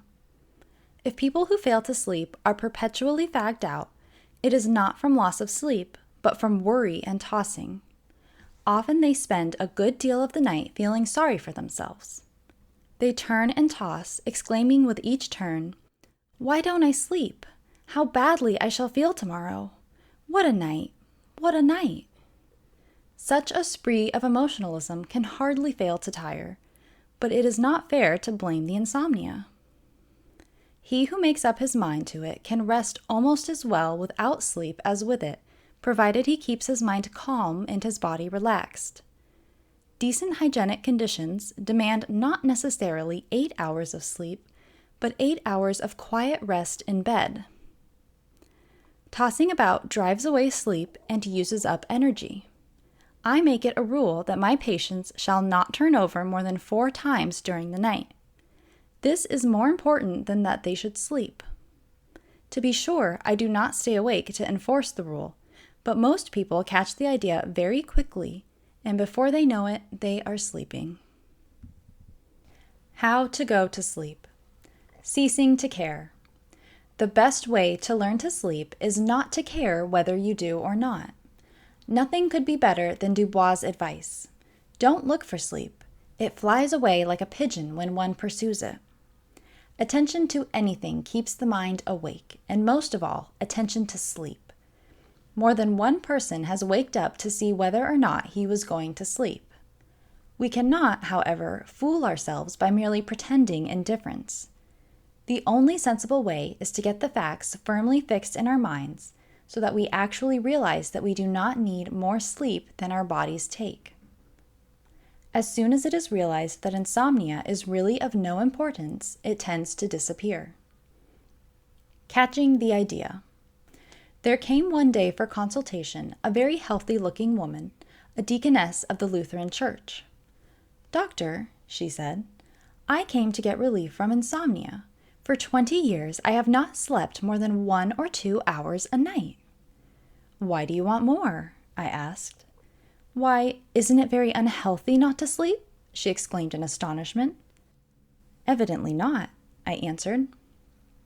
This woman had tried every doctor she could think of, including the splendid S. Weir Mitchell. Her insomnia had become a preoccupation with her chief thought in life. All I did was to explain to her that her body had been getting all the sleep it needed, and that neither body nor mind was in the least run down after 20 years of sleeplessness.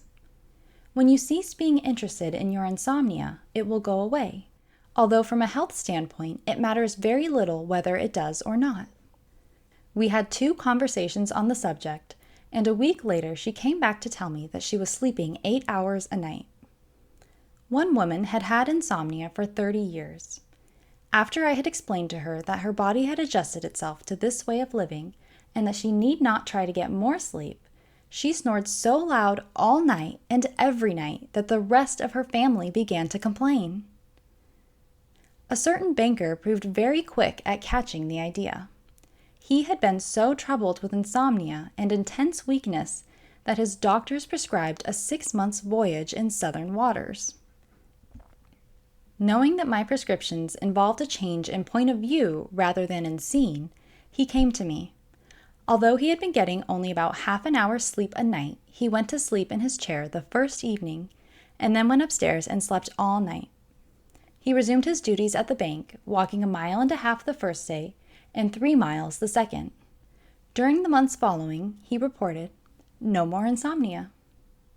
Keeping account. A bright young college graduate came to me for a number of ailments, chief among them being sleeplessness. She was also overcome by fatigue, having spent 4 months in bed. A 4-mile walk in the canyon and a few other such outings soon dispelled the fatigue, but the insomnia proved more obstinate. After she had been with me for a week or two, I took her aside one day for a little talk. "Well," I said as we sat down. Then she began. "Sunday night I was awake from 1:30 to 4, Monday from 12 to 1, Tuesday from 1 to 3, Wednesday from 2 to 4, Thursday—" By this time, she became aware of the quizzical expression on my face and began to be embarrassed. Then she stopped and laughed. "Well," she said, "I did not know that I was paying so much attention to my sleep." She was bright enough to see the point at once, gave up her preoccupation in the all-absorbing topic, and promptly forgot to have any trouble with so natural a function as sleep. Making new associations. Examples like this show how natural is childlike slumber when once we take away the inhibitions of a hampering idea. Age-old habits like sleep are not lost, but they may easily be interfered with by a little too much attention. When a person who can scarcely keep his eyes open all the evening is instantly wide awake as soon as his head touches the pillow, we may be sure that a part of his trouble comes from the wrong associations which he has built up with the thought of night. When a dear little old lady told me of her constant state of apprehension about going to bed, I said to her, "When I go to my room, the darkness says sleep. When I take off my clothes, the very act says sleep. When I put my head on the pillow says sleep." She liked that and found herself able to sleep all night. The next evening she wanted another sleeping potion, but as I did not want her to become dependent on anybody's suggestion, I put my mouth up close to her ear and whispered, "Abracadabra, dum dum dum." She laughed, but saw the point. After that, she slept very well. She merely broke the habit by making a new kind of association with the thought of bed. Nature did the rest. It seems hardly necessary to remark that drug taking is the most inefficient way of handling the situation. Everybody knows that narcotics are harmful to the delicate cells of the brain and that the dose has to be continuously increased in cases of chronic insomnia. If a person realizes that the drug is far more harmful than the insomnia itself, he is weak indeed to yield to temptation for the sake of a few nights of sleep. As the cause of insomnia is psychic, so the only logical cure is a new idea and a new attitude of mind. The purpose of insomnia. Like all nervous symptoms, insomnia is not an infliction, but an indulgence. Somehow, and in ways unknown to the conscious mind, it brings a certain amount of satisfaction to a part of the personality. No matter how unpleasant it may be, no matter how much we consciously fear it, something inside chooses to stay awake. Started, as a rule, through suggestion or imitation, insomnia is sometimes kept up as a means of making ourselves seem important, to ourselves and to others. It at least provides an excuse for thinking and talking about ourselves, and furnishes a certain feeling of distinction. If something within us craves attention, even staying awake may not be too dear a price to pay for that attention. Strange to say, there are other times when the insomnia is chosen by the primitive subconscious mind with the idea of doing penance for supposed sins whose evil effects might possibly be avoided by this kind of expiation. Analysis shows that motives like this are not so uncommon as might be supposed. In other cases, insomnia is chosen for the chance it gives for fantasy building. A person denied the right kind of outlet for his instincts may so enjoy the daydreaming habit that he prolongs it into the night, really preferring it to sleep. Such a state of affairs is not at all incompatible with an intense conscious desire to sleep and a real fear of insomnia. So strange may be the motives hidden away within the depths of the most prosaic individual. Summary. Nervous insomnia is something which a part of us makes use of and another part fears. It is a mistake on both sides. Although not in the least dangerous, the habit can hardly be considered a satisfactory form of amusement. Nature has provided a better way to spend the night, a way to which she speedily brings us when we choose to let her do it. We do not have to ask for sleep as for a special boon which may be denied. We simply have to lie down and trust, expecting to be carried away like a child. If our expectation is not at once realized, we can still trust, as with relaxed mind and body we lie in calm content, knowing that nature is, minute by minute, restoring us for another day. End of section number 13. Section 14 of Outwitting Our Nerves, in which we raise our thresholds, feeling our feelings, finely strung violins. The young girl had been telling me about her symptoms. "You know, doctor," she said, "I'm a very sensitive person. In fact, I've always been told that I'm like a finely strung violin." There was a pride in every tone of her voice, pride and satisfaction over possessing an organization so superior to the common clay of the average person. It was a typical remark and showed clearly that this girl belonged among the nervous folk. For the nervous person is not only oversensitive, but he accepts his condition with a secret and half-conscious pride as a token of superiority. It seems that there are a good many kinds of sensitiveness. Whether it is a good or bad possession depends entirely on what kind of things a person is sensitive to. If he is quick to take in a situation, easily impressed with the needs of others, open-doored to beauty and to the appeal of the spiritual, keenly alive to the humorous, even when the joke is on himself and the situation uncomfortable, then surely he has a right to be glad of his sensitiveness. But too often the word means something else. It means feeling intensely physical sensations of which most people are unaware, or reacting emotionally to situations which call for no such response. It means, in short, feeling our feelings and liking to feel them. There seems to be nothing particularly praiseworthy or desirable about this kind of sensitiveness. If this is what it means to be a finely wrought violin, it might even be better to be a bass drum, which can stand a few poundings without ruin to its constitution. But, says the sensitive person, are we not born either violins or drums? Is not heredity rather than choice to blame? And what can a person do about it? These questions are so closely bound up with the problems of nervous symptoms of indigestion, fatigue, a woman's ills, hysterical pains and sensations, and with all the problems of emotional control, that we shall do well to look more carefully into this question of sensibility, which is really the question of the relation of the individual to his environment. Selecting our sensations, reaction and overreaction. Every organism, if it is to live, must be normally sensitive to its environment. It must possess the power of response to stimuli. As the sea anemone curls up at touch, and as the tiny baby blinks at the light, so must every living thing be able to sense and to react to the presence of a dangerous or a friendly force. Only by a certain degree of irritability can it survive in the struggle for existence. The five senses are simply different phases of the apparatus for receiving communications from the outside world. Other parts of the machinery catch the manifold messages continually pouring into the brain from within our bodies themselves. These communications cannot be stopped, nor can we prevent their impress on the cells of the brain and spinal cord. But we do have a good deal to say as to which ones shall be brought into the focus of attention and receive enough notice to become real, conscious sensations. Paying attention. If a human being had to give conscious attention to every stimulus from the outer world and from his own body, to every signal which flashes itself along his sensory nerves to his brain, he would need a different kind of mind from his present efficient but limited apparatus.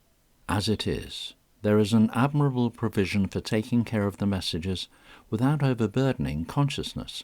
The stream of messages never stops, not even in sleep. But the conscious mind has its private secretary, the the subconscious, to receive the messages and to answer them. During any 5 minutes of a walk down a city street, a man has hundreds of visual images flashed upon the retina of the eye. His eye sees every little line in the faces of the passers-by, every detail of their clothing, the decorations on the buildings, the street signs overhead, the articles in the shop windows, the paving of the sidewalks, the curbings and tracks which he crosses, and scores of other objects, to most of which the man himself is oblivious. His ear hears every sound within the hearing distance, the honk of every horn, the clang of every bell, the voices of the people and the shuffle of the feet. Some part of his mind feels the press of his foot on the pavement, the rubbing of his heel on his stockings, the touch of his clothing all over his body, and all those so-called kinesthetic sensations of motion and balance which keep him in equilibrium and on the move, to say nothing of the never-ending stream of messages from every cell of every muscle and tissue of his body. Out of this constant rush of stimuli, our man gives attention to only the smallest fraction, whatever is interesting to him that he sees and hears and feels. All other sensations he passes by as indifferent. Unless they come with extraordinary intensity, they do not get over into his consciousness at all. Listening in on the subconscious. The subconscious mind knows and needs to know what is happening in the farthermost cell of the body.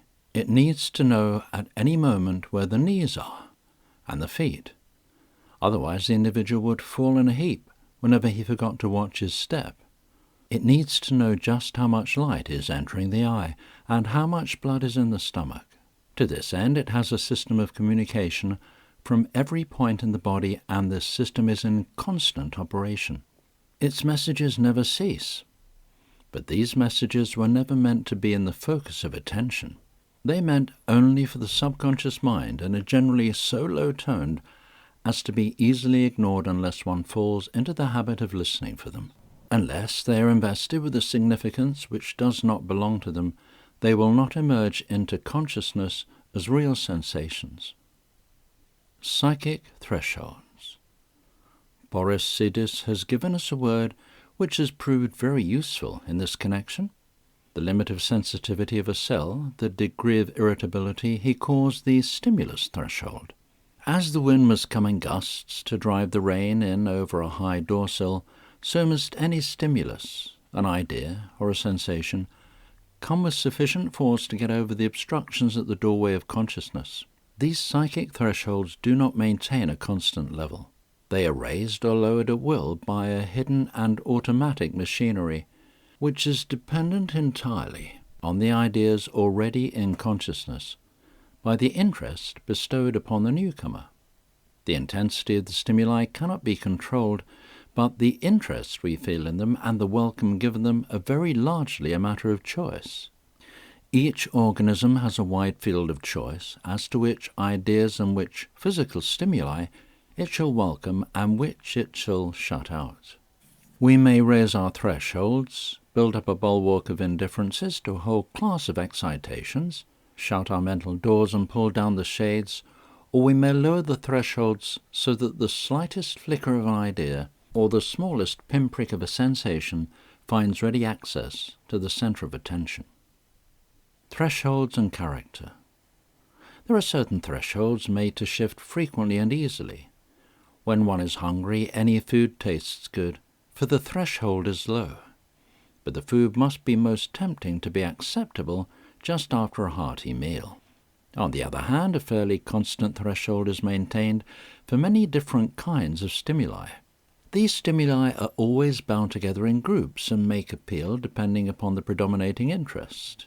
As anything pertaining to agriculture is noticed by a farmer, or any article of dress by a fashionable woman, so any stimulus coming from a warm group is welcomed, while any from a cold group is met by a high threshold.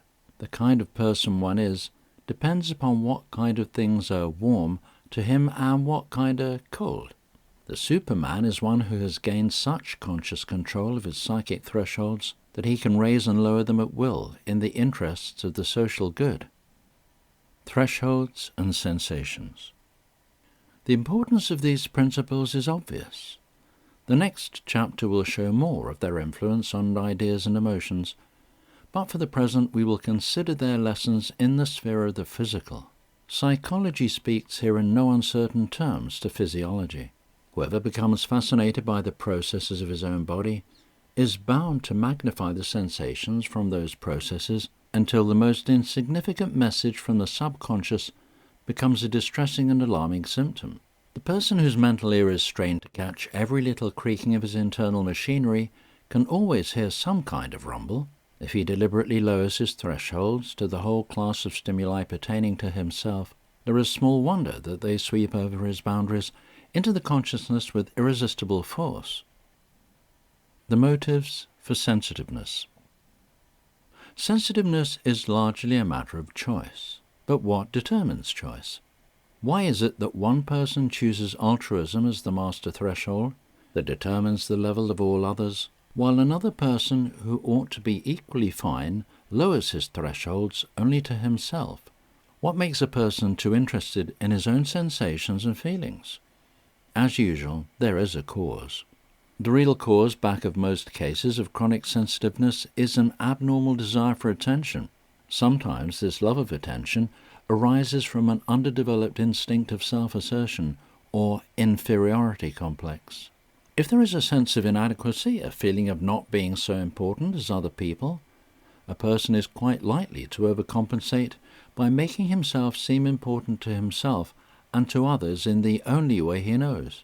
All unconsciously, he develops an extreme sensitiveness which somehow heightens his self-regard by making him believe himself finely and delicately organized, and by securing the notice of his associates. Or again, the love of attention may be simply a sign of arrested development, a fixation of the narcissistic period of childhood, which loves to look at itself and make the world look. Or there may be lack of satisfaction of the normal adult love life, a lack of the love and attention which the love instinct naturally craves. If this instinct is not getting normal outlet, either directly through personal relationships or indirectly through a sublimated activity, what is more natural than that it should turn in on itself, dissociate its interest in other things and occupy itself with its own feelings, and at the same time secure the coveted attention through physical disability, with its necessity for special ministration? In any case, there is likely to develop a general overreaction to all outside stimulation, a hypersensitiveness to some particular kind of stimulus, or a chronic hysterical pain which somehow serves the personality in ways unknown to itself. No one feels his feelings unless, despite all discomfort, he really enjoys them. A hard statement to accept, perhaps, but one that is repeatedly proved by a specialist in nerves. Determining causes. Accidental association. In many cases, the form which the sensitiveness takes is merely a matter of accident. Often it is based on some small physical disability, as when a slight tendency to take cold is magnified into an intense fear of fresh air. Sometimes a past fleeting pain which has become associated with the stream of thought of an emotional moment, what Boris Sidis calls the moment consciousness, is perpetuated in consciousness in place of the repressed emotion. In the determination of the pathology of hysteria, the accidental moment plays a much greater part than is generally recognized. If a painful affect, emotion, originates while eating but is suppressed, it may produce nausea and vomiting and continue for months as an hysterical symptom. One of Freud's patients, Miss Rosalie H., found while taking singing lessons that she often choked over notes of the middle register, although she took with ease notes higher and lower in the scale.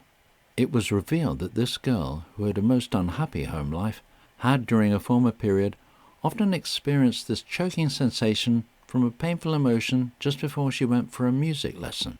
Some of the leftover sensations had remained during the singing, and as the middle notes happened to involve the same muscles as does a lump in one's throat, she had often found herself choking over these notes.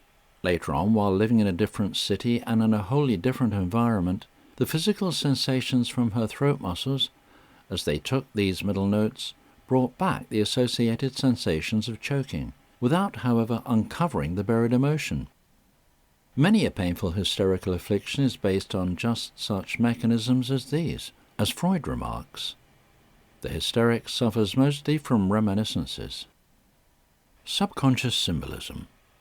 Sometimes, as we have seen, the form which hypersensitiveness assumes is not determined by any physical sensation, either past or symbolism which acts out in the body the drama of the soul. Facing the facts. Whatever the motives and whatever the determining causes, hypersensibility is in any case a feeling of feelings which is not warranted by the present situation. Hypersensitiveness is never anything but a makeshift kind of satisfaction. Despite certain subconscious reasoning, it does not make one more important nor more beloved. Neither does it furnish a real expression for that great creative love instinct, whose outlet, if it is to bring satisfaction, must be a real outlet in the external world. An understanding of the motives is helpful only when it makes clear that they are short-sighted motives, and that the real desires back of them may be satisfied in better ways. Some lowered thresholds. As the public appetite for specific cases appears to be insatiable, we will give from real life some examples of low thresholds, which were raised through re-education. One hesitates to write down these examples because when they are on paper, they sound like advertisements of patent medicines. However, there is no magic in any of these cures, but only the working out of definite laws which may be used by other sufferers if they only know. Re-education through knowledge of oneself and the laws at work really does remarkable things when it has a chance. Danger signals without the danger. There was the man who had queer feelings all over his body, especially in his head and stomach, and who considered these sensations as danger signals warning him to stop. This man had worked up from messenger boy to a position next to the president in one of the transcontinental railroad systems. On the appearance of these danger signals, he had tried to resign but had been given a year's leave of absence instead. Half the year had gone in rest cure, but he was still afraid to eat or work and believed himself done for. After 3 weeks of re-education, he saw that, instead of having overdrawn his capital, he had in another sense overdrawn his sensations. He went away as fit as ever, finished his leave of absence doing hard labour on his farm, and then went back to even harder tasks, working for the government in the administration of the railroads during the war. He is still at work. Enjoying poor health. There was the woman who had been an invalid for 20 years, doing little else during all that time than to feel her own feelings. Because of the distressing sensations in her stomach, she had for a year taken nothing but liquid nourishment. She had queer feelings in her solar plexus, and indeed a general luxury of overfeeling. She could not leave her room nor have any visitors. She was the star invalid of the family, waited on by her 2 hard-working sisters who earned the living for them all. Her sisters had inveigled her to my house under false pretenses, calling it a boarding house, and omitting to mention that I was a doctor, because she guessed she knew more about her case than any doctor. For the first week, I got in only 1 sentence a day, just before I slipped out of the door after taking in her liquid nourishment. But at the end of the week I announced that thereafter her meals would be served in the dining room. When she found that there was to be no more liquid nourishment, she had to appear at the family table. After that it was only a short time before she was at home cooking for her sisters. When she saw the role she'd been unconsciously playing, she could hardly wish to go on with it. Feeling his legs.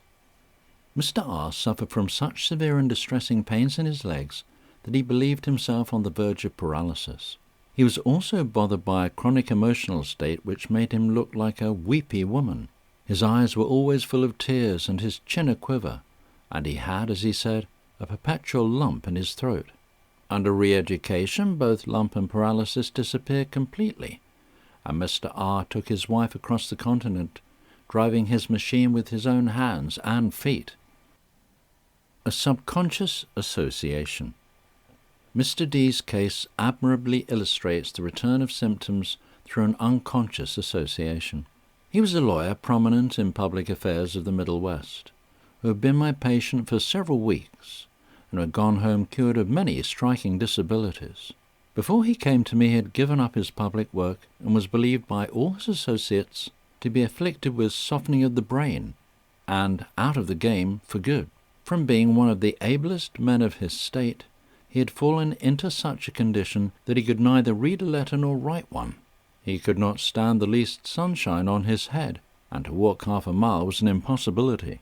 He was completely down and out, and expected to be an invalid for the rest of his life. But these symptoms had one by one disappeared during his 5 weeks' stay with me. He had done good stiff work in the garden, carried a heavy sack of grapefruit a mile in the hot sun, and was generally his old self again.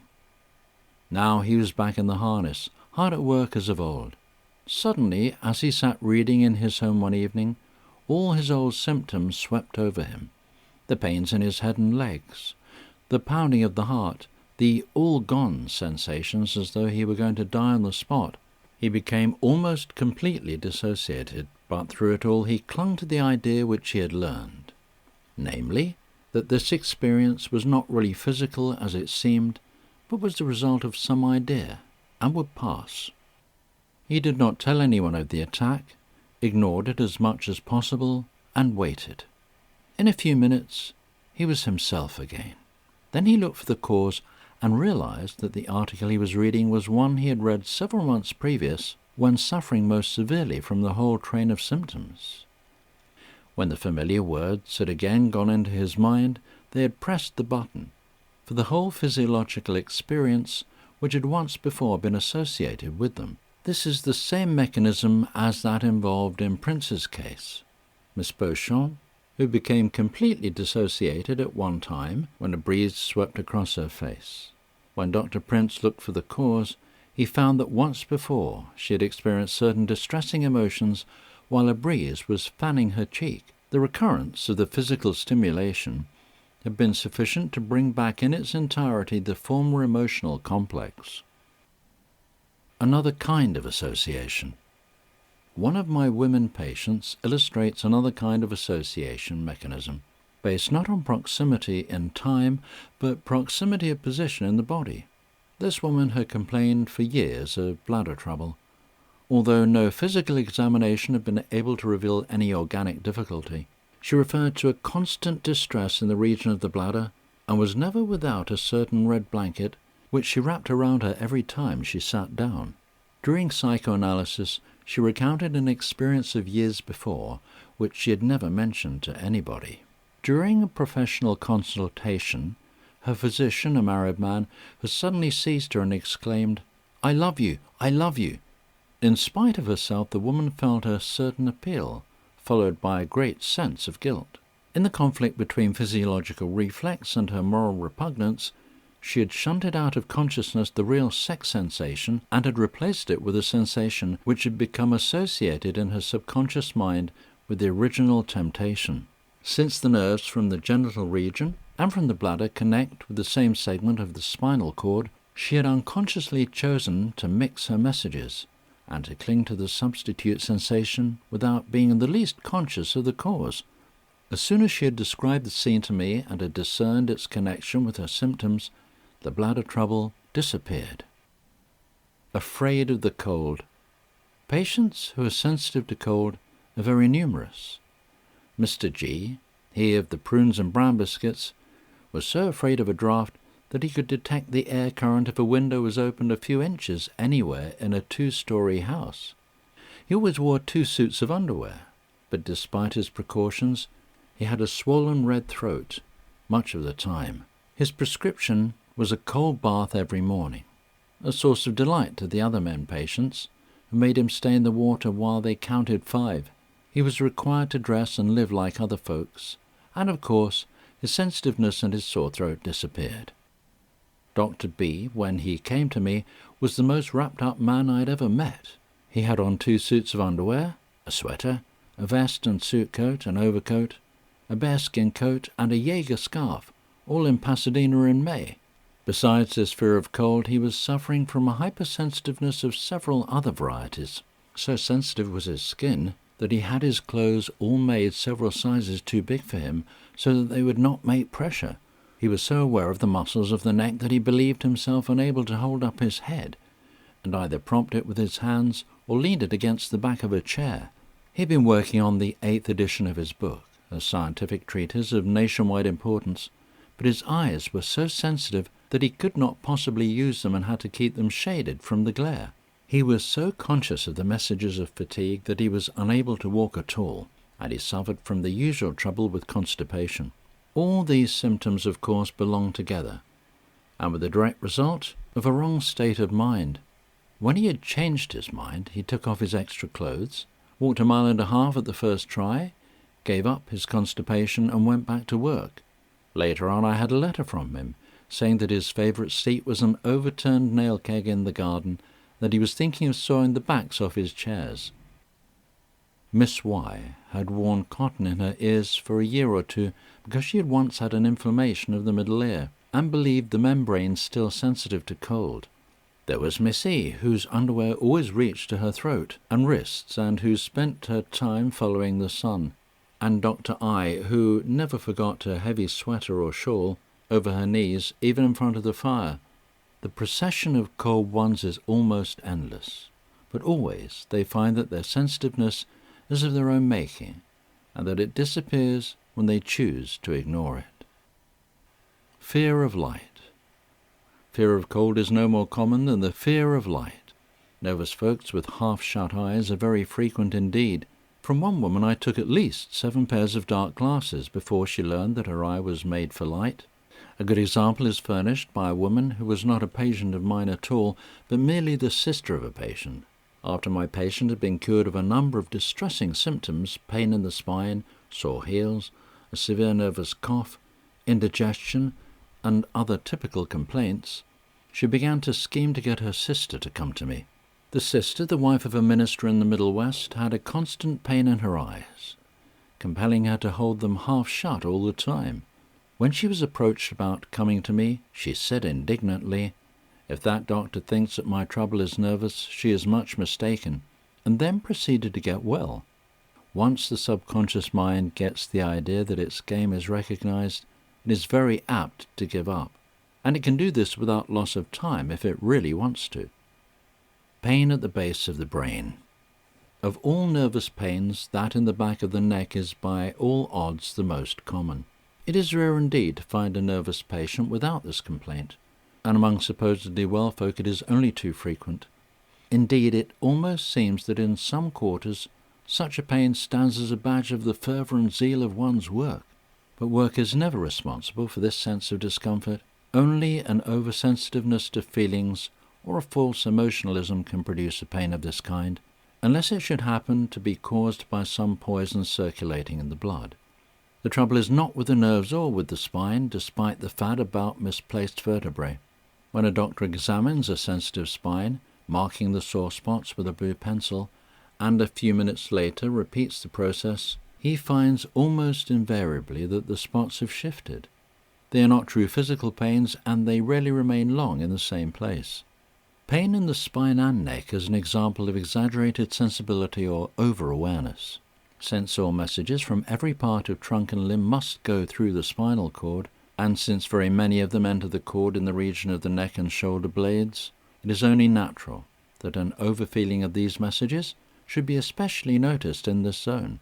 Sometimes a false emotionalism adds to the discomfort by tensing the whole muscular system and making the messages more intense. When a social worker or a businessman gets tense over his work, or ties himself into knots over a committee meeting, he not only foolishly wastes his energy, but makes his nerves carry messages that are more urgent than usual. Then if he is on the lookout for sensations, he all the more easily becomes aware of the central station in the spine where the messages are received. By centering his attention on this station and tightening up his back muscles, he increases this over-awareness and easily gets himself into the clutch of a vicious habit. Sometimes a tenseness of the body is a result not of a false attitude toward one's work, but of a lack of satisfaction in other directions. If the love force is not getting what it wants, it may keep the body in a state of tension with all the undesirable results of such tension. Various pains. Tender spots may appear in most any part of the body. There was the girl with the sore scalp, who was frequently so sensitive that she could not bear to have a single hair touched at its farthermost end, and who could not think of brushing her hair at such a time.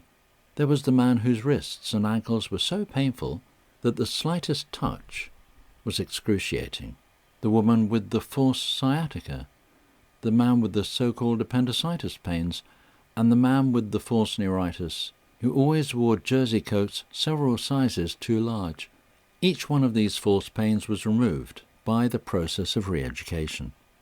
Low thresholds to fatigue. Mr. H. was habitually so overcome by fatigue that he could not make himself carry through the slightest piece of work, even when necessity demanded it.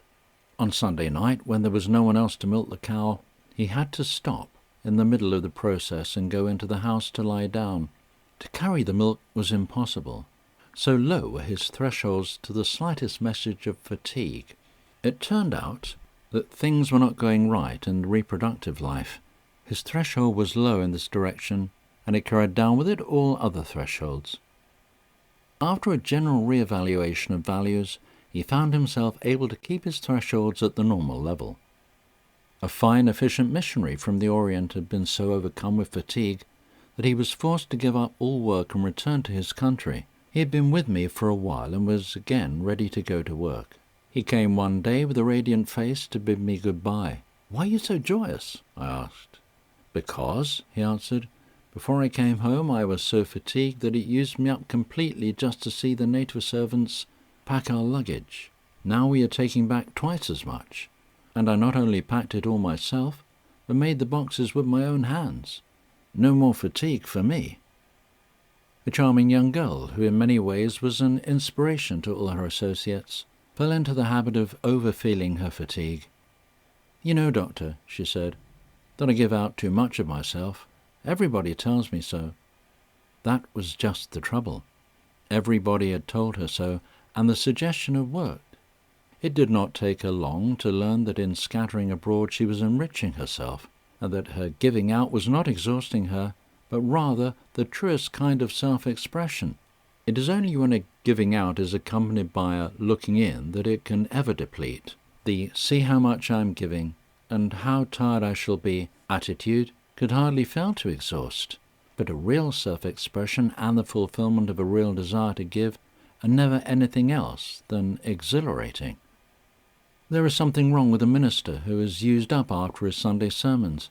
If his message and not himself is a real concern, he will have only a normal amount of fatigue, accompanied by a general sense of accomplishment and well-being, after he has fed his flock.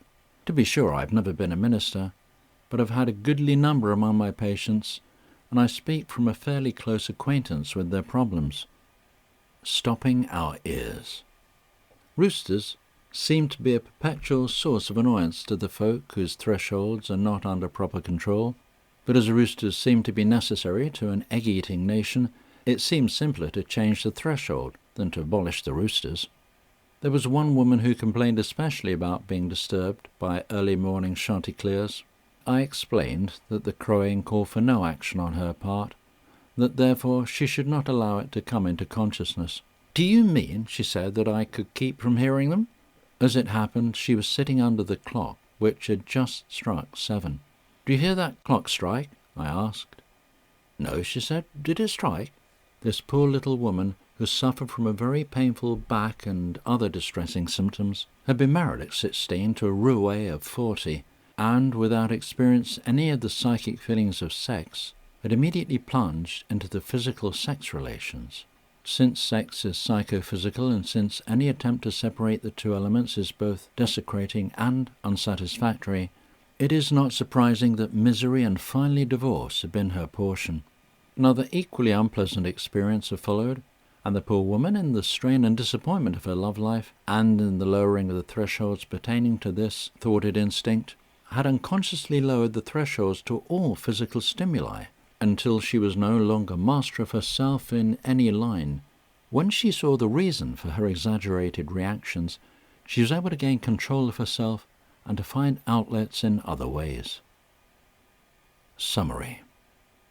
There are two kinds of people in the world, masters and puppets. There is the man in control of his thresholds, at leisure from himself and master of circumstance, free to use his energy in fruitful ways, and there is the oversensitive soul, wondering where the barometer stands and whether people are going to be quiet, feeling his feelings and worrying because no one else feels them, forever wasting his energy in exaggerated reactions to normal situations.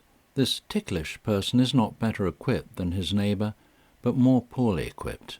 True adjustment to the environment requires the faculty of putting out from consciousness all stimuli that do not require conscious attention. The nervous person is lacking in this faculty, but he usually fails to realize that this lack places him in the class of defectives.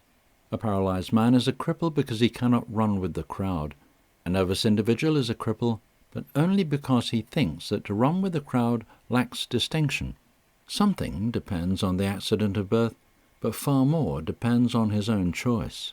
Understanding, judicious neglect of symptoms, whole-souled absorptions in other interests, and a good look in the mirror are sure to put him back in the running with a wholesome delight in being once more like folks. End of chapter 14. Section 15 of Outwitting Our Nerves, in which we learn discrimination, choosing our emotions, liking the taste. It was a summer evening by the seaside, and a group of us were sitting on the porch having a sort of heart-to-heart talk about psychology, which means, of course, that we were talking about ourselves. One by one, the different members of the family spoke out the questions that had been troubling them, or brought up their various problems of character or of health. At length, a splendid Red Cross nurse, who had won medals for distinguished service in the early days of the war, broke out with the question, "Doctor, how can I get rid of my terrible temper? Sometimes it is very bad, and always it has been one of the trials of my life." She spoke earnestly and sincerely, but this was my answer. "You like your temper. Something in you enjoys it, else you would give it up." Her face was a study in astonishment. "I don't like it," she stammered. "Always after I have had an outburst of anger, I'm in the depths of remorse. Many a time I have cried my eyes out over this very thing." "And you like that too," I answered. "You are having an emotional spree, indulging yourself, first in one kind of emotion and then in another. If you really hated it as much as you say you do, you would never allow yourself the indulgence, much less speak of it afterward." Her astonishment was still further increased when several of the group said they too had sensed her satisfaction with her moods.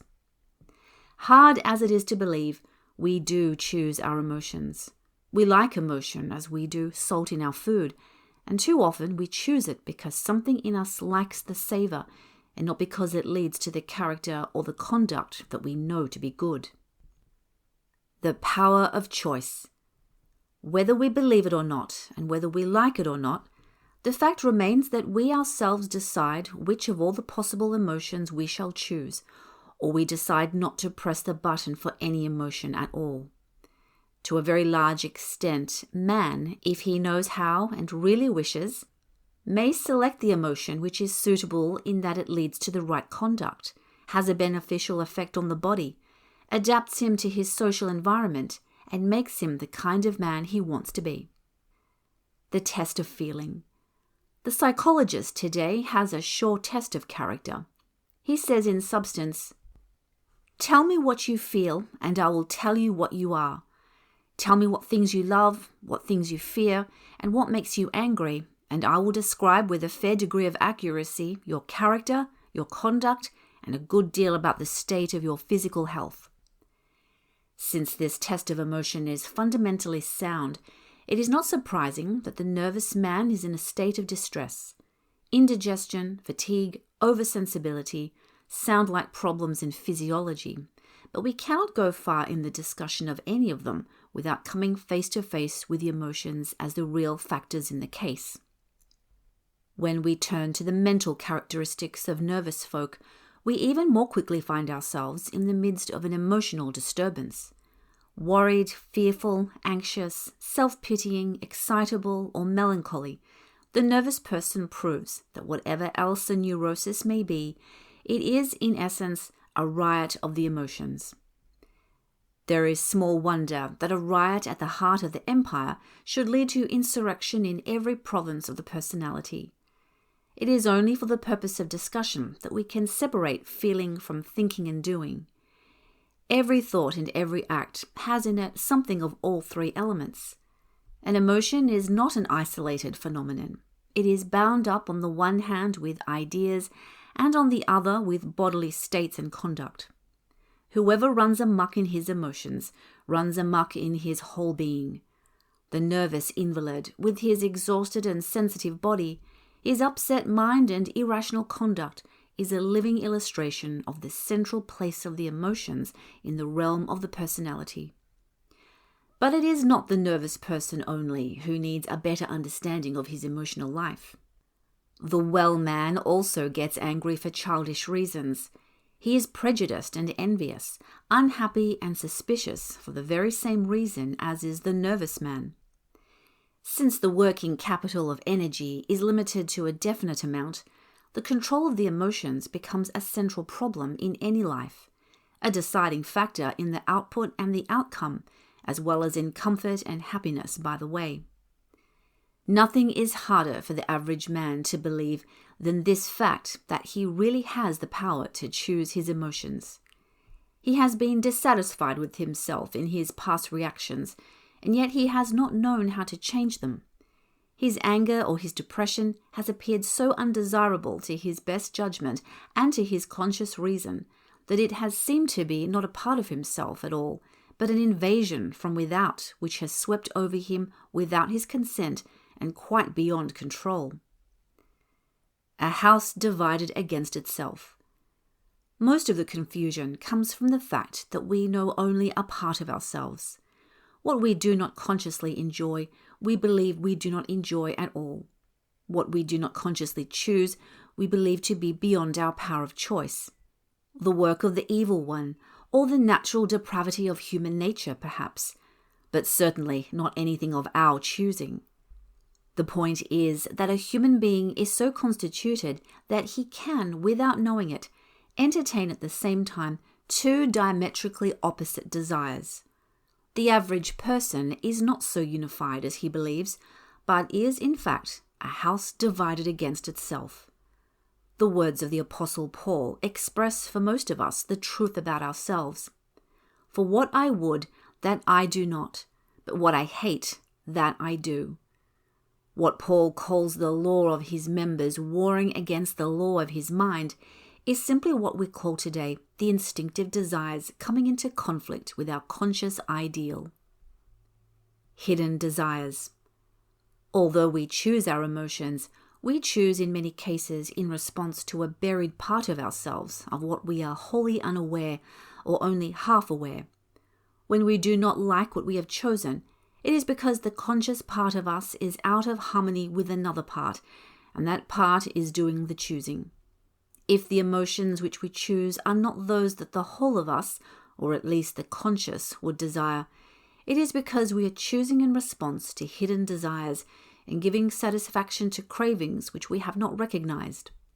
Repeated indulgence of such desires is responsible for the emotional habits which we are too likely to consider an inevitable part of our personality, inherited from ancestors who were not on hand to defend themselves. When we form the habit of being afraid of things that other people do not fear, or of being irritated or depressed, or of giving way to fits of temper, it is because these habit reactions satisfy the inner cravings that in the circumstances can get satisfaction in no better way. These hidden desires are of several different kinds when squarely looked at. Some of the cravings are found to be childish, and so out of keeping with our real characters that we could not possibly hold on to them as conscious desires. Others turn out to be so natural and so inevitable that we wonder how we could ever have imagined that they ought to be repressed. Still others, legitimate in themselves, but denied because of outer circumstances, are found to be easily satisfied in indirect ways which bear no resemblance to their old unfortunate forms of outlet. When knowledge helps. The way to get rid of an undesirable emotion is not by working at the emotion itself, but by realizing that this is merely an offshoot of a deeper root, hidden below the surface. The great point is to recognize this deeper root. Childish anger. It helps to know that uncalled for anger is a defense reaction, a sort of camouflage or smoke cloud which we throw out to hide from ourselves and others the fact that we are being worsted in an argument or being shown up in an undesirable light. Better than any amount of weeping over a hot temper is an understanding of the fact that when we fly into unseemly rage, we are usually giving indulgence to a childhood desire to run away from unpleasant facts and to cover up our own faults. Enjoying the blues. It helps to know that the easiest way to fight the blues is by realizing that they are a deliberate, if unconscious, attempt to gain the pity of ourselves and others. There seems to be in undeveloped human nature something that really enjoys being pitied, and if we cannot get the commiseration of other people, we can, without much trouble, work up a case of self-pity. Most of us would have to acknowledge that we seldom find tears in our eyes except when our own woes are under consideration. Whatever else the blues accomplish, they certainly afford us a chance to submerge ourselves in a sea of self-engrossment. The chip on the shoulder. It helps to know that irritability and oversensitiveness are usually the result of tension from unsatisfied desires which must find some kind of outlet. If a person is secretly restive under the fact that he cannot have the kind of clothes he wants, cannot shine in society or secure a college education or a large fortune, all of which minister to our insistent and rarely satisfied instinct of self-assertion, or if he is secretly yearning for the satisfaction of the marriage relation or for the sense of completion in parenthood, then the tension from these unsatisfied desires shows itself in 100 little everyday instances of lack of self-control. These mystify him and his friends, but they are understandable when the whole truth is known. Anxiety and fear. Nowhere is understanding more valuable than when we approach the subject of anxiety and fear. Whenever a person falls into a state of abnormal fear, his friends and his physician spend a good deal of time in attempting to prove to him that there is no cause for apprehension, and in exhorting him to use his reason and give up his fear. But how can a person help himself when he is fighting in the dark? How can he free himself when the thing he thinks he fears is merely a symbol of what he really fears? The woman who was afraid she would choke her child had been several months in the hands of Christian Scientists and had earnestly tried to replace fear with courage. But in the circumstances, and without further knowledge, this was as impossible as it is for a man to lift himself by his own bootstraps. She had no point of contact with her real fear, as the man has no leverage contact with the earth from which he wishes to lift himself. To be sure, there are many cases in which an assumed cheerfulness and courage do have a mighty effect on the inner man. The forces of the personality are not set, but plastic, and are constantly acting and interacting upon one another. Surface habits do influence the forces below the surface. William James' advice, square your shoulders, speak in a major key, smile and turn a compliment, is good for most occasions, but sometimes even a little understanding of the cause is far more effective. It helps to know that persistent anxiety, lacking obvious cause, is found to be the anxiety of the thwarted instinct of reproduction. When the sex instinct is repeatedly stimulated and then checked, it sets in motion some of the same glands that are activated in fear. What comes up into consciousness is therefore very naturally a fear or dread of impending disaster, very like the poignant anxiety that one feels when stepping up in the dark to a step that is not there. Simultaneous with the fear lest these repressed desires should not be satisfied, there is an intense fear lest they should. The more insistent the repressed desire, and the more it seems likely to break through into consciousness, the keener the anguish of the ethical impulses. Abnormal fear, however it may seem to be externalized, always implies at the bottom a fear of something within. There is no truth which is harder to believe on first hearing, but which grows more compelling with further knowledge, than this truth that an exaggerated fear always implies a desire which somehow offends the total personality. When we observe the various distressing phobias, such as the common fear of contamination, a woman's fear to undress at night, a fear that the gas was not turned off, or that one's clothing is out of order, fear lest the exact truth has not been told, or that the uttermost farthing of one's obligations has not been met, then we may know that there is something in the fear situation which either directly or symbolically refers to some hidden desire, a desire which the individual would not for the world acknowledge to himself, but which is too keen to be altogether repressed. The close connection between fear and desire is often shown in the unfounded fear of having committed a crime. Both doctors and lawyers, in their professional work, occasionally come upon individuals who believe that they have committed some heinous crime of which they are really innocent, and who insist upon their guilt despite all evidence to the contrary. A quiet, gentle youth who at the age of 20 was under my medical care is still not sure in his own whether he, at 12 years of age, was the burglar who broke into the village store and killed the owner. It is difficult for the normally self-satisfied individual to understand the appeal of heroics to a person whose starved instinct of self-assertion makes him choose to be known as a villain rather than not to be known at all. Breaking the spell. When once we bring up into consciousness these hidden desires that manifest themselves in such troublesome ways, we find that we have robbed them of much of their power over our lives. Sometimes, it is true, a detailed and thorough exploration by psychoanalysis is necessary, but in many cases it is sufficient just to know that there are underlying causes. To know these things is far from excusing ourselves because of them. Even though emotions are determined by forces that are deep in the subconscious, we may still choose in opposition to those forces if we but know that we can do so.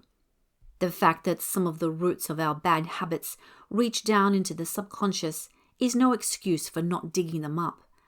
As Dr. Putnam says, it is the whole of us that acts, and we are as responsible for the supervision of the unseen as for the obvious factors that are at work. The moon may be only half illumined and half visible, but the invisible half goes on, nonetheless, exerting its full share of influence on the motion of the tides and earth. The highest kind of choice. There is no easier way to enliven any conversation than by dropping the remark that a human being always does what he wants to do. Simple as the statement seems, it is quite enough to quicken the dullest table talk and loosen the most reticent tongue. I don't do what I want to do, says the college student. I want to play tennis every afternoon, but what I do is to sit in a stuffy room and study. I don't do what I want to do, says the mother of a family. At night, I want to sit down and read the latest magazine, but what I do is to darn stockings by the hour. Nevertheless, we shall see that, even in cases like these, each of us is acting in accordance with his strongest desire. There may be, there often is, a bitter conflict, but in the end, the desire that is really stronger always conquers and works itself out into action. It is possible to imagine a situation in which a man would be physically unable to do what he wanted to do. Bound by physical cords, held by prison walls, or weakened by illness, he might be actually unable to carry out his desires. But apart from physical restraint, it is hard to imagine a situation in real life in which a person does not actually do what he wants to do. That is, what in the circumstances he wants to do. This is simply saying in another way that we act in accordance with the emotion which is at the moment strongest. Will is choice. Just here we can imagine an earnest protest. But why do you ignore the human will? Why do you try to make man the creature of feeling? A high-grade man does not what he wants to do, but what he thinks he ought to do. In any person worthy of the adjective civilized, it is conscience, not desire, which is the motive power of his life. It is true, in the better kind of man, the will is of central importance. But what is will? Let us imagine a raw soldier in the trenches just before a charge into no man's land. He is afraid, but the word of command comes, and instantly he is a new creature. His fear drops away, and, energized by the lust of battle, he rushes forward, obviously driven by the stronger emotion. He goes ahead because he really wants to, and we say that he does not have to use his will. Imagine another soldier in the same situation. With him, fear seems uppermost. His knees shake and his legs want to carry him in the wrong direction, but he still goes forward. And he goes forward not so much because there is no other possibility, as because, in the circumstances, he really wants to. All his life, and especially during his military training, he has been filled with ideals of loyalty and courage. More than he fears the guns of the enemy or of his firing squad, does he fear the loss of his own self-respect and the respect of his comrades. Greater than his will to live is his desire to play the man. There is conflict, and the desire which seems at the moment weaker is given the victory because it is reinforced by that other permanent desire to be a worthy man, brave and dependable in a crisis. He goes forward because in the circumstances he really wants to, but in this case we say that he had to use his will. Is it not apparent that will itself is choice, the selection by the whole personality of the emotion and the action which best fits into its ideals? Will is choice by the part of us which has ideals. McDougall points out that will is the reinforcement of the weaker desire by the master desire to be a certain kind of character. Each human being, as he goes through life, acquires a number of moral ideals and sentiments which he adopts as his own. They become linked with the instinct of self-assertion, which henceforth acts as the motive power behind them, and attempts to drive from the field any emotion which happens to conflict. Men, like the lower animals, are ruled by desire. But, as G.A. Coe says, men mold themselves. They form desires not merely to have this or that object, but to be this or that kind of man. If a man be worthy of the name, he is not swayed by the emotion which happens for the moment to be strongest. He has the power to reinforce and make dominant those impulses which fit into the ideal he has built for himself. In other words, he has the power to choose between his desires, and this power depends largely upon the ideals which he has incorporated into his life by the complexes and sentiments which compose his personality. Ideas and ideals. If emotion is the heart of humanity, ideas are its head. In our emphasis on emotion, we must not forget that as emotion controls action, so ideas control emotion. But ideas of themselves are not enough. Everybody has seen weaklings who are full of pious platitudes. Ideas do control life, but only when linked up with some strong emotion. No moral sentiment is strong enough to withstand an intense instinctive desire. If ideas are to be dynamic factors in a life, they must become ideals and be really desired. They must be backed up by the impulse of self-assertion, incorporated with the sentiment of self-regard, and so made a permanent part of the central personality. Parents and teachers who try to break a child's will and to punish every evidence of independence and self-assertion little know that they are undermining the foundations of morality itself, and doing their utmost to leave the child at the mercy of his chance whims and emotions. There can be no strength of character without self-regard, and self-regard is built on the instinctive desire of self-assertion. Education and religion. It is easy to see how important education is in this process of giving the right content to the self-regarding sentiment.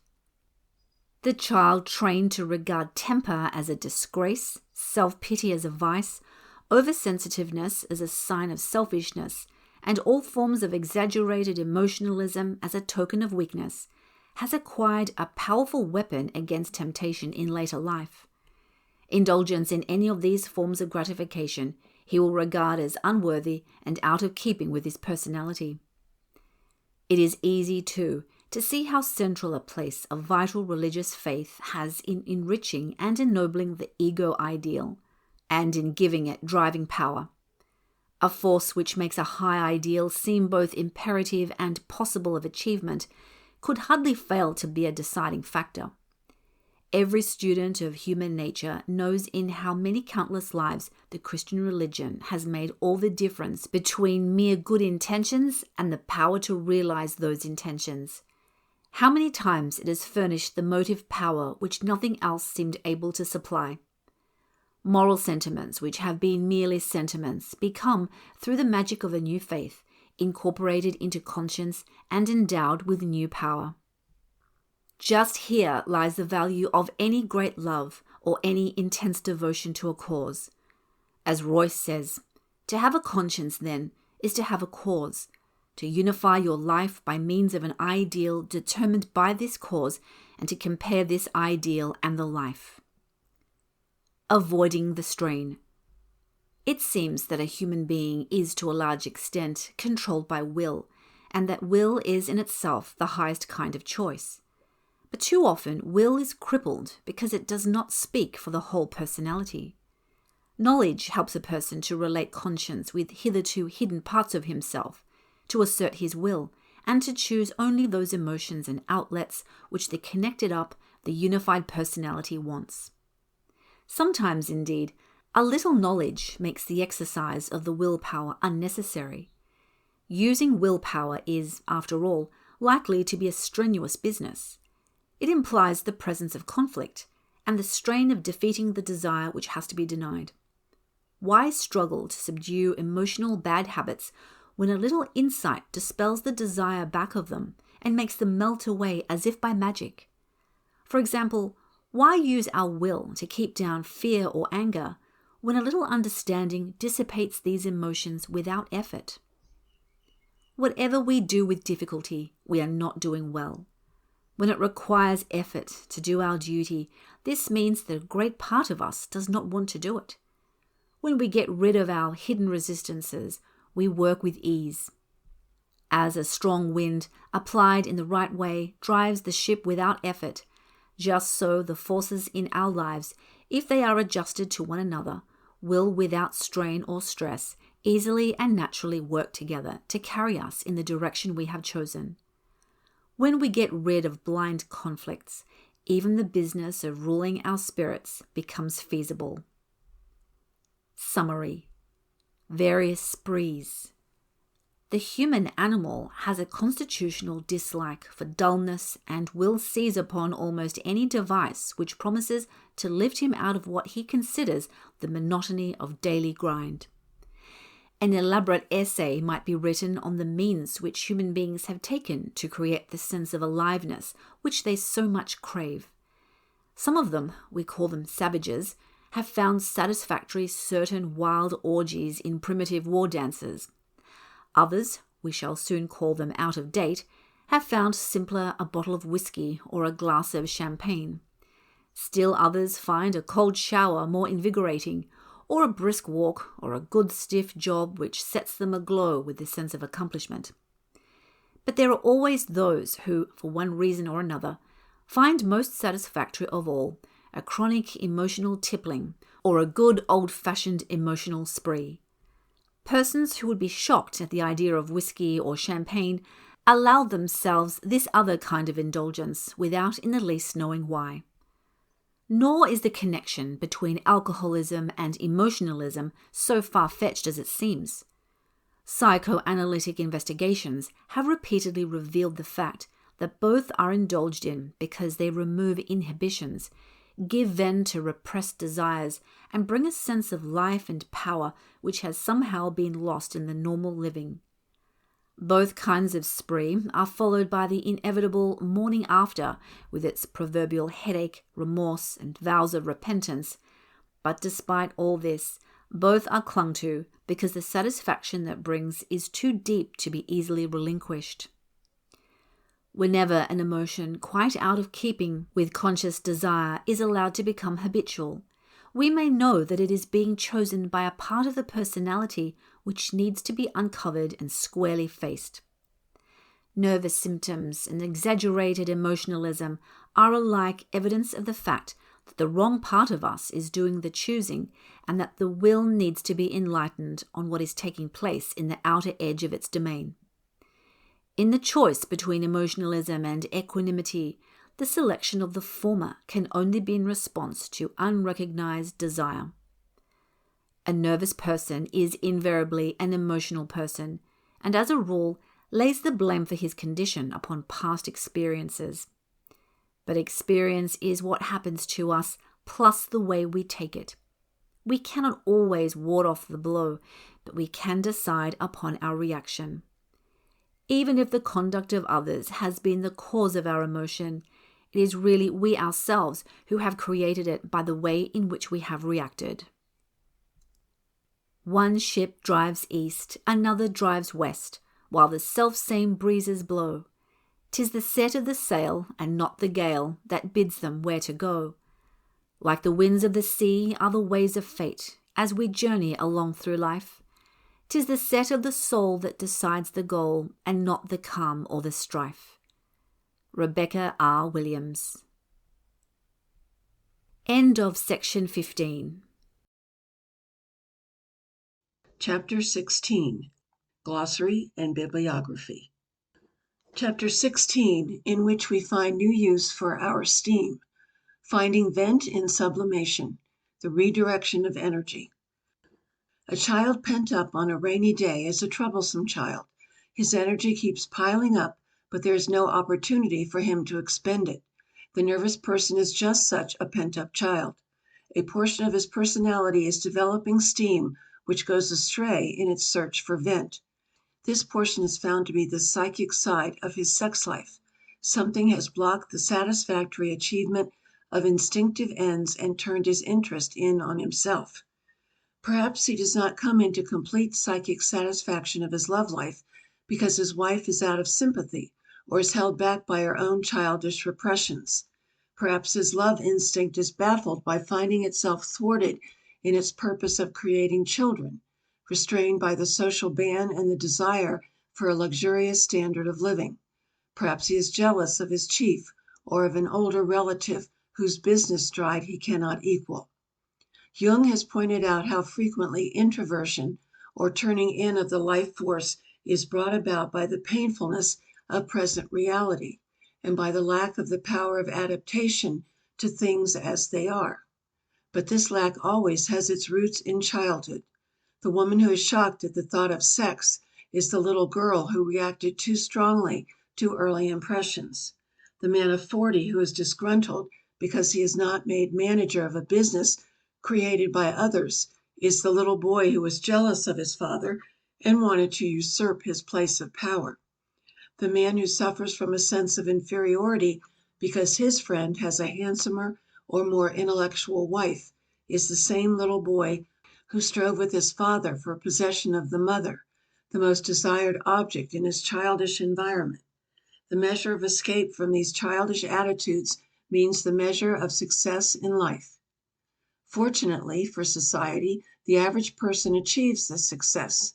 The normal person in his childhood learned how to switch the energy of his primitive desires into channels approved by society. Stored away in his subconscious, this acquired faculty carries him without conscious effort through all the necessary adjustments in maturity. The nervous person, less well equipped in childhood, may fortunately acquire the faculty in all its completeness, although at the cost of genuine effort and patient self-study. Sublimation, the key word. In the prevention and in the cure of nervous disorders, There is one factor of central importance, and that factor is sublimation, or the freeing of sex energy for socially useful, non-sexual ends. To sublimate is to find vent for oneself and to serve society as well, for sublimation opens up new channels for pent-up energy, utilizing all the surplus of the sex instinct in substitute activities. When the dynamic of this impulse is turned outward, not inward, it proves to be one of man's greatest possessions, a valuable contribution of energy to creative activities and personal relationships of every kind. The failure to sublimate. A neurosis is non-constructive use of one's surplus steam. The trouble with a nervous person is that his love force is turned in on himself instead of out into the world of reality. This is what his friends mean when they say that he is self-absorbed, and this is what the psychologists mean when they say that a neurotic is introverted. A person, in so far as he is nervous, does not see other people at all. That is, he does not see them as real persons, but only as auditors who may be made to listen to the tale of his woes. His own problems loom so large that he becomes especially afflicted with what Cabot calls the sin of impersonality. Or to use President King's words, he lacks that reverence for personality, which enables one to see people vividly as real persons and not as streetcar conductors or servants or merely as members of one's family. To be sure, many a so-called normal individual is afflicted with this same kind of blindness. Here, as elsewhere, the neurotic simply exaggerates. Engrossed in his own mental conflicts and physical symptoms, he is likely to find his interest withdrawing more and more from other people and centering upon himself. Sublimation and religion. We do not need psychology to tell us that engrossment in self is a disastrous condition. When the psychoanalyst says that the life force must be turned out, not in, he is approaching from a new angle the truth as it is found in the gospel. Thou shalt love the Lord thy God with all thy heart, and thy neighbor as thyself. Religion provides the love object in the Creator. Altruism provides it in the neighbor. Christianity and psychology agree that as soon as love ceases to be an outgoing force, just so soon does the individual become an incomplete and disrupted personality. Note: for emphasis on religion as a means to sublimation, see Freud, Putnam, Pfister, James, and Du Bois. Carlyle's doctrine of work. Produce, produce, produce. Life for a social being involves not only rich personal relationships, but absorbing creative work. No nervous person is cured until he is willing to take and keep a man-sized job. A good piece of work is not only the sign of a cure, it is the final step without which no cure is complete. Along nature's lines. If the psychologist is asked what kind of task this is to be, he answers that each person must decide for himself his own life work. An individual may not know why, but he does know that there are certain things which he most likes to do.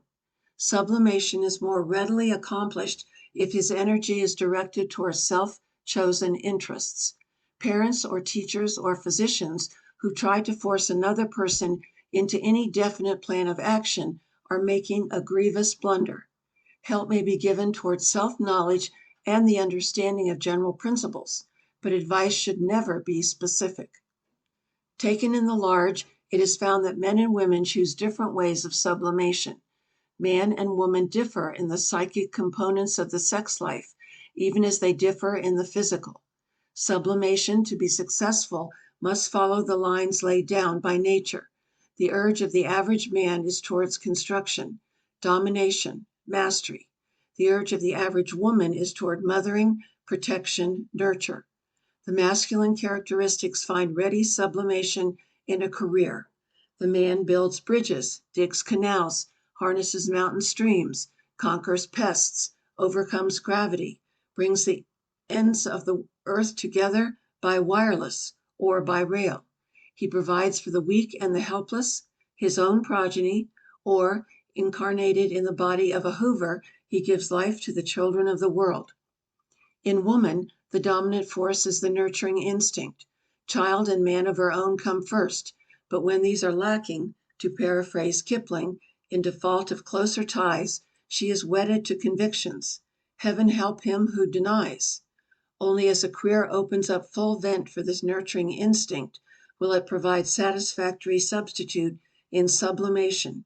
Its natural trend can be seen in the recent tidal wave of social legislation for prohibition, child labor laws, sanitation, recognition, and control of venereal disease, acknowledgement of paternity to the illegitimate child.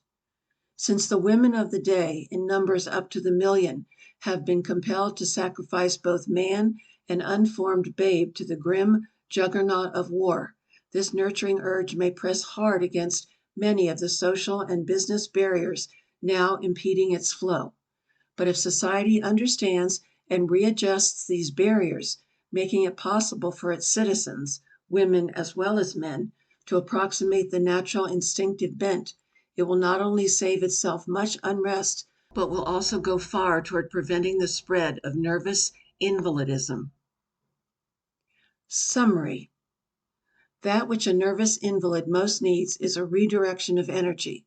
Since, in spite of appearances, there is never any real lack of energy, no time is needed for the making of strength, and a cure can take place just as soon as the inner forces allow the energy to flow out in the right direction. Sometimes, indeed, an outer change may start the inner process. Often the work cure does cure. Occasionally, the sudden necessity to earn one's living or to mother a little child frees the life force from its old preoccupation and forces it into other channels. In most cases, however, the nervous invalid is suffering not from lack of opportunities for outside interest, but from an inner inability to meet the opportunities which present themselves. The great change that has to be made is not in external conditions and habits, but in the hidden corners of the mind, a change that can be accomplished only by self-knowledge and re-education. But if self-knowledge is the first step in any cure, so self-giving must be the final step. Sooner or later in the life of every nervous invalid, there comes a time when nothing will serve to unify his disorganized forces but steady and unswerving responsibility for a good, stiff piece of work. Happy for him that this is so, and that he is living in a day when science no longer tells him to fold his hands and wait. Glossary. Autonomic nervous system. The vegetative nervous system which controls vital functions as digestion, respiration, circulation. Censor. A hypothetical faculty of the foreconscious mind which resists the emergence into consciousness of questionable desires. Common path. In physiology, the final route over which response is made to physical stimulation. Similarly, in psychology, the one outlet for the finally dominant impulse. Compensation. Exaggerated manifestation of one character trend as a defense against its opposite which is painfully repressed.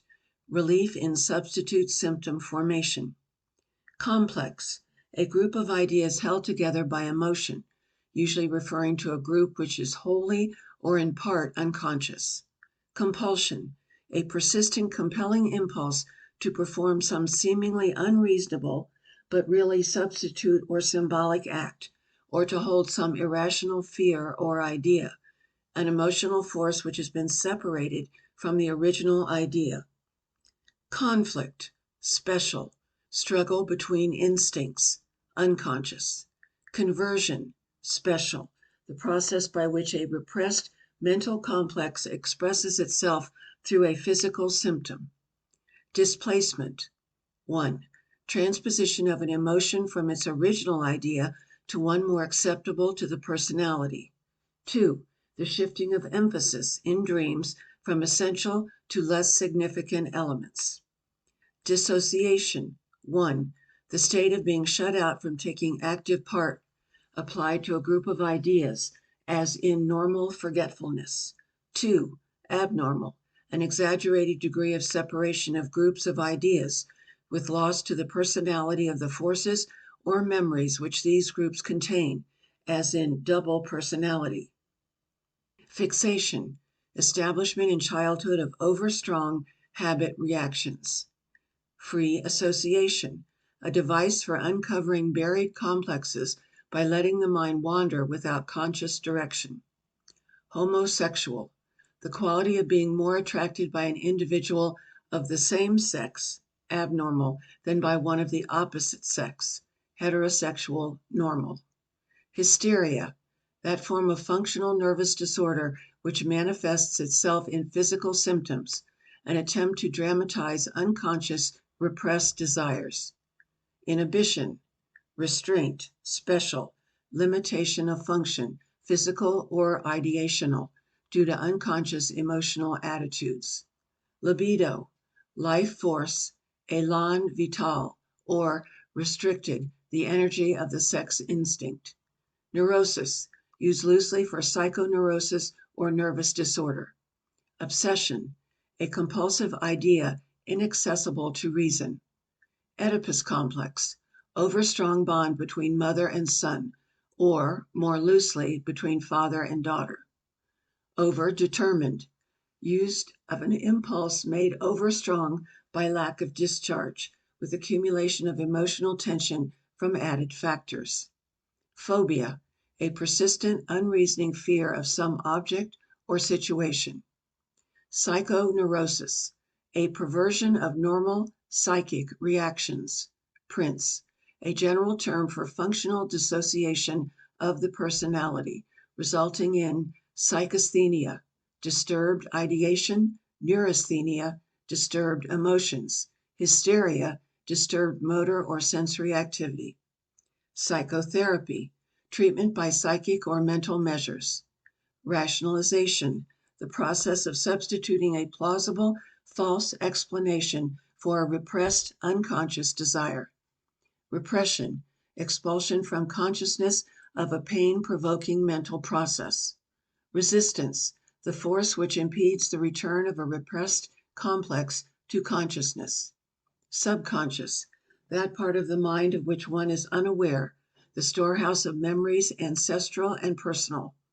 Sublimation, the act of freeing sex energy from definitely sexual aims, utilization of sex energy for non-sexual ends. Suggestion, the process by which any idea, true or false, takes hold of one.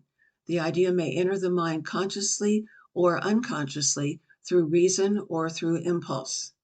Symbol, an object or an attitude which stands for an idea or a quality. Special, that which stands for or represents some unconscious mental process. Threshold, door sill, a figure which represents the level of the barrier erected by the mind against the perception of an idea or sensation. Transference, unconscious identification of a present personal relationship with an earlier one, with conveyance of the earlier emotional attitudes, hostile or affectionate, to the present relationship. Bibliography, books on the general laws of body and mind. Cannon, Walter B., Bodily Changes in Pain, Hunger, Fear, and Rage. Kreil, George W., The Origin and Nature of the Emotions. Coe, George Albert, The Psychology of Religion. Hudson, Thomas J., The Law of Psychic Phenomena. Janet, Pierre, The Major Symptoms of Hysteria, The Mental State of Hystericals. James, William, Psychology, Talks to Teachers on Psychology, Varieties of Religious Experience. Jastrow, Joseph, The Subconscious. Kempf, Edward J., The Tonus of Autonomic Segments in Psychopathology. Long, Constance, Psychology of Fantasy. McDougall, William, Social Psychology. Mosher, Clelia Duell, Health and the Woman Movement. Phillips, D.E., Elementary Psychology. Prince, Morton, The Unconscious, The Dissociation of a Personality, My Life as a Dissociated Personality. Sherrington, Charles L., The Integrative Action of the Nervous System. Sidis, Boris, The Foundations of Normal and Abnormal Psychology, Psychopathological Researches. Tansley, A.G., The New Psychology. Thompson, William Hanna, Brain and Personality. White, William A., Principles of Mental Hygiene, The Mental Hygiene of Childhood. Proceedings of the International Conference of Women Physicians, National Board, YWCA, 600 Lexington Avenue, New York City. Books on Mental Hygiene. Brown, Charles R., Faith and Health. Bruce, H. Addington, Scientific Mental Healing. Cabot, Richard, What Men Live By, Social Service and the Art of Healing. Dubois, Paul, The Psychic Treatment of Nervous Disorders. Huckle, Oliver, Mental Medicine. James, William, Vital Reserves. Prince, Morton, and others, Psychotherapeutics. Sadler, William S., The Physiology of Faith and Fear. Worcester, Elwood, Macomb, Samuel, Coriat, Isidore H., Religion and Medicine. Books on Psychoanalysis. Brill, A.A., Fundamentals of Psychoanalysis. Emerson, L.E., Nervousness. Freud, Sigmund, The Interpretation of Dreams, The Psychopathology of Everyday Life, Wit and the Unconscious, Selected Papers and Sexual Theory, A General Introduction to Psychoanalysis. Frink, H.W., Morbid Fears and Compulsions. Hitchman, E., Freud's Theories of the Neuroses. Holt, E.B., The Freudian Wish. Jung, Carl G., The Psychology of the Unconscious, Analytical Psychology. Jones, Ernest, Psychoanalysis, Treatment of the Neuroses, including Psychoneuroses, in Modern Treatment of Nervous and Mental Diseases, White and Jelliffe. Pfister, Oscar, The Psychoanalytic Method. Putnam, James Jackson, Addresses on Psychoanalysis, Human Motives. Tridon, Andre, Psychoanalysis. White, William A., The Mechanisms of Character Formation. Journals devoted to the subject of nervous disorders.